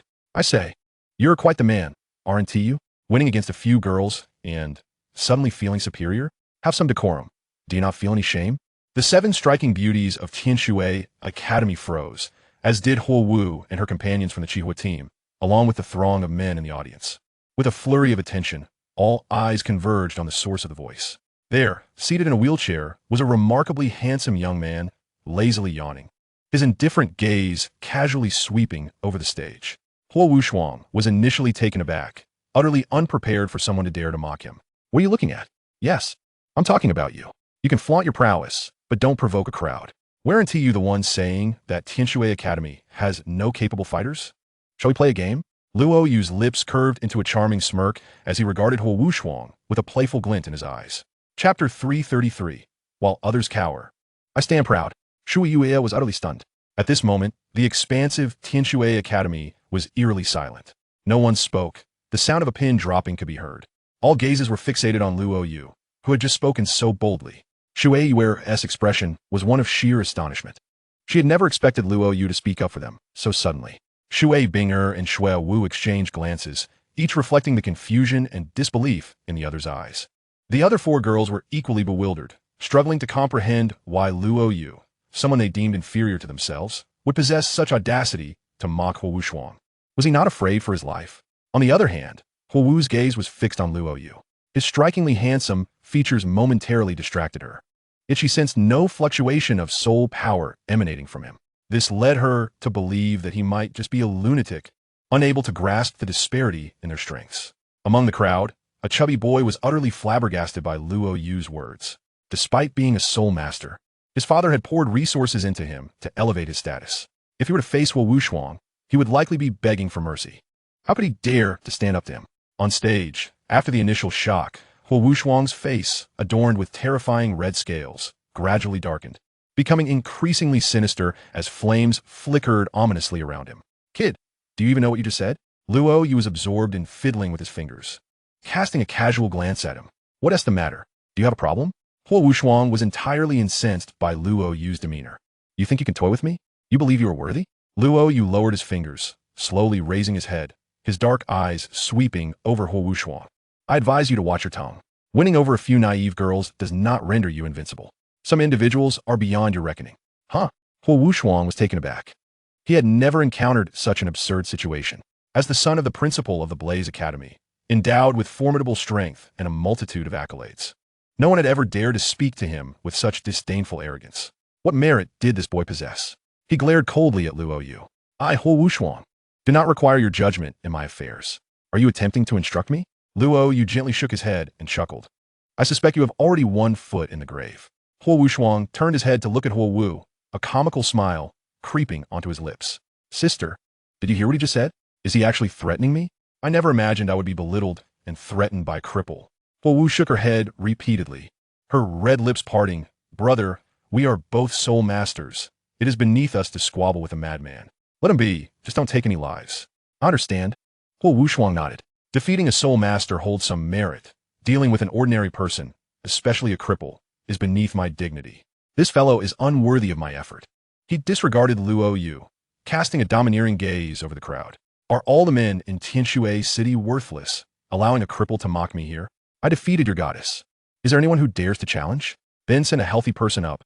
I'll entertain you properly. Don't send any novices. I, Huo Wuxuang, do not engage with nameless individuals. The crowd erupted into a frenzy, a cacophony of voices rising in response. Damn, this brat is too arrogant. I can't hold back any longer. Neither can I. How dare he mock us? Is he seeking death? Brothers, let us all charge at him and show him the strength of numbers.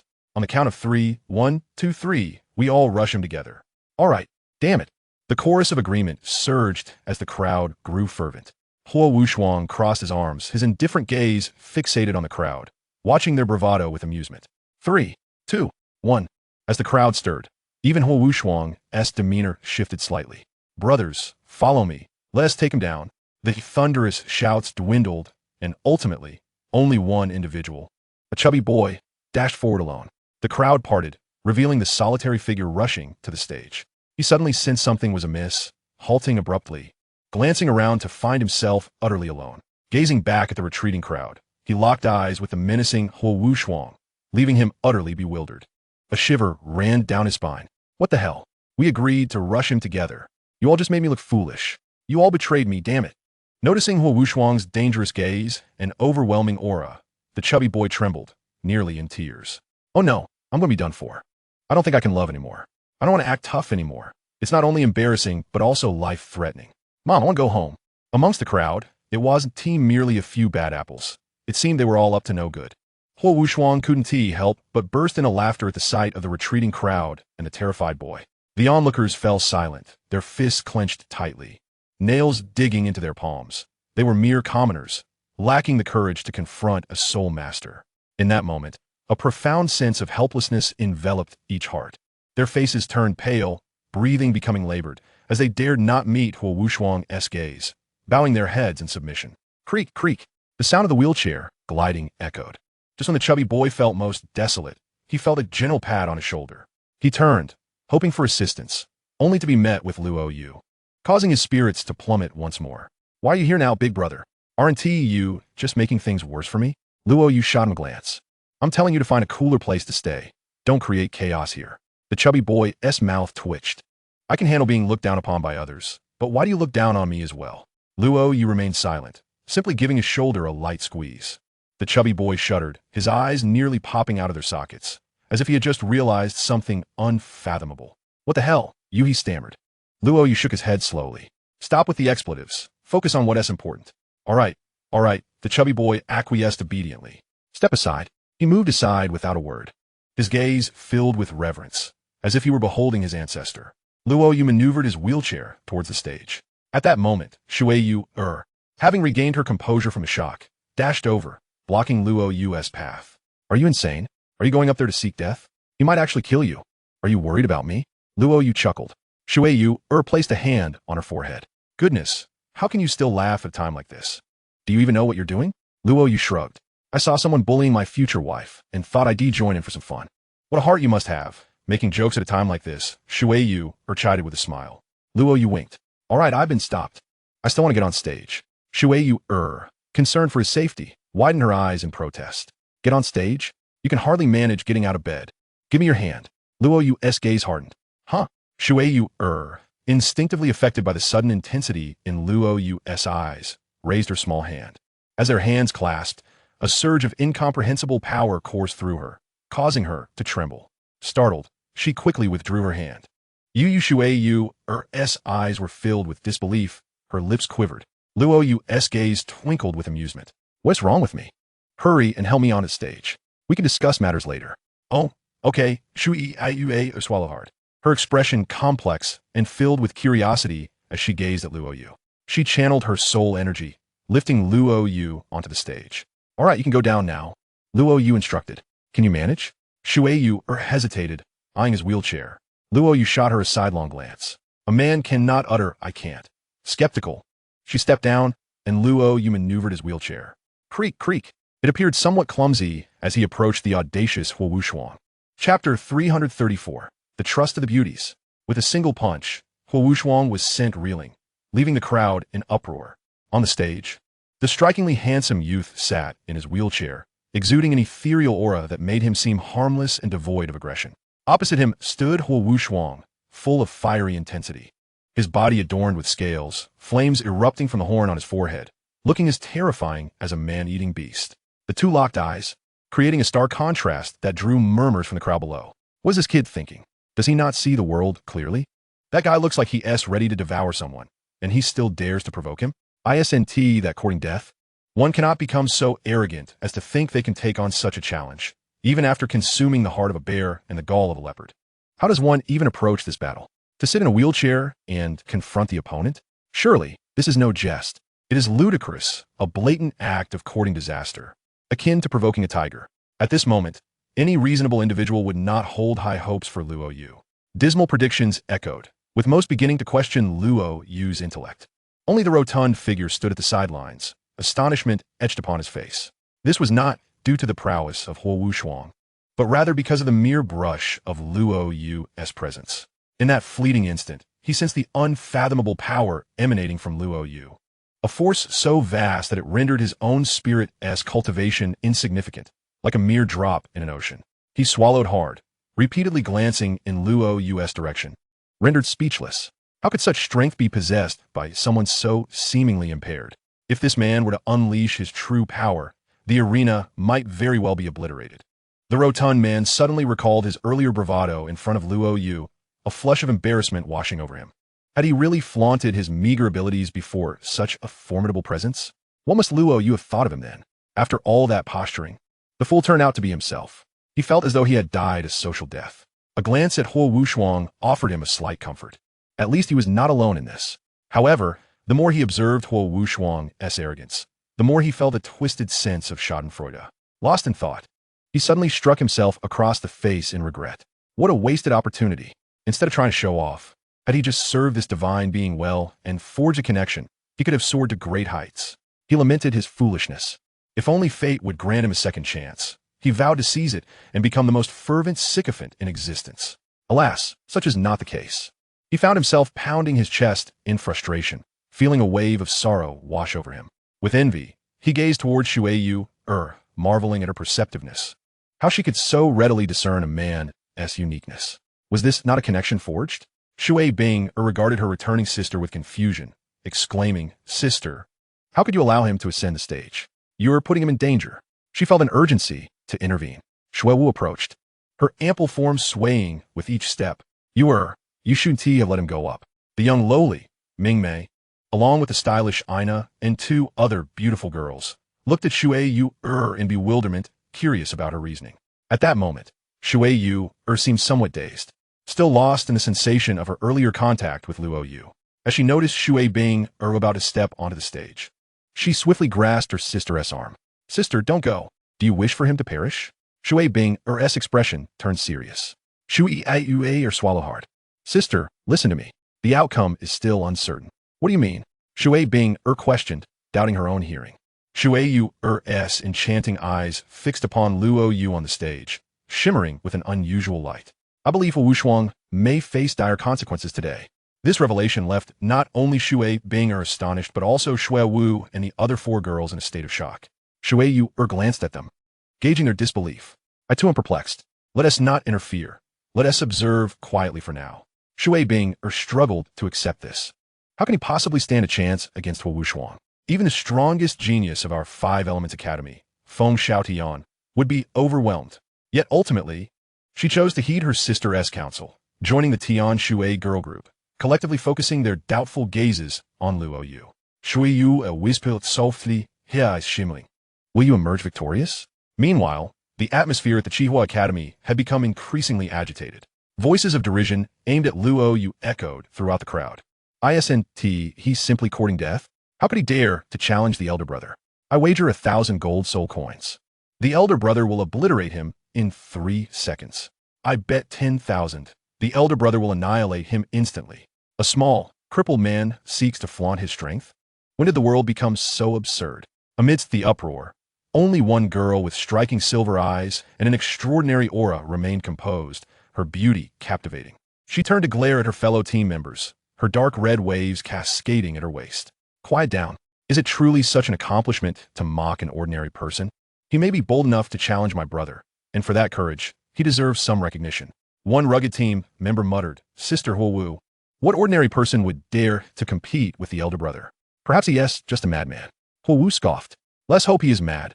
If not, things could get interesting." "What do you mean?" the burly man asked, confused. "With your intellect, it's challenging to explain," Wu replied, her attention returning to the stage, observing intently. "If he is not mad and possesses a normal intellect, yet dares to provoke the elder brother, he must have some form of reliance. But what could a person with such limitations possibly have? Yet, on a different note, this fellow is not without a certain charm." On the stage, Wu Shuang had already begun to unleash his overwhelming aura upon Luo Yu, his eyes gleaming with menace, exuding an intimidating presence in an effort to intimidate him. Yet, he found himself dissatisfied. No matter how he summoned his might, the young man seated in the wheelchair remained as steadfast as a mountain, unmoving. Luo Yu, with an air of disinterest, remarked, "Stop glaring. Your eyes might just pop out." Wu Shuang laughed, a booming sound. "I thought I faced a madman, but now I see you're no ordinary person. You likely had some spirit power before your affliction." Wu Shuang's eyes grew ever more ferocious. "However, you should never have crossed me, Wu Shuang. For you, seated in that wheelchair, I am not someone you can provoke. The gallant act of risking everything for a maiden is admirable, but you have chosen the wrong opponent." Luo Yu's gaze turned icy. "Enough with the chatter. Let us settle this swiftly." Wu Shuang's expression darkened. "You seem eager for your demise. Very well, I shall demonstrate the chasm in our strengths." With a thunderous roar, flames erupted around Wu Shuang, his spirit rings swirling. A colossal fiery dragon surged, roaring towards the heavens. A cruel smile played on his lips as he stomped down, the ground exploding beneath his feet, sending fiery fists crashing towards Luo Yu. How pathetic. Defeating a disabled person is no challenge at all. Prepare to meet your end. The explosive force of the punch was terrifying, causing many spectators to shield their eyes, unable to bear witness. Shui Yu clasped her hands to her chest, the beauty of the girl group scrutinizing intently. Wu frowned slightly, sensing Wu Shuang's excessive aggression. Striking someone with limited mobility should not warrant such ferocity. It felt like sheer bullying. Members of the Chihua team erupted with excitement, eagerly anticipating Luo Yu's downfall. With a flash, Huo Wushuang's domineering figure crossed the arena, just as he was about to crush Luo Yu's skull. But Luo Yu moved, without a flicker of soul power or any superfluous action. He simply raised one hand slowly, fingers closing to form an unremarkable fist. Bang! Huo Wushuang's fist met Luo Yu, flames erupting as the impact reverberated. His eyes were fierce, filled with disdain. How foolish to challenge the unstoppable. Oh!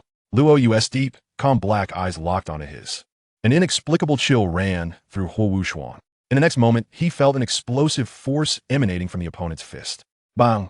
An astonishing scene unfolded. Luo Yuan remained utterly still while he coughed up blood, his body flying through the air like a cannonball. He skidded along the ground, tearing through countless bricks and stones, leaving behind a shattered trail that extended to the very edge of the martial arts arena, barely managing to come to a halt. His appearance was a disheveled mess. A crimson scale had split open, oozing a deep red stain, and his fist had deformed, the bones in his fingers twisted. His eyes were filled with sheer terror. Trembling, he raised his hand, his voice hoarse. What just happened? What on earth occurred just now? The spectators were completely unprepared for such an outcome. After a few seconds of silence, an uproar erupted, the atmosphere resonating with incredulous shouts. The astonishment was palpable, with exclamations of disbelief ringing out in a cacophony. Chapter 335, The Trembling Heart. One finger defeats the talented. I can play with all 7 of you. Countless audience members stared blankly, their mouths agape. Hiss! What did I just witness? The one who was sent flying with a single punch was actually Huo Wushuang? It must be a trick. A mere wheelchair-bound individual defeated Huo Wushuang in an instant. Some people repeatedly rubbed their eyes, focusing intently on the stage.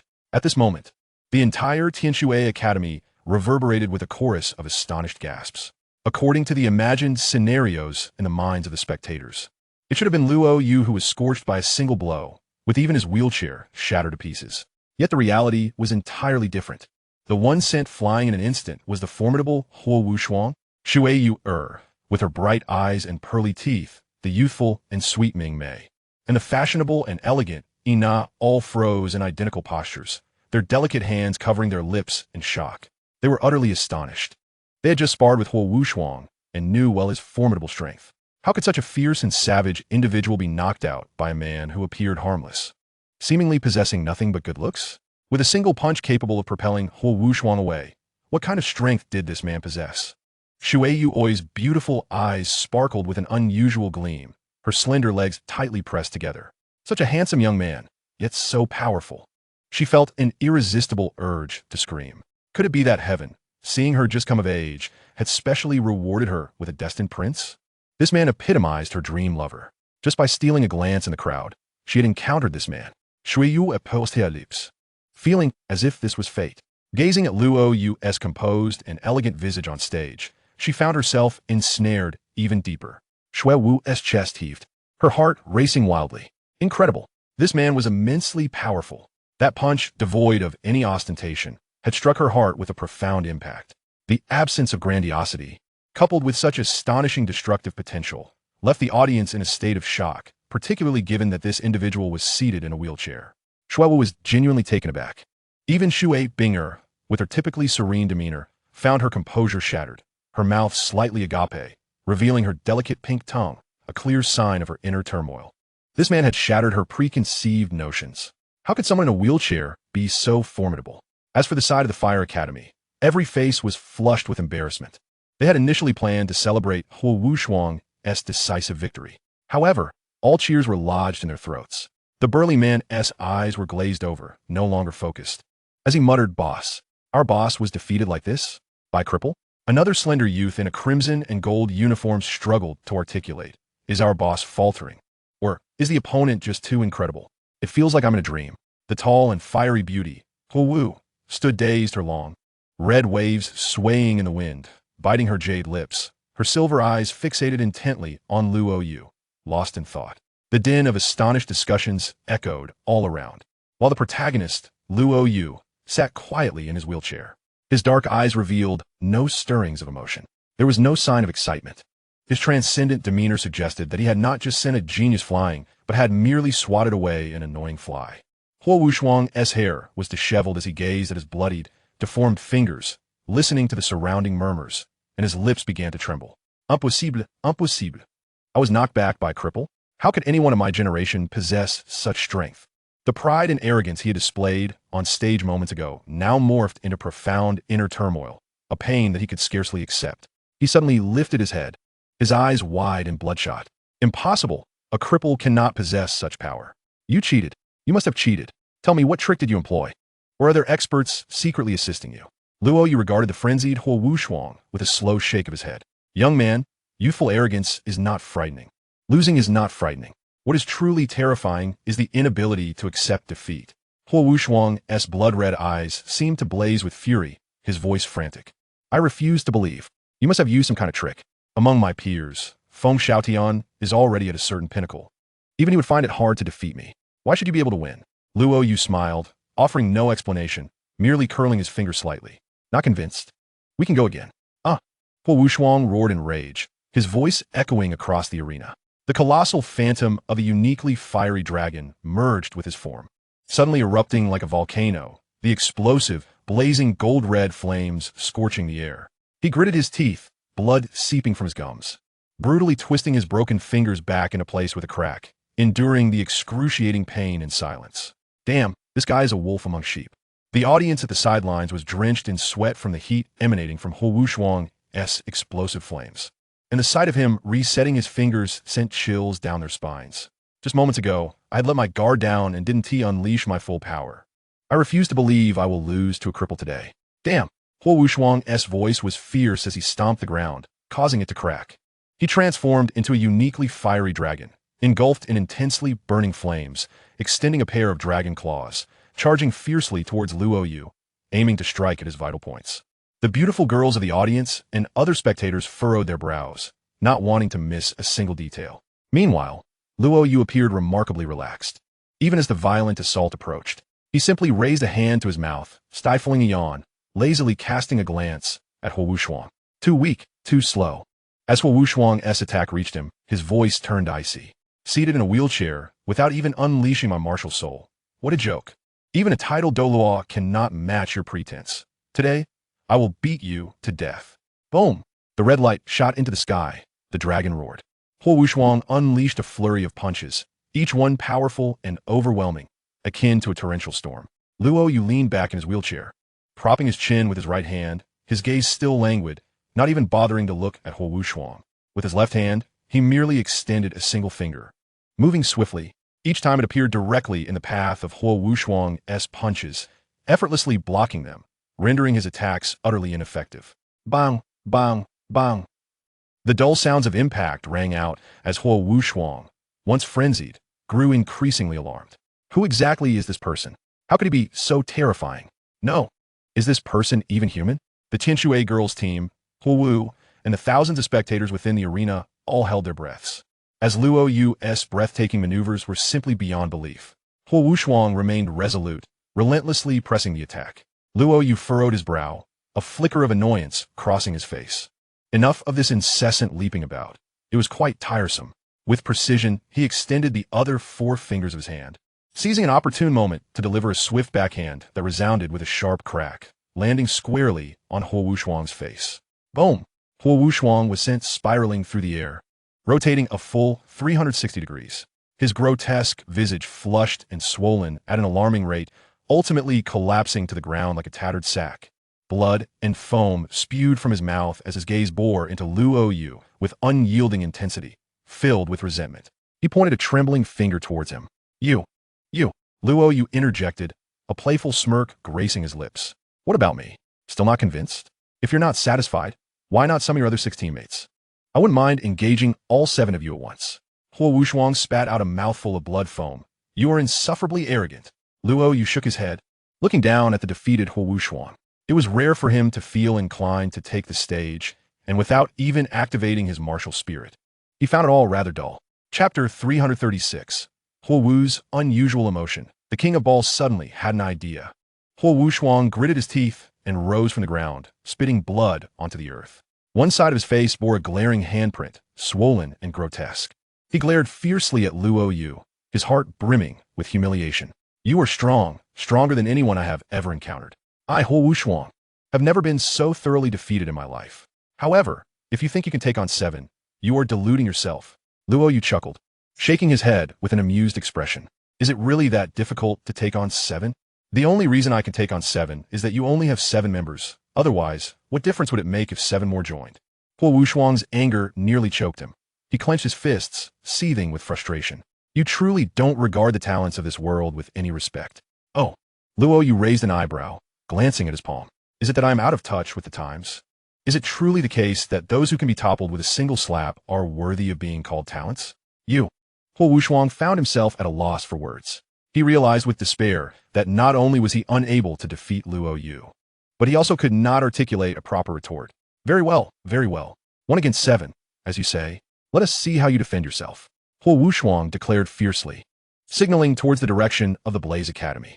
They had been watching intently, and upon hearing Luo Yu's disdainful remarks about their 7, they were already gritting their teeth, eager to join forces and teach him a lesson. Boom! A burly figure landed heavily, creating a deep crater. Big brother, we're here, shouted another, followed closely by 4 more teammates. Huo Wu leapt onto the stage, her long crimson hair billowing like a waterfall in the wind, her delicate face devoid of excessive expression, her beautiful eyes scanning Luo Yu with an unusual glimmer. It was unclear what thoughts occupied her mind. The 6 teammates stepped forward, standing resolutely beside Huo Wushuang, their posture imposing and filled with pressure. Huo Wushuang, initially feeling somewhat intimidated by Luo Yu, found his courage bolstered with the arrival of his teammates. He wiped the blood from the corner of his mouth and coldly declared, Kid, I admit you're formidable. However, do you really think you could take on 7? Dream on. If you move even a little, I'll consider it a victory for you. Luo Yu shrugged. Let's see. But I can't guarantee the weight of my strikes. Huo Wushuang faltered in his speech. He had always believed himself to be of high status. But he suddenly realized that this individual before him, with his unassuming demeanor, managed to infuriate him with every word. At that moment, Huo Wu approached, her exquisite features etched with seriousness. Would you care to engage in a one-on-one duel with me? Luo Yu regarded the striking beauty before him and countered. Give me a reason. Huo Wu replied, You are strong, arguably the most powerful man I have encountered aside from Feng Xiaodian. Is that what constitutes strength? Luo Yu laughed lightly, the corners of his mouth curving upward. Then I must inform you, my dear, that you are utterly ignorant of what true power entails. Instead of annoyance, a spark of light ignited in Huo Wu's eyes. You seem quite confident. Luo Yu cast a sidelong glance at Huo Wushuang.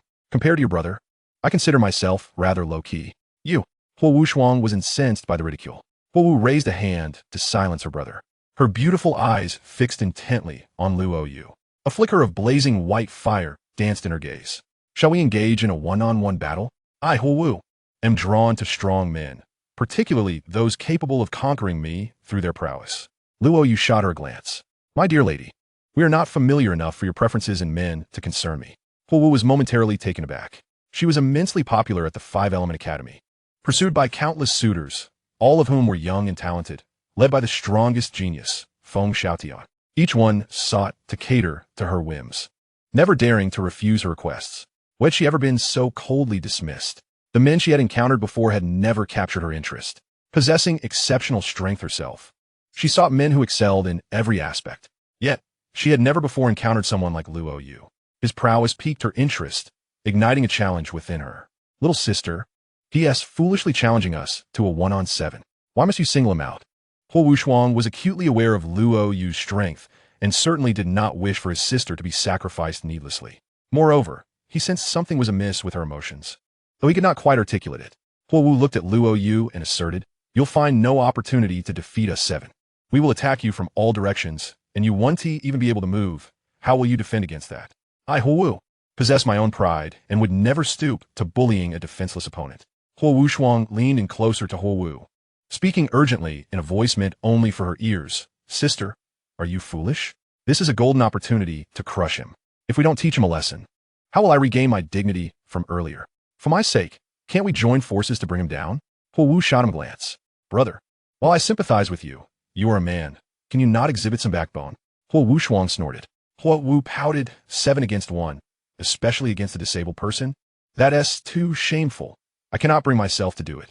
Just as Huo Wuxuang was about to speak, he was interrupted by Luo Yu. Enough deliberation. Let us all come at me together. I'll add one more condition. If you can make this wheelchair move even slightly, I'll consider it a victory for you. With those words, Luo Yu ignited the fury of the 7 members of the Blaze Academy. Even Huo Wu regarded him with confusion, wondering if he had lost his mind to utter such a challenge. I assure you, you will regret the words you have spoken, Huo Wuxuang called out, and the 7 activated their martial spirits. Boom! The arena erupted in flames as 7 fire-type martial spirits manifested, their elemental energies intertwining. 3 soul masters and 4 high soul elders. 24 radiant soul rings illuminated the scene, and the temperature around them surged several degrees, causing the ground to crack under the heat. The imposing aura of the 7 represented the pinnacle of strength from the Blaze Academy. Meanwhile, Luo Yu appeared rather unfazed. The audience below expressed a mix of astonishment and admiration. They had seen arrogance before, but never to such an audacious extent. To challenge 7 at once? His bravado was leagues above Huo Wuxuang's, and strangely enough, it did not provoke irritation, but rather a sense of exhilaration. Of course it's exhilarating. He is standing up for our goddess. Someone recalled how the earlier member from the Blaze Academy had provoked them. The atmosphere on the Tian Shui Academy side was peculiar. Shui bingar, suvu, on ming mai stead intently ot Shui yuar. Yuer, do you know this remarkable individual? Shui yuer blues hit. Do you believe me if I say I only met him today? Initially, one might perceive him merely as a handsome young man, possessing an aura that is somewhat unique. Little did they anticipate the extent of his exceptional qualities. Shui Wu gracefully approached Shui Yuer, her alluring figure exuding a mature charm with every step, presenting a physique that seemed incongruous for her age. So, it appears you are not well acquainted with him? Shui Yuer first nodded, then regarded Shui Wu with caution. Sister Shui Wu, what do you mean by that? Just mind your own business, Shui Wu replied with a subtle smile, her crimson lips curving in an enticing arc. Enough chatter, you all. We must be ready to intervene at any moment, Shui Yuer declared. He is currently in a wheelchair, unable to put weight on his legs. I fear he is not in a position to fend off an assault from 7 adversaries simultaneously. He is fighting for us. We cannot allow him to suffer. On the arena floor, Luo Yu disregarded the pressure from the 7 opponents, suddenly turning his gaze toward them and shaking his head. Was this a signal that he did not require assistance? Shui Binger was taken aback, exclaiming, "Is this man's hearing truly that exceptional? Sister, have you forgotten?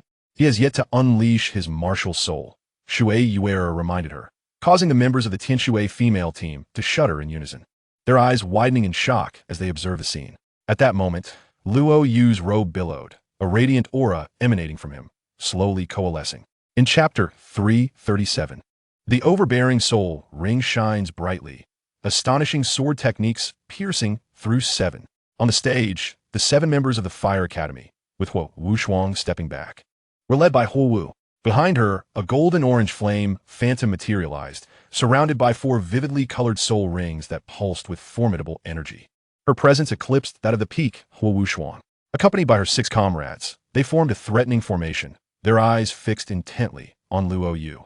A lingering air of arrogance graced Huo Wu's brow. "You still have time to concede," she taunted. "Concede? What nonsense! The martial soul is unleashed. Why will we back down?" Huo Wuxuang feared Luo Yu might yield, undermining their chance for vengeance.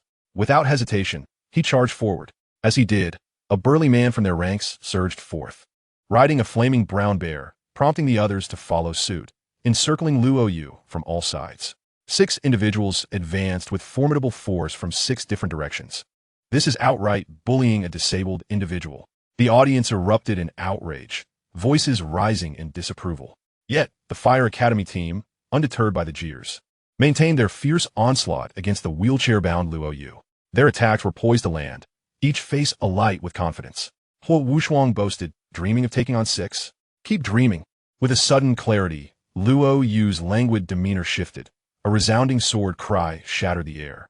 His sword energy surged forth, a cataclysmic force unleashed. With a flick of his wrist, the sword sang, his arms joints maneuvering with serpentine grace, guiding the blade as if it were an extension of himself. He spun the sword in a fluid arc clang. Clang! A series of metallic clashes echoed, as all 6 of Huo Wuxuang's team members were simultaneously taken aback. Their attacks thwarted, the dazzling sword light compelling them to retreat with force. The audience gasped, disbelief etched on their faces. What an astonishing display of swordsmanship. This was executed from a seated position in a wheelchair, effortlessly dispelling the assault of 6 adversaries. Huo Wu stood frozen, expecting to step down. He was astonished to witness the combined attack fail to pose any threat to this man, who instead forced them back. The 6 dispersed, their astonishment betraying their composure. Momentarily hesitant to act. This is impossible. What kind of sword technique is this? Huo Wu stepped forward, her beautiful eyes shimmering with curiosity. What soul skill did you just employ? Or was it an original sword technique? Luo Yu lightly tapped the sword's edge, the sound resonating like a bell. He glanced at Huo Wu, a look of confusion in his eyes. Sword technique? What sword technique? Wasn't that merely a basic attack? Huo Wu's body trembled, her eyes widening in disbelief, struggling to catch her breath. The audience stood agape, as if they had witnessed a miracle. A basic attack? He referred to that incredible move that repelled 6 opponents as a simple attack. This was absurd. If that was merely a basic attack, then his true sword techniques could cleave the arena in half. Huo Wuxuang spat in disbelief. There is no way to humiliate someone more than this. To claim that such a remarkable move was just a basic attack? From this day forth, I shall regard you as my beloved elder son. The other 5 team members echoed their disbelief. Boss, I don't believe it either. Count me in. I also refuse to accept this. Are we being mocked? This is intolerable. I refuse to believe that after years of hard training, I cannot withstand a basic attack. This time, the 7 united, including Huo Wu, who was now fully alert. They unleashed their most potent soul techniques, determined to leave no opportunity for Luo Yu. Boom! 7 souls manifested, their strongest rings igniting in unison. Huo Wu's 4 rings shimmered simultaneously, unleashing a blinding conflagration. The attacks from the 7 struck with ferocity, causing the spectators to pale in fear as they prepared to unleash their combined might. Kid, this too is a basic attack. Huo Wuxuang's voice dripped with sarcasm. Today, we'll show you what real power looks like. Luo Yu cast a cool glance at him, disdain evident in his eyes. With fingers clasped around the sword's hilt, he drew forth his weapon, its brilliance igniting. With a flick, the ancient, slender Jiu Shao Zhu Tian sword gleamed magnificently, shimmering with radiant light, racing toward the tip of the blade. In the next heartbeat, a blood-red soul ring ascended, its vivid hue strikingly mesmerizing. As it emerged, the astonishment from the Tianshui female team and the audience was palpable, silence enveloping the arena. They could hardly believe their eyes. How could anyone possess such a terrifying soul ring configuration? This must be a deception. Huo Wuxuang's desperate roar echoed as the 7 attackers launched their assault toward Luo Yu. He slowly surveyed his surroundings. You flames lack potency. Behold mine. With a press of his finger, he raised his sword, 5 rings surging with energy. 4th soul skill, boundless purgatory, sword like flowing fire. The sword transformed at an observable speed, its blade igniting in a brilliant crimson, flames erupting from its edge, vaporizing the moisture in the air instantly. The onlookers felt parched in an instant. With a single slash, a thunderous roar resounded. The enhanced sword like flowing fire, now empowered for over 200,000 years, surpassed all previous might. 9 magnificent fire dragons roared forth, sweeping across the battlefield, effortlessly shattering the entirety of the Fire Academy's combined assault. The ensuing explosion enveloped the arena in a fiery purgatory, flames consuming every corner. With a crackle, the ground's green bricks splintered under the intense heat, grains of sand turning to liquid stone. Cries of anguish emerged from the inferno. We were wrong. Brother, no, father.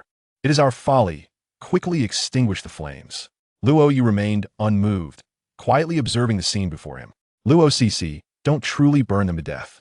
Spare them a reprieve, Shui Yuerer exclaimed anxiously from the side, her azure eyes filled with astonishment. Luo Yu tilted his head and smiled, saying, Fear not. I am quite adept at barbecuing. I have mastered the control of heat.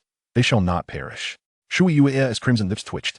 The infernal flames blazed for a considerable time before Luo Yu swung his sword, and the flames dissipated in an instant, leaving behind a desolate landscape of charred earth emanating an astounding heat. 6 individuals lay on the ground like charcoals, their hair entirely singed away. Although they were not dead, the scent of roasted flesh wafted through the air.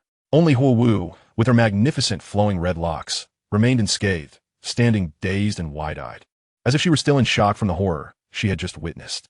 Huo Wuxuang lay on the ground, disregarding the excruciating pain coursing through his body, inhaling fresh air in deep, desperate gasps.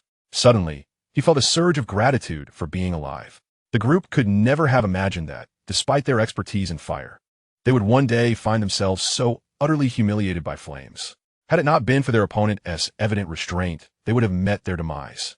As they cast a glance towards Luo Yu, who sat in a wheelchair, they involuntarily began to tremble, an unmistakable fear flashing in their eyes. With a smile upon his face, Luo Yu glided his wheelchair closer to them. Huo Wushuang and the others clawed at the ground, their hind legs frantically pushing against the earth as they struggled to crawl away. But their speed was no match for the movement of the wheelchair. "Don't come any closer. Stay away." Huo Wushuang stammered in panic, his lips quivering, devoid of the arrogance he had previously exhibited. Just then, a booming voice resonated from afar. "Stop. Let us see who dares to harm my student today." Chapter 338. The Empress is my wife. Do you doubt it? Huo Wu's heart raced. With a thunderous roar, a streak of flame hurtled toward them from the distance. A formidable soul power forcefully carved a path through the crowd, sending them reeling aside to clear the way. In the blink of an eye, he landed on the stage. It was a burly middle-aged man with fiery red eyebrows and hair, his physique towering like an iron tower, radiating an explosive aura of flames. Upon surveying the chaotic scene, the charred forms of Huo Wushuang and the others, along with the dazed Huo Wu, the man trembled with fury. Huo Wushuang was the son of the academy's headmaster, and he had specifically instructed him to take good care of his son before departing. Now, due to his absence, Huo Wushuang had been reduced to this state, a responsibility he could not bear. He realized that if he did not incapacitate this young man today, he would have no way to explain himself to the headmaster, his direct superior. However, a mere youth in a wheelchair had managed to inflict such humiliation upon Huo Wushuang and his companions, compelling him to approach with caution. Fiery rage surged within him as he glared at Luo Yu, his aura pressing down on him.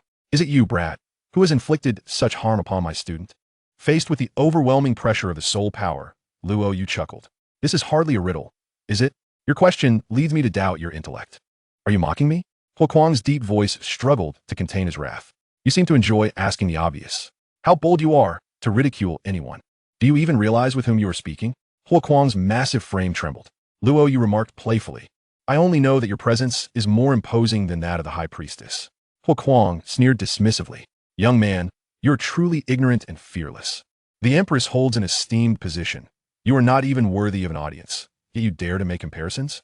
How laughable. Forgive me, but not only have I met her, I also—" He almost divulged too much, prompting Luo Yu to halt abruptly.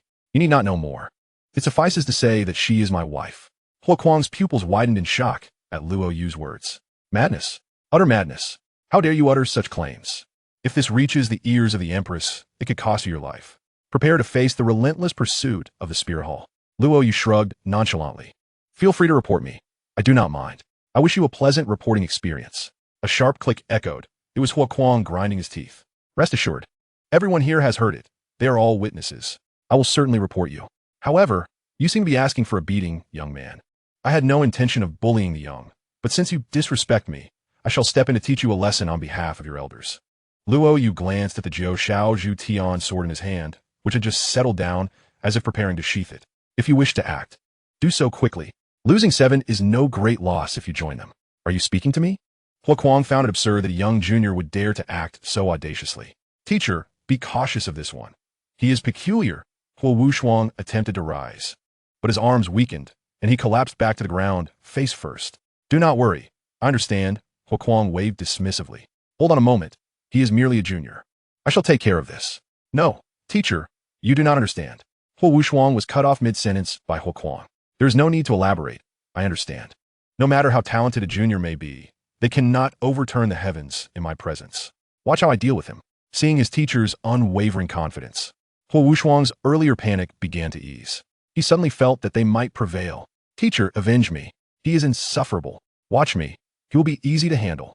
Huo Kuang laughed heartily, exuding a grandiose air before unleashing his soul sage power. The iron tower of his form transformed into that of a fire serpent, scales covering his body. 7th soul skill, true form of the fire python. With a crash, Huo Kuang's form swelled dramatically, transforming into a fearsome 5-meter-tall fire serpent, its massive weight crushing the ground beneath it. The serpent's eyes glared coldly at Luo Yu. "Youngster, are you stunned? In my life, as a fervent combatant, I have always preferred to wield a sledgehammer to crack a nut pouring my utmost effort into every encounter, leaving no opportunity for my adversaries. The spectators at the sidelines, terrified, scattered in unison, retreating to a safe distance, unwilling to approach the arena, for the terrifying serpentine form of my opponent, the fire madman, was truly fearsome. Few held any faith in Luo Yu's chances. Luo Yu, facing the colossal figure of fire madman, raised a solitary finger. Fire madman scoffed, "If you wish to surrender, raise both hands. What does a single finger signify? One sword. Just one sword. Should I fail to cleave you in two, I Luo Cc shall take my own life today." His voice was remarkably calm, yet radiated an unparalleled confidence, reverberating throughout the arena. While the ordinary populace dismissed his words as hyperbolic, believing it impossible, the Tianshui girls and the stunned Huowu felt a tremor within, their beautiful eyes fixated on the dashing youth wielding the sword, perceiving an extraordinary aura emanating from him, as though one sword could indeed sweep across the world. Such charisma could enchant any woman. Huowu and her companions found themselves engulfed by an indescribable sentiment. Chapter 339. A stunning revelation to the goddess. The sword of heaven drawn, severing the fire python. One sword to sever me? Huh. The fire madman, transformed into a terrifying giant fire python by his martial spirit, emitted a resounding roar of laughter, laced with disdain. Do not think I underestimate you. You are far from capable of breaching my defenses. Even if I granted you 100 or 1,000 swords, what would it matter? Luo Yu tilted his head, his gaze locking onto the fire python. With deliberate slowness, he gently brushed his finger across the edge of the sword of heaven. Fire madman, with a glint of cunning, remarked, "Youngster, I have seen through your resolve. If not for your legs, you would be trembling in fear by now. Let me allow you to strike first with 3 swords. Are you certain?" Luo Yu replied with an unusual expression. "I stand here unmoving. Should I take a step back? I will be admitting that Fire Madman is a coward." Understanding dawned upon Luo Yu, and he nodded. He sprang into action. The 5 crimson soul rings encircling the sword of heaven pulsated anew. The 5-meter-long fire python trembled visibly. Fire Madman gasped. 5 soul rings over 100,000 years? No, this aura is beyond that of an ordinary 100,000-year soul ring. How can it be? Impossible. Luo Yu's focus remained unyielding, impervious to outside distractions. In a state of transcendence, he swung his sword. 5th soul skill, sword technique of heaven's severance. Previously, upon using this skill, Luo Yu found the name bestowed by the system inadequate. Thus he adapted it to suit his essence. At this moment, as he drew the sword of heaven with the swiftness of lightning, extending his arm forward for a decisive slash, a cataclysmic beam of sword light erupted, resonating with an unending, piercing cry. The 4'3" sword of heaven instantly transformed into a colossal sword that blotted out the sky, descending from above under Luo Yu's single-handed control. The sword energy was so sharp that it seemed as if nothing in the world could withstand its cut. The force of the descending blade stirred a tempest, the arena reverberating with explosive sounds as the previously boisterous fire madman now appeared as if grasped by an invisible hand around his throat, his laughter abruptly silenced. In his eyes, the colossal sword loomed larger. His 5-meter-long serpentine form appeared insignificant before the sword's edge. "This is a trick. It must be an illusion." Fire Madman exclaimed incredulously, shaken by the might of Luo Yu's strike. Is this truly a sword wielded by youth?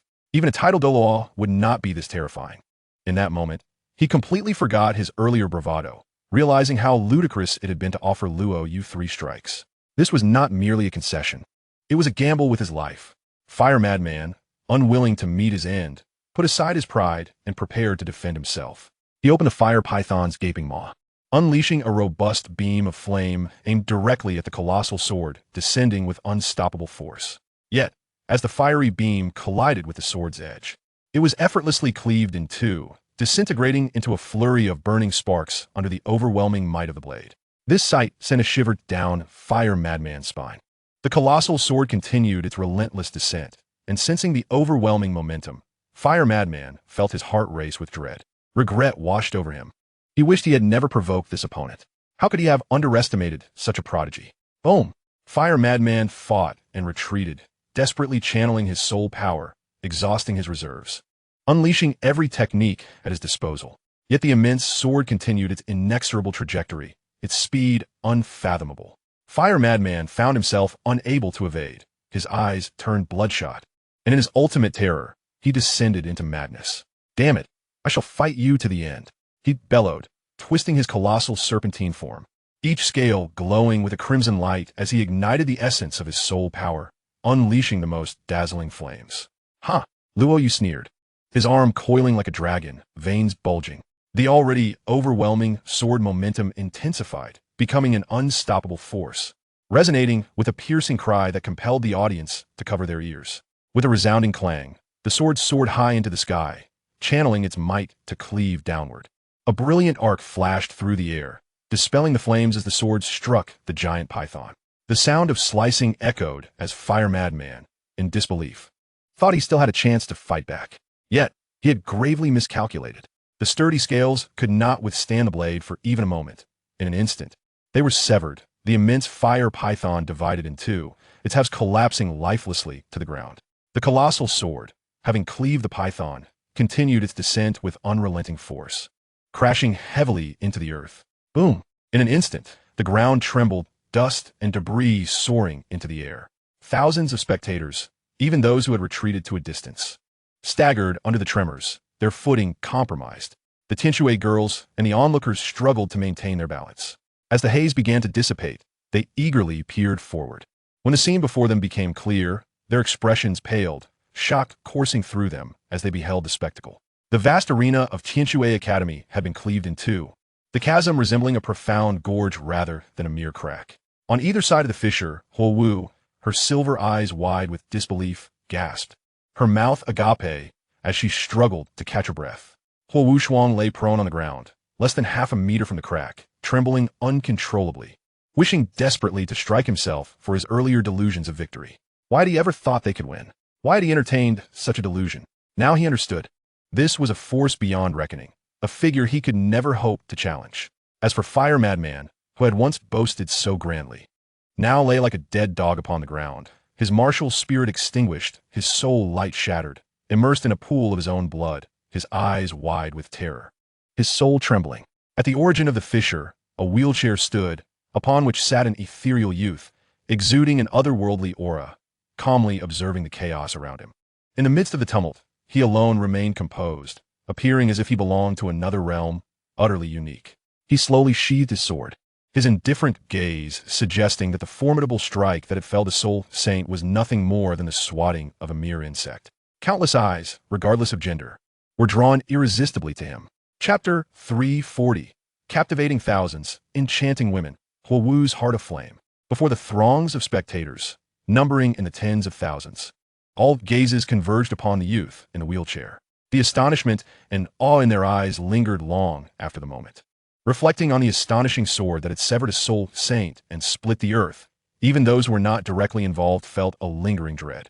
The plump youth trembled as he gazed into the abyssal chasm, his scalp prickling with dread. Is this truly the strength one expects from a young man? Crushing Huo Wu Shuang was one thing, but to slay a soul saint at will? A single utterance from the fat boy ignited the latent astonishment within the others, sending ripples of shock throughout the assembly. This fellow is utterly terrifying. He treats the soul saint as if he were but a chick to be easily dispatched. If Huo Wu Shuang is deemed a genius, then what does that make him? Surely, even the talents of the Martial Soul Hall cannot be this fearsome. Not only did he overpower 7 opponents with ease, but he also cleaved through their teacher with a single sword strike. This is beyond extraordinary. It is utterly absurd. I must ask who else remains. Amidst the bustling murmurs, every countenance turned towards Luo Yu, revealing a kaleidoscope of emotions. The girls of the Tianshui team were equally stirred. Shui Wu, Shui Yu, Ming Mei, Aina, and several others sparkled with an unusual luster in their eyes. They had never anticipated encountering such a formidable man. Even if Feng Xiaodian were to arrive, he would likely be crushed beneath a mere finger. Shui Wu, breathless, felt her bosom rise and fall uncontrollably. It was a stroke of luck, a genuine stroke of luck. Shui Yuer clasped her delicate hands over her crimson lips, her beautiful eyes brimming with infatuation and astonishment. Her sixth sense had proven remarkably accurate. Shui Binger, with her hair fluttering in the breeze, gazed with wide eyes, her exquisite features momentarily dulled by astonishment, murmuring softly, "Have you considered that he remains seated in a wheelchair? If he were to stand, how powerful would he be?" Her words sent a shiver through the crowd, intensifying their incredulity. Just moments ago, they had instinctively regarded Luo Yu as an ordinary individual, even surpassing any conventional genius. Yet, As they observed more closely, a far more horrifying truth emerged. Throughout the battle, Luo Yu's wheelchair had remained steadfast, not a millimeter having shifted. Could it be that, in cleaving the Soul Saint with a single sword, he was not even near his limit? A seasoned Soul Saint, wielding his martial soul's true form, was unable to draw forth Luo Yu's full might?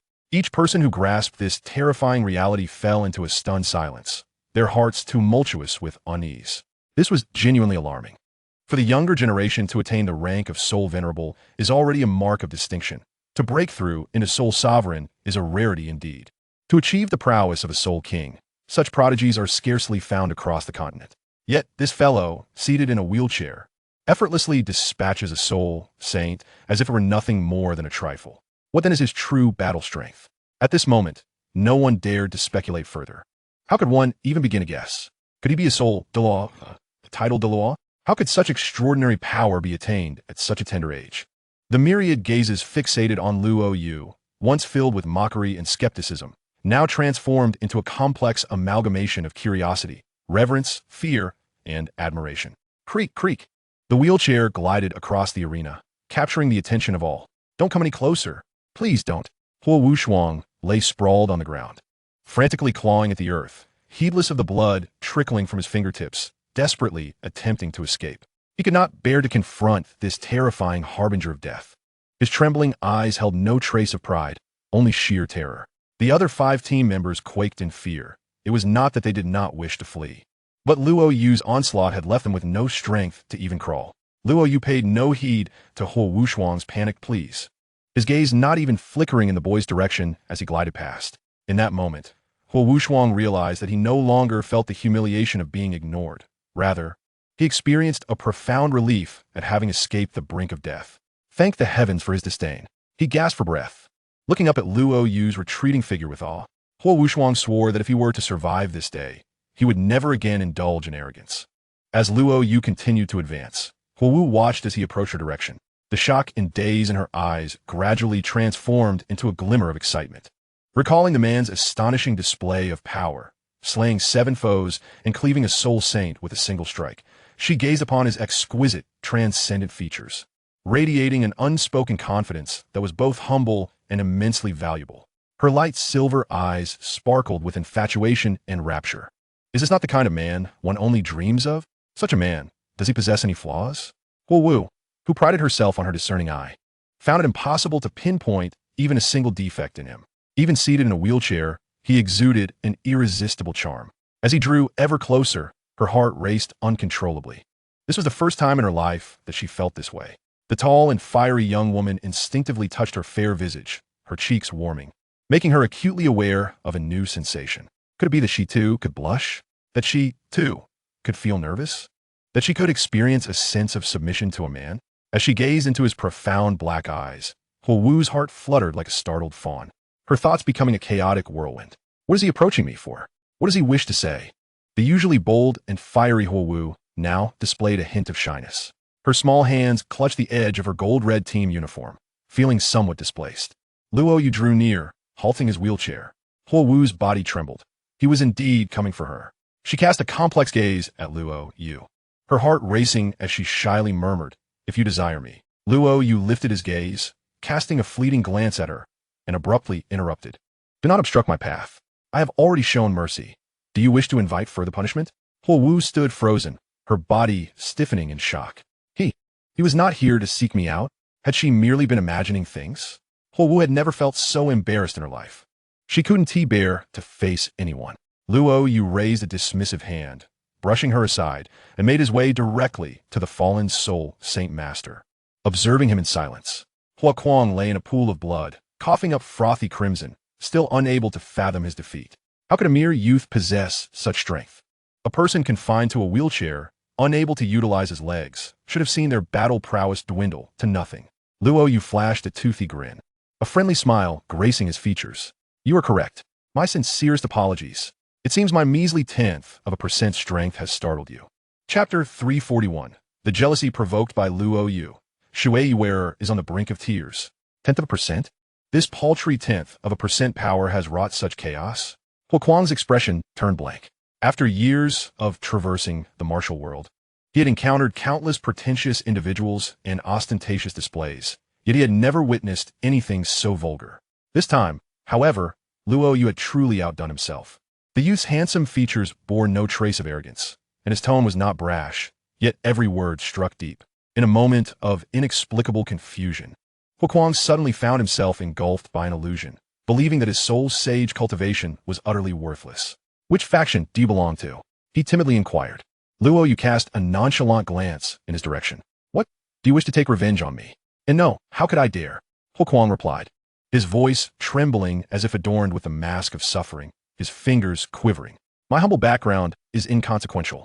You are most welcome to seek retribution." Luo Yu smiled, revealing a set of pearly white teeth, exuding an innocent charm. Huoquang, his teeth chattering, stammered, "I wouldn't dare. This incident is entirely my own doing. I wouldn't dream of troubling you again." Luo Yu merely shook his head, uttering not a word further, and turned his gaze away, gliding his wheelchair down the stage. As Huoquang watched Luo Yu depart, he collapsed helplessly into a pool of blood, his eyes gazing up at the azure sky. A sudden realization washing over him. Life was indeed wonderful. Luo Yu reached the edge of the arena and came to a halt. In an instant, the entirety of Tianshui Academy erupted with excitement. Applause erupted in a resounding cascade, fervent cheers echoing throughout. Countless pairs of eyes gazed at him with adoration. Earlier, Huo Wushuang had triumphed over Shui Yuer and her companions, boasting with unbridled arrogance atop the arena, deriding the men present as worthless. Yet, faced with the prospect of being utterly defeated, they had chosen to endure the ridicule, silently cursing Huo Wushuang for his towering stature.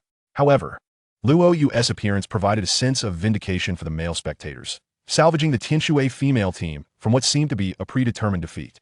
Coupled with his formidable strength and striking appearance, he undoubtedly garnered the admiration of all. The 7 enchanting maidens of the Tianshui female team soon gathered around, showering Luo Yu with applause, their beautiful eyes reflecting his figure, their rosy lips curling into jubilant smiles, their hearts stirring with excitement. After a prolonged moment, the applause persisted. Luo Yu shot a glare at Shui Yuer below. "I've avenged you. Why aren't you hurrying to bring me down? Do you intend for me to sleep up here?" The beautiful ladies, including Shui Yuer, looked on in bewilderment, given Luo Yu's display of prowess. It was difficult for them to perceive him as a disabled individual. Shui Yuer, apologetically, remarked, "I'm sorry. I thought you could come down on your own." As she stepped forward to assist Luo Yu, 2 figures darted past her with greater speed. Shui Yuer was momentarily stunned. With a swift motion, 2 women appeared beside Luo Yu. "Hey there, big brother, I'm Shui Wu. Don't forget me. I'll help you down." Shui Wu winked, her expression radiating charm as she tossed her flowing blue hair, exuding an alluring aura.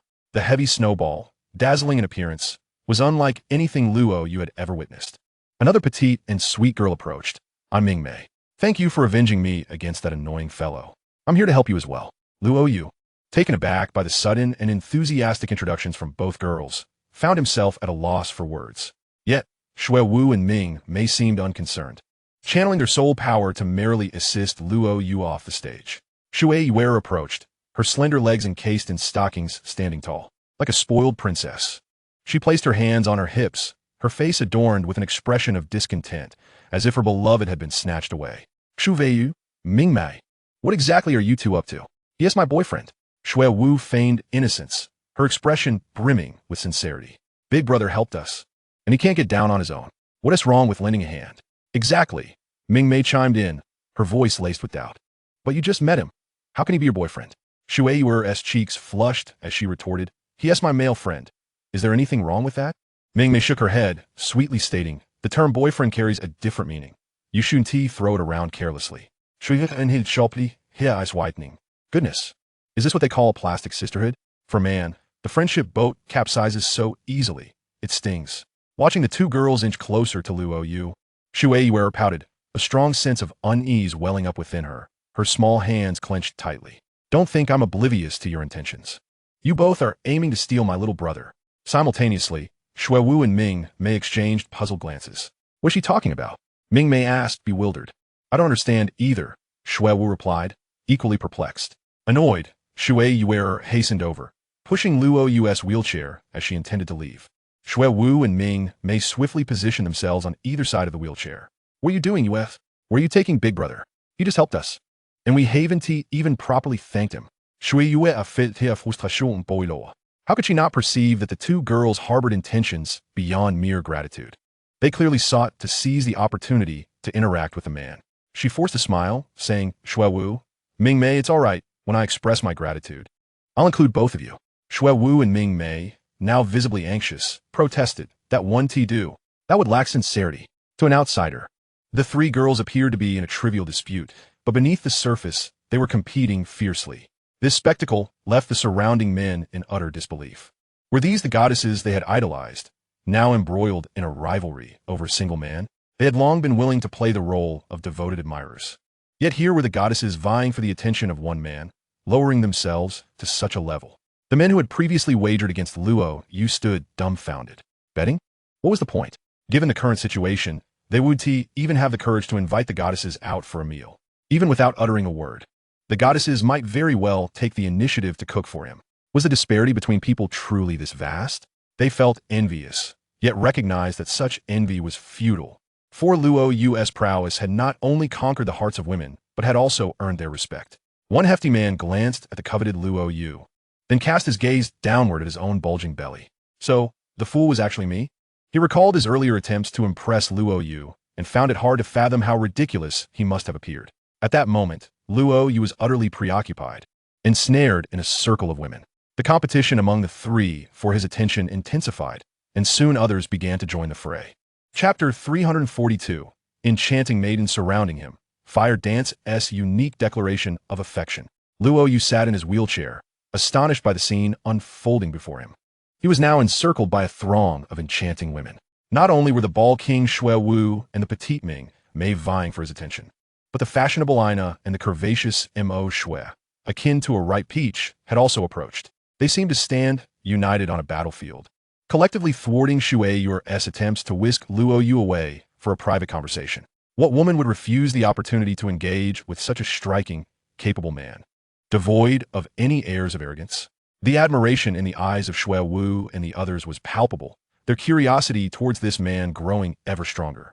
Meanwhile, Shui Yu's attempts to monopolize Luo Yu naturally rendered her the target of their collective resistance.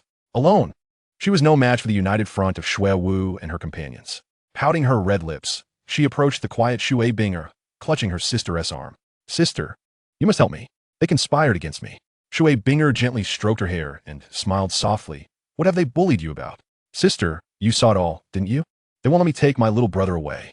Shui Binger shook her head. These are your good sisters. How could they harbor any ill intentions? They merely wish to express their gratitude towards your newly acquainted friend. Shui Yu's beautiful eyes widened in disbelief, her red lips parted in an exaggerated manner. No intentions? It's clear they're trying to steal your little brother. Shui Binger admonished gently. Sister, don't say such things. How could that be possible? In truth, she, like them, also wished to have a good conversation with this young Master Luo. Shui Yu was taken aback, staring blankly at her sister. Suddenly, she sensed an unusual aura.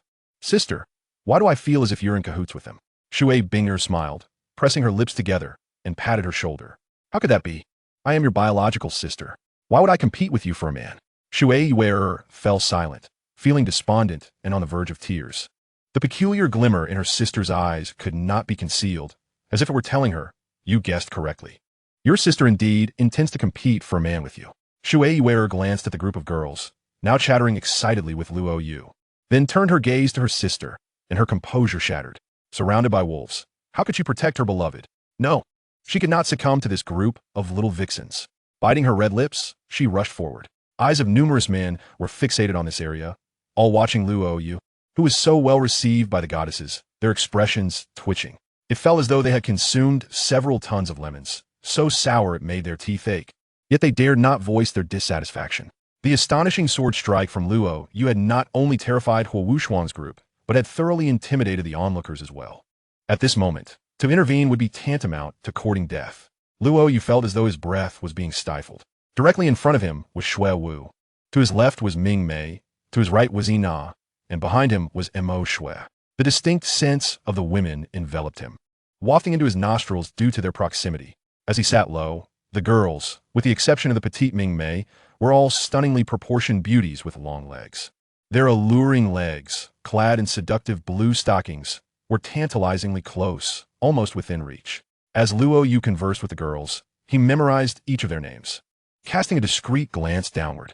Fortunately, the little monk remained as steadfast as a mountain, his composure unshaken. Otherwise, he would have found himself in an embarrassing predicament.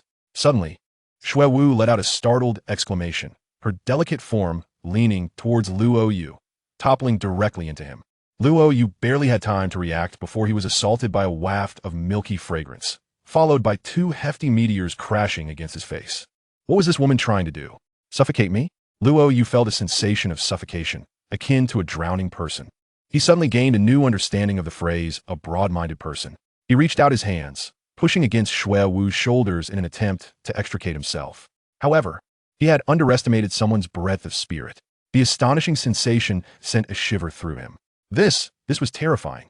Unfortunately, before Luo Yu could savor the moment, Xue Wu swiftly withdrew, her face as red as an apple, her eyes glistening with moisture, unable to meet Luo Yu's gaze. She turned to glare at the instigator. Yuya, why did you suddenly push me? Xue Yu pouted. How was I to know it would turn out like this? I merely wanted to squeeze in. You all surrounded him so tightly, there was no room at all. You. Xue Wu bit her silver teeth, momentarily at a loss for words. If it weren't for Xue Yu, how would her unscalable peaks have been tested today? Luckily, it was this man. Xue Wu felt immense relief. Had it been another man, she might have wished for death. Blushing, Xue Wu suggested, all right, let us not linger here. Let us find a quieter place. The leering gazes around us are quite bothersome. This proposal was met with unanimous approval from all the girls, who collectively parted the way for Luo Yu. Suddenly, a series of exhausted shouts echoed out. Goodbye, Dad. Safe travels, Dad. Farewell, Dad. Luo Yu was taken aback, looking around. He saw a chubby man leading a group of men, shamelessly shouting. His lips twitched in disbelief. Can you not act normally? The chubby man grinned shamelessly. Didn't Tiwi lose a bet with you? We must honor our wager. Luo Yu was at a loss for words. Be a decent person. The chubby man retorted with righteous indignation. One may not be a decent person. But if one loses a bet, one must fulfill their duty as a son. Luo Yu glared. Don't associate me with you lot. If you keep this up, I'll send you a sword. The chubby man trembled, instantly sealing his lips. Enviously, they watched as the Tianxue girl group escorted Luo Yu away. Truly, a model for our generation, arriving alone, leaving with 7 sisters. Incredible. On the arena, a pair of silver eyes remained fixated on Luo Yu's retreating figure, unable to look away for a long time. 5 slender fingers, not knowing when, intertwined together. Her eyes flickered, her lips biting tightly, as if in deep contemplation. Finally, she darted to Huo Wushuang's side, helping him up. Brother, do you support me in a lifelong endeavor? Huo Wushuang coughed. Support? Why would I support you? Huo Wu hesitated, fidgeting. Then can you assist the others? I wish to pursue my own love. What nonsense? Love? You're not referring to the kind of man who has turned you into this, are you? Huo Wushuang's mouth gaped open, unable to close. The moment Huo Wu nodded, he couldn't help but wail. Just now, he suffered external injuries. Now, it was internal damage. This was truly a heart-stabbing blow. This guy not only beat me up, but also intends to elope with my sister.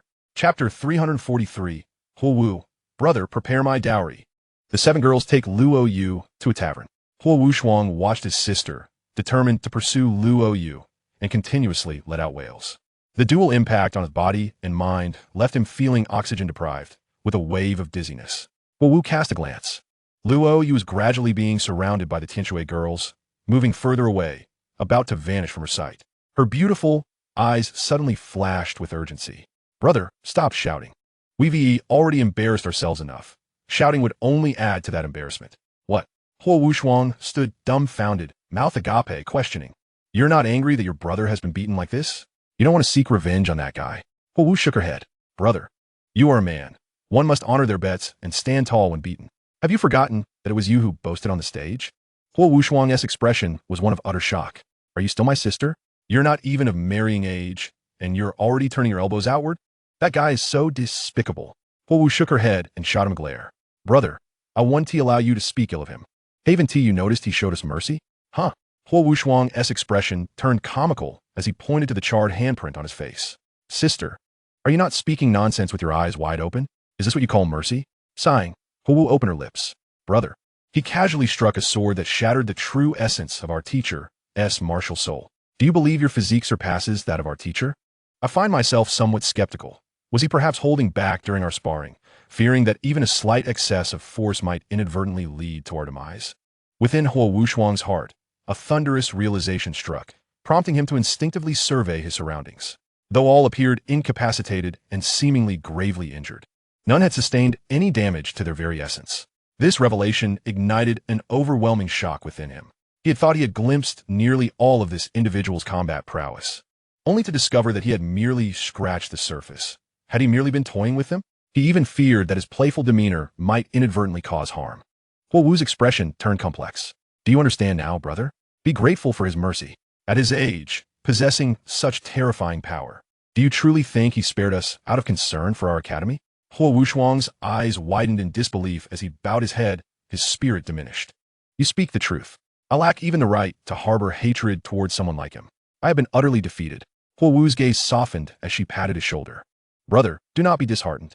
I believe that no matter who from the younger generation across the continent faced him, they would inevitably be brought to their knees. Huo Wushuang sighed. It is truly unimaginable what kind of earth-shattering power he will wield when he fully stands. It is indeed terrifying. To exist in the same era as such a person is profoundly unfortunate. I feel that this individual is destined to dominate an era, rendering everyone else incapable of lifting their heads. Huo Wu shook her head in refutation. Brother, you need not feel that way. This is reality. Furthermore, I consider it one of the greatest fortunes of my life to exist in the same era as him. What do you mean? Huo Wushuang asked, perplexed. You relish being suppressed? Huo Wu cast him a sidelong glance, her beautiful eyes following the direction in which Luo Yu had departed. A look of rapture crossed her exquisite face as she softly murmured, Brother, you do not comprehend women. For a woman to be dominated by such a man is a stroke of fortune. Huo Wushuang was rendered speechless. When did you develop such a penchant for masochism? Smack! Huo Wu playfully slapped him on the shoulder. You stubborn man.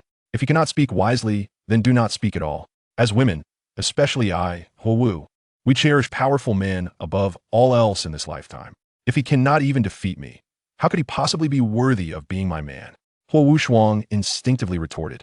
But Feng Xiaotian can defeat you, yet I do not see you harboring any fondness for him. Do not mention him. Huo Wu frowned. A woman will never genuinely adore a man who excessively flatters her, devoid of any masculinity, unless there are no other choices. After saying this, Huo Wu's brow relaxed, and her beautiful eyes sparkled with excitement. Brother, did you not find that the way he disregarded others was incredibly handsome? Huo Wushuang initially felt some agreement with her previous statement, acknowledging that a sycophant is merely a backup. However, upon witnessing his sister's infatuated expression, he was left utterly speechless. He now had reason to suspect that his sister harbored a serious inclination towards masochism. How could she be so delighted after being rejected? Was it his sister who had issues, or was it he, Huo Wushuang, who simply did not understand women? Huo Wu observed that the others around them only bore external injuries and let out a sigh of relief. All right, brother, as long as you can stand. The situation is not dire. Gather the other teammates and attend to the teacher. I have a few matters to attend to. Huo Wushuang grimaced. We should head home. What else do you have to do? Yes, Huo Wu replied, blinking her beautiful eyes earnestly. As long as there are not too many issues. You will always be my dear brother. How long must I wait for you? Huo Wushuang inquired. Without hesitation, Huo Wu shook her head. Do not wait. You should return home first. I cannot be certain how long I will remain here. Huo Wushuang was filled with questions. After a moment's contemplation, Huo Wu's face flushed slightly. Brother, please tell father when you return home. He can begin preparing my dowry. Huo Wushuang's pupils widened. What is this all about? Is that fellow not satisfied with beating himself up and now intends to elope with my sister? Not only that, but he also wants to divide my family fortune? Damn! Huo Wushuang's composure began to unravel. Stop asking so many questions. Your sister is now chasing after her love. Anyone who stands in my way is my enemy. Huo Wu's gaze was resolute as she swiftly turned and leapt off the stage, departing.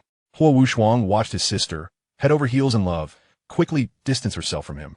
Clutching his chest as he felt a pang of heartache. He deeply understood the meaning of a daughter grows up and cannot be kept. His sister had once been so proud, never behaving in such a manner. What had changed? That fellow was merely a bit handsome, with a bit of charm and strength. What more was there? Huo Wushuang's stubborn demeanor crumbled within 3 seconds, giving way to a mask of anguish. He gritted his teeth and lamented, Damn it, life is so unfair. Why does he have what I do not? Huo Wushuang sadly realized that the only opportunity he had to surpass the other was to acquire a better wheelchair. Meanwhile, In a room at the Rose Hotel, two stunningly beautiful women, resembling each other, sat cross-legged on a large bed, their eyes tightly shut. One was elegantly dressed in a blue and gold corseted gown, while the other was entirely unclad, revealing her exquisite, fair body. Aine was continuously absorbing the energy from a grain of yellow earth, channeling it into her sister, now nearing completion. Her sister's cultivation approached the threshold of 10,000 years. Memories were rapidly returning. On the other hand, Luo Yu had just expressed his hunger when he was enthusiastically whisked away by the 7 beauties of the Tinshui girl group to a restaurant. Now, Luo Yu sat alone in the spacious private room of the restaurant, observing the opulent decor and the grand redwood round table before him. He wore a peculiar expression.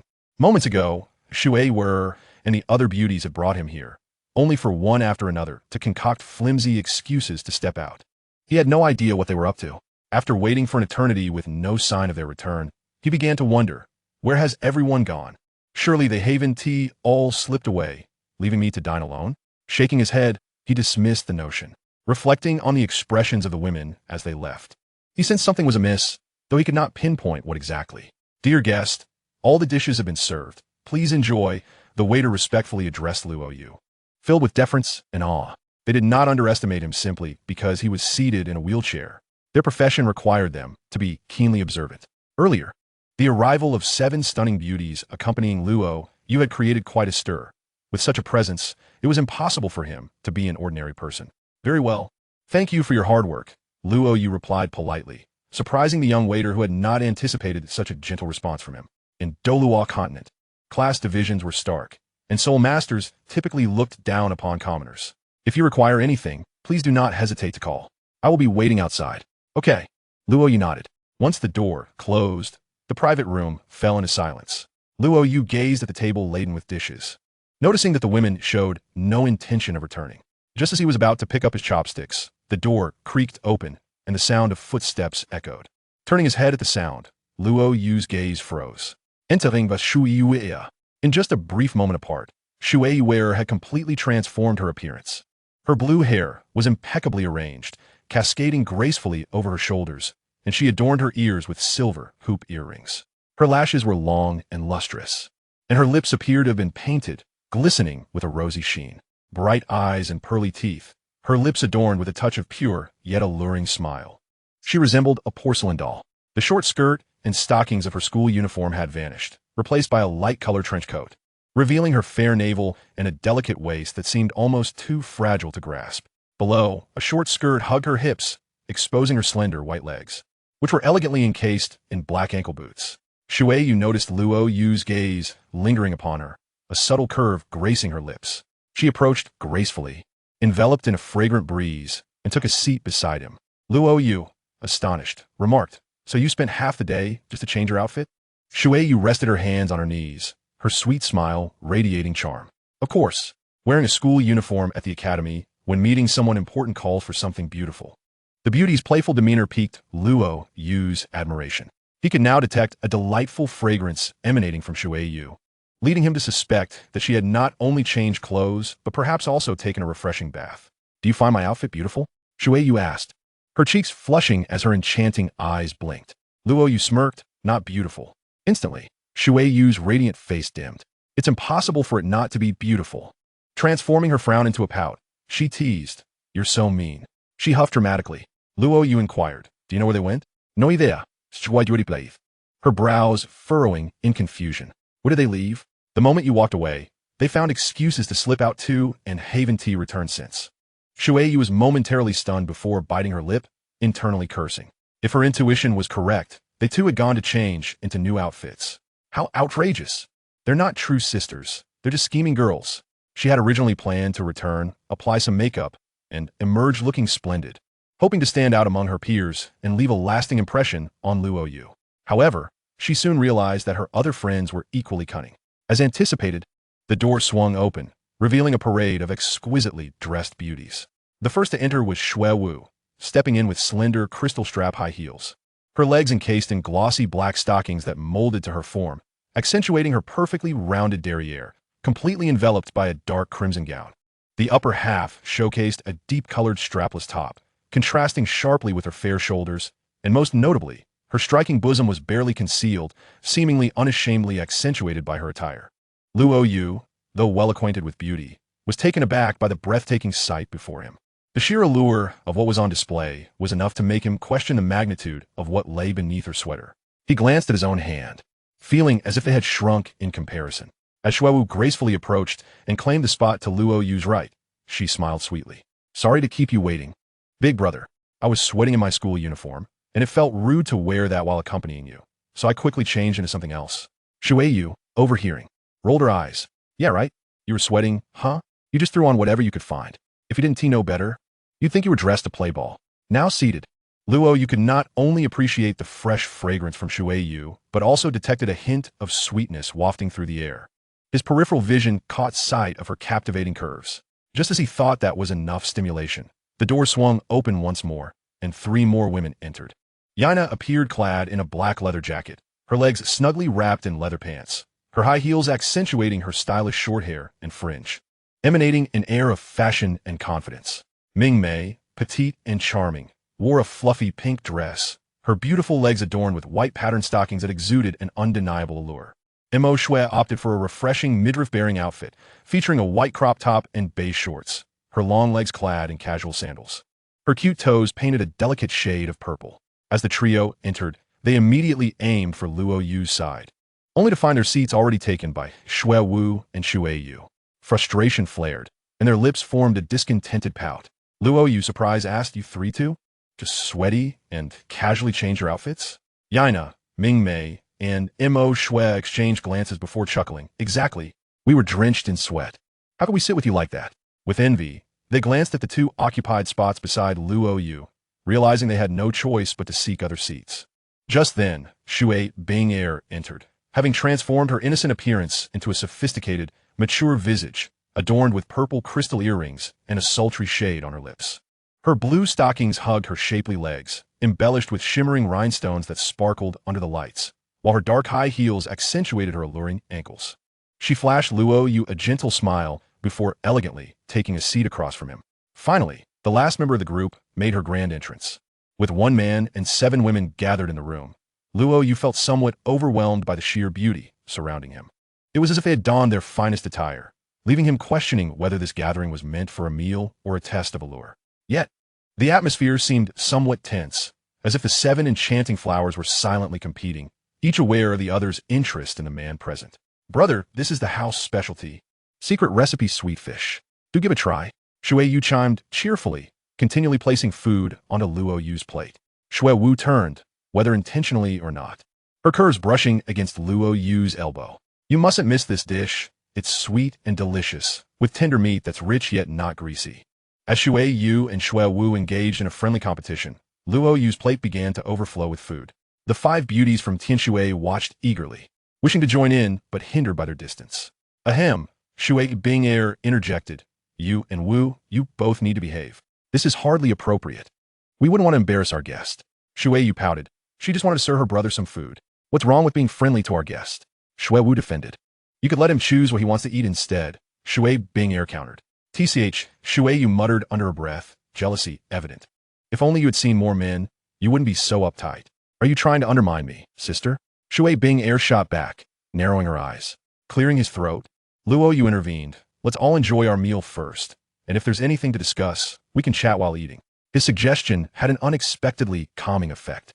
The 7 women obediently picked up their chopsticks. However, there was a downside.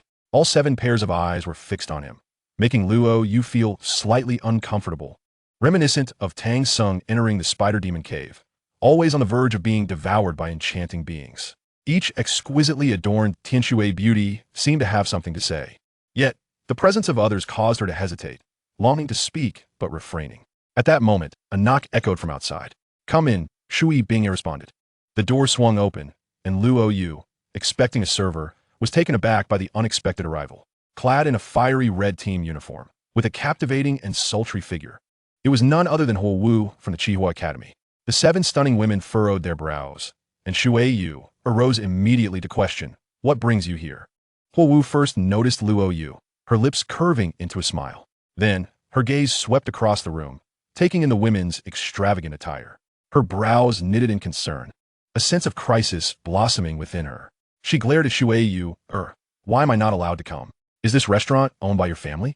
Shui Yu, her face fierce, retorted, this is a gratitude banquet for Luo Gu from our Tianshui Academy.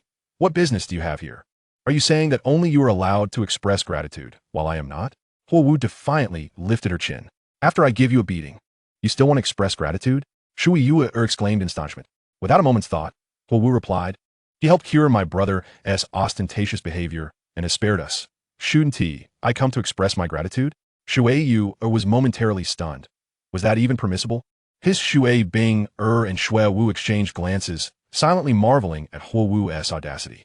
If beating you counts as gratitude, then if we sold you, will we not only assist in counting the money, but also present the man with a commemorative banner? Shui Wu remarked. It's not that I don't want to include you, but there are only 7 chairs in this room, and there's no space for you. Not a problem. I'll borrow a chair from the server outside, Huo Wu declared, turning to exit the room. Once she left, the girls began to chatter about Huo Wu. Isn't this little firecracker usually proud and aloof? What else with this sudden change? It's not just a change. She's even willing to move chairs, sacrificing her pride. What is her real intention? Shui Wu scoffed. No need to ask. She is definitely infatuated with someone. Luo Yu waved his hand, savoring a piece of bear paw. Don't look at me. I know nothing. Shui Yu is silently demented him is faulting, with 6 other girls to contend with. Now there was yet another competitor. How strange. Why is it taking her so long to borrow a chair? The group began to grow curious about Huo Wu's whereabouts. After a while, Huo Wu re-entered the hotel, her team uniform nowhere to be seen. She had changed into a striking red gown, her ample bosom drawing attention. Though not as formidable as Shui Wu, it was still quite ample, and her figure was astonishingly proportionate. Black strappy heels accentuated her delicate calves. Shui Yu's mouth twitched. This is too extravagant. Did she really go to the trouble of changing outfits? She was tempted to ask, sister, are you really that determined? Huo Wu, carrying a chair, walked over to Luo Yu under the gaze of all present, placing the chair down and sitting beside him. She lifted her skirt, her beautiful legs crossed in an alluring manner, the high heels enhancing her elegance. Shui Wu smirked. Couldn't you sit somewhere else? Why get so close to Luo Gu? Huo Wu replied, I'm not eating. Sitting close makes it easier for me to express my gratitude. Shui Wu was momentarily speechless. Faced with such unabashed boldness, she found herself at a loss. Huo Wu noticed Luo Yu observing her with a peculiar gaze. Don't misunderstand. She interjected before Luo Yu could speak. I simply came to thank you. There's nothing more to it. Luo Yu leaned closer to her ear, causing Huo Wu's neck to flush crimson. Her heart raced, wondering what he was about to do. Is he going to kiss me? Luo Yu quietly remarked, There's a price tag on the back of your dress that you forgot to remove. Huh? Huo Wu froze, realizing she had misinterpreted the situation. Her face turning a deep shade of red. Embarrassed, she curled her toes in discomfort. The pent-up shyness within her was on the verge of bursting forth. Disregarding the tag, Huo Wu gazed intently at Luo Yu's stunning visage, her red lips pressed together as she resolved to speak from her heart. I truly came to thank you. Luo Yu waved his hand. There's no need for that. I merely took out my frustrations on your brother because I found him insufferable. There was no ulterior motive. Huo Wu shook her head, her long hair swaying. I must express my gratitude. I want to give you a gift and hope you want tea refuse. Luo Yu's expression turned peculiar. This fell off. What's going on? TCH. Shui Yu pouted, filled with jealousy. What kind of gift could someone empty-handed offer? Huo Wu's emotion surged. Who says I have no gift? I plan to give you the most precious thing I possess. Oh, then let us see it. Shui Yu challenged. Shui Wu and Shui Bing watched curiously. Huo Wu's face flushed instantly, her beautiful legs trembling, her hands twisting nervously together. Gazing intently at Luo Yu, she stammered, I want what you want? Luo Yu asked, perplexed. Huo Wu bit her lip, earnest in her declaration. You are a hero. I want to give myself to you. Huh? Luo Yu was taken aback, bewildered by her rashness. Shui Yu and her friends were equally astonished. Before they could make a move, someone had already beaten them to the punch. They believed their own boldness was sufficient, yet someone had surpassed them in audacity. Is this really how one confesses? Chapter 346. Huo Wu's relentless pursuit. Why does the goddess seem to be more proactive in rejection? In the hotel room, as Huo Wu professed her feelings to Luo Yu, the atmosphere suddenly turned silent. Shui Yu, Shui Wu, and the other 6 beauties gaped in astonishment. Huo Wu, clad in her red dress, her legs crossed alluringly, the black straps wrapping around her fair calves, radiated an irresistible charm as she sat beside Luo Yu. Her face tilted shyly toward him. Luo Yu forced a smile, his mouth stiff. That beautiful lady, what did you just say? I didn't catch that. Huo Wu's cheeks flushed, yet her gaze remained resolute. I want to give myself to you. Luo Yu reached out to touch Huo Wu's forehead. The beauty did not resist, merely hesitating as she puzzled over his intent. Is he testing the waters? Checking the merchandise? Luo Yu withdrew his hand, shaking his head repeatedly. Huo Wu's expression fell.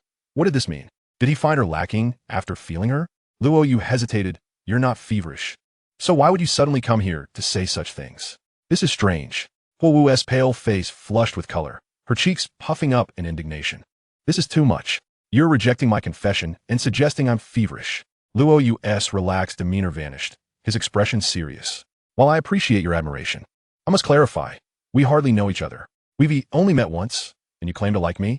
Huo Wu's lips slightly parted, her beautiful eyes shimmering as she replied, but I truly like you. I believe if a man appears before me and I don't like him upon first meeting, I will never come to like him. If we were to end up together, it would merely be a calculation of benefits. But you made my heart race. I, Huo Wu, am a woman who loves fiercely and hates fiercely. When I like someone, I must express it. I cannot hide my feelings. His Shui Yu, and Shui Wu gasped in unison, shocked by Huo Wu's boldness. This sister was moving too fast. While they were still cautious of a girl's modesty, only hinting at their affections, Huo Wu had already laid her heart bare. Was this the fierce competition among women? It was terrifying, observing the fearless and fiery woman boldly confessing her feelings. Luo Yu questioned, I assent this too hasty? You still don't truly know what kind of person I am. What do you like about me? Surely, you wouldn't relish the idea of me delivering a single-handed blow to your brother or striking down your teacher with a sword. A chuckle escaped from Shui Wu, who stood nearby, her ample bosom swaying playfully. Huo Wu shook her head, her crimson tresses dancing in the air. Not at all hasty. I am drawn to assertive men, those capable of conquering my heart. And you, indeed, are that man. Huo Wu paused, adding, moreover, your prowess is undeniable, yet you remain so modest. Despite my brother's provocations, you did not take his life, which speaks volumes of your temperament. Far from cruel. Such a man, I cannot let slip away without seizing the opportunity. To leave him for another would surely lead to my regret. As she spoke, Huo Wu cast a glance around, her eyes darting towards Shui Yu and the others, who appeared visibly agitated, their hands tightening under the table. What was this woman's intent? Was she provoking me? Am I truly that remarkable? Luo Yu shook his head repeatedly, letting out a sigh inwardly. He had meticulously prepared a lengthy strategy to tackle this daunting task involving 3 goddesses. Yet, before he could even make a move, Huo Wu had already thrown herself at him. Oh, this cursed charisma of mine, he lamented. Huo Wu felt a flutter of anxiety. As long as you agree, I will be yours. I've even had my brother send word to prepare my dowry. Luo Yu's lips twitched. Must I also prepare a bridal gift? No need for that. She laughed. Just having you is enough to satisfy me. Huo Wu shook her head, her silver eyes sparkling. The other women were utterly astonished by Huo Wu's boldness. Goodness, how should they respond to such an audacious move? Shui Wu had intended to showcase her own allure, preserving the modesty expected of a young lady, hoping the man would pursue her instead. Yet, before she could even make her move, there appeared someone ready to openly declare affection and offer a dowry. Did this leave her any room to maneuver? Dating has become a competition, Shui Wu thought, feeling the urge to weep. It seems a more proactive strategy is in order. Otherwise, I'm left too passive. As the other women observed Huo Wu's assertiveness, a sense of urgency arose within them. They simultaneously turned their gazes towards Luo Yu, their hearts racing. Would he acquiesce to her? Luo Yu regarded the waiting Huo Wu with a serious expression. I apologize, but I cannot agree to your proposition at this moment. A wave of relief washed over Shui Yu and the others as they exhaled. But Huo Wu's face clouded noticeably, her small hands gripping the hem of her skirt tightly, her voice trembling slightly. May I inquire why? Is it that I am not sufficient? Luo Yu gently patted Huo Wu's shoulder, speaking earnestly. Have confidence. You are indeed wonderful. However, I believe that matters of the heart require mutual affection. You have only mentioned what you admire about me. Yet I am unaware of your virtues or what sort of woman you are. To agree to you now would be irresponsible on my part. Accepting would only indicate that I am captivated by your beauty, seeking to possess your pure form. Would you not agree? Upon hearing the initial part, Huo Wu's expression became increasingly dim. Yet, as he finished, her beautiful eyes sparkled brightly, feeling assured of her choice. Where else could she find a man who is not only handsome and capable, but also considerate of her feelings? The other girls, Shui Yu Er, Shui Wu, Ming Mei, and Ina, watched Luo Yu, captivated by his charm, feeling an indescribable emotion stir within them. This man truly is different. If they were men, they would likely be unable to resist the advances of a girl like Huo Wu. After all, who could refuse such an offer? Yet he chose to decline, and his reasoning was sound. Huo Wu bit her red lip and nodded. I understand now. That is all I hoped for, Luo Yu replied with a smile. Huo Wu's delicate face lit up. You know, I find myself liking you even more now. Not just for your looks or strength, but for your character. My declaration today may have been too forward. In the future, I shall reveal the merits of Huo Wu, so you may come to love me. I will strive to surpass the other women around you, proving myself worthy of you. Luo Yu's expression shifted oddly. What is it? I'm not demanding you agree today. Huo Wu pouted playfully. Luo Yu coughed lightly. I meant to say, surpassing the women around me might prove a tad challenging. Huo Wu shot him a glare, pridefully surveying the room like a peacock, her fair neck perfectly suited for adorning strawberries. Surpassing you and the women around you to become superior to them is not an impossible feat, so go ahead and try. Luo Yu refrained from disheartening Huo Wu, sensing she may not fully grasp the caliber of the women surrounding her. In the opulent ambience of a hotel private room, Luo Yu found himself seated beside Shui Wu on his left, while Shui Yu Er, her flawless legs gleaming, sat on his right. He could constantly feel the unique sensation of her leg brushing against his under the table. He was not incapacitated, merely resolute in his willpower. Otherwise, he might have succumbed to temptation. To make matters more intense, Huo Wu, clad in a striking red dress, leaned in closer, assisting Luo Yu with his meal. Her presence undeniably alluring. He felt that with a slight turn of his head, he could capture her luscious red lips in a kiss. The tension was palpable. Meanwhile, Shui Bing-er, elegantly adorned in icy blue stockings, and Ming Mei, dressed adorably in white silk, were not experiencing the same thrill.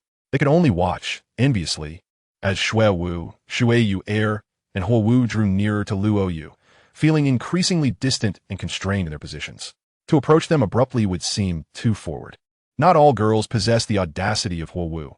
Many prefer to remain reserved, silently fuming at themselves for not claiming a more advantageous position sooner. As the group dined and engaged in light conversation, they began to understand one another better, with Luo Yu undeniably at the center of attention. He had opted not to reveal his true identity, continuing to present himself as Luo Shishi. His confidence, composure, and wit offered the girls an enjoyable conversational experience, eliciting melodic laughter from them. Yet, beneath the surface, their hearts stirred with a deeper emotional resonance. Just as Luo Yu took a bite of sautéed bamboo shoots, his expression suddenly shifted. Initially, Shui Wu's gentle nudges against his elbow seemed innocent enough, while Shui Yu Er occasionally brushed her lovely leg against his calf. However, it appeared they had begun to compete with one another, emboldening their actions. The smooth, fair legs entwined around his ankle. Luo Yu inhaled deeply. He could not allow this playful rivalry to escalate further. Suddenly, he pointed towards the door. Look over there. Swiftly, 8 enchanting beauties turned to follow his gaze. As they redirected their attention, Ming Mei pouted her cherry lips, accusing, Luo Gu, you're deceiving us. There's nothing at the door. Luo Yu feigned innocence. Do not accuse me. I merely suggested you look that way. I never claimed there was anything to see. Ming Mei fell silent, while Shui Bing-er questioned, Sister, what troubles you? Oh, nothing, dear sister. I simply grew weary standing all day. Shui Yu-er leaned forward, her small hand exploring under the table, massaging her thigh. She cast a resentful glance at Luo Yu, feeling that he had gripped her rather forcefully earlier. Shui Wu gazed at Luo Yu with a pitiful expression, as if on the verge of tears. Luo Yu's lips curled slightly upwards, choosing to keep his gaze averted from the two women's accusatory, yet forlorn expressions. By the way, Luo Gu, Shui Bing-er inquired, do you have a place to stay after our meal? I do, Luo Yu confirmed with a nod. What a pity. I had intended to arrange for you to stay at this hotel. What a pity. Luo Yu was puzzled. Shui Bing-er blinked and said, if you were to reside here, it would certainly be more convenient for us to find you. You need to find me? Shui Bing-er's serene and charming face revealed an expression of admiration. Of course. You are so remarkable. We have so much we wish to consult you about. Consulting in a hotel room? Luo Yu's gaze was peculiar. Yes, Shui Bing-er nodded, completely oblivious to what Luo Yu found strange. Luo Yu felt Shui Yu-er tugging at his sleeve, gazing at him with eager eyes. We have an unusual request, and I wonder if you could grant it. Go ahead. Luo Yu did not rush to agree. We would all like to invite you to join the Tian Shui battle team. Shui Yuer's face flushed, slightly embarrassed. I pose. Are you not blatantly seeking an easy victory? Huo Wu interjected with a light scoff. Shui Yuer glared. I didn't ask you. Can you speak for Luo Gu? Of course not. Huo Wu initially glared back defiantly, but her spirits soon waned. I certainly cannot represent him. The 7 young women of the Tian Shui girl group awaited Luo Yu's response with bated breath, their moods tense. After a moment of contemplation, Luo Yu slowly replied, I suppose I can agree to your request, but Shui Bing Air hastily pressed, but what? We sisters will fulfill any of your requests. Luo Yu teased. It seems that Tian Shui City can be quite humid at night. Perhaps a warm bed made would be in order. The women were momentarily taken aback, and their eyes collectively turned toward Shui Yuer. She blushed and stammered. Why are you all looking at me? Shui Bing, I've stated earnestly. The honorable task of warming Luo Ji's bed is entrusted to you. This is the organization's trust in you. So do well, Yuer. Shui Wu giggled beside them. Shui Yuer found herself in a mental struggle. She had a considerable fondness for Luo Yu, but the notion of warming his bed felt too forward and shy. While it wasn't entirely out of the question, she feared Luo Yu might perceive her as a loose woman. As she bit her lip and raised her head, ready to respond, Huo Wu interjected, Luo Gu, I can handle the bed-warming duties. Look at this bunch from the Tian Shui girl group. They specialize in ice attributes. How can they possibly keep the bed warm? As a fire attribute soul master, I can guarantee you a toasty bed. Just as the women seemed ready to argue, Luo Yu quickly intervened. I was merely joking. There is no need for bed warming. Let us talk about other benefits. Otherwise, I would be at a disadvantage. Shui Bing Air blinked. If you join Tian Shui Academy, you would be the first man to ever join the academy in its history. All of our hundreds of female students are beauties selected from the finest. During today's competition, the dean and the teachers kept them from coming out, so you didn't get a chance to see them. Ming Mei tempted, Luo Gu, if you're willing to join Tian Shui, I could give you shoulder massages and leg rubs every day. Ina chimed in, I excel at dancing. If you wish to see, I can perform for you anytime. I am skilled at playing the flute.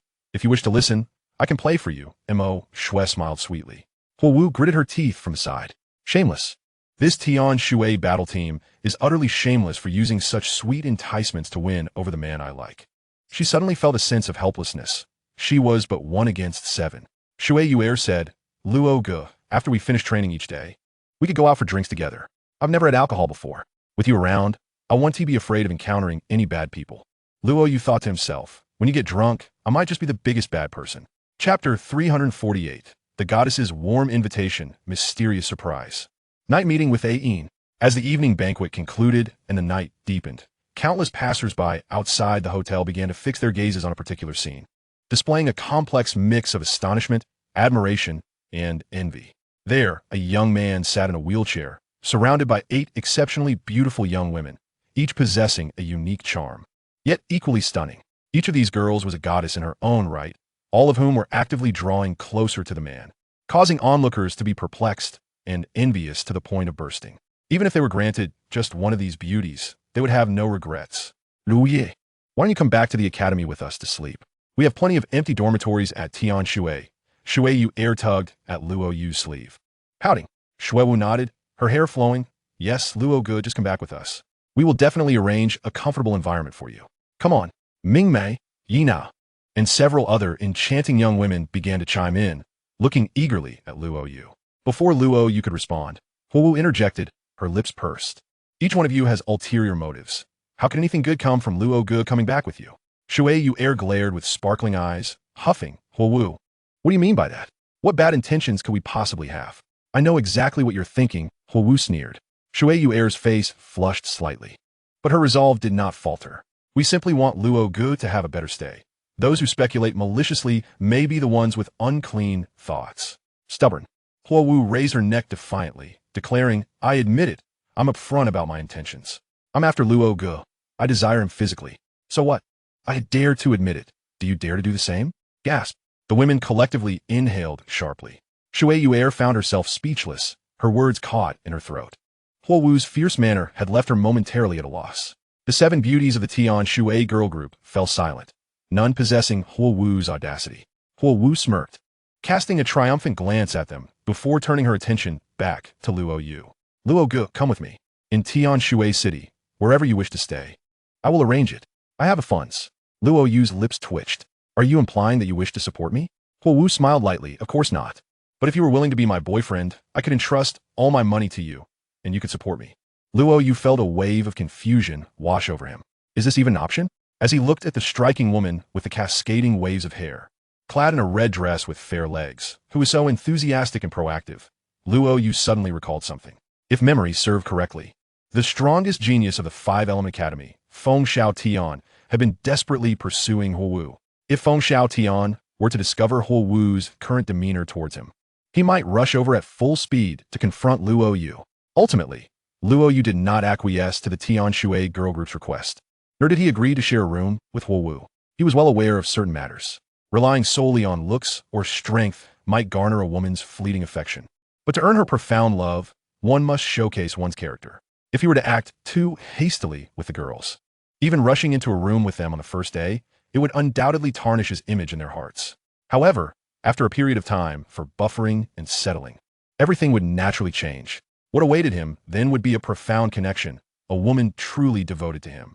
In front of the restaurant, the women reluctantly bid farewell to Luo Yu, clearly fearing that this parting might be their last. Shui Yu stepped forward. Luo Ge, you must be punctual tomorrow at our academy. I will prepare a surprise for you. What surprise? Luo Yu chuckled lightly. Shui Yu a shu kia. I can't tell you. Luo Yu smiled. I send to your academy prohibiting men from entering? If I go in and get chased out, wouldn't that be quite embarrassing? Shui Yu leaned in closer, her delicate face brightening, and whispered sweetly, other men are not allowed, but you Luo Ge are welcome. Huo Wu wrapped her arms around her shoulders and scoffed. I think you should stop calling it the Tian Shui Academy and instead refer to it as the Double Standard Academy. Shui Yu Xu Vu. And several other girls glared at her, their expressions filled with indignation. If you don't keep quiet, no one will think you're mute. Are you genuinely trying to stir up trouble? Enough. Why are you bickering again? At the sound of Luo Yu's voice, both sides fell silent, though their gazes still sparked with tension. If there's nothing else, I'll take my leave now. See you tomorrow. Luo Yu waved his hand dismissively. Great. Luo Yu, you really must come tomorrow. We'll be waiting for you at Tian Shui Academy. We have a tremendous surprise prepared, one that all men would envy. Shui Yu smiled sweetly, her words laced with temptation. Luo Yu shot her a glare, stating with righteous indignation, what do you take me for? Am I the kind of person who values beauty above all? Oh, Shui Yu lowered her head, feigning a pout. Then, let's cancel the surprise. No, don't cancel it. Luo Yu quickly interjected, observing the confusion in Shui Yu's eyes. He explained, though I may be a straightforward young man who doesn't indulge in superficial beauty, it would be utterly heartless of me to reject your thoughtful gesture outright. So we won't cancel it, then? We can continue preparing? Shui Yu asked. Astonished. Luo Yu nodded vigorously, as if a spark of inspiration ignited within him. Yes, continue. I will arrive on time tomorrow. The girls nearby stifled their giggles behind their hands. Luo Ge, where do you live? Let me escort you back, Huo Wu offered eagerly. No need. I've eaten too much already. I prefer to move on my own. Luo Yu declined. Huo Wu pouted. Come on. It's inconvenient for you. Let me help. Luo Yu shook his head, insisting I can manage. All right, just take it slow. Huo Wu replied, feeling a tinge of disappointment for missing a chance at a more intimate moment. Meanwhile, Luo Yu rolled his eyes internally. After all, he had two beauties waiting at home. Would he let other women know about his hidden treasures? Knock, knock, knock. Upon returning to the Rose Hotel, the wheels of his chair rolled over the dark red carpet in the corridor. He knocked on the door. Click. The door swung open to reveal Ayin, her face lighting up with joy. Brother Yu, you're back. Ayin has been waiting for you. Fresh from a shower, Ayin's azure hair hung damply over her shoulders. Her delicate hands were busy drying it, and her fair neck glimmered under the soft light. Clad in an elegant blue and gold gown that hugged her curves, her regal demeanor accentuated her ethereal beauty, and her sapphire eyes sparkled like flawless crystals. A subtle fragrance wafted towards Luo Yu, stirring his senses. After being teased throughout the night by Shui Yu and Shui Wu, Luo Yu's resolve had weakened considerably, and upon seeing Ayin in her radiant state, he could hardly contain himself. As soon as he entered the room, Ayin closed the door and approached him. Without waiting for words, Luo Yu opened his arms wide, embracing her slender waist and pulling her into his embrace. With a startled gasp, Ayin's legs lifted off the ground as she settled onto his lap, feeling the overwhelming aura of masculinity envelop her. Brother Yu, please don't, she protested, pushing against his chest, eager to voice her concerns. However, Luo Yu gave her no chance. leaning down to capture her luscious lips in a fervent kiss. Ain shivered, her initial intention to resist faltering as her eyes glazed over in the heat of the moment. Chapter 349. Ain and her sister's intentions. A new name for the younger sister. Soft and sweet. This was the most immediate sensation for Luo Yu. Such exquisite beauty was beyond the comprehension of ordinary people. At this moment, he alone had the privilege to savor Yin's enchanting essence. The sensation of her lips, the fragrance that teased his nostrils, ignited a fire within him. The flames kindled by Shui Yuer and Shui Wu earlier began to blaze fiercely, and Luo Yu's hands grew increasingly restless.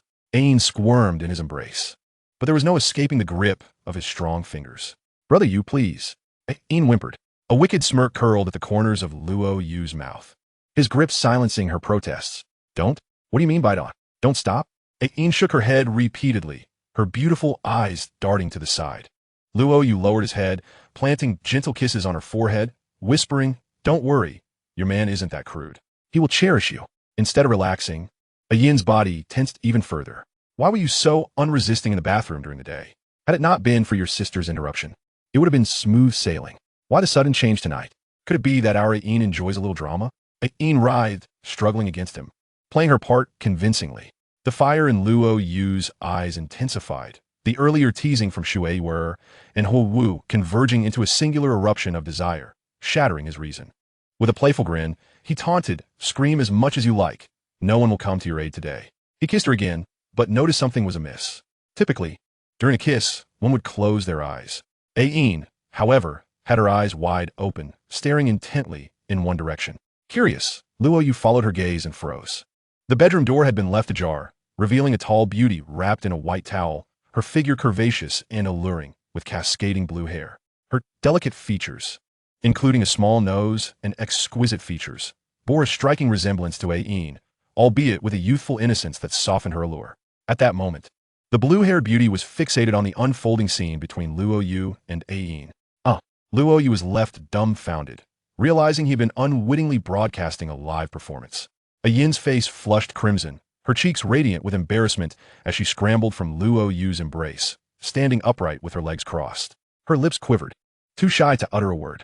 Luo Yu felt a bitter taste in his mouth. "Ain, why didn't you warn me? You shameless brother. How can you even ask that?" Ain retorted, "Did you give me a chance to speak? You kept blocking my mouth." Luo Yu was momentarily at a loss for words. Ain stomped her delicate foot on the plush white rug, clearly flustered. "What do we do now? I can't believe this happened in front of my sister. I'm mortified." Suddenly, Luo Yu seemed to have an epiphany, exhaling a sigh of relief. With a wave of his hand, he chuckled, "It's all right. Look at how flustered you are. Stay calm. There's nothing to fear. After all, your sister's memory hasn't returned yet. She has no idea what's transpiring between us." Yin's charming face fell as she pouted. "Oh, she knows." "What?" Luo Yu was perplexed. "She knows? But she's lost her memory. How can she know?" Ain paused for a moment. "I was planning to tell you some good news when you returned. But it seems it has turned into bad news now." Luo Yu's heart sank, a foreboding sense creeping in. "You don't mean to say that your sister's memory has fully returned, do you?" Yin's lips curled into a strained smile. "Congratulations, you guessed it right." "Damn." Luo Yu shot a glance towards the bedroom, where those sparkling eyes were now fully alert, the previous vacancy replaced by clarity. Remembering their earlier actions, he felt an overwhelming wave of embarrassment wash over him. He never imagined he would experience such a mortifying moment. "Why didn't you say anything earlier?" "How could I?" Ain was equally flustered. Just then, the blue-haired beauty stepped forward from a bedroom, the towel revealing her long, slender legs, each step graceful and captivating, radiating an undeniable beauty. She approached Ain and Luo Yu, parting her cherry lips to reveal a melodious and gentle voice. "Sister, brother-in-law, I just stepped out, and I truly did not see anything. Please do not worry." Luo Yu and Ain exchanged glances, both casting a skeptical eye at the blue-haired beauty. "Had you not said that, we would not have felt quite so awkward. Your words only serve to expose the fact that you witnessed everything." The blue-haired beauty explained, "Sister, brother-in-law, I genuinely saw nothing. Please do not be tense. Just speak. Please. Stop talking." Ain interjected with a glare. "All right, I can see that I saw just a little, merely a minuscule amount," the blue-haired beauty thought to herself. "Even if I disregard what just occurred, the memory of the three of us bathing together in the tub is still fresh in my mind. Yet I find it too embarrassing to mention. Why do you call me brother-in-law?" Luo Yu hastily shifted the topic, eager to avoid further discussion. The blue-haired beauty's eyes sparkled.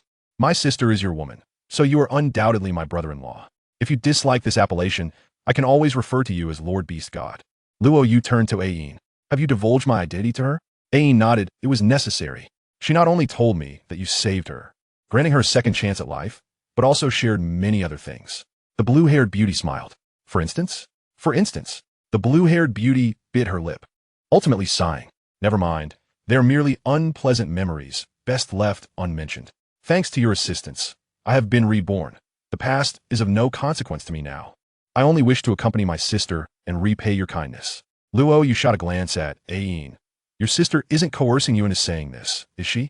The blue-haired beauty shook her head vigorously, her hair cascading against her skin. My sister would never threaten me. My gratitude and admiration for you are sincere. 100,000 years ago, your golden scales gave rise to my existence as the Blue-Silver Emperor, a being that should never have emerged. And 100,000 years later, it is your treasures that have allowed me to be reborn, to re-enter this world. I owe you an immeasurable debt, one that I fear I could never repay in another lifetime. Your kindness surpasses that of anyone else.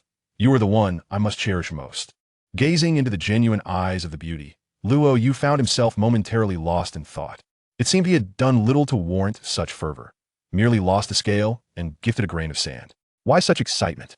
He pondered, unable to fathom the significance of his two small acts for the blue-silver grass. The blue-haired beauty's eyes shimmered. I currently have no name. I have always borrowed my sister's name while traversing the world. Today, I belong to you entirely, and I humbly request that you bestow a name upon me. You wish for me to name you? Luo Yu replied, astonished. I have resolutely decided to accompany my sister and follow you. It is only fitting that you choose my name. Luo Yu raised his hands in a gesture of surrender, but I am utterly inept at naming. The blue-haired beauty smiled sweetly. As long as it is a name given by you, I shall cherish it, no matter what it is. Luo Yu paused in contemplation. Since both you and your sister are blue-silver grasses, and given that your sister chose silver, you should take the name Blue.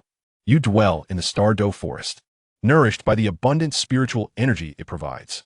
He hesitated, observing the expectant look in the blue-haired beauty's eyes. Let's call you Blue Linger. What do you think? Ayin and her sister stared at Luo Yu, speechless. What is the matter with you two? Luo Yu inquired, perplexed. Ayin shot him an incredulous look. Brother Yu, is this truly what you call being unable to name? It is so much better than my name. Thank you, Lord Beast God, for the name. I truly adore it. The blue-haired beauty beamed, her eyes crescent-shaped with joy, as she performed a graceful bow. Unfortunately, in her eagerness, the towel wrapped around her slipped away. Luo Yu's eyes widened. The atmosphere fell into an unsettling silence. Chapter 350. The Comparison Among Women, the Obedient and Understanding Ayin Sisters. The alluring, curvaceous figure was a sight to behold, akin to a beloved child of the heavens. Her flawless skin glowed like frost against snow. Luo Yu's eyes were wide with astonishment, unable to divert his gaze. The blue-haired Linger stood frozen as well. It was Ayin who reacted first, swiftly bending down to retrieve the fallen towel and hastily wrapping it around Linger. However, in her flustered state, she struggled to secure it properly. Ayin's delicate hands, clutching the towel in urgency, only served to further enthrall Luo Yu, causing his heart to race. The two sisters were already rare beauties, and with their true forms as blue-silver emperors, they exuded an additional aura of regal charm. Particularly, Ayin and Linger bore a striking resemblance to the Zhu Zhuqing sisters. One was a captivating matron, while the other was pure and enchanting. Their starkly different temperaments provided Luo Yu with a uniquely stimulating visual experience. Come on, sister. What are you thinking? Quickly cover up, Ayin urged. Linger shook her head, shaking off her stupor. She hurriedly wrapped herself in the towel. Remembering that she had been completely exposed to the man, she felt shy and hesitant to meet Luo Yu's gaze. The room fell silent once more, both sisters' faces flushed, hearts pounding in their chests. Finally, Linger took a step forward, one hand covering her cleavage, and stammered, Brother Yu, please do not misunderstand. I did not mean to. It's all right. I understand it was an accident. Luo Yu reassured her, shaking his head. Just then, he noticed Linger's alabaster feet gracing the carpet, her toes so tender and lovely that he felt an urge to hold them. At that moment, another pair of beautiful legs joined his line of sight. Ayin approached, holding a light-colored hair tie, gathering Linger's azure locks. Her smooth neck and glistening earlobes were laid bare, emanating a dreamy allure. Brother Yu, you just returned from outside and have yet to bathe. Allow Ayin to assist you. Luo Yu understood that Ain was attempting to ease the awkwardness of the situation, so he nodded in agreement. Ain used her hands to push the wheelchair forward, then shot a glare at Ling. You go back to the bedroom and behave. I will go out shortly to buy you some clothes. Allelicht, Ling replied obediently. Her cheeks flushed as she made her way to the bedroom. Her graceful legs moved with elegance, the sway of her hips captivating. Luo Yu's self-control had been thoroughly depleted by the repeated allure of beautiful women, and he found himself unable to look away. A pair of delicate hands waved in front of him. Ain's exquisite face leaned closer. Brother Yu, am I not pretty? Why do you keep staring at that girl? Luo Yu reluctantly withdrew his gaze, chuckling awkwardly. We're going out to buy her clothes soon. I just need to remember her waist size. Ain rolled her eyes, playfully retorting, Brother Yu, is that really what you're measuring? I would be embarrassed to call you out on it. Your eyes were practically glowing just now. With a swift motion, Luo Yu playfully slapped her behind. If I don't take note now, how will I know what size to get her later? Ain pouted, rising on her toes, accentuating her curves.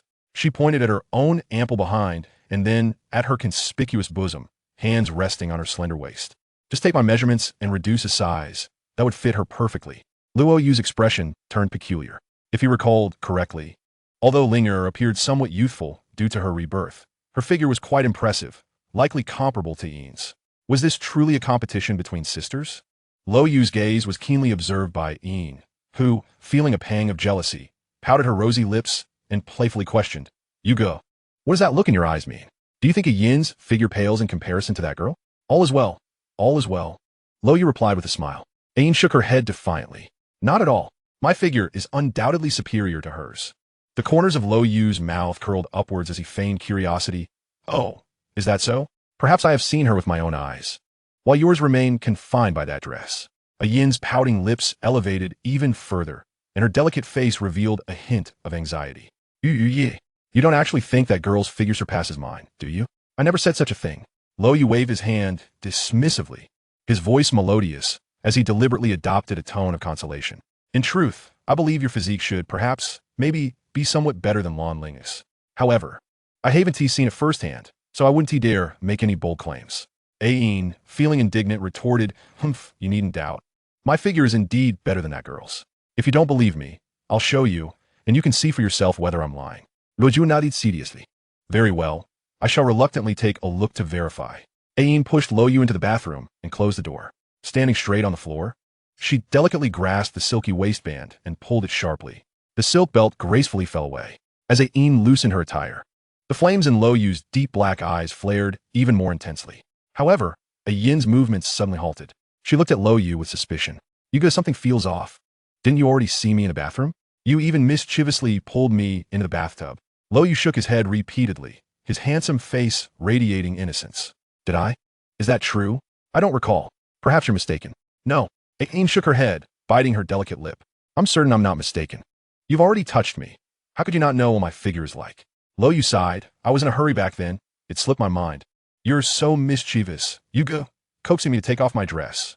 Ain pouted playfully. Is that so mischievous? Luo Yu raised an eyebrow. Indeed, exceedingly so. Luo Yu shook his head. That is hardly the point. Huh. Ain hesitated slightly. In the next moment, a large hand enveloped her, familiarly wrapping around her slender waist, pulling her directly into his embrace. Just as Ain was about to cry out, a hand covered her rosy lips. Encountering the fiery gaze of the man and the wicked smirk on his lips, he whispered, Don't scream. Your sister is outside. Let us not allow her to interrupt us this time. His voice was rich with magnetism, hinting at unspoken meanings.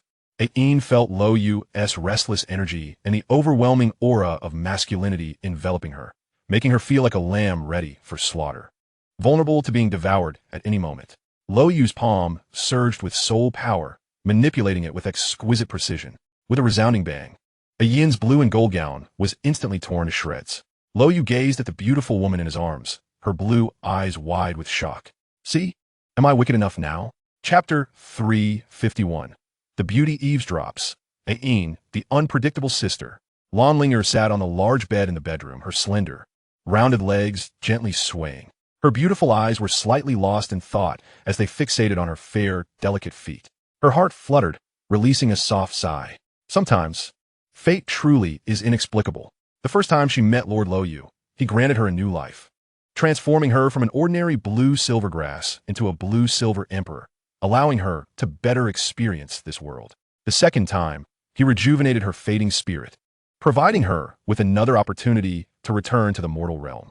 Lan Linger realized that Luo Yu was the man of immense significance to her life, while others were merely transient shadows, having given her nothing but endless demands. Having been reborn, Lan Linger had come to terms with much. The past was irrelevant to her, and all she desired now was to cherish the man who truly deserved her affection, the one she admired most in her lifetime. As Lan Linger pondered, her ears perked up. Suddenly, she heard a sound akin to a mewling kitten. It was a muffled sound, barely perceptible, sometimes melodious, sometimes high-pitched, and sometimes urgent. If not for Lan Linger's keen hearing, she would scarcely have noticed it. She held her breath and leaned in to listen. Her beautiful eyes quivered. Was that a sound from the bedroom? Was it her sister's voice? Hadn't she gone to attend to Yugu's bath? What could possibly elicit such peculiar sounds? What were they up to? As she thought this, Lan Linger shivered, covering her mouth. Surely they wouldn't be. This was audacious beyond belief. They truly didn't regard her as an outsider. Lan Linger felt her cheeks flush, her mind conjuring vivid images. No, I mustn't listen any longer. This is far too embarrassing. She shook her head, covering her burning face. Yet, she couldn't resist the urge to listen, her curiosity getting the better of her. She braced herself on the bed and cautiously rose. Her delicate feet barely made a sound on the carpet as she stealthily approached the bathroom, her graceful figure bending like a thief as she tiptoed. Standing at the bathroom door, Lan Linger bit her lip, torn in inner conflict. Was it inappropriate to spy like this? It seemed rather improper. With the subtle sounds emanating from the bathroom, her curiosity intensified. Now that she was at the door, wouldn't it be a waste not a peek? Regardless, just one glance would suffice. Gritting her teeth, Lan Linger leaned against the door, peering inside. The bathroom was shrouded in a steamy haze, creating an ethereal atmosphere. When she spotted Luo Yu seated in a wheelchair, accompanied by her eager sister, she was taken aback. Initially intending to steal a quick glance, she found herself unable to look away. Captivated, she leaned her full weight against the door, wishing the gap were wider for a clearer view, inching closer. Suddenly, with a click, the door lock rattled. The bathroom door swung open unexpectedly, catching the engrossed Lan Linger off guard, causing her to tumble forward. Thud! She fell to the floor, the towel slipping away as she sprawled on the ground. Luo Yu and Ayin froze, turning simultaneously. Lan Linger, upon meeting their gazes, felt her heart race. The bathroom descended into an eerie silence. Luo Yu remained in his wheelchair, while Ayin held her previous posture. Lan Linger lay on the cold floor, looking up at the two of them, their eyes locked in a bewildered stare. The atmosphere was palpably awkward. Lan Linger felt mortified, her mind screaming, how did the door just open? What'd I do now? Ayin was nearly overwhelmed with embarrassment. How had her sister managed to barge in? How could she be so reckless after regaining her memory? Luo Yu wore a look of exasperation. It was this very girl who had interrupted them last time. Why was she here again? Clearing his throat, Lan Linger hastily composed herself, scrambling to her feet while clutching the towel. Her heart raced as it had never before. She covered her eyes. I was just passing by. I didn't see anything. Please continue. She gave a sheepish smile and hurriedly exited the bathroom, slamming the door behind her. This girl. She wouldn't have been eavesdropping on us for ages, would she? Luo Yu's lips twitched, casting a speechless glance at Ayin. Ayin's cheeks flushed crimson as she bit her silver teeth in frustration. This is intolerable. That girl is utterly outrageous. Wait for me, brother Yu. Today, I must teach that girl a lesson. Oh, Luo Yu inquired, puzzled. How do you intend to do that? Just wait. Ayin replied, preparing to step out. She initially intended to pick up her skirt, but soon realized that it was nowhere to be found. The floor was strewn with blue and gold scraps of fabric. She shot Luo Yu a fierce glare before deciding to forego the skirt altogether, marching out of the bathroom with an air of indignation, forcefully closing the door behind her. Luo Yu waited patiently, but Ayin did not return, causing a sense of unease to creep into his heart. What were the two sisters up to outside? Surely they weren't fighting. He maneuvered his wheelchair, intending to investigate, just as the door swung open to reveal a captivating figure stepping inside. She closed the door with a graceful motion. After such a long wait, where have you been? Luo Yu complained, instinctively pulling the enchanting figure into his embrace. Unable to resist the fiery passion that had been ignited within him, he leaned down to kiss her. A soft gasp escaped her lips as Luo Yu's hands began to wander, preparing for further intimacy. Suddenly, he heard the sound of her voice, causing him to recoil in surprise. He hastily brushed aside the disheveled blue strands of hair from her face, his eyes widening in realization. The woman in his arms was not Ayin, but rather it was Lan Linger. The The situation became decidedly awkward. In that fleeting moment, a flurry of thoughts raced through Luo Yu's mind. Should he release Lan Linger and let her go? The ensuing atmosphere would undoubtedly be incredibly uncomfortable. Alternatively, should he embrace the mistake? If he maintained that he had not recognized her, he could absolve himself of guilt. After all, he had already shared an intimate encounter with her previously in the bathroom. Feeling the warmth of Luo Yu's embrace, Lan Linger was about to speak. Brother Yu. Actually, He silenced her by placing a finger against her lips. No, Ain, you need not say anything. I understand. I comprehend. What do you understand? Lan Linger protested, her beautiful eyes wide with disbelief as she struggled to voice her intent. Without hesitation, Luo Yu closed his eyes and surrendered to his desires, offering her no opportunity to speak. The audacity of man knows no bounds. What did it matter who she was? A true man requires but a singular word, done. After their passionate encounter, a weary Luo Yu addressed the still embraced Lan Linger. Ain, you may leave first. I will wash up briefly and join you. In that moment, Luo Yu felt a surge of pride in his response. By suggesting that Lan Linger exit first, he believed he had circumvented all awkwardness. However, he soon discovered that his assumptions were overly optimistic. Lan Linger did not play by the expected rules. With a sultry gaze, she scratched at Luo Yu's chest. Her enchanting eyes filled with a haunting sorrow. Brother Yu, I am not Ain. I am Linger. Did you truly not recognize me? Chapter 352. The allure of beauty dims my wits. A Yin's heartfelt confession. In the bathroom, Lan Linger's exquisite form lay languidly in Luo Yu's embrace.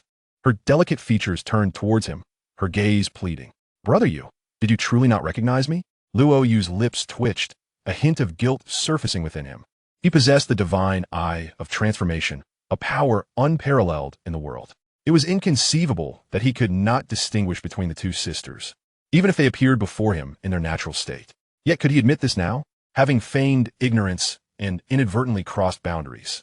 Acknowledging it now would be tantamount to courting disaster. With a facade of exaggerated astonishment, he grasped Lan Linger's shoulders. You are Linga? How could it possibly be you? Seeing Luo Yu's bewildered expression, the doubt and sorrow in Lan Linger's eyes lessened slightly. However, as her gaze fell upon the floor, she posed another question. Brother Yu, surely my sister isn't hurt, right? Luo Yu's heart sank. How could he have forgotten that detail? What did you just say? Lan Linger's cheeks flushed as she stammered. Did you not notice anything strange during what just occurred? Luo Yu wore an expression of utter confusion, murmuring. Aside from a brief hiccup at the start, nothing felt amiss afterward. Lan Linger bit her lip, her eyes wide with incredulity, fixing her gaze upon Luo Yu. He tightened his hold around her slender waist, letting out a sigh. Linger, regardless of the circumstances, this time it was indeed my fault.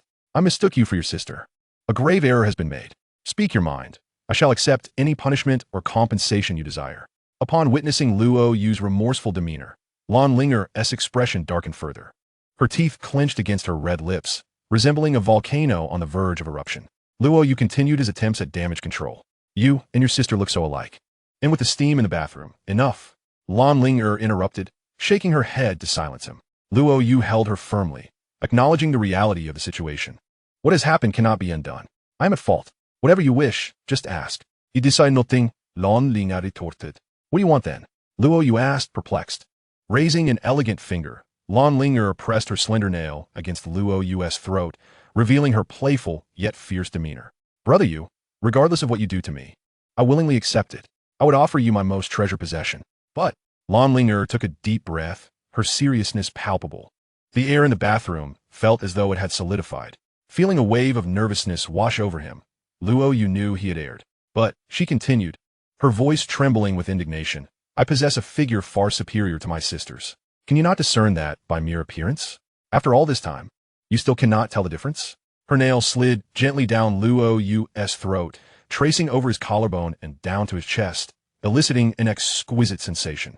Lan Linger seized Luo Yu's hand, guiding it to her proud form. Look, see, is my figure not much more appealing than my sister's? Feeling the warmth of her body, Luo Yu found himself utterly dazed. Is that what you're truly upset about? Lan Linger shot him a withering look. What else could I possibly be angry about? Luo Yu was utterly bewildered. What was this situation? Instead of confronting him, she was discussing body comparisons? He hesitated, pointing to the blood on the floor. Aren't you angry with me? Lan Linger wrapped her arms around his neck, her beautiful blue eyes blinking softly, her long lashes fluttering gently. Why would I blame you? If I truly didn't want this, I would have resisted the moment you touched me. Had I unleashed my full strength, I could have easily escaped. Luo Yu slapped his forehead in disbelief. How had his mind gone so awry today? With his experience in matters of the heart, how could he have misinterpreted such simple female psychology? He silently chided himself, beauty dims my wits. Indeed, the ancients were not mistaken. The phrase desire clouds reason is not merely a fabrication. Lanlinger wrapped her arms around Luo Yu's neck, while her other hand gently scratched at his left pectoral. Like a playful kitten. Brother Yu, the reason I replaced my sister in the bathroom was to offer myself to you. Huh? Luo Yu was perplexed. Lanlinger es gausesoftend.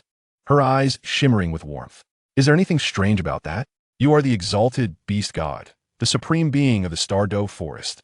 While I am merely a blue silver emperor, without your aid, I would ultimately remain no more than a blue silvergrass. To speak candidly, it is indeed an honor to have the opportunity to be favored by you. Luo Yu shook his head. While strength varies and social status is hierarchically categorized, I firmly believe that all beings deserve mutual respect, devoid of distinctions in worth, save for a few exceptions. Truth be told, between us, there exists no notion of honor or dishonor. As long as there is mutual affection and joy, that is sufficient. Lanlinger was momentarily taken aback, savoring the man's words. His sentiments diverged starkly from the brutal law of the jungle she had come to understand. The gentle nature of the blue silvergrass clan undoubtedly resonated more with Luo Yu's perspective. Her beautiful eyes began to sparkle with admiration, adoration, and burgeoning affection. Lanlinger wrapped her arms around Luo Yu's neck, boldly presenting her soft lips to him, kissing him tenderly. Upon parting, she softly murmured, Brother Yu, whether you believe it or not, I have truly fallen hopelessly in love with you. Luo Yu, with his unparalleled gaze, immediately discerned the sincerity reflected in the beauty's eyes. A smile graced his lips as he teased. What do you find so lovable about me? Brother Yu, that's rather shameless of you to ask so bluntly.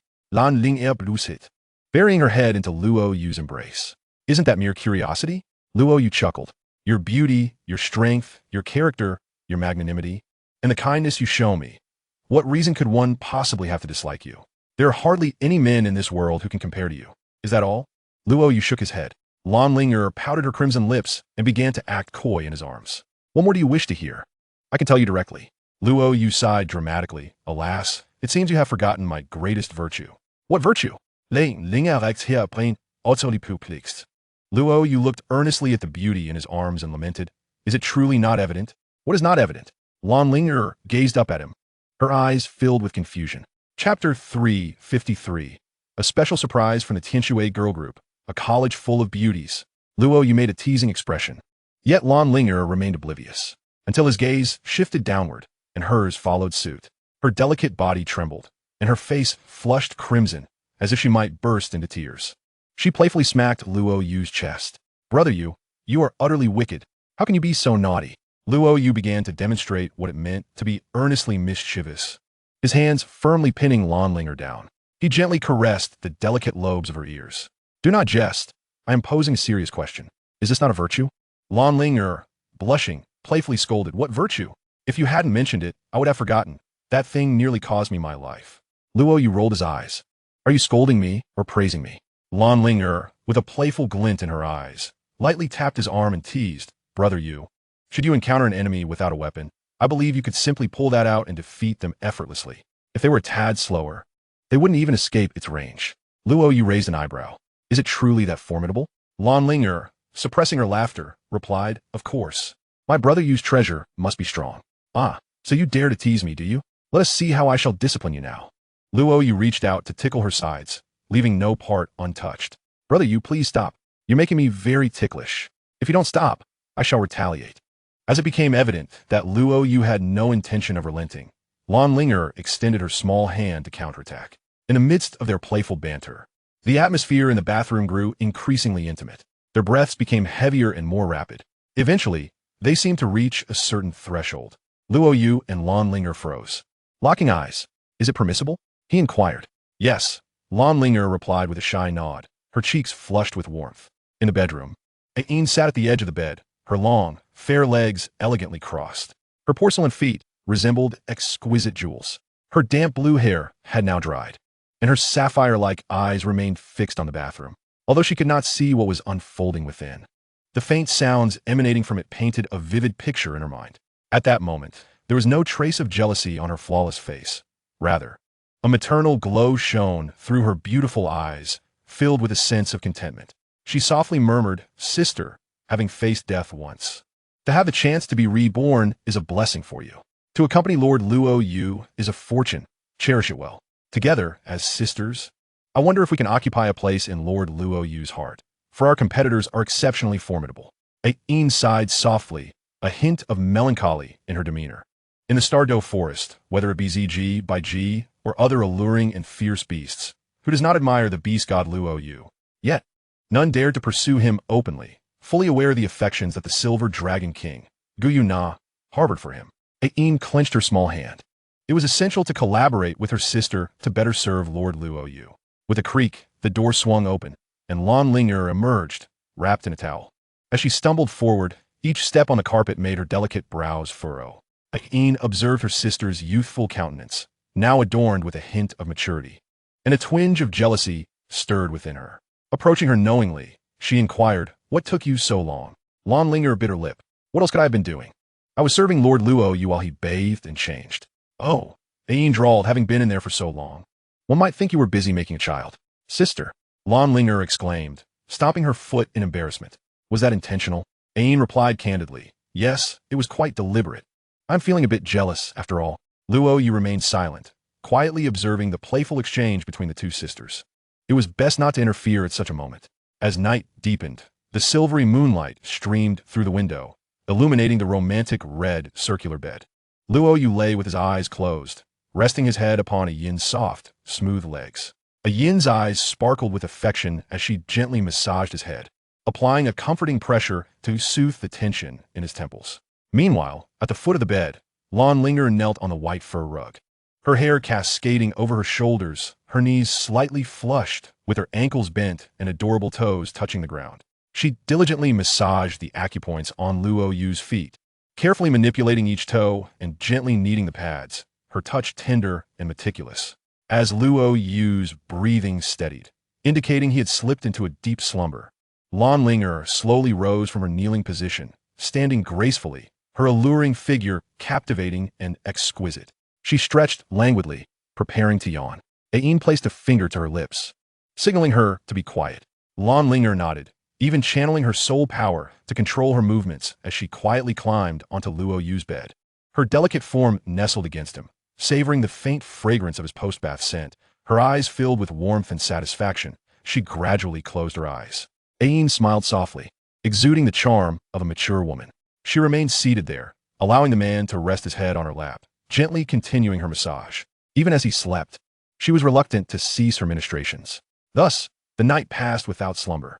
The following morning, before Luo Yu even had the chance to open his eyes, the tantalizing aroma of a sumptuous breakfast wafted through the air.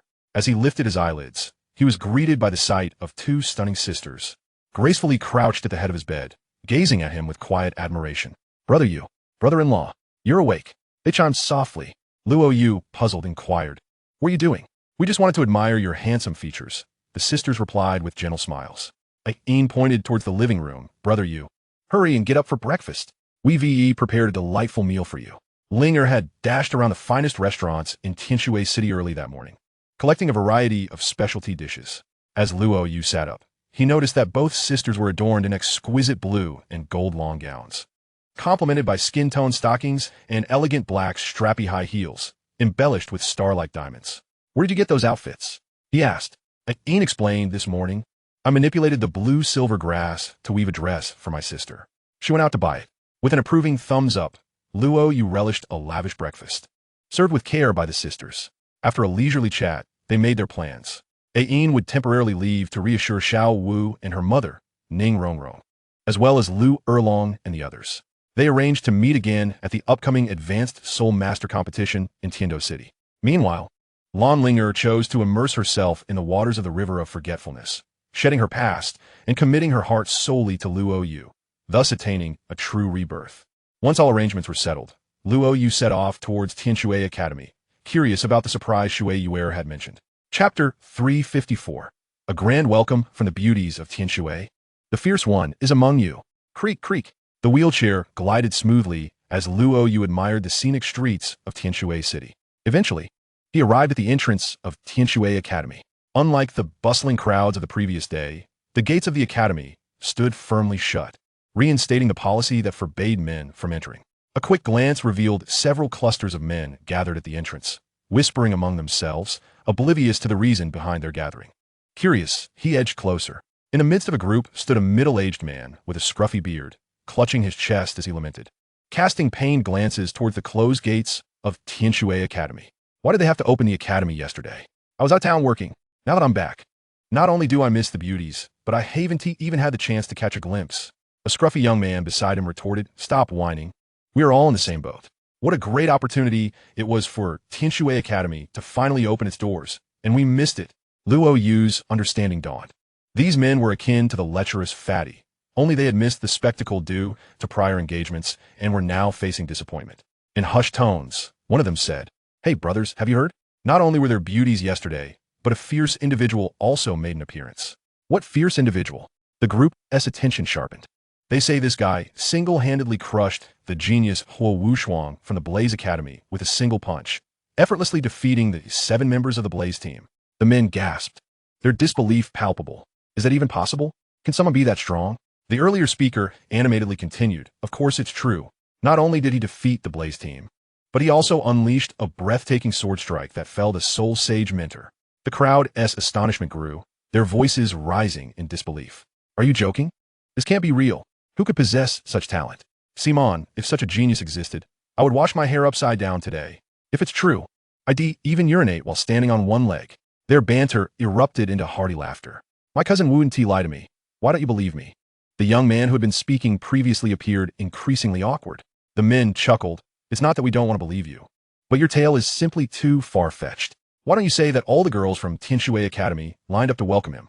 A handsome fighter who can slay a soul sage with a single sword strike? You must be spinning quite the yarn. You've been fooled by your cousin." Faced with skepticism, the young man stammered, struggling to defend his assertions, while internally questioning his cousin's words. "I can attest to the truth of his statements." A sudden voice interrupted, startling everyone. All eyes turned towards the source, where a striking young man sat casually in a wheelchair, a charming smile gracing his lips. The scruffy man rolled his eyes. "You're not saying your cousin told you this too, are you?" Luo Yu shook his head and replied with a smile. "I was present at the scene and witnessed everything. I can confirm that what he said is indeed true." "You were there?" The men were taken aback, their expressions shifting to suspicion. "Brother, your words are hard for us to believe.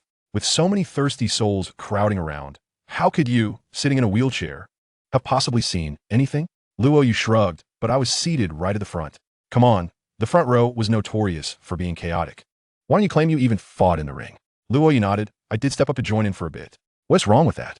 The men gasped in disbelief. "Brother, that's quite the tall tale. You're outdoing the previous guy. He was bragging about someone else. And now you're bragging about yourself. All right, enough with the charades. We're all here today because we missed out on yesterday's excitement." One man interjected. "No, really." Luo Yu insisted earnestly. "I was invited today to visit the academy." Cough, cough, cough. The scruffy man coughed awkwardly, his gaze scrutinizing. "Little brother, you're not mistaking us for fools, are you? Tianshui Academy never allows men to enter except under special circumstances. Everyone knows the head of Tianshui Academy is a formidable old maid who despises men, so it's impossible for her to invite an outsider. Is that so?" Luo Yu replied, taken aback. The scruffy man wore a knowing expression. "See? You didn't even know about the headmistress's aversion to men." Just then, the previously silent young man approached Luo Yu cautiously. "Big brother, you wouldn't happen to be the fierce one who showcased his prowess on the arena at Tianshui Academy yesterday, would you?" Luo Yu raised an eyebrow. "But you weren't there yesterday. How did you recognize me?" Upon receiving confirmation, the young man's eyes widened as he explained. "My cousin told me that if I saw a handsome man in a wheelchair in Tianshui City, I should either approach him directly or avoid him altogether." Luo Yu's lips twitched. "Who is your cousin? His way of speaking is quite unique." "Zhu Gaoan, do you know him?" The young man replied meekly. Luo Yu found himself momentarily speechless. The scruffy man stepped forward. "What is going on here? Are you two putting on a show for us? Who is playing who's fool?" "Fool? You're the fool." The young man retorted. "This big brother is the fierce one I mentioned. Why don't you believe me?" The scruffy man glared skeptically.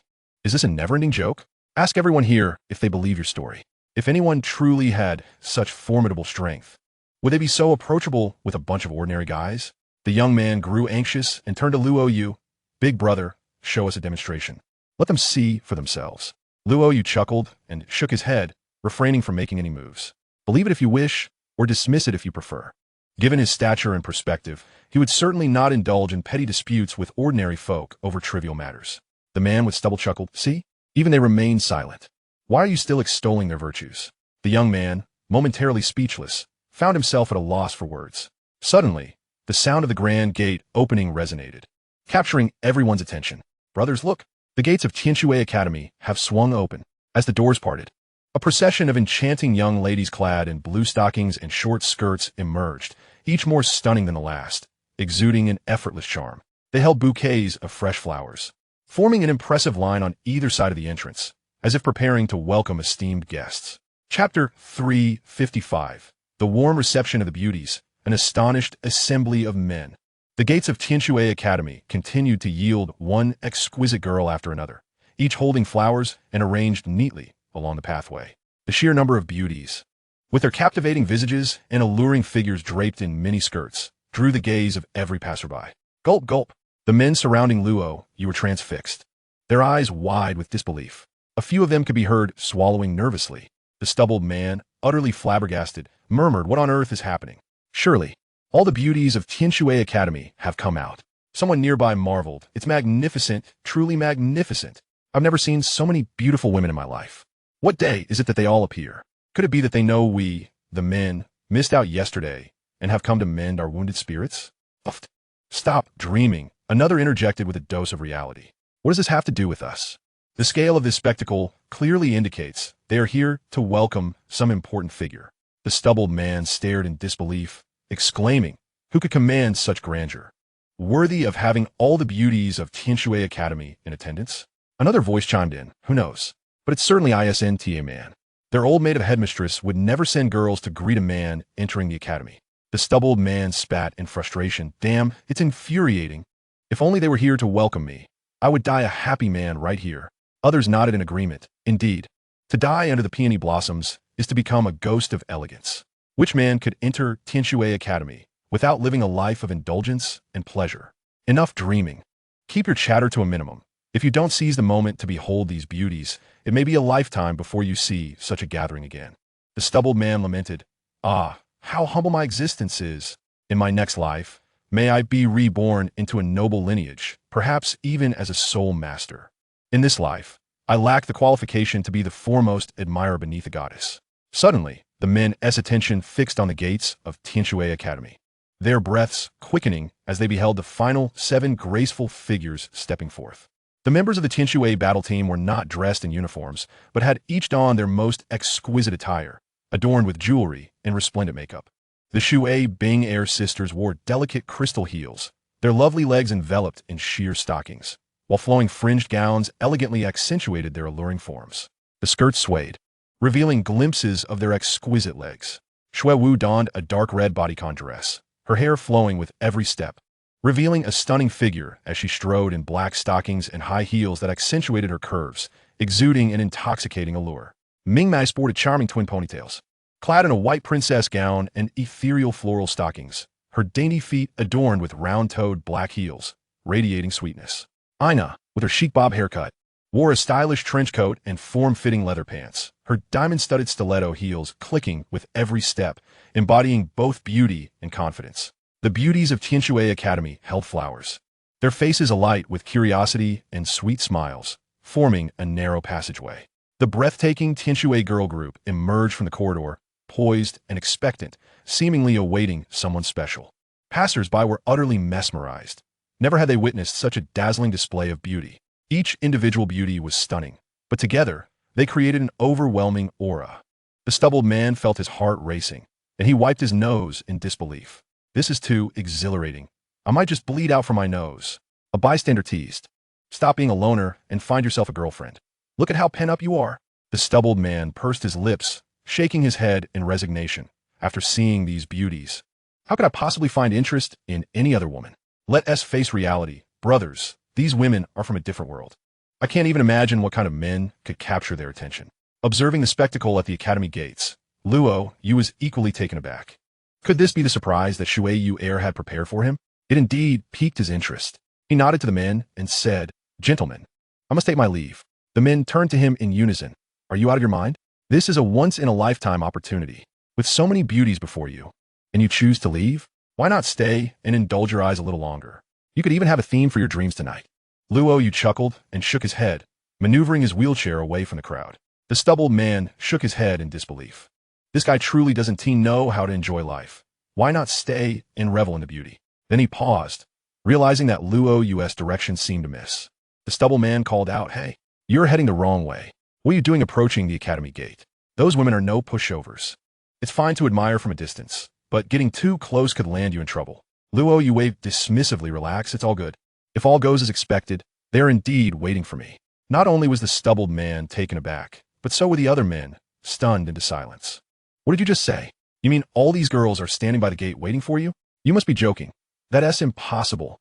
Luo Yu merely smiled, saying nothing as he rolled his wheelchair directly towards the cluster of beauties. What the hell? Is he really going? Is he out his mind? The stubbled man thought. If he is publicly harassing the girls of Tianshui Academy, he just asking for trouble from their headmistress? He was astounded. While he had the desire, he lacked the courage. This guy, however, was audacious beyond belief. The stubble man swallowed hard, curious to see how this fellow would be dealt with by the group of girls. "I actually believe they are here to welcome him," a young man chimed in. The stubble man scowled. "Come off it. At this moment, this isn't the time for idle chatter. Just look at how casually he is approaching. Whether those women will beat him up is another matter altogether." As they spoke, Luo Yu had already reached the entrance of Tianshui Academy. Upon seeing him, Shui Yu's eyes sparkled with delight, her face breaking into a radiant smile. Shui Bing, Shui Wu, and Ming Mei also displayed expressions of excitement. In the gaze of onlookers, the 7 members of the Tianshui girl group, disregarding their high heels, sprinted towards Luo Yu, encircling him. "Logo, you made it!" Shui Yu exclaimed joyfully. "We were beginning to think you wouldn't come." Shui Wu, with her alluring lips parting, exhaled sweetly, thrilled as she playfully flaunted her figure. Luo Yu replied, "I was eager to see what surprise you had prepared for me." Shui Yu beamed. "I've arranged a whole series of events for you. Just come, and I promise you will be satisfied." "Oh." Luo Yu raised an eyebrow. Shui Yu and her sister simultaneously applauded the lined-up beauties.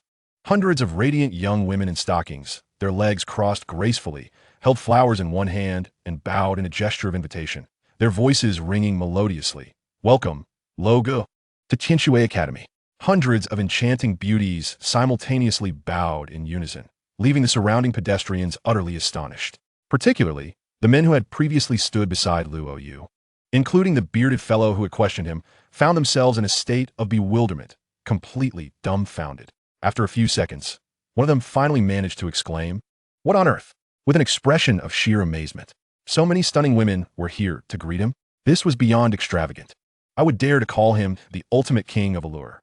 The young man erupted in jubilant cheers, overflowing with excitement. "I told you my cousin wasn't deceiving me. Why didn't you believe me before? Do you believe now? Those who just claimed they could urinate standing on one leg, where are you now? Speak up. Why is everyone silent?" The men ignored the young man's taunts, their eyes filled with envy as they gazed at Luo Yu, surrounded by a throng of beauties. While their faces burned with embarrassment, tears of envy welled in their eyes, utterly heartbroken. In chapter 356, Shui Yu and her companions vie for his attention. While my neighboring bed is even larger, the enigmatic dean. At the entrance of Tianshui Academy, hundreds of young maidens clad in school uniforms and short skirts, adorned with ice blue stockings, held bouquets of flowers, gracefully bowing and welcoming Luo Yu. Among them, Shui Yu and her 6 companions led the charge, beaming as they looked at Luo Yu. "Luo Gu, what do you think? Are you satisfied?" Luo Yu found himself at a loss for words. To be frank, he had encountered 1 or 2 beautiful women before, but never had he experienced the sight of so many exquisite beauties gathered together. He couldn't help but sigh inwardly, recognizing that Tianshui Academy truly lived up to its reputation as a paradise for men. While he felt somewhat at ease, the surrounding pedestrians seemed rendered speechless. Just observing from a distance was exhilarating enough. It was hard to imagine what it would be like to be at the center of such a gathering of campus beauties. "Indeed, the joy of the elite is beyond our comprehension," mused the bearded man with a tinge of bitterness. At that moment, he noticed Luo Yu waving in his direction. Initially taken aback, the bearded man's expression soon transformed into one of delight. Was Luo Yu indicating that he would take him along to tour the academy? Incredible! This esteemed figure is truly thoughtful. In his euphoric state, he was about to rush towards Luo Yu, eager to join him, when Luo Yu called out from a distance. I wasn't lying to you, my friend. I'll be heading in first. The bearded man's smile froze, and he stood rooted to the spot, as if struck by lightning. What a futile joy. The young man beside him stifled a laugh. This esteemed figure was merciless. Such a psychological blow. Boom! Hundreds of academy beauties enveloped Luo Yu, and the gates closed tightly behind them. The heavy sound of the closing door jolted the bearded man back to reality. With a grimace, he spat disdainfully. What a farce. Who can even glimpse such beauties? Some goddesses are difficult to even catch a glimpse of, yet he can pick and choose at will. This is truly disheartening. Let us disperse. Creak, creak. Shui Yuer and Shui Wu each rushed to grasp the handles of Luo Yu's wheelchair, pouting their red lips. Their beautiful eyes locked in a fierce gaze, neither willing to yield to the other. Ming Mei and the others, more reserved, gracefully moved alongside, seemingly focused on the path ahead, yet their peripheral glances were constantly stealing glimpses of Luo Yu, their cheeks slightly flushed, eyes shimmering with unspoken thoughts. As for the hundreds of academy maidens, they followed closely, whispering and giggling amongst themselves. Sisters, is this the handsome young man who shattered the Inferno Academy just yesterday? So dashing. His aura is simply captivating. I'm smitten. Oh my, are we finally welcoming a man to Tianshui Academy? I'm moved to tears. Look at your lack of composure. It's just a man. Why such excitement? Don't be coy. If you have the ability, go back to your dormitory instead of gawking at the handsome boy. I want to go back. What of it? Honestly, having a handsome boy around won't change anything. Can't you see he is already surrounded by Shui Binger and the others? We might not even get to touch a single hair of his. Just looking is a feast for the eyes. Besides, as long as he is in the academy, if he dares to step out alone at night, beside them, a tall, long-haired beauty standing around 7 meters, smiled meaningfully. Hey, watch your words, speaking so loudly. What if he hears you and thinks he has stepped into a den of female bandits? What if he gets scared away? The tall beauty scoffed. Aren't we supposed to show our true selves? You can think that way in your heart, but you shouldn't say it aloud. You should invite the handsome boy to share a wonderful evening instead. How elegant. By the way, does the dean know that Binger and the others brought a man in? At this statement, the chatter among the girls abruptly ceased, and they exchanged glances. Luo Yu, sitting in his wheelchair, surveyed his surroundings, intending to admire the scenery of Tianshui Academy. After all, it had been bustling with people yesterday. However, he discovered little had changed. Yesterday was filled with men, and today it was awash with beauties of 7 points or higher, exclusively for his appreciation. Shui Yuer leaned closer to Luo Yu, her voice sweet as honey. Luo Gu, my sisters and I have personally prepared a feast for you. Let us head over now. I've arranged a room for you right next to mine. When did we decide to put Luo Gu next to you? Shui Wu interjected. Can't he stay next to me instead? Shui Wu fluttered her long eyelashes at Luo Yu, her voice dripping with flirtation. My bed is quite spacious. 2 people can roll around without a care. Ming Mei chimed in, pouting if it's about bed size. My big bed can accommodate 3 people rolling around together. Shui Binger scolded playfully. Enough of this. What are you all talking about? The more you say, the more chaotic it gets. The captain's authority swiftly silenced Shui Yuer and her companions. Shui Binger turned to Luo Yu and said, you can stay next to me. My bed isn't small, and I can protect you from these mischievous girls. Cut it out. Shui Yuer rolled her eyes, whispering, sister, that is quite unfair of you. Exactly, Shui Wu added in agreement. Shui Binger asked, what is wrong with that? Ming Mei mumbled quietly, Captain. You're not planning to guard the hen house while stealing the eggs, are you? Am I that kind of person? Shui Binger shot back with a serious expression. Not in the past, but who knows now? Shui Yuer's gaze brimmed with skepticism. Talp, talp. The slow sound of high heels clicking against the floor suddenly broke the tension. The noise was not loud, yet it resonated in every heart. Both the hundreds of beautiful students and Shui Yuer's 6 companions instantly stiffened. The maidens of the academy retreated to the sides, creating a passage that led directly to Luo Yu. A woman, around 30, with her hair elegantly styled, donned black high heels and fitted black trousers, wearing black-framed glasses. Her skin pale as if afflicted by a disease, yet her ice-blue eyes were exceptionally sharp and exuded a chilling aura.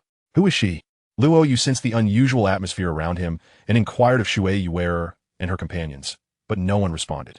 They all appeared tense as they gazed at the suddenly appearing woman. He scrutinized her and perceived an extraordinary coldness about her, akin to ancient ice that had never thawed.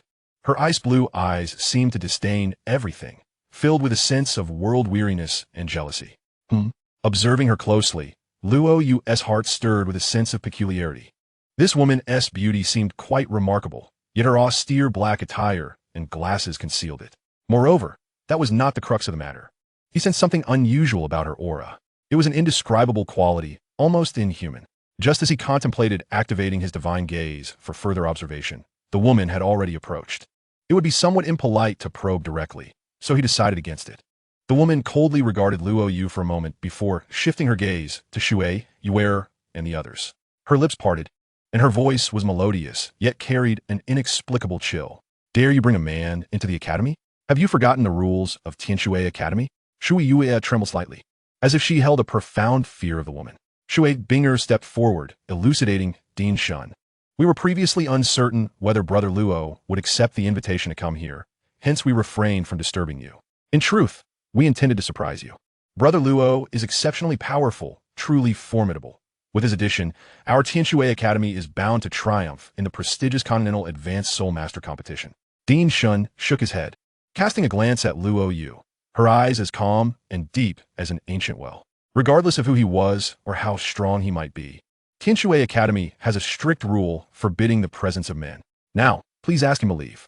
Chapter 357, The Beautiful Dean's Challenge, soon to conquer an academy. Dean Shun's voice was not harsh, yet it carried an unyielding indifference. It was resolute, leaving no room for negotiation. The hundreds of beautiful students around the academy gazed timidly in this direction, hesitant to speak, clearly aware of the long-standing authority the dean held in their hearts. Yet, they were filled with reluctance. Did they have to send away such a handsome young man? What a pity. They had hoped for a miracle. The academy would finally have a man, only to discover it was in vain, their excitement dashed. The principal figures who had primarily invited Luo Yu, including Shui Binger, found themselves in a profoundly awkward predicament. Brother Yu, I am sorry. I did not anticipate the dean would react this way, Shui Yuer said, her charming face brimming with regret, her voice faltering. Anxiously, she pondered how to explain the situation to Luo Yu. Luo Yu chuckled lightly, appearing unfazed. It seems the esteemed dean of your academy does not welcome me. Shui Yuer bit her lip, shaking her head repeatedly as she positioned herself in front of Luo Yu, facing the dean earnestly. Dean, we all understand that you have a distaste for men. However, Brother Luo is unlike any other man. We all wish for him to join us. And to be frank, his presence in our academy is somewhat of an honor. Please accept him. Dean! Shui Wu and Ming, Mei softly called, stepping forward to stand alongside Shui Yuer, their beautiful eyes filled with pleading glances directed at the dean, exuding an air of pitiful desperation. Dean Shun's gaze remained impassive, neither angry nor irritated, radiating an aura of cold indifference. You are all my favorite students. To publicly challenge the academy's regulations for the sake of one man? Challenge the dean? Shui Wu's large, round eyes ceased their movement as she interjected, Dean, please make an exception just this once. Yesterday, those fellows from the Chihua Academy bullied us, and it was Brother Luo who helped us retaliate. Moreover, his strength exceeds your imagination. He even defeated their soul sage-level leader. Indeed, Brother Luo assisted us immensely yesterday. Otherwise, we would have been utterly bullied. Chimed in the petite Ming Mei and the fashionable Yin Na in unison. Dean Shun slowly shook her head, her beautiful eyes peering over her black-framed glasses with a glare. Nonsense. Perhaps in a one-on-one against Chihua Academy, you may not have the upper hand. But in a 7-on-7, with your martial soul fusion skills, you could decisively counter them and regain your dignity. Why must an outsider intervene? This statement left Tianshui's 7 girls speechless. Dean Shun continued. As for your claim that this man can defeat the leader of Chihua Academy, utterly absurd. Even if I did not witness the match yesterday or communicate with the opposing leader, I still possess basic knowledge. At his age, he lacks the qualifications to contend against a soul sage. Shui Binger pleaded anxiously, Dean, how could we possibly deceive you? Dean Shun nodded. I believe you would not lie to me. However, it seems the opponent underestimated him due to their own arrogance and thus allowed him an advantage, which you have exaggerated. Correct? Shui Binger and the others grew increasingly anxious. Dean, the opponent was shameless. They even unleashed their martial soul true form. Yet Brother Luo still managed to defeat them with a single stroke. There are still cracks in the training ground. You can go see for yourself. Dean Shun pushed her black glasses up with a delicate finger. There's no need to look. Even if a soul Douluo were in a wheelchair, They could not defeat a soul sage who has unleashed their martial soul true form. This is the most fundamental knowledge. Surely you do not expect me to believe that he, so young, is stronger than an 80th level soul Douluo? Shui Yuer and Xuewu nodded earnestly. We truly feel that Brother Luo is capable of defeating a soul Douluo. Stop with the nonsense, Dean Shun retorted. You have yet to experience the true power of a soul Douluo. Boom! Suddenly, Dean Shun's aura erupted. Beneath her black pencil pants, 8 radiant soul rings spiraled upward. Yellow. Yellow, purple, purple, black, black, black, black.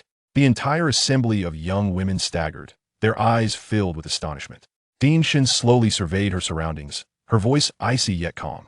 Do you truly believe he, sitting in a wheelchair, could defeat me?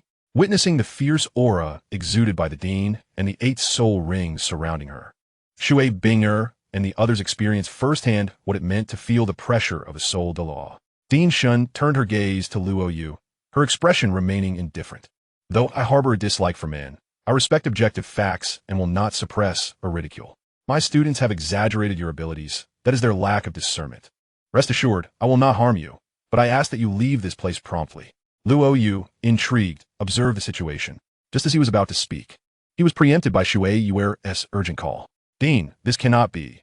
We had all agreed to invite Brother Luo into the academy. Yes, Dean. Please make an exception and let Brother Yu stay.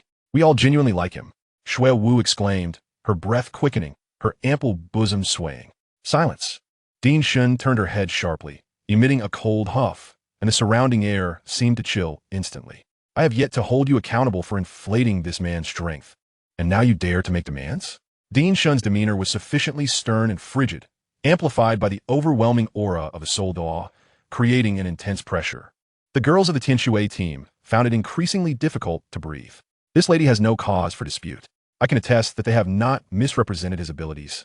Came Luo Yu's playful chuckle, seemingly imbued with an inexplicable force that countered Dean Shun's pressure, providing a sudden relief to the 7 girls.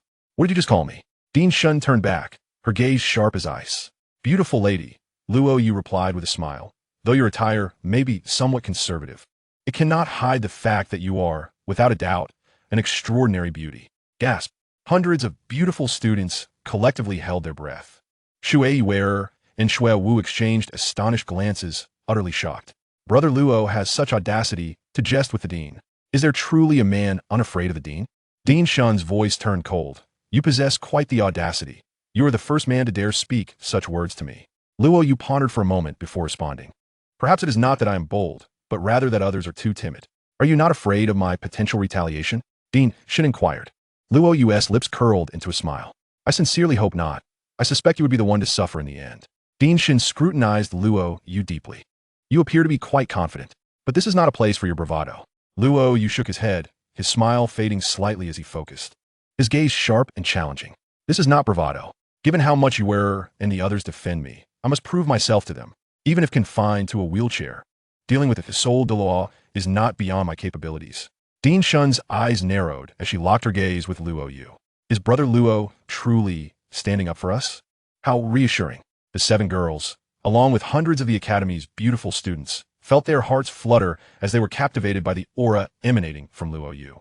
Chapter 358. The Beauty's Concern, facing a soul Douluo, capturing the Dean's ankle with one arm. Tianshui Academy. Hundreds of beautiful students surrounded the periphery, while the 7 goddess-like figures of the Tianshui battle team stood at the center, their eyes fixated on Luo Yu.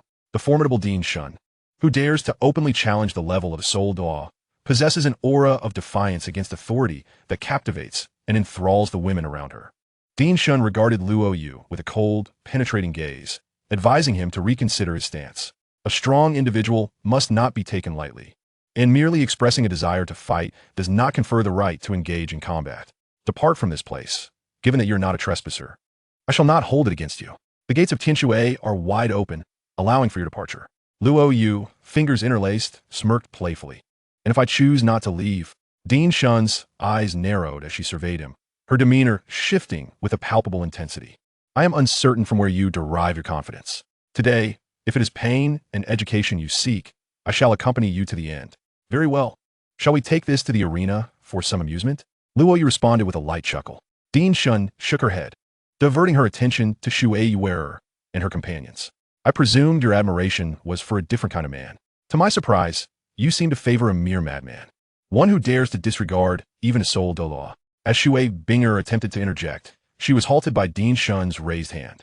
No need for further discussion. Today provides a perfect opportunity for you to grasp the strength of a soul Douluo. Fear not. I shall exercise restraint, inflicting only minor punishment, and will not take his life. Dean Shun, displaying a disinterested demeanor, proceeded towards the martial arena. The sisters of Shui Binger exchanged troubled glances with Luo Yu, while Shuewu expressed her deep regret. Luo, look at how this situation has escalated. It is our lack of preparation that has caused you distress. Luo Yu waved his hand dismissively, teasingly chiding, I am not blind. It is evident that you're not to blame. His magnanimity only deepened the guilt felt by the young women. Shui Yu, her eyes flickering with concern, inquired, Luo, you aren't truly intending to fight the Dean, are you? Luo Yu cast a fleeting glance at Dean Shun's cold silhouette receding into the distance. Rest assured, it is merely a playful engagement. If I can subdue her, the one posing the questions shall cease to exist. Subdue the Dean? Gasped the 7 girls nearby, astonished. Luo Yu rolled his eyes dismissively. Is that such a surprise? It's a trivial matter. Shui Yu and Shui Wu swallowed hard, their hearts racing. A trivial matter? The Dean is a soul Douluo, not just any ordinary one. After a moment of contemplation, Luo Yu remarked, during my time in the spirit sect, I faced title Douluos. Recently, I exchanged blows with a deity. Defeating a soul Douluo is merely a basic operation. Enough. Let us not delay any further. We should hasten to the arena and resolve this swiftly. With a determined clatter, Luo Yu maneuvered his wheelchair towards the martial arena, leaving the Tianshui female group in a state of bewilderment, their beautiful eyes wide with astonishment at Luo Yu's declarations. Shui Wu gasped, her expression reflecting disbelief. The spirit sect faced the title Douluo, engaged with a deity? Surely Luo must be exaggerating. Shui Yu nodded in agreement, acknowledging that Luo Yu's claims were indeed outrageous. Shui Binger and Ming Mei also shook their heads, unable to fathom the truth of his words. At the Tianshui Academy's martial arena, an expansive square was currently divided in two by a deep fissure, its ground littered with gravel and marked by terrifying sword scars. Dean Shun stood upon the platform, observing the scene with an expression that betrayed even her typically stoic demeanor. She was taken aback by the cracks, pondering what had transpired yesterday. Could it truly be, as her students claimed, that this young man was responsible? Impossible, she mused. At such a young age, he cannot possibly possess such strength. It must have been the work of a mentor from the Blaze Academy. I shall seek justice from them. With Shui Yu's assistance, Luo Yu ascended the platform, gliding smoothly to stand before Dean Shun. The two faced each other as the surrounding female students crowded around, speculating on the outcome of the match. However, they had not witnessed Luo Yu's previous feat of cleaving a soul sage.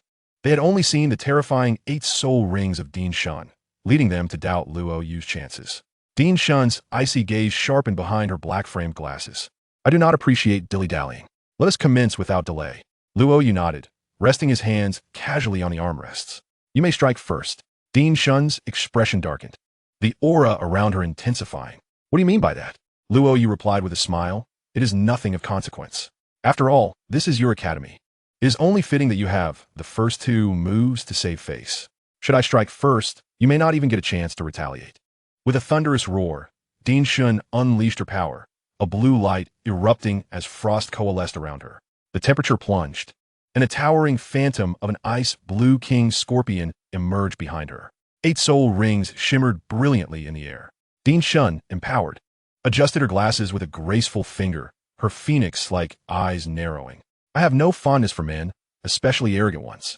You shall pay the price for your words. Without hesitation, she leapt forward, her jade hand raised, channeling a fierce gust of wind towards Luo Yu.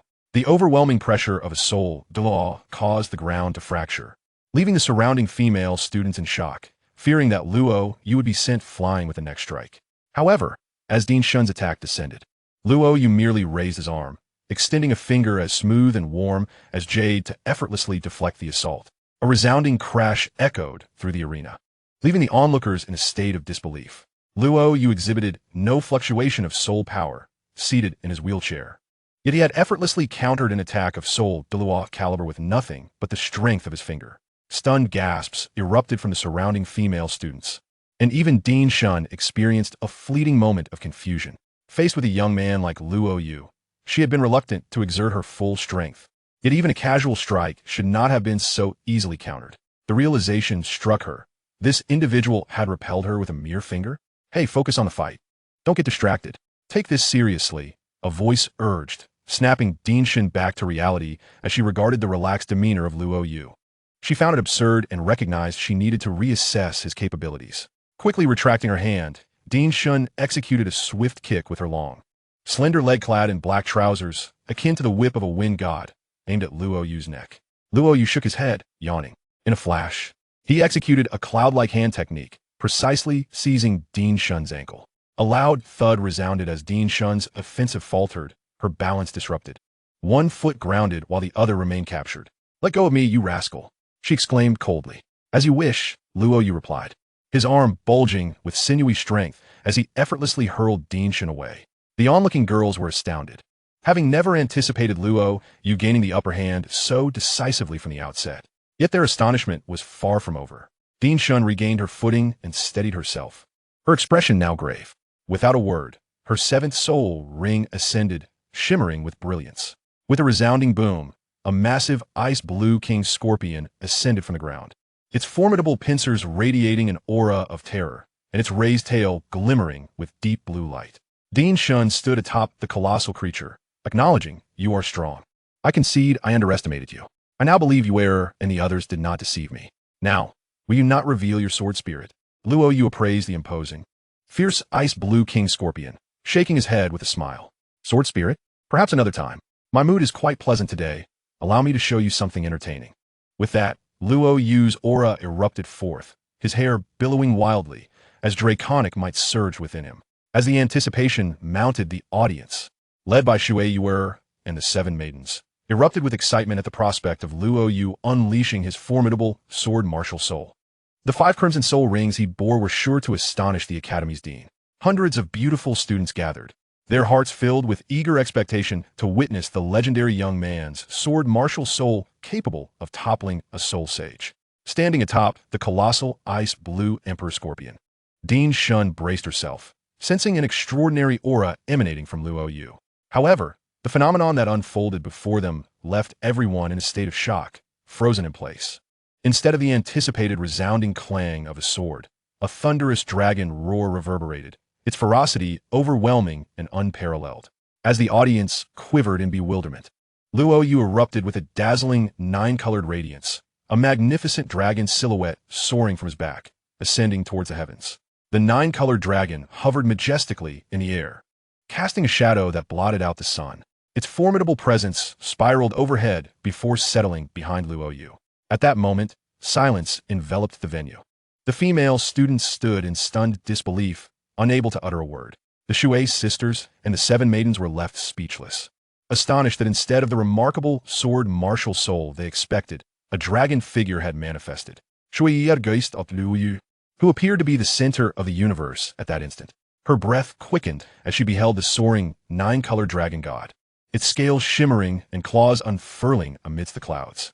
Was this not the sword martial soul? Where was Luo Ji's sword martial soul? What kind of martial soul was this? And why did it emanate such terror? She could feel her dolphin martial soul trembling within her, a sensation that was both bewildering and alarming. Even her ice shark seemed to be suppressed.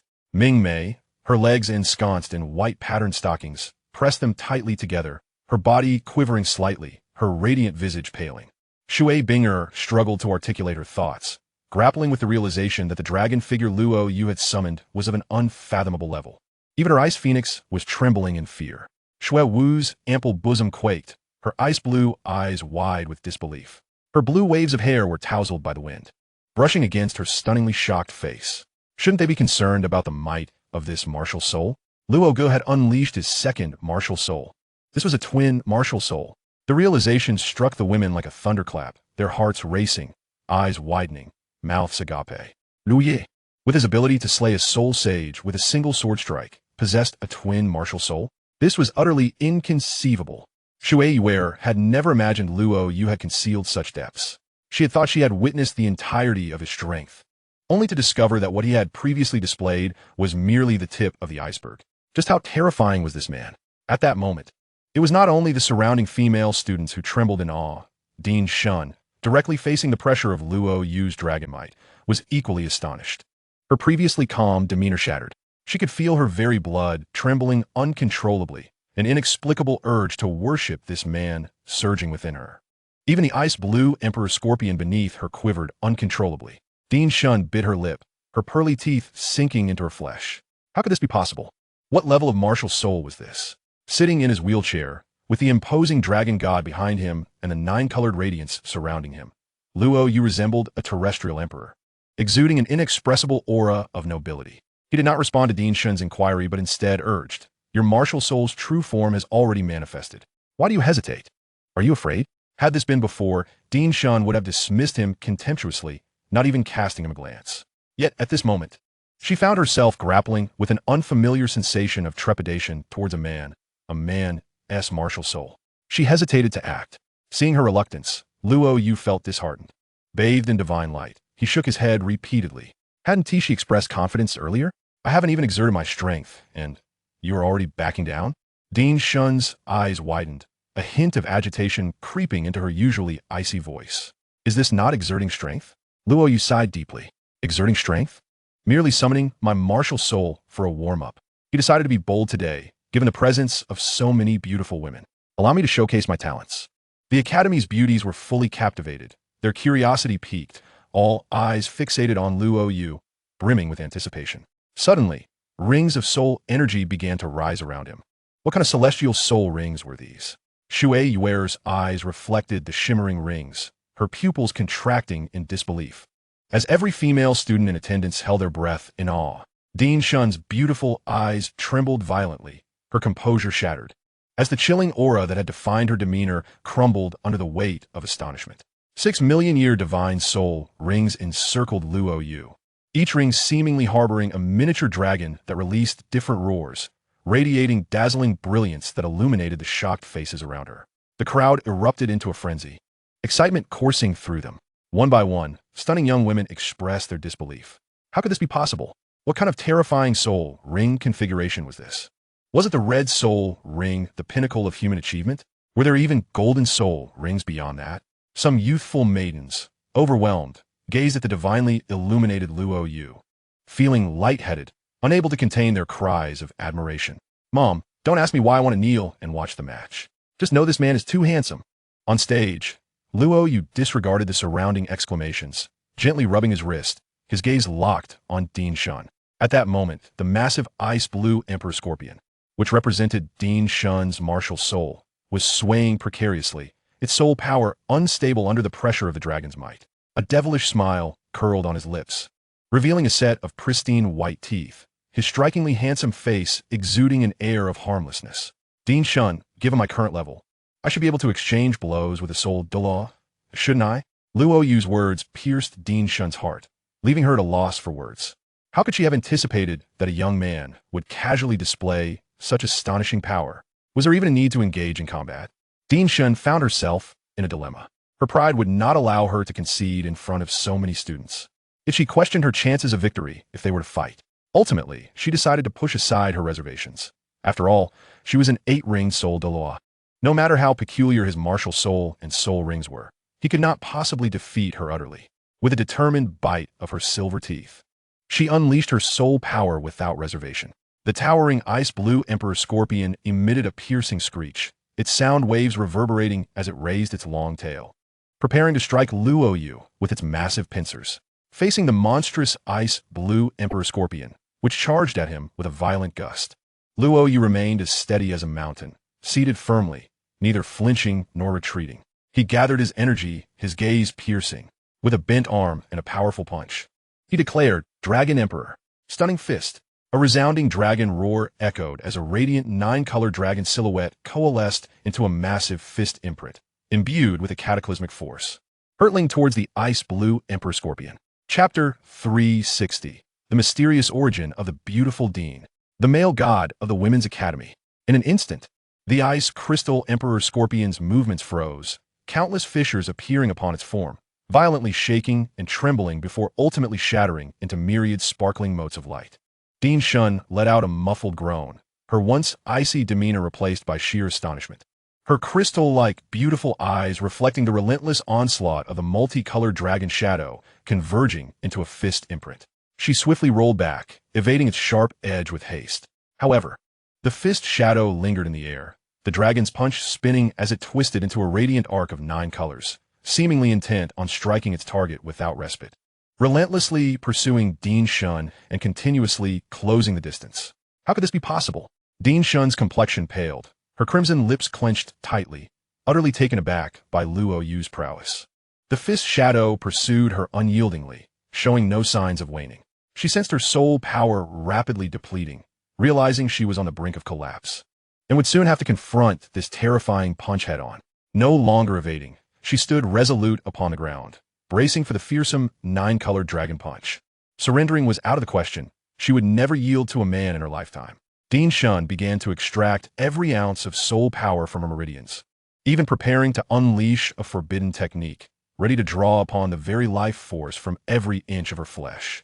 The 9-colored dragon punch locked onto her with unwavering focus, surging forth with overwhelming explosive power. While shock adorned her features, a greater sense of indomitable defiance filled her spirit. Biting her lip tightly, she resolved that even if she could not withstand it, she would still confront it. Just then, the terrifying fist shadow suddenly altered its trajectory, shooting downward and crashing onto the empty ground of the arena. Boom! In an instant, the earth trembled and debris flew as a powerful shockwave surged skyward, erupting into a 9-colored mushroom cloud.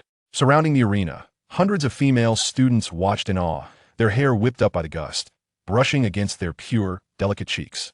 Yet, they were oblivious to everything else, their beautiful eyes fixated on Luo Yu, who sat basking in divine light, their astonishment reaching unprecedented heights. Such unparalleled and jaw-dropping beauty. Such overwhelming combat prowess. Each and every one of the female students felt an uncontrollable stir within, their breaths quickening, and some even flushed with color. Shui Yue Gaspit, her rosy lips parting, her blue eyes wide with disbelief. How could she have imagined that the man she had approached out of sheer curiosity would possess such terrifying strength? A single sword strike to the soul was not even his limit. With one punch, he had subdued their soul, Douluo. Shui Wu's heart fluttered, her beautiful eyes quivering. The soft, ample curves of her chest swayed, exuding unmatched allure. She was utterly captivated by Luo Yu's unparalleled strength, feeling that men she had encountered before paled in comparison, utterly lacking any semblance of competitiveness. Shui Binger and Ming may exchange glances before quickly turning their attention back to the man. What depths of power did this individual possess? As the brilliant light and swirling smoke dissipated, the women beheld the scene on the arena, their shock deepening. Aside from the ground around Luo Yu, which remained intact, the entire arena had vanished without a trace, as if it had never graced this world. In its place lay a deep, gaping crater, surrounded by shattered stones, still crackling with residual energy. Shui Yuer exclaimed in astonishment, her voice trembling. This is too terrifying.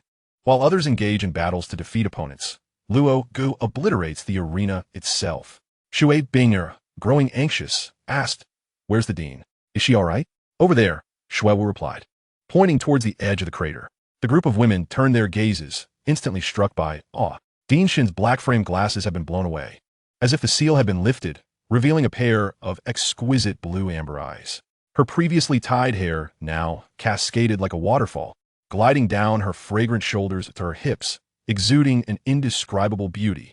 The once stiff black attire and fitted trousers lay in tatters, exposing her pallid skin. The contours of her body both striking and captivating, hard to fathom beneath such ordinary garb. She gasped heavily, feeling a profound sense of relief at having survived the ordeal.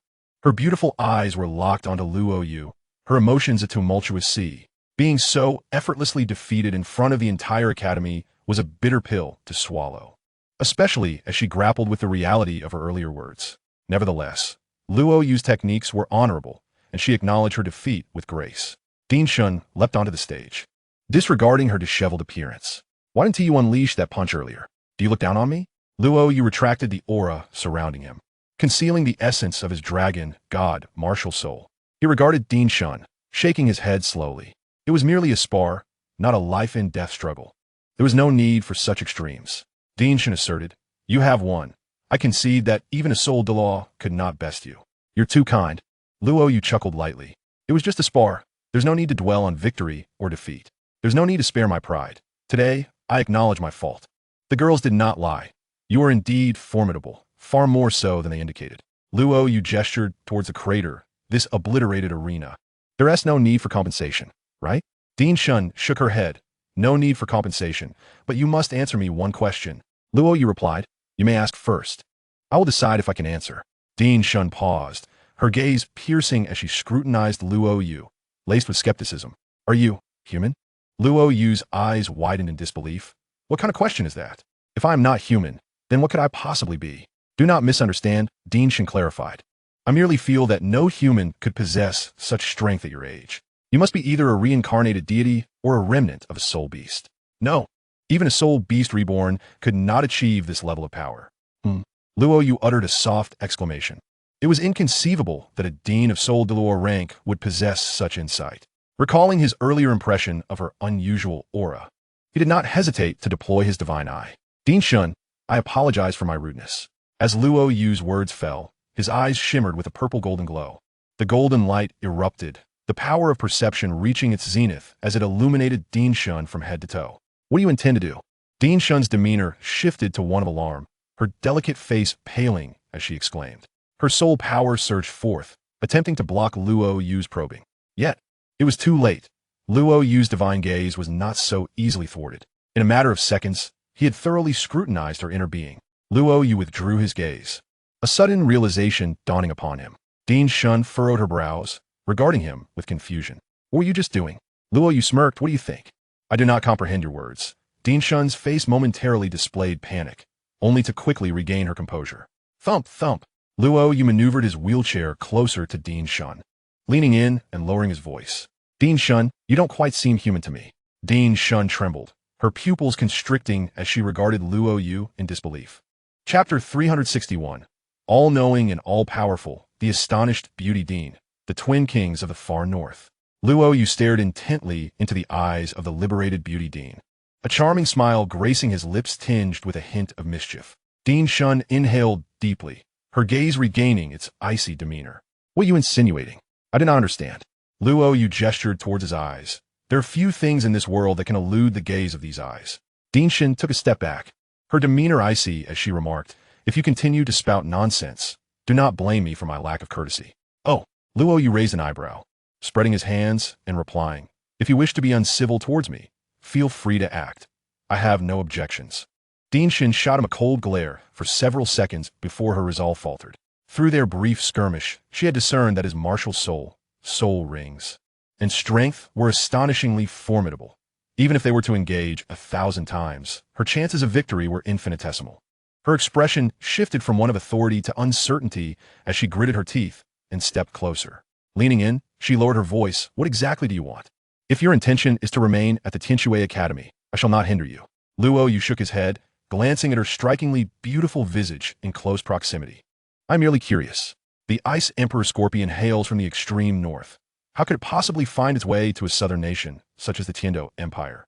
Upon hearing this, Din Shun's body trembled momentarily. Her voice rose in pitch. Surely you do not believe I am a transformed soul beast?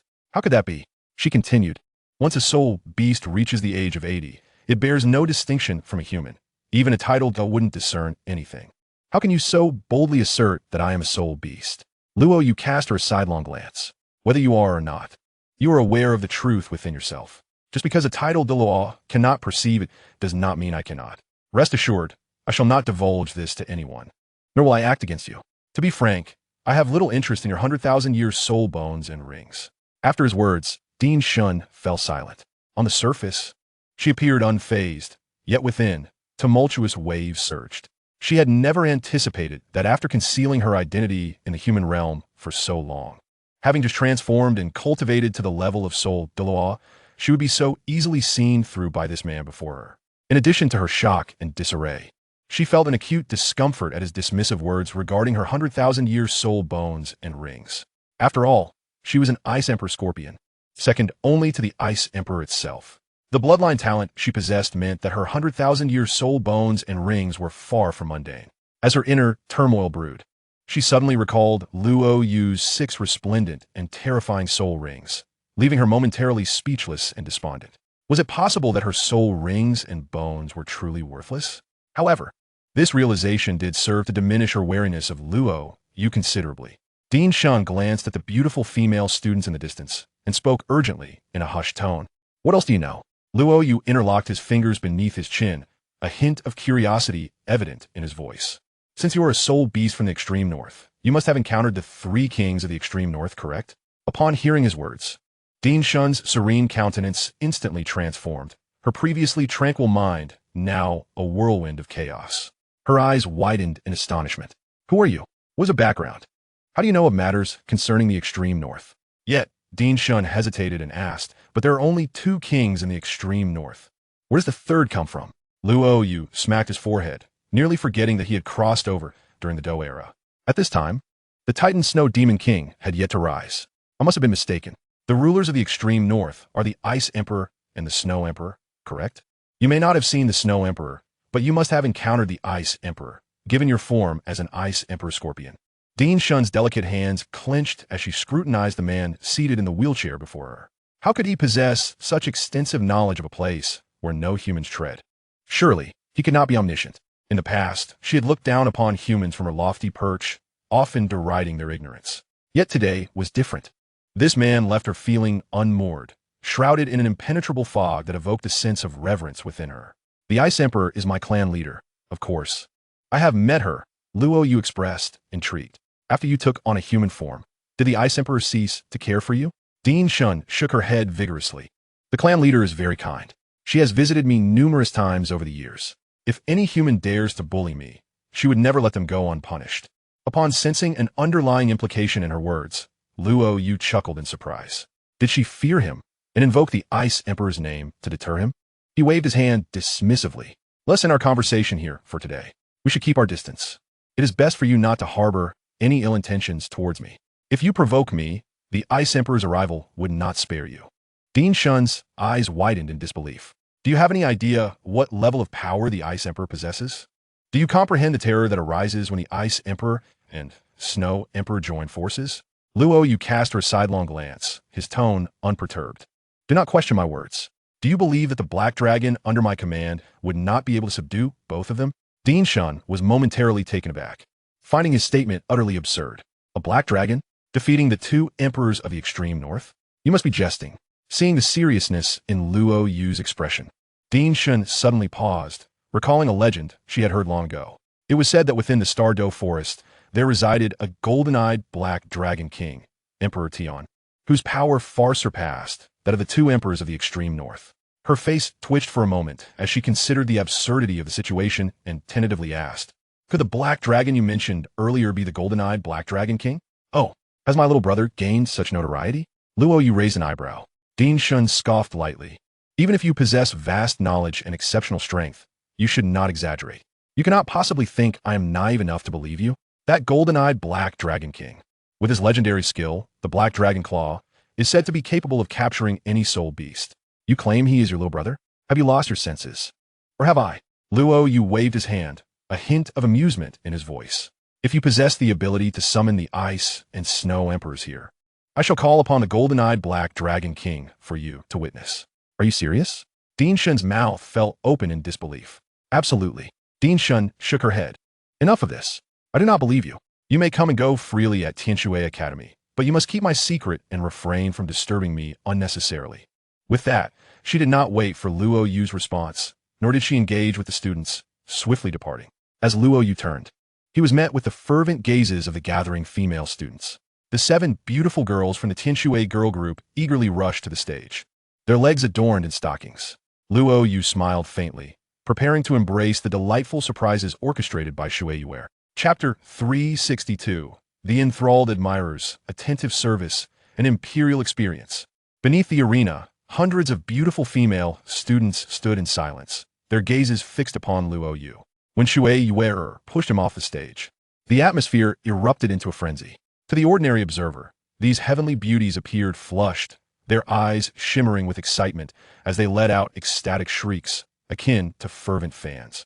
Their gazes burning with fervor. Luo Yu's striking appearance had already captured their attention, but now, having demonstrated an unprecedented level of combat prowess, he had undoubtedly enthralled all present. In their lives at Tianshui Academy, they had little interaction with men, and the entirety of Tianshui City boasted few quality males. Thus, when such a handsome and capable man suddenly appeared before them, their excitement erupted, and they found it impossible to contain their emotions. The beautiful girls pushed and jostled against one another, drawing closer with fervent enthusiasm. The gathered crowd yearned to draw nearer to Luo Yu, eager to admire the extraordinary man before them in meticulous detail. The atmosphere was electric, pulsating with excitement as the women struggled to contain their emotions. Ever since Luo Yu had stepped off the stage, the fervor had spiraled uncontrollably. The exuberance left Luo Yu utterly bewildered, his gaze sweeping over the throng of infatuated admirers, hesitatingly glancing at Shui Yuer and Shui Wu, who were pushing his wheelchair beside him. What on earth was happening? It had not been like this when I arrived. I had just given your dean a thrashing, and yet you seem not only unperturbed, but positively elated. Shui Wu first cast a wary glance around, then rolled her eyes at Luo Yu. In an academy comprised solely of women, the sudden appearance of a man of such quality was bound to incite excitement. Shui Yuia, her heart racing as she surveyed the encroaching sea of eager girls, gripped the wheelchair's push handles tightly, an overwhelming sense of crisis washing over her. This situation was becoming untenable. These girls were likely to be her potential rivals. Who wouldn't want to seize the opportunity to catch the attention of such a man? Some of the more audacious girls gazed at him with longing, yearning for his favor, thinking that perhaps a little flirtation with Luo Yu would not be out of the question. After all, they believed he could handle anything. The path ahead was completely obstructed, surrounded by a throng of excited female students, each vying to position themselves closest to Luo Yu, eager for a closer look and to become familiar with him. Luo Yu's lips twitched. This was not merely a gathering. It felt more akin to stumbling into a realm inhabited solely by women. The previous encounter with 7 seductive spirits paled in comparison to the hundreds of beautiful students now fixated on him. Forget 2 kidneys, even 8 would be utterly depleted. Suddenly, a resounding call of a phoenix echoed through the air. A wave of icy air surged forth, and a delicate layer of frost formed on the ground. An ice phoenix materialized amidst the crowd, immediately commanding attention and silencing the cacophony.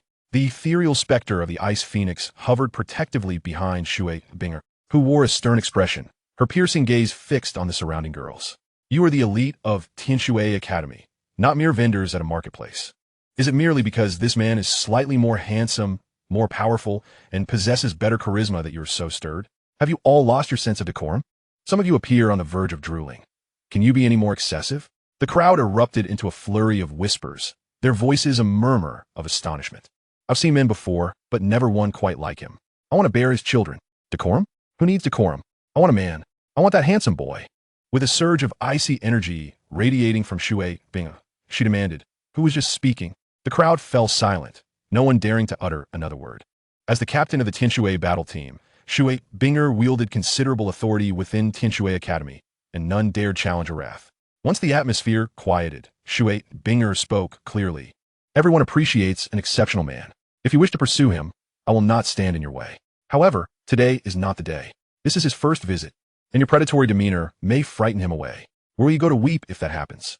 Some girls appeared contemplative, nodding gently. Oh, I see. The captain means we can pursue him in a few days.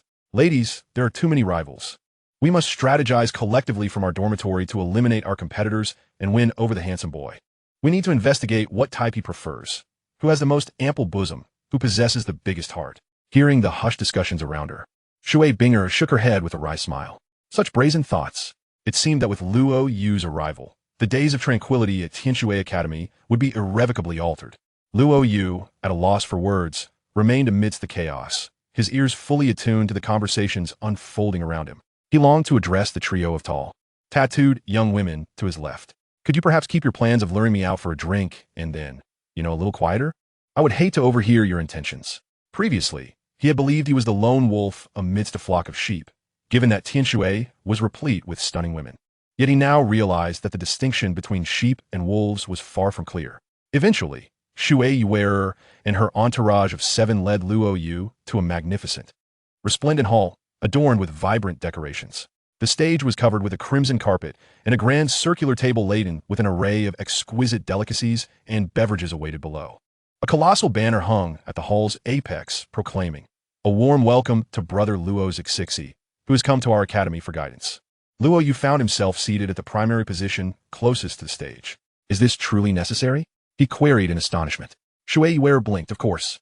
We were worried this arrangement might not meet your standards. Today, Luo Gu, you shall simply sit here and revel in your exclusive welcome ceremony. Shui Wu stood behind Luo Yu, gently massaging his shoulders with her delicate hands. Her ample curves inadvertently pressed against his back, causing Luo Yu's attention to waver, his focus slipping away.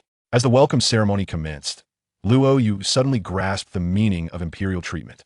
With Shui Wu kneading his shoulders and two unknown young women kneeling beside him, their delicate fingers gliding along his leg and hand, he felt as though he were floating on air, enveloped in a heavenly embrace. On either side, 10 elegant hostesses clad in red gowns, black stockings, and stilettos approached, each holding a fruit platter. They offered him fruits with dainty fingers, occasionally brushing against his lips. Some beauties smiled shyly, others with sultry allure, while a few moved provocatively, laden with innuendo. Meanwhile, Shui Bing'er and her companions, including Ina, appeared on stage, adorned in alluring dance attire, leading a carefully selected group of enchanting maidens in a dazzling display of dance. Their incredible flexibility and grace were showcased as they executed stunning splits and poses, captivating the audience. As the intoxicating scent of beauty wafted through the air and the dancers twirled gracefully, Luo Yu found his senses fully engaged, sight, taste, and touch ignited. It was as though he had ascended to the clouds, experiencing a slice of paradise. He silently marveled at Shui Yuer's elaborate arrangements, which had so masterfully captured the male heart. What man could possibly resist? How could anyone decline the allure of joining Tianshui Academy? Chapter 363. The Melodious Dance of Anticipation. A grand competition approaches. On stage, Shui Bing'er and her sister led a troupe of exquisite young women, their movements showcasing the elegance and beauty of femininity. Each girl was not only slender and graceful, but possessed a captivating charm that was simply enchanting. As the dance approached its conclusion, the performers glistened with perspiration, their hair clinging to their delicate necks, clad in sheer bodices and snug skirts that hugged their figures. While Luo Yu quietly admired the performance, the two beauties kneeling beside him had already relaxed his leg muscles, their fingers gliding along the contours of his body. Shui Wu's gentle breath caressed his neck as her soft hands continued to dance upon his shoulders, creating sensations that were delightfully intoxicating. Hostesses in red gowns and black stockings continually offered him delectable treats, some even using handkerchiefs to gently wipe the remnants from his lips. Luo Yu shook his head repeatedly, realizing that this was what life truly meant. His joy was likely beyond the imagination of others. As the dance concluded, Luo Yu's gaze flickered, captivated by the alluring finale presented by Shui Yuer and her sister, along with the other beautiful performers. Each dancer spread their legs wide, executing splits on stage, leaving the audience breathless. The captivating allure of long, slender legs adorned in silk stockings evokes a distinctive visual impact, tantalizing his senses. Most strikingly, the fiery red lips of the beautiful women are adorned with sweet smiles, and their enchanting eyes, glistening like droplets of dew, fixate solely on him. Unable to restrain himself, Luo Yu raises his hand in applause. Shui Yuer and the other ladies respond with sweet smiles, their waists twisting gracefully as they spring up like agile cat-like creatures, their legs standing tall and straight as they elegantly bow towards Luo Yu. What do you think, Luo Gu? Are you satisfied with the surprise our sisters have prepared for you?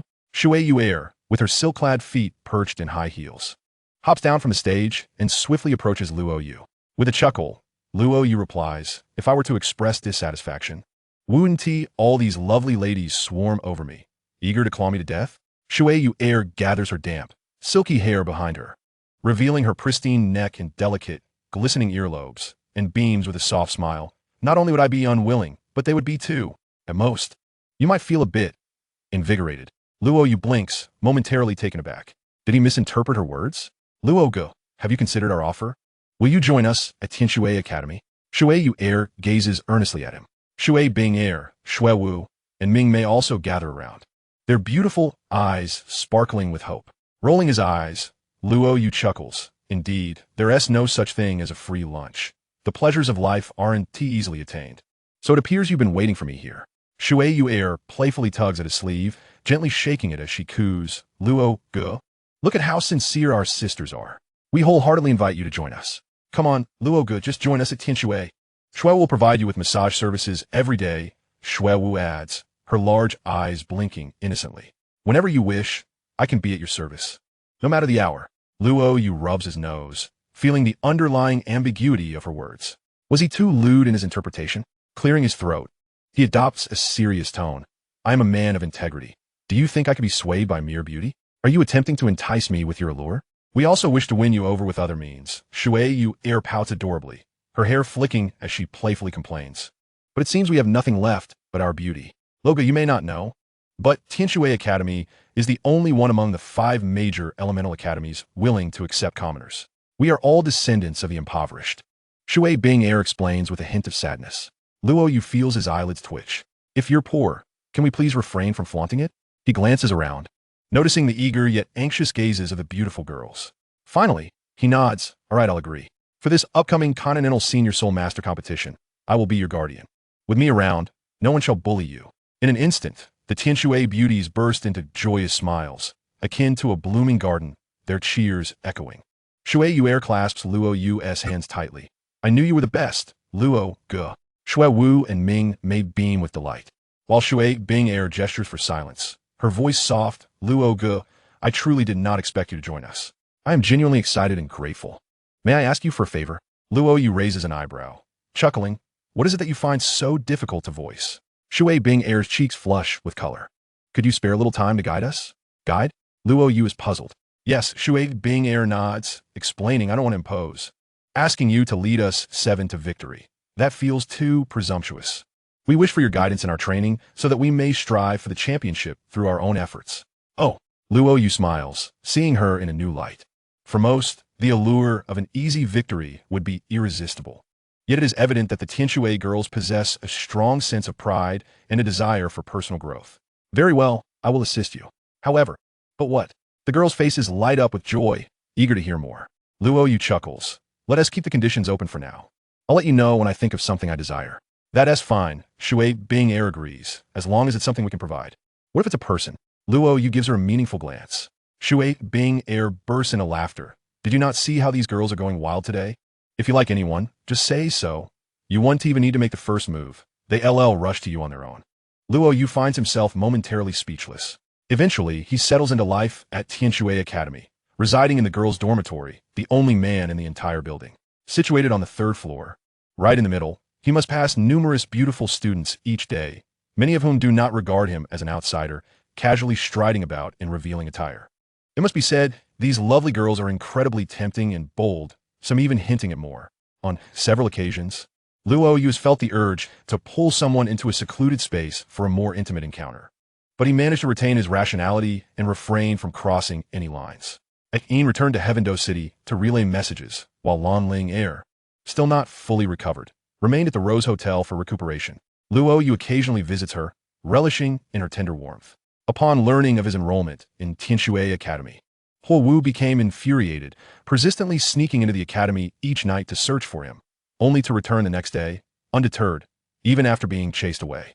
Under his careful tutelage, the Tianshui battle team rapidly improved in combat skills, coordination, and soul power. His patient guidance and gentle humor have endeared him to the 7 girls. And as time passes, the bond between one man and 7 women continues to deepen. The affections of the Tianshui girls for Luo Yu gradually reach a critical point. On the verge of an explosion, time flies swiftly, and in the blink of an eye, 2.5 months have passed. The Continental Senior Soul Master competition is on the horizon, stirring excitement and anticipation among various factions. Chapter 364. The clingy Lan Ling Air and the inflated ego of Tang Hao and his son. In Tianshui City, at the Rose Hotel, the sound of rushing water echoes from the bathroom. Within, mist rises, creating a hazy ambience. Luo Yu relaxes in the bathtub, his muscular upper body floating on the surface. Arms comfortably draped over the edge, eyes half closed in a state of relaxation, enjoying the soothing massage from a pair of soft, delicate hands. The charming beauty with long blue hair cascading to her waist kneels upon a cushion, her flesh-colored stockings soaked and clinging to her shapely legs. Her petite feet rest against the ground, the vivid red of her toenails visible, forming a seductive arc. The light-hued, form-fitting qipao accentuates her alluring figure, showcasing her curves in a striking manner, embodying the essence of femininity. If any other man were present, they would likely be overwhelmed with desire, their eyes aflame with longing. Savoring the gentle caress of the delicate hands gliding over him, Luo Yu inquires, "Lan Er, tomorrow I will be taking the girls from Tianshui Academy to Heavendo City. Will you join me? Or will you remain here to focus on your recovery?" "Huh?" Lan Er pauses, her hands momentarily still. "Haven't you been training them this whole time? Why the sudden trip to Heavendo City?" Luo Yu glances back at her with a light chuckle. "Of course. We're going to participate in the Continental Senior Soul Master Competition. After all this time training them, ISNT it for the ultimate competition?" Lan Er rolls her eyes. "What's the point of participating?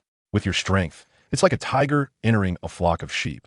A high-level expert slaughtering in a novice village." Luo Yu's lips curled into a knowing smile, hinting at deeper meanings. "One cannot quite say that," he replied. "I have observed that certain individuals have amassed considerable energy, intent on vanquishing me in this upcoming competition." "Really?" Lan Er exclaimed, her small mouth agape, her expression exaggerated. "With your prowess, who would dare to challenge you? Do they wish for their demise?" Luo Yu shrugged in resignation.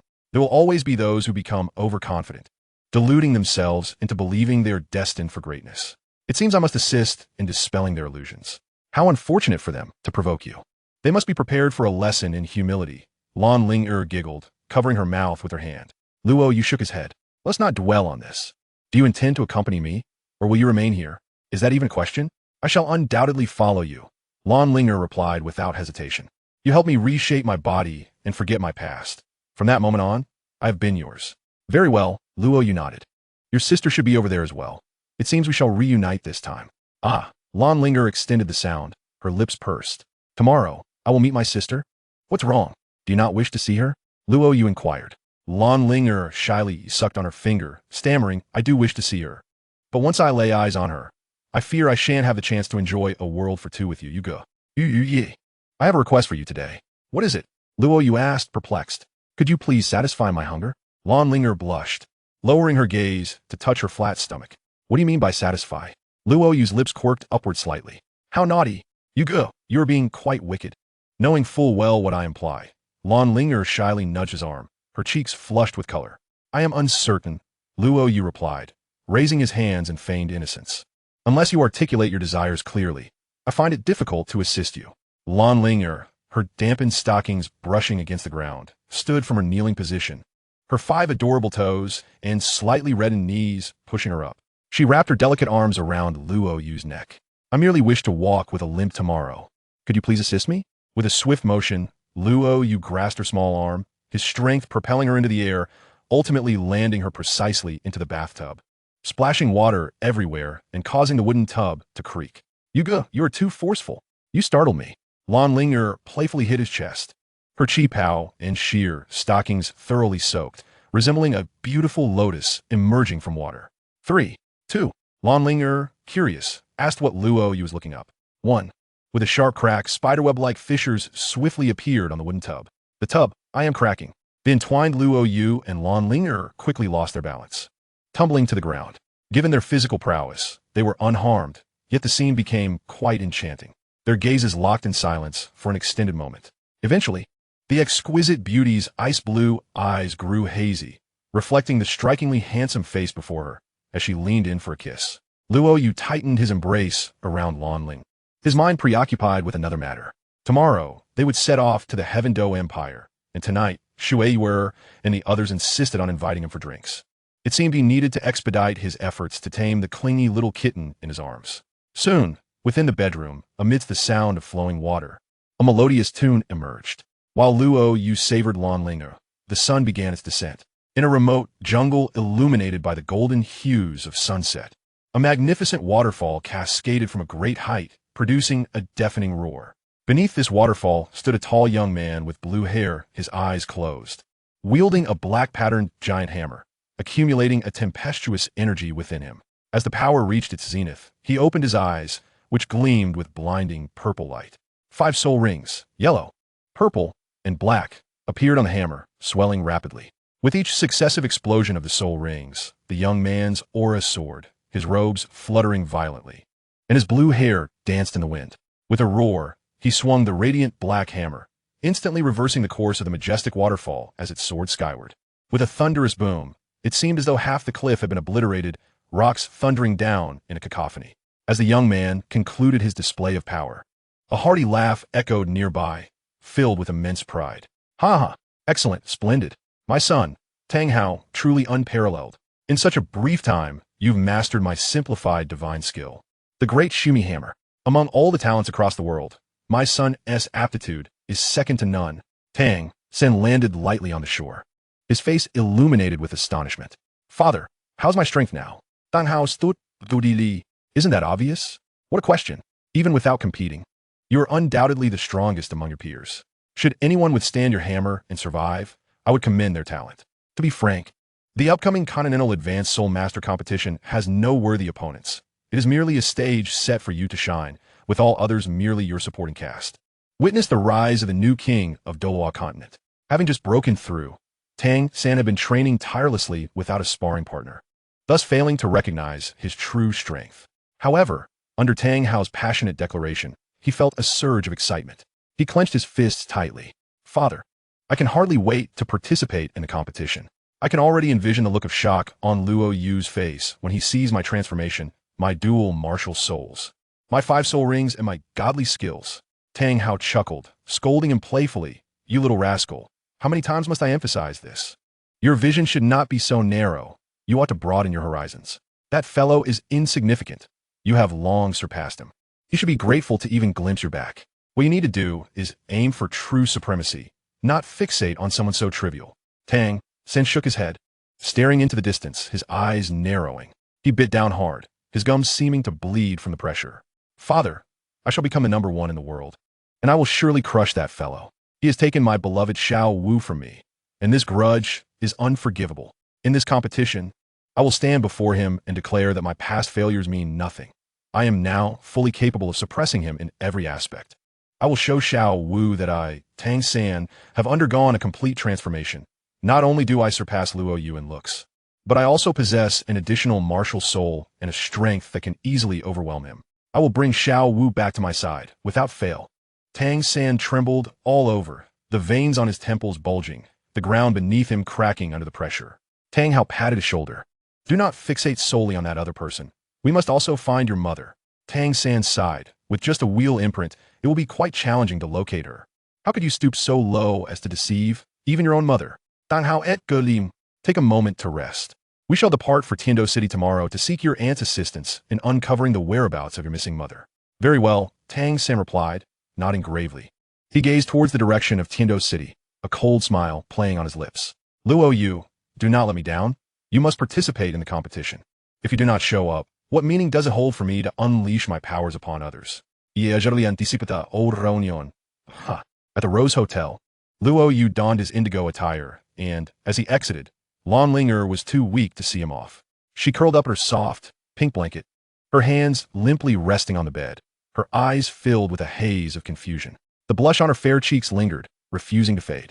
She stared blankly at Luo Yu's departing figure, unable to fathom why, despite having nearly restored her cultivation of 100,000 years, she could not withstand his assault. Lan Linger swallowed hard. Surely I am not so fragile. Suddenly, she longed for her sister. Facing this alone felt overwhelming. As night fell, the bright moon hung high, and the stars twinkled in the sky. At the back mountain of the Tianshui Academy, the lush forest surrounded a serene pond. The sound of flowing water mingled with the chirping of insects, creating an atmosphere rich in nature. In a clearing, a massive bonfire blazed, roasting a whole lamb to golden crispness, with droplets of fat sizzling and popping in the flames. Surrounding it were countless jars of fine wine. A circle of white blankets was laid out some distance from the bonfire. The 7 girls, dressed to the nines, graced the scene. Shui Binger and her sister wore dark long dresses adorned with starry embellishments, revealing their alluring legs clad in black silk, elevated by red high heels. Shui Wu opted for a daring ensemble, exposing her delicate shoulders and charming navel, her slender waist and ample curves impossible to conceal. The striking contrast of her innocent white stockings with her fiery figure was captivating. Ina remained stylish, today sporting short black stockings that hugged her flawless calves, reaching just above her knees. Mingmei sported adorable twin ponytails, dressed in a sailor suit of white and blue, her skirt teasingly short, paired with classic white stockings. The 7 girls adopted various alluring poses on the cushions, kneeling, cross-legged, or in shape.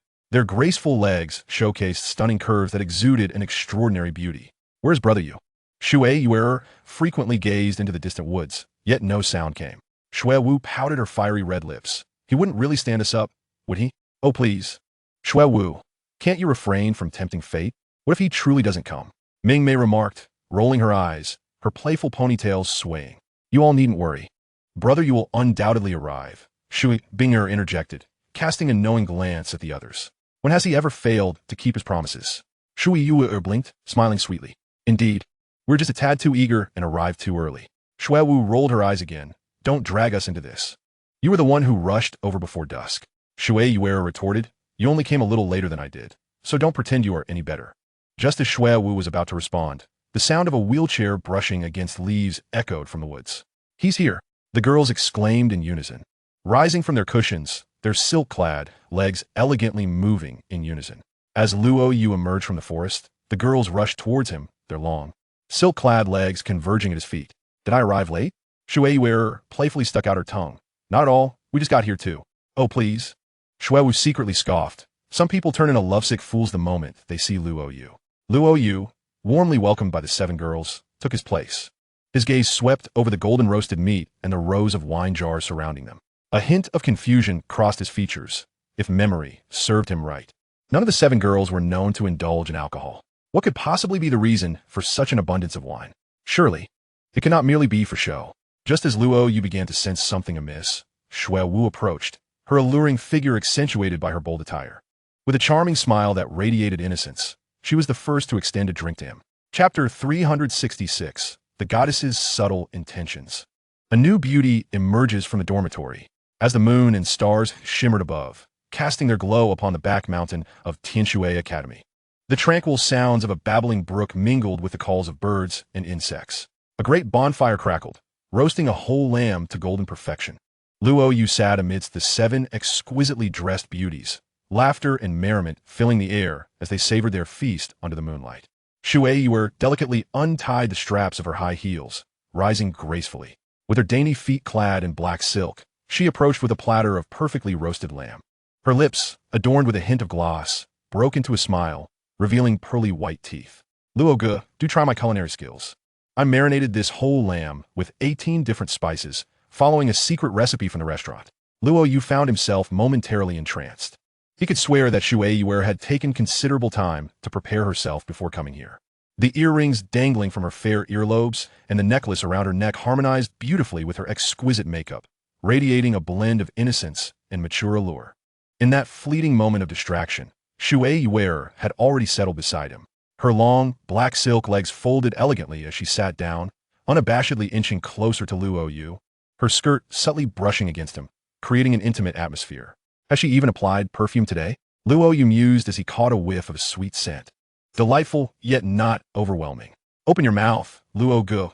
Let me feed you," Shui Yuer said, her left hand deftly using silver chopsticks to pick up a piece of tender lamb, while her right hand carefully maneuvered it towards his mouth. "Your sisters are watching. I should handle this myself." Luo Yu chuckled, reaching out to take the meat, only for Shui Yuer to evade him. "You've worked so hard to train us. I just want to feed you today," she pouted, shaking her head, her blue hair flowing. "Ah well." Luo Yu sighed in resignation, conceding to her request.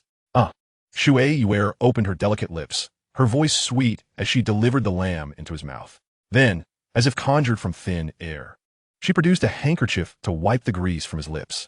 Shui Wu, striding over with her striking figure clad in white silk, quickly took a seat on Luo Yu's other side.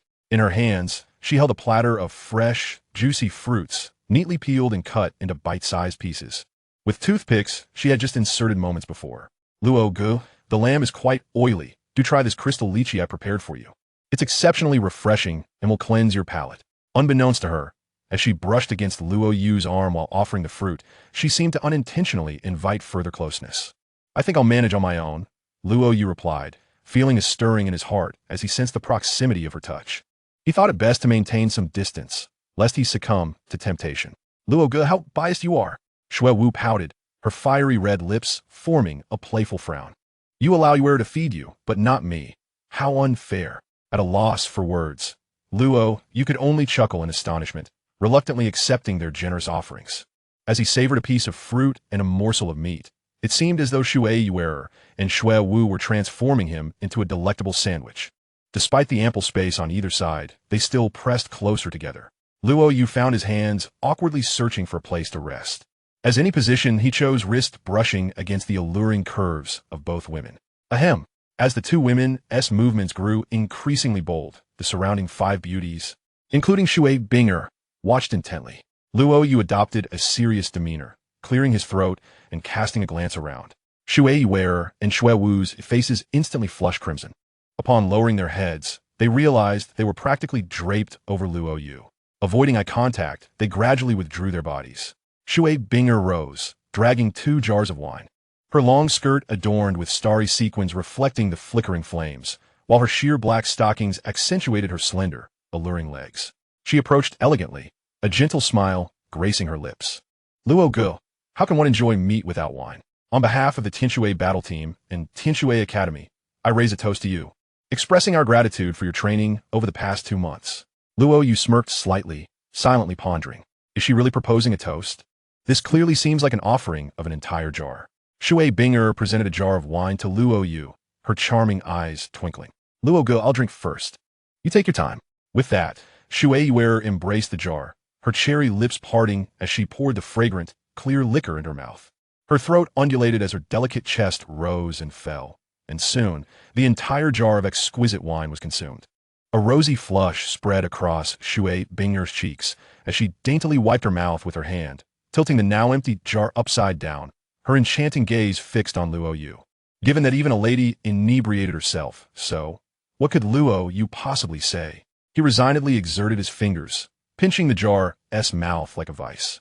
With his arms straightened and raised, the jar hovered in the air, slightly tilting downward. With a splash, the fine liquor cascaded down like a mini waterfall, all pouring into his mouth. So handsome. Shui Yuer clapped beside him, her eyes sparkling with admiration. Not only does Luo Gu fight beautifully, but he drinks with such flair. After Luo Yu set down the empty jar, he signaled that it was sufficient. However, to his surprise, Shui Binger returned with 2 more jars. Didn't Tiwi just drink one? Luo Yu inquired. That was Binger toasting on behalf of the academy. Now, I wish to toast you personally. Shui Binger's flushed face revealed a playful smile, her dimples appearing. Without hesitation, she drank again. Luo Yu shook his head, not one to decline. Noticing the redness creeping up Shui Binger's neck, he fetched another jar of wine, his eyes widening in disbelief. Haven't we had 2 jars already? How could it be more? Shui Yuer chimed in cheerfully. This is a drink of gratitude, to thank Luo Gu for taking us to the competition. What a peculiar reasoning. With jar after jar, Luo Yu felt something was amiss. Just as he was about to inquire further, Shui Binger swiftly drank without granting him a chance to speak. By the time Luo Yu finished his 3rd jar, he noticed Shui Binger's face, neck, and arms had turned a deep crimson. Her speech laced with the aroma of alcohol, her balance wavering. He mused quietly that surely this must be the end. Yet, as Shui Yuer returned to her seat, Shui Wu seamlessly approached with 2 jars in hand. What are you doing? Luo Yu glanced sideways. Of course, I'm here to drink with you, Luo Gu. To show our appreciation for your help to our team and academy, I'll toast you first. I'll go ahead. You take your time. Luo Yu's mouth twitched, sensing a hint of familiarity in her words. Gulping down the wine, Shui Wu's fiery red lips swiftly drained a jar. Luo Yu had little choice but to down another. Subsequently, Shui Wu sweetly smiled, downing 2 more jars in quick succession, which he managed to match. He thought, having consumed 6 jars now, surely he could breathe a sigh of relief. But then, Ming Mei, dressed in patterned white stockings, nestled beside him, wrapping her arm around his. On behalf of the academy, the battle team, and myself, I'll drink 3 jars consecutively. This made Luo Yu's eyelids twitch. Hadn't he barely had a bite to eat? Why the relentless persuasion to drink?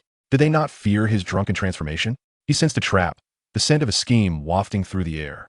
Just as he expected.